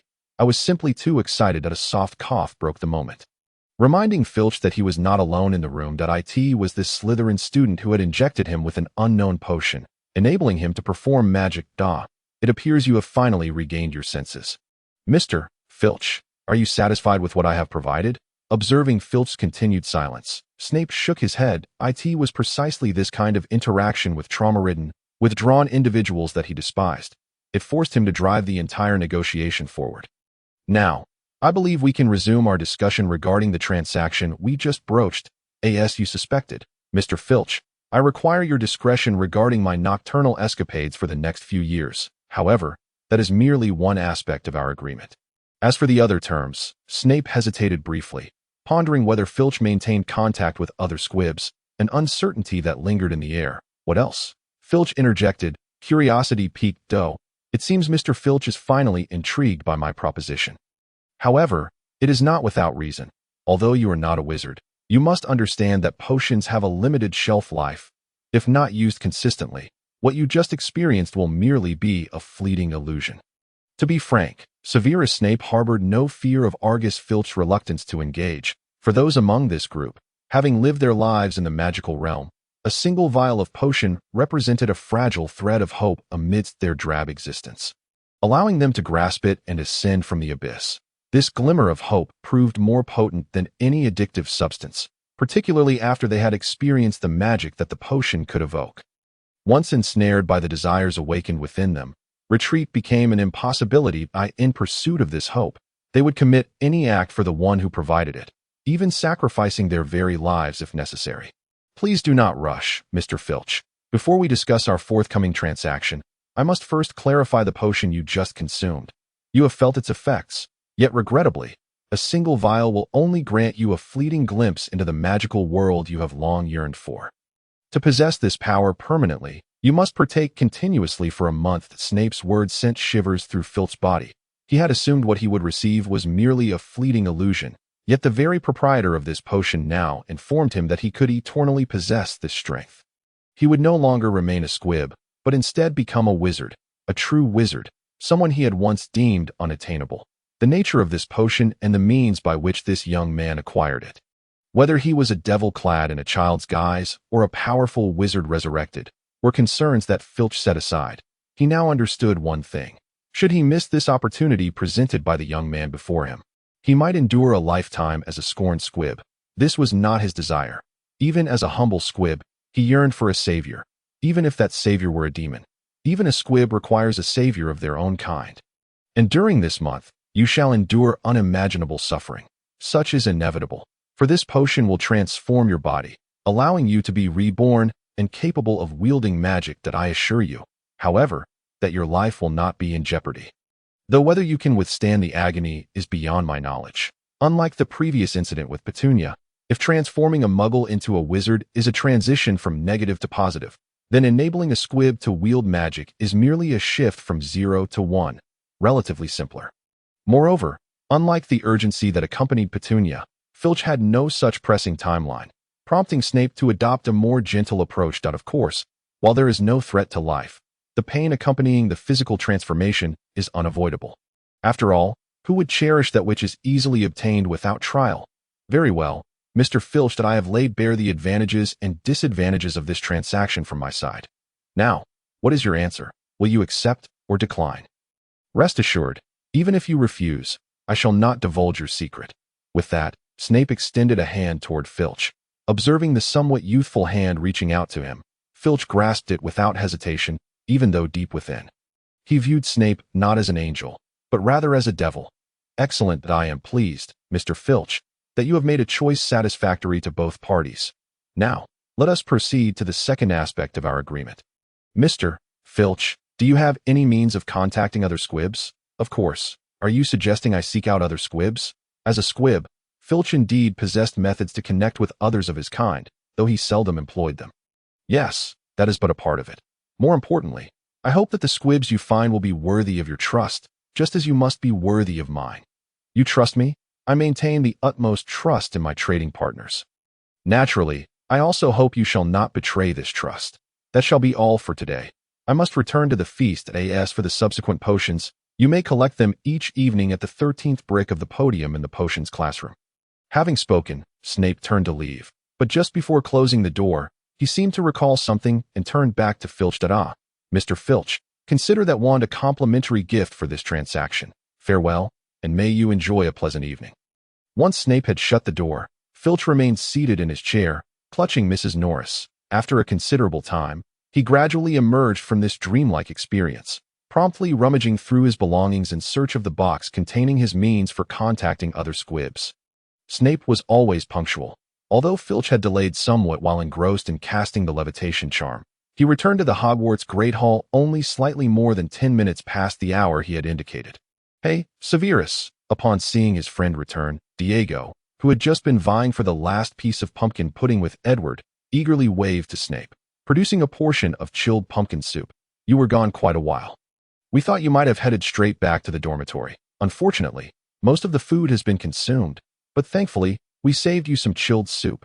Apologies for keeping you waiting, and thank you for reserving the soup for me.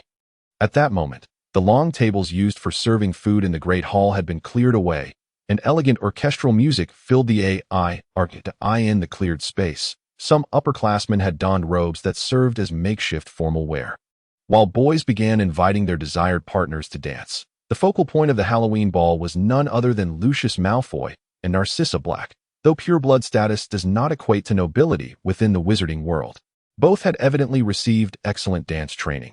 Lucius's footwork as a gentleman and Narcissa's as a lady were impeccable, and combined with their natural good looks, they easily became the center of attention. Hey, Severus, do you want to give it a try? Although the professors say only upperclassmen can dance, it should be fine for us to sneak up and give it a shot. Consider it a rehearsal for the future. I'm indifferent, but what about your partner? Oh, I forgot, but it's too late to find someone now. How about we just dance together? That's fine, but just to clarify, you'll be dancing the lady's part. That I certainly cannot dance as a lady. Despite saying this, Snape knew he wouldn't be dancing at all. After all, in any of his past lives, his experience with dancing was woefully scant.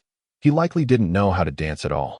As for Li Yaming, a Chinese wizard, He had no opportunity to attend such a Western ball. Snape had attended many of Hogwarts dances, yet he had hardly ever danced. Grindelwald, on the other hand, probably knew how to dance. But in recent years, Snape had focused solely on learning magic from him. Hey, what's this?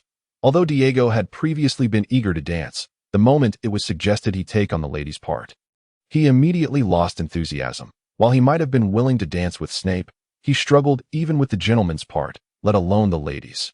Edward and Weber, like Diego, also wished to give it a try. But they too found themselves without partners. So this year, we'll just watch from the sidelines. If we really want to dance, we can wait a few years until we find partners willing to dance with us. With that, Snape took the food that Diego and the others had saved for him, preparing to head out to the terrace to enjoy it. Although he had already eaten before he left, it would be rude not to partake of what they had saved, and wasting such food would indeed be a shame. As Snape finished the last piece of pumpkin pie, he sensed someone approaching and immediately turned to find Cassandra standing behind him.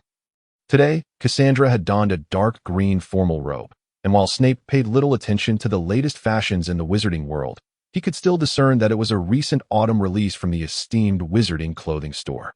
Elegant attire. Happy Halloween. Lord Severus. Happy Halloween. Is there something you need, Miss Cassandra? I merely wish to inquire if the Dark Lord you selected has managed to deal with our irritable headmaster at Hogwarts.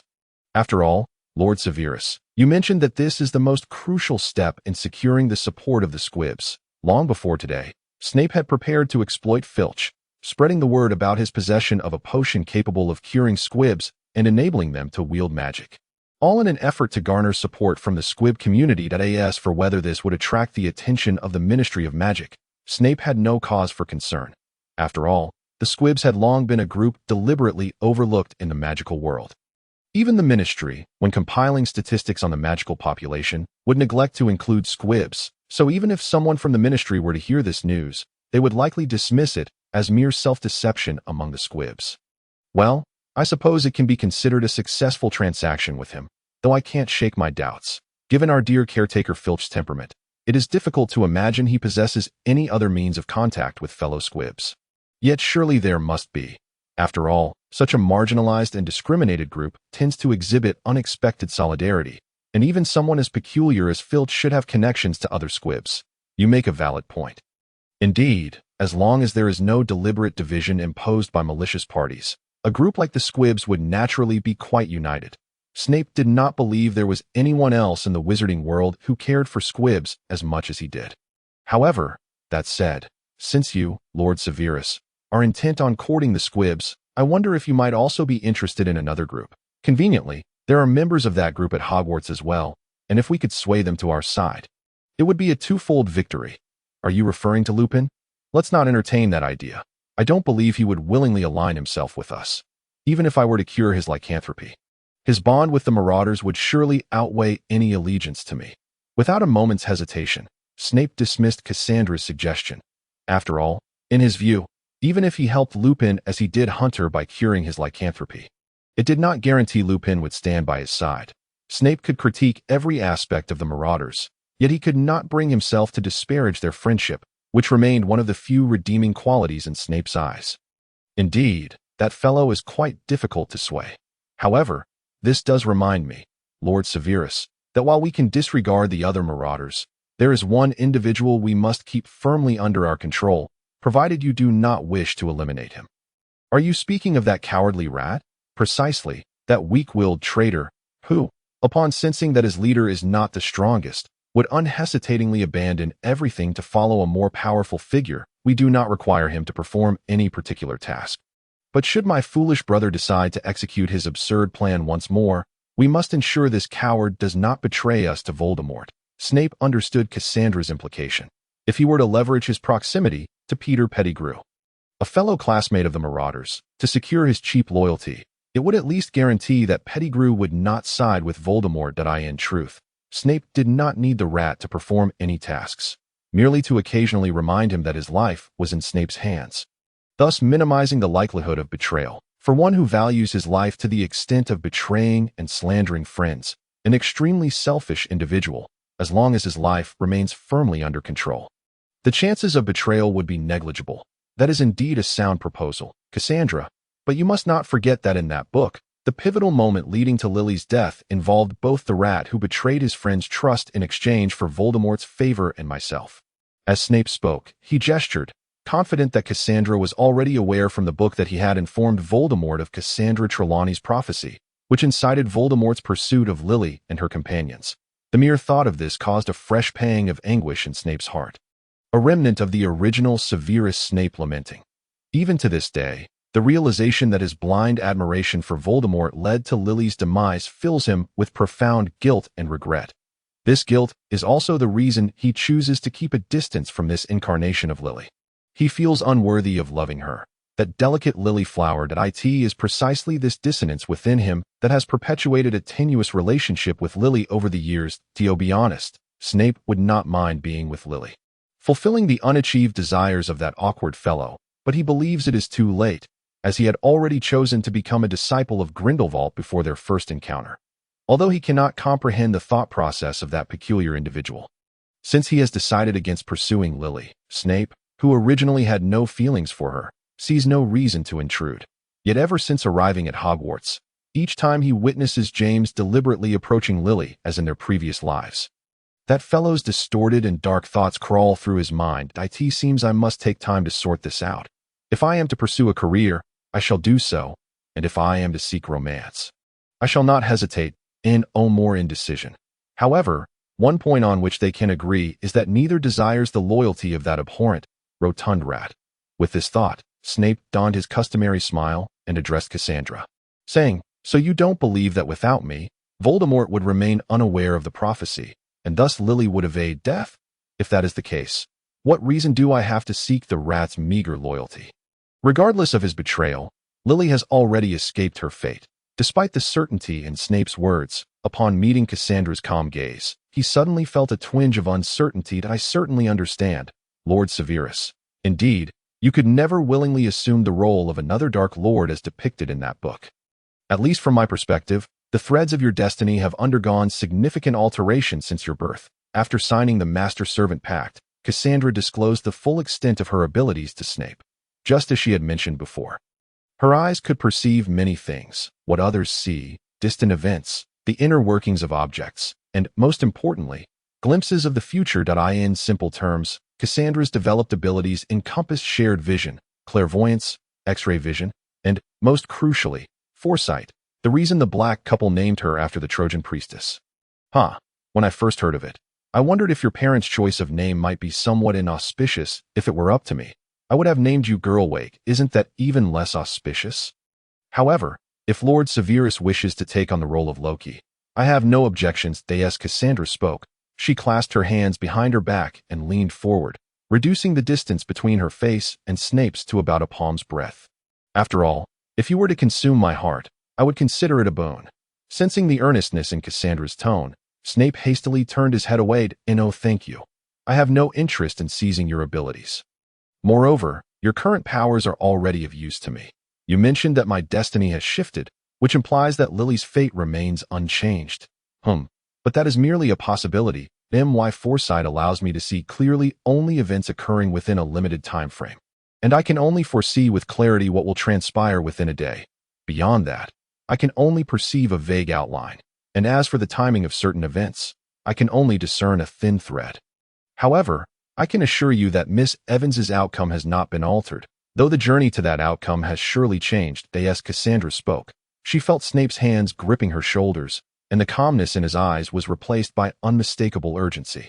For Snape, whether or not he was with Lily mattered little. However, even if she did not share a romantic relationship with him, she was undoubtedly his friend, and he would do everything in his power to prevent her from falling victim to Voldemort. Otherwise, the traversing of Liamming and the rebirth of Professor Snape would hold no meaning. Are you saying that is true? Indeed, it matters not, my Lord Severus. These are merely events yet to unfold. As long as we introduce sufficiently substantial variables into the present for the future, it is assured that we can alter the course of what is to come.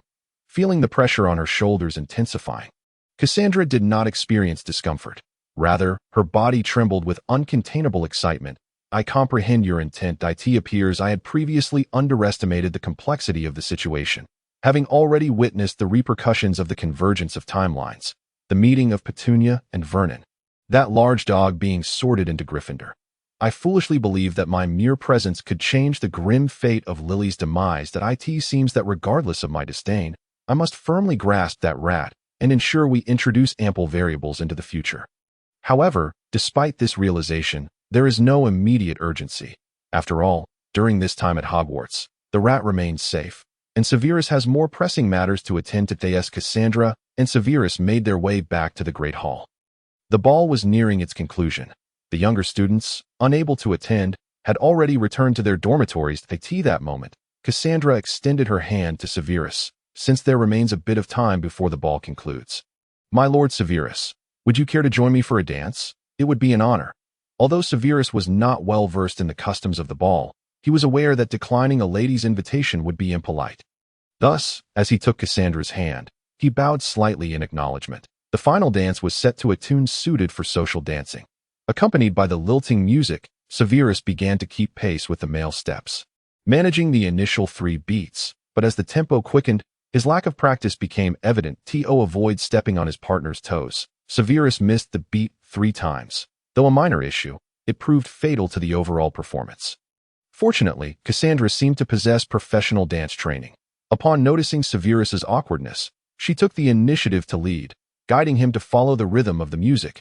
"This will not do, my Lord Severus, a Dark Lord. You cannot solely rely on your magical prowess to reduce foes to ashes. For a leader, familiarity with various social graces is equally essential.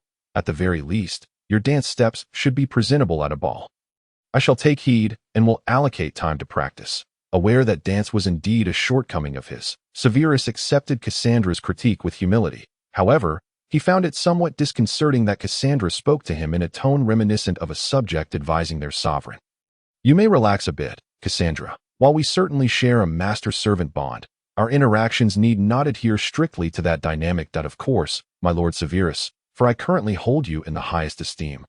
Akin to a revered deity, Severus ultimately relinquished any further contemplation on this matter. As he had enough on his mind, he allowed Cassandra to lead him through the steps, and when the dance concluded, he noticed that his friends were still present, seemingly waiting for him at that moment. Diego and others regarded Severus, who had just finished dancing with Cassandra, with expressions that spoke of understanding. Meanwhile, Lily seemed to observe him with an inscrutable gaze. However, when he turned to look, her expression quickly returned to normal as she smiled and waved at him, and Cassandra appeared that not only friends remained, for Severus had felt a piercing gaze, as though someone wished to consume him whole, fixated on him and Cassandra. From earlier, Sirius had been incredulously watching his sister dance intimately with the snotty one, but had she lost her senses, dancing so closely with that insufferable creature? Over the past few days, Sirius had sought opportunities to converse with Cassandra to ease their tense relationship. Yet, whenever he approached her, the snotty one was always by her side, thwarting any chance to speak. Observing Sirius, who appeared ready to grind his teeth to dust, Peter and Remus prepared to fetch James, the one closest to Sirius, to persuade him. However, they soon realized that Sirius was entirely fixated on the girl named Lily. As for brotherhood, what was that? Could it be consumed? With no other option, they steeled themselves to intervene, uncertain if their words would be of any use. "Calm down, Sirius. You must not cause a scene today.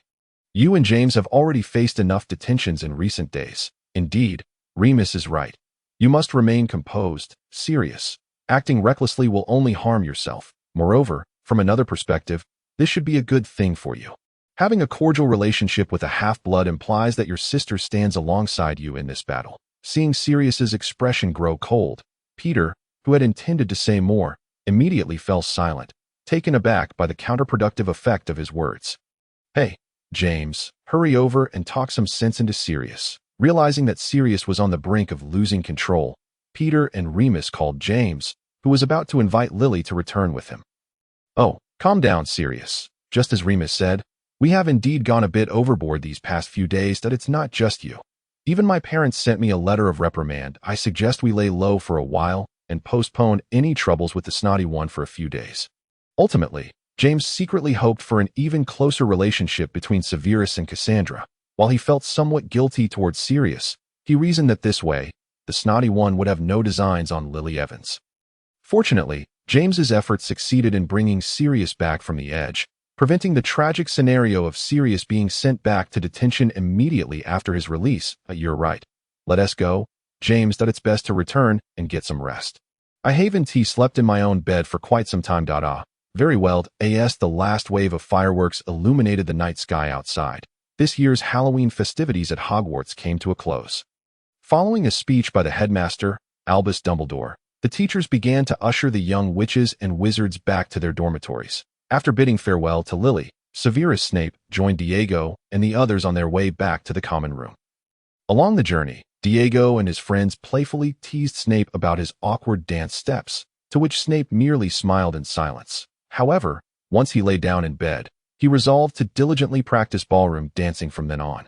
At the very least to impress Cassandra at future soirees. After Halloween, Hogwarts returned to its usual routine. If there was any notable change, it was that the temper of Argus Filch, the caretaker, seemed to have improved remarkably post-Halloween. On several occasions, students were caught frolicking in his presence, yet he merely walked past them with a stern expression, cradling his cat while murmuring to himself, without resorting to his previous habit of dragging misbehaving students off to detention. Speculation ran rife among the students that perhaps Filch had been possessed by the ghost of a benevolent former headmaster during the Halloween festivities, or that he had fallen victim to some soul-binding curse. Otherwise, why would he have transformed into such an eccentric figure? In truth, had the students possessed even a modicum of understanding regarding lip-reading, they would have discerned the incantations Filch was muttering. Wingardium Leviosa, Lumos, Alohomora, Scourgify. Filch was quietly practicing spells from a hastily prepared manual as he sauntered towards the potions classroom at Hogwarts, which happened to be empty as Professor Slughorn had already left for dinner. The classroom echoed with the bubbling sounds of a few cauldrons still simmering with potions. After ensuring that no students had unexpectedly entered, and confirming that the mischievous Peeves was absent, Filch approached the 13th brick he had previously agreed upon with Snape. He retrieved the wand gifted by Snape and tapped the brick, which then revealed a mouth. Filch reached into the mouth and soon extracted a vial identical to the potion Snape had previously administered to him. After stowing the vial in his pocket, Filch hurriedly exited the potions classroom. It was no wonder Filch acted so clandestinely. That vial of potion was of immense significance to him. He recalled the first time he had come to retrieve the potion. Having spent an inordinate amount of time grappling with the peculiar mouth on the 13th brick, only to attract the attention of Peeves, a bane to every headmaster. "Oh dear, old Filch is here, sneaking around a brick with a mouth. Peeves shall inform everyone of this." Upon hearing Peeves' voice, Filch's heart nearly stopped. Yet he quickly regained his composure and glared at Peeves, inquiring, "Peeves, what is the meaning of this mouth on the wall?" "Did you conjure it?" With a mischievous grin, Peeves replied. "Oh, grumpy Filch, unable to pinpoint the true troublemaker. While I find this brick quite amusing, it was certainly not my doing. Continue your futile tantrum. I must take my leave." With that, Peeves floated out of the potions classroom, leaving Filch, drenched in sweat, nearly collapsing to the floor, his grip on the potion vial tightening as if it might shatter. Once back in his office, Filch eagerly consumed the potion. Almost immediately, he understood why that Slytherin student had emphasized the word pain during their previous conversation. The sensation was indescribable. Initially, his tongue was overwhelmed by an intense sweetness, followed by an acidity that far surpassed that of sour candies, and then a saltiness akin to heavily salted smoked fish. The potion coursed down his throat into his stomach. A burning sensation akin to swallowing a mouthful of fiery hot sauce began to spread throughout his digestive system, leading Filch to question whether Snape had provided him with poison instead. That day, Filch writhed in agony on his bed, clutching his stomach, but soon the pain radiated throughout his entire body. His dismay.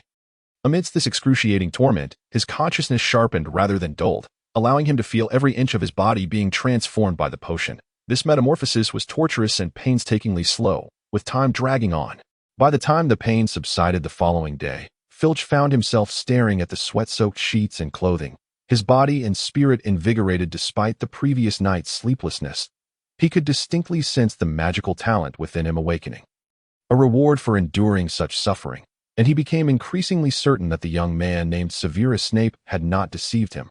Now, approximately 10 days had passed since Filch first extracted the potion from the mouth of the wall, and during this time, He gradually acclimated to the agony associated with consuming the potion. With each trial, his loyalty to Snape deepened as Snape had previously articulated. For anyone, the things obtained without hardship and effort would seem too trivial. Had Snape simply transformed Filch from a squib into a wizard, Filch might have felt gratitude, but would not have pledged loyalty. On the 10th day of his transformation, Filch approached Snape, expressing his willingness to swear an oath of loyalty. He promised that without Snape's explicit permission, he would never use magic within Hogwarts, not even at the cost of his life. Filch articulated this because Dumbledore, the very wizard who had brought him into the fold, was well aware of his past. Thus, should he employ magic at Hogwarts, Dumbledore would be the first to notice the changes within him, in the presence of the greatest wizard of the century. Filch lacked the confidence to keep secrets. Therefore, his best strategy was to refrain from using magic at Hogwarts, ensuring that Dumbledore remained oblivious to his newfound abilities. However, upon hearing Filch's intentions, Snape merely smiled with satisfaction and reassured him that he need not be so cautious. Filch could freely use magic at Hogwarts, and when the day came that Dumbledore inquired how he had transformed from a squib into a wizard, Snape instructed, at that time, simply bring him to a certain place. With that, Snape guided Filch to a hidden passageway between the Slytherin common room and the potions classroom. In the room at the end of the passage, Snape placed a simple dressing mirror in the center and provided Filch with the method to activate it. When that moment arrives, bring him here and channel your magic into the mirror using your wand, and that shall suffice. Understood, but what is so extraordinary about this mirror? Filch inquired, aware that it must be enchanted but unable to discern its specific magic. That is inconsequential. When Dumbledore confronts you, simply bring him here and activate the mirror as for whether he chooses to allow me to remain or expel me, or even inform the Ministry of Magic to have me imprisoned in Azkaban.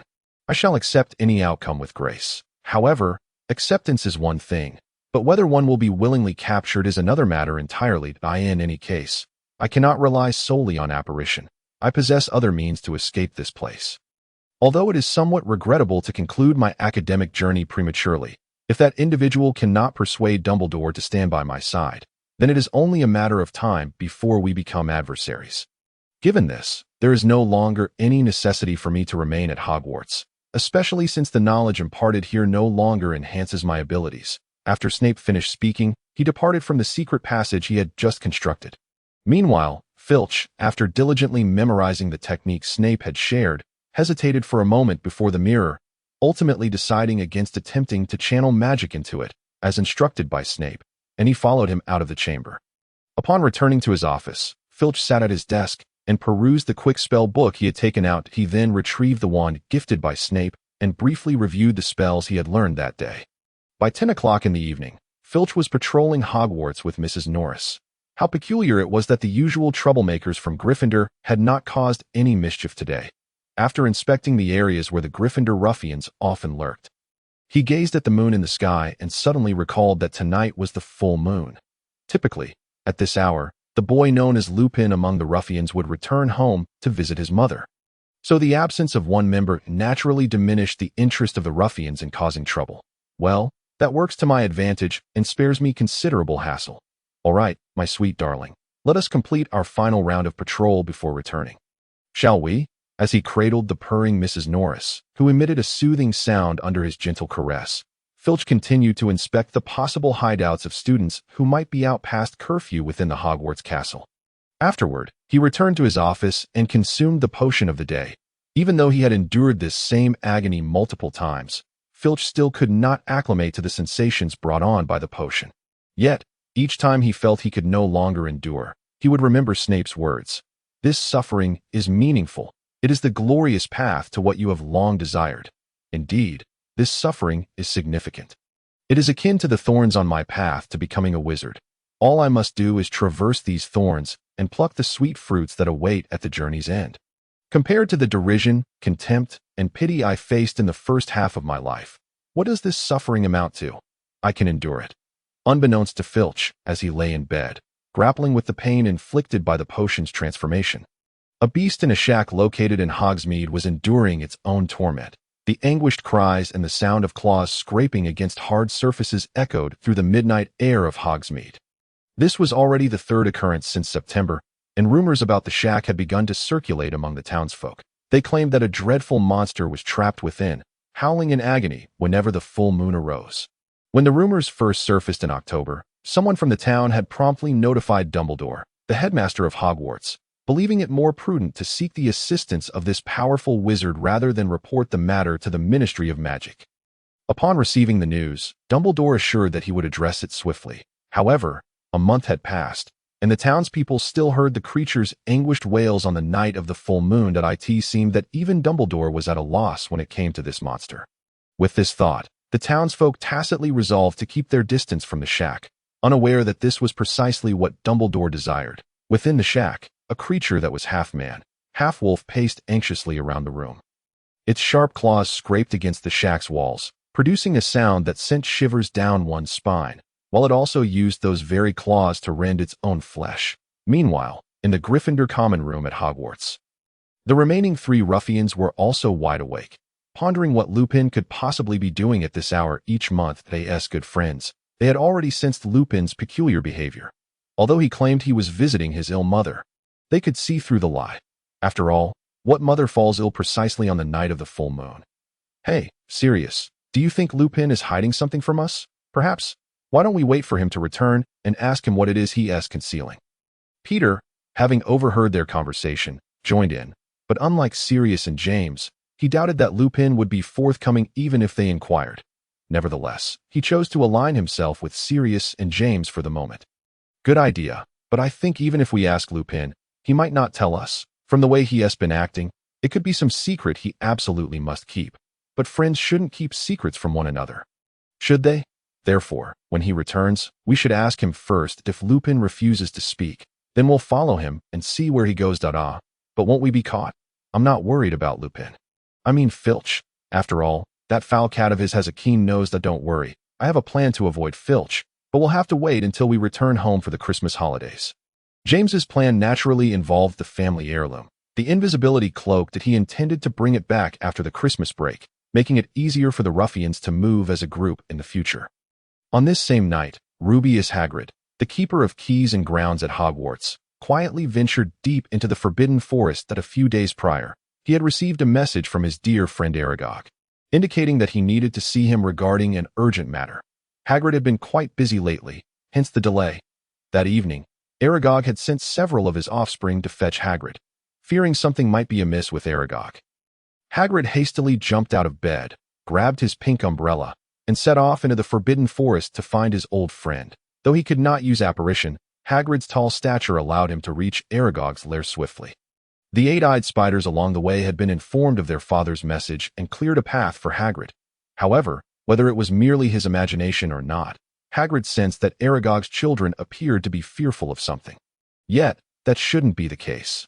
After all, within the forbidden forest, his old friend and his kin were formidable apex predators, and logically, nothing should instill fear in them. Hagrid, my old friend, it's been far too long. Ah, Aragog, it's been ages. I brought you some rock cakes I made myself. Your kindness is appreciated, Hagrid, but I urgently needed to summon you. You must have seen my children on your way here. Ah, indeed. However, I am curious. What creature could instill such fear in you? Only one thing can make us so terrified, Hagrid, our natural enemy, the basilisk. A new basilisk now roams the forbidden forest with an insatiable appetite. To date, it has devoured hundreds of my children, and even my wife, Mozag, was nearly consumed by it. What did you say? Aragog's revelation truly astonished Hagrid. For many wizards, the basilisk was considered an extinct magical creature. It was not that basilisks were difficult to breed. Rather, they were among the easiest magical creatures to cultivate, as long as one knew the methods. Even a muggle could raise a basilisk if they understood the breeding techniques. Despite this, even the most arrogant dark wizards would not dare to breed such a dangerous magical creature, as only a Parselmouth could control its powers. Without a Parselmouth, a basilisk would attack its owner the moment it hatched. Typically, magical creatures like basilisks did not arise naturally. Thus, the only explanation would be that some reckless dark wizard had secretly bred a basilisk in the Forbidden Forest, however, lacking the ability to speak Parseltongue. The dark wizard would have been killed by the creature upon hatching, allowing the young basilisk to take root in the forest. If that were the case, It was imperative to report this to Headmaster Dumbledore. Considering how close the Forbidden Forest was to Hogwarts, if one day the basilisk were to make its way to the castle via the Great Lake, it would spell disaster, though he harbored such thoughts. Hagrid believed that the most pressing matter at hand was to address the issues faced by his old friend. According to Aragog, the young Acromantula had an astonishing appetite, having consumed hundreds of Aragog's offspring, and nearly devoured the wife of Hagrid's old acquaintance. Where is this creature typically found? Would you kindly take me to see it? Hagrid implored. I beg you, Hagrid. Although I seldom encounter Acromantulas, I am certain that this particular one is a remarkable anomaly within its species. I fear that its immense appetite could lead to the consumption of my family, including my wife and children, within a year. Despite being an emotionally detached Aragog, his summons to Hagrid was primarily for self-preservation. After all, neglecting the threat of the Acromantula might result in his own demise. Yet, Hagrid misinterpreted Aragog's intent. Believing he sought to protect his family, I shall not allow such a fate to befall you. Aragog, that I will ensure the safety of you and your kin. Thank you, Hagrid. Although Aragog anticipated Hagrid's agreement, he was taken aback by the swiftness of Hagrid's response. The offspring of Aragog regarded Hagrid with gratitude. Previously, they had merely obeyed their father, but now Hagrid had won their affection. After deliberating on a strategy with Aragog, Hagrid resolved to accompany Aragog's children to the Acromantula's frequent haunts, to be prudent. Hagrid instructed Aragog's offspring to capture a male wild chicken for precautionary measures. Soon, under the guidance of Aragog's younglings, Hagrid arrived at the Acromantula's favored location, where the ground bore unmistakable signs of being crushed by something the size of a card, a clear indication of the creature's considerable bulk. Well, it appears to be quite a formidable beast, Hagrid mused. While astonished by the Acromantula's size, he recalled its astonishing appetite, rendering its dimensions less surprising. Nonetheless, Hagrid cautiously reached into his pocket to ensure he could readily access the wild chicken when the time came. Then continued to track the Acromantula alongside the eight-eyed spiders. With a flick of its forked tongue, Ellen sensed something was following it and turned its head. Those eyes, imbued with petrifying magic, gazed intently at the spot it had just traversed. Through the incessant flickering of its tongue, Ellen gradually gathered information about its pursuer, a male human, approximately 3 meters tall, accompanied by some snacks, and carrying the very rooster it despised. After contemplating the details about its stalker, Ellen spoke. Could it be that those snacks sought out assistance? That seems unlikely. Unlike me, those snacks have always had humans on their menu. Ellen's ability to articulate human language stemmed from an encounter shortly after Severus Snape commenced his studies at Hogwarts. His mentor, Huiman Song, brought a stoat and a green snake into Snape's cellar, both companions from his youth. Although the stoat and the snake caused considerable mischief for Snape's house elf, Kobe, they also imparted valuable knowledge. The green snake, known as Lu Longwang, taught Snape's serpents the art of transformation and the ability to speak. However, Lu Longwang insisted that this knowledge came at a price. Those who learned his family skills must acknowledge him as their master and recognize the Lu family as their clan. Though Ellen and the enormous snake were somewhat bewildered by these developments, upon learning they could communicate with Snape, Ellen readily agreed.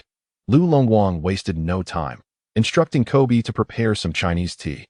And after Ellen poured himself a cup, he shared various spells and techniques for controlling his eyes. When Snape learned from Kobe that Ellen had become Lu's disciple, he merely smiled, recognizing it as a beneficial opportunity for Ellen. As of today, Ellen had mastered the art of flying and altering its size. Most importantly, with Lu Longwang's assistance in removing an obstruction from its throat, Ellen began to learn human speech. However, this endeavor proved arduous. With Ellen finding it easier to master control over its eyes than to articulate human words, fortunately, upon mastering flight, Ellen could now soar to Hogwarts to visit Snape, and to its delight, the forests surrounding Hogwarts were teeming with its favorite eight-eyed spiders. Although Snape also kept a few Acromantulas, he had instructed Ellen that they were family and should not be consumed, compelling Ellen to exercise restraint. Yet, in the wild, Ellen felt no such compunction, and thus had taken to visiting Hogwarts regularly, indulging in the spoils of autumn. Regardless, should Ellen be discovered, its clandestine forays into Hogwarts would undoubtedly come to Snape's attention, resulting in a well-deserved reprimand at this moment. Wishing to avoid Snape's ire, Ellen sensed the approach of its pursuer and entertained the rare thought of silencing them. Yet, This was merely a fleeting notion, for Ellen remembered Lu Longwang's words. The greatest distinction between celestial beings and demons was that demons consumed humans, while celestial beings did not. Having pledged allegiance to the Lu family, Ellen was bound to adhere to their rules and recalled Snape's admonition against partaking in human flesh. Nevertheless, while consuming humans was out of the question, teaching a lesson to this human stalker seemed permissible. With this thought, Ellen transformed its form to twice its original size, then slithered towards the direction indicated by its tongue. Meanwhile, Hagrid, clutching the wild chicken, was following the trail left by the acromantula deeper into the forbidden forest. Here, the moonlight and the glow from Hagrid's Lumos charm provided scant illumination, while Hagrid's giant lineage heightened his senses. This must be the spot. The traces are still fresh, indicating the creature is nearby. After feeling the recently broken twigs underfoot, Hagrid grew increasingly cautious. First, he cast a disillusionment charm to obscure his presence from the acromantula. Then he cast a tracking charm on a branch tainted with the creature's residue. The white light emitted by the tracking charm stretched deep into the forest, igniting Hagrid's excitement. After all, the acromantula was a rare and wondrous creature, and the opportunity to observe it up close was a remarkable experience. Although Hagrid was not a Parselmouth, his fervent admiration for magical creatures had led him to self-study the language of snakes for some time. Despite only mastering a few simple phrases from a book he had salvaged from a junk shop, he felt confident he could communicate with the acromantula, which bolstered his courage to venture forth. As Hagrid and his companions inched closer to the acromantula's lair, the eight-eyed spiders sent by Aragog began to slow their pace, eventually halting altogether, unwilling to advance even a step further. Understanding that their reluctance stemmed from an instinctual fear, Hagrid did not press them. After instructing them to wait for his return, Hagrid prepared to venture forth alone to engage with the acromantula. Just then, Hagrid's giant bloodline alerted him to the sound of scales scraping against the ground, signaling the approach of an enormous creature, several times his size. Its coming, Hagrid realized, gripping his umbrella wand tightly, before he could react. A thick, dark green bolt of lightning shot past him, ensnaring him in its formidable embrace. Apparate. Due to the urgency of the situation, Hagrid had no time to deliberate, and he immediately cast a teleportation spell, albeit an unpracticed one, to free himself from the serpent's grasp. Meanwhile, the eight-eyed giant spiders that had followed closely behind scattered in all directions the moment the serpent made its appearance. However, one particularly young, eight-eyed giant spider, due to its tender age, found itself ensnared by the serpent's tail. This juvenile spider struggled desperately against the serpent's hold, and in a frenzy of desperation, it even attempted to bite the serpent with its venomous fangs. Yet, against the serpent's dragon-like defenses, all its efforts were in vain. Observing his delectable catch, Alan flicked his forked tongue, and although he had feasted sufficiently that day, he felt he could still manage a small morsel. Just as Alan prepared to swallow the young eight-eyed giant spider whole, a series of hissing sounds emanated from a nearby irregular mound of earth. It appeared that someone was attempting to communicate with him in Parseltongue. However, compared to Snape's fluent command of the language, this individual's hissing sounded like a cacophony of jumbled sounds, failing to form a coherent sentence. "Hey, esteemed serpent, please release my friend immediately. We mean no harm." Hagrid was attempting to converse with Alan in the Parseltongue he had learned from a book, uncertain of its efficacy. Nevertheless, since Aragog had entrusted him with the care of his offspring, he was determined to protect it. After a moment of silence, just as Hagrid was about to try again due to the lack of response from outside, he heard a somewhat stilted yet relatively fluent voice declare, "You can communicate with me directly in human language. I understand and can speak it. That I implore you. Please cease your attempts in Parseltongue. Your proficiency is abysmal. You can speak human language." Hagrid was left speechless, astonished to discover that the serpent not only comprehended human speech, but could also respond in kind. "Indeed, I can speak human language. So, what were you trying to convey to me just now? Oh, esteemed serpent, I beseech you to release my friend. I assure you, we harbor no ill intentions." Recognizing that he was conversing with a rational being capable of dialogue, Hagrid stepped forth from his hiding place, finally taking in the full visage of the serpent before him as Aragog had described. This serpent was indeed an extraordinary specimen, even among its kind, according to Hagrid's readings. The maximum recorded length for such creatures was 50 feet, yet this serpent stretched an impressive 100 feet. In its presence, Hagrid felt diminutive, akin to a gnome. The serpent, with its back turned to him, seemed to avoid eye contact, and the young, eight-eyed giant spider had vanished, presumably consumed by the serpent. As Hagrid lamented his choice to employ such a clumsy form of parseltongue, which had delayed his rescue efforts. The serpent remained silent for a moment before huffing. Oh, following a slight shake of its head, Alan regurgitated the eight-eyed giant spider that had lingered in his belly for quite some time. The unfortunate creature, with 3 of its legs nearly corroded by Alan's gastric juices, trembled as it stared with its 8 black, gem-like eyes. Seeing this, Hagrid rushed over to cradle the pitiful little eight-eyed giant spider. Cleansing it with fresh water as if from a spring, he then turned to the serpent, still facing away from him, and expressed his gratitude. "Thank you, esteemed serpent. I am uncertain how to address you. I am Alan, a human. Please articulate your intentions. I presume you did not seek me without reason. However, I can discern that you are not entirely human. Your essence carries other scents. Alan, my name is Rubius Hagrid, the keeper of the Forbidden Forest at Hogwarts. The Forbidden Forest is the very place in which you now reside, that I have come seeking my friend, Aragog, and you are correct. I am not a pure human. I am a half-blood, a mix of human and giant. Though possessing mixed heritage is often frowned upon in the wizarding world, with many wizards regarding half-breeds with disdain, Hagrid found no shame in his giant lineage. To magical creatures, such distinctions were inconsequential. That explains your peculiar scent. So, Hagrid, what brings you here with these morsels? Are you seeking to defend them? Hagrid felt a twinge of helplessness at Alan's dismissive words regarding the eight-eyed giant spiders. Yet, he understood that from the serpent's perspective, Alan had not committed any wrongdoing. After all, eight-eyed giant spiders were a staple of the serpent's diet, and Alan's hunting of them was entirely justifiable. However, Hagrid had promised Aragog to address this matter, and he could only endeavor to do his best, thankful that he was conversing with a being capable of communication, which might facilitate a smoother resolution. "Yes, Alan, I have come to speak with you regarding these eight-eyed giant spiders." Before Hagrid could elaborate further, he noticed Alan's emerald scales beginning to ripple and expand, revealing his venomous fangs, which dripped with potent toxin. "So, you intend to thwart my natural predation, human, much like you kill wolves to protect sheep. Do you believe you stand upon the righteous side of justice? If so, come forth and see if your magic can indeed impede me." Confronted with Alan's challenge, Hagrid felt somewhat at a loss and hastily placed the trembling eight-eyed giant spider into his bag, returning his wand to its holster.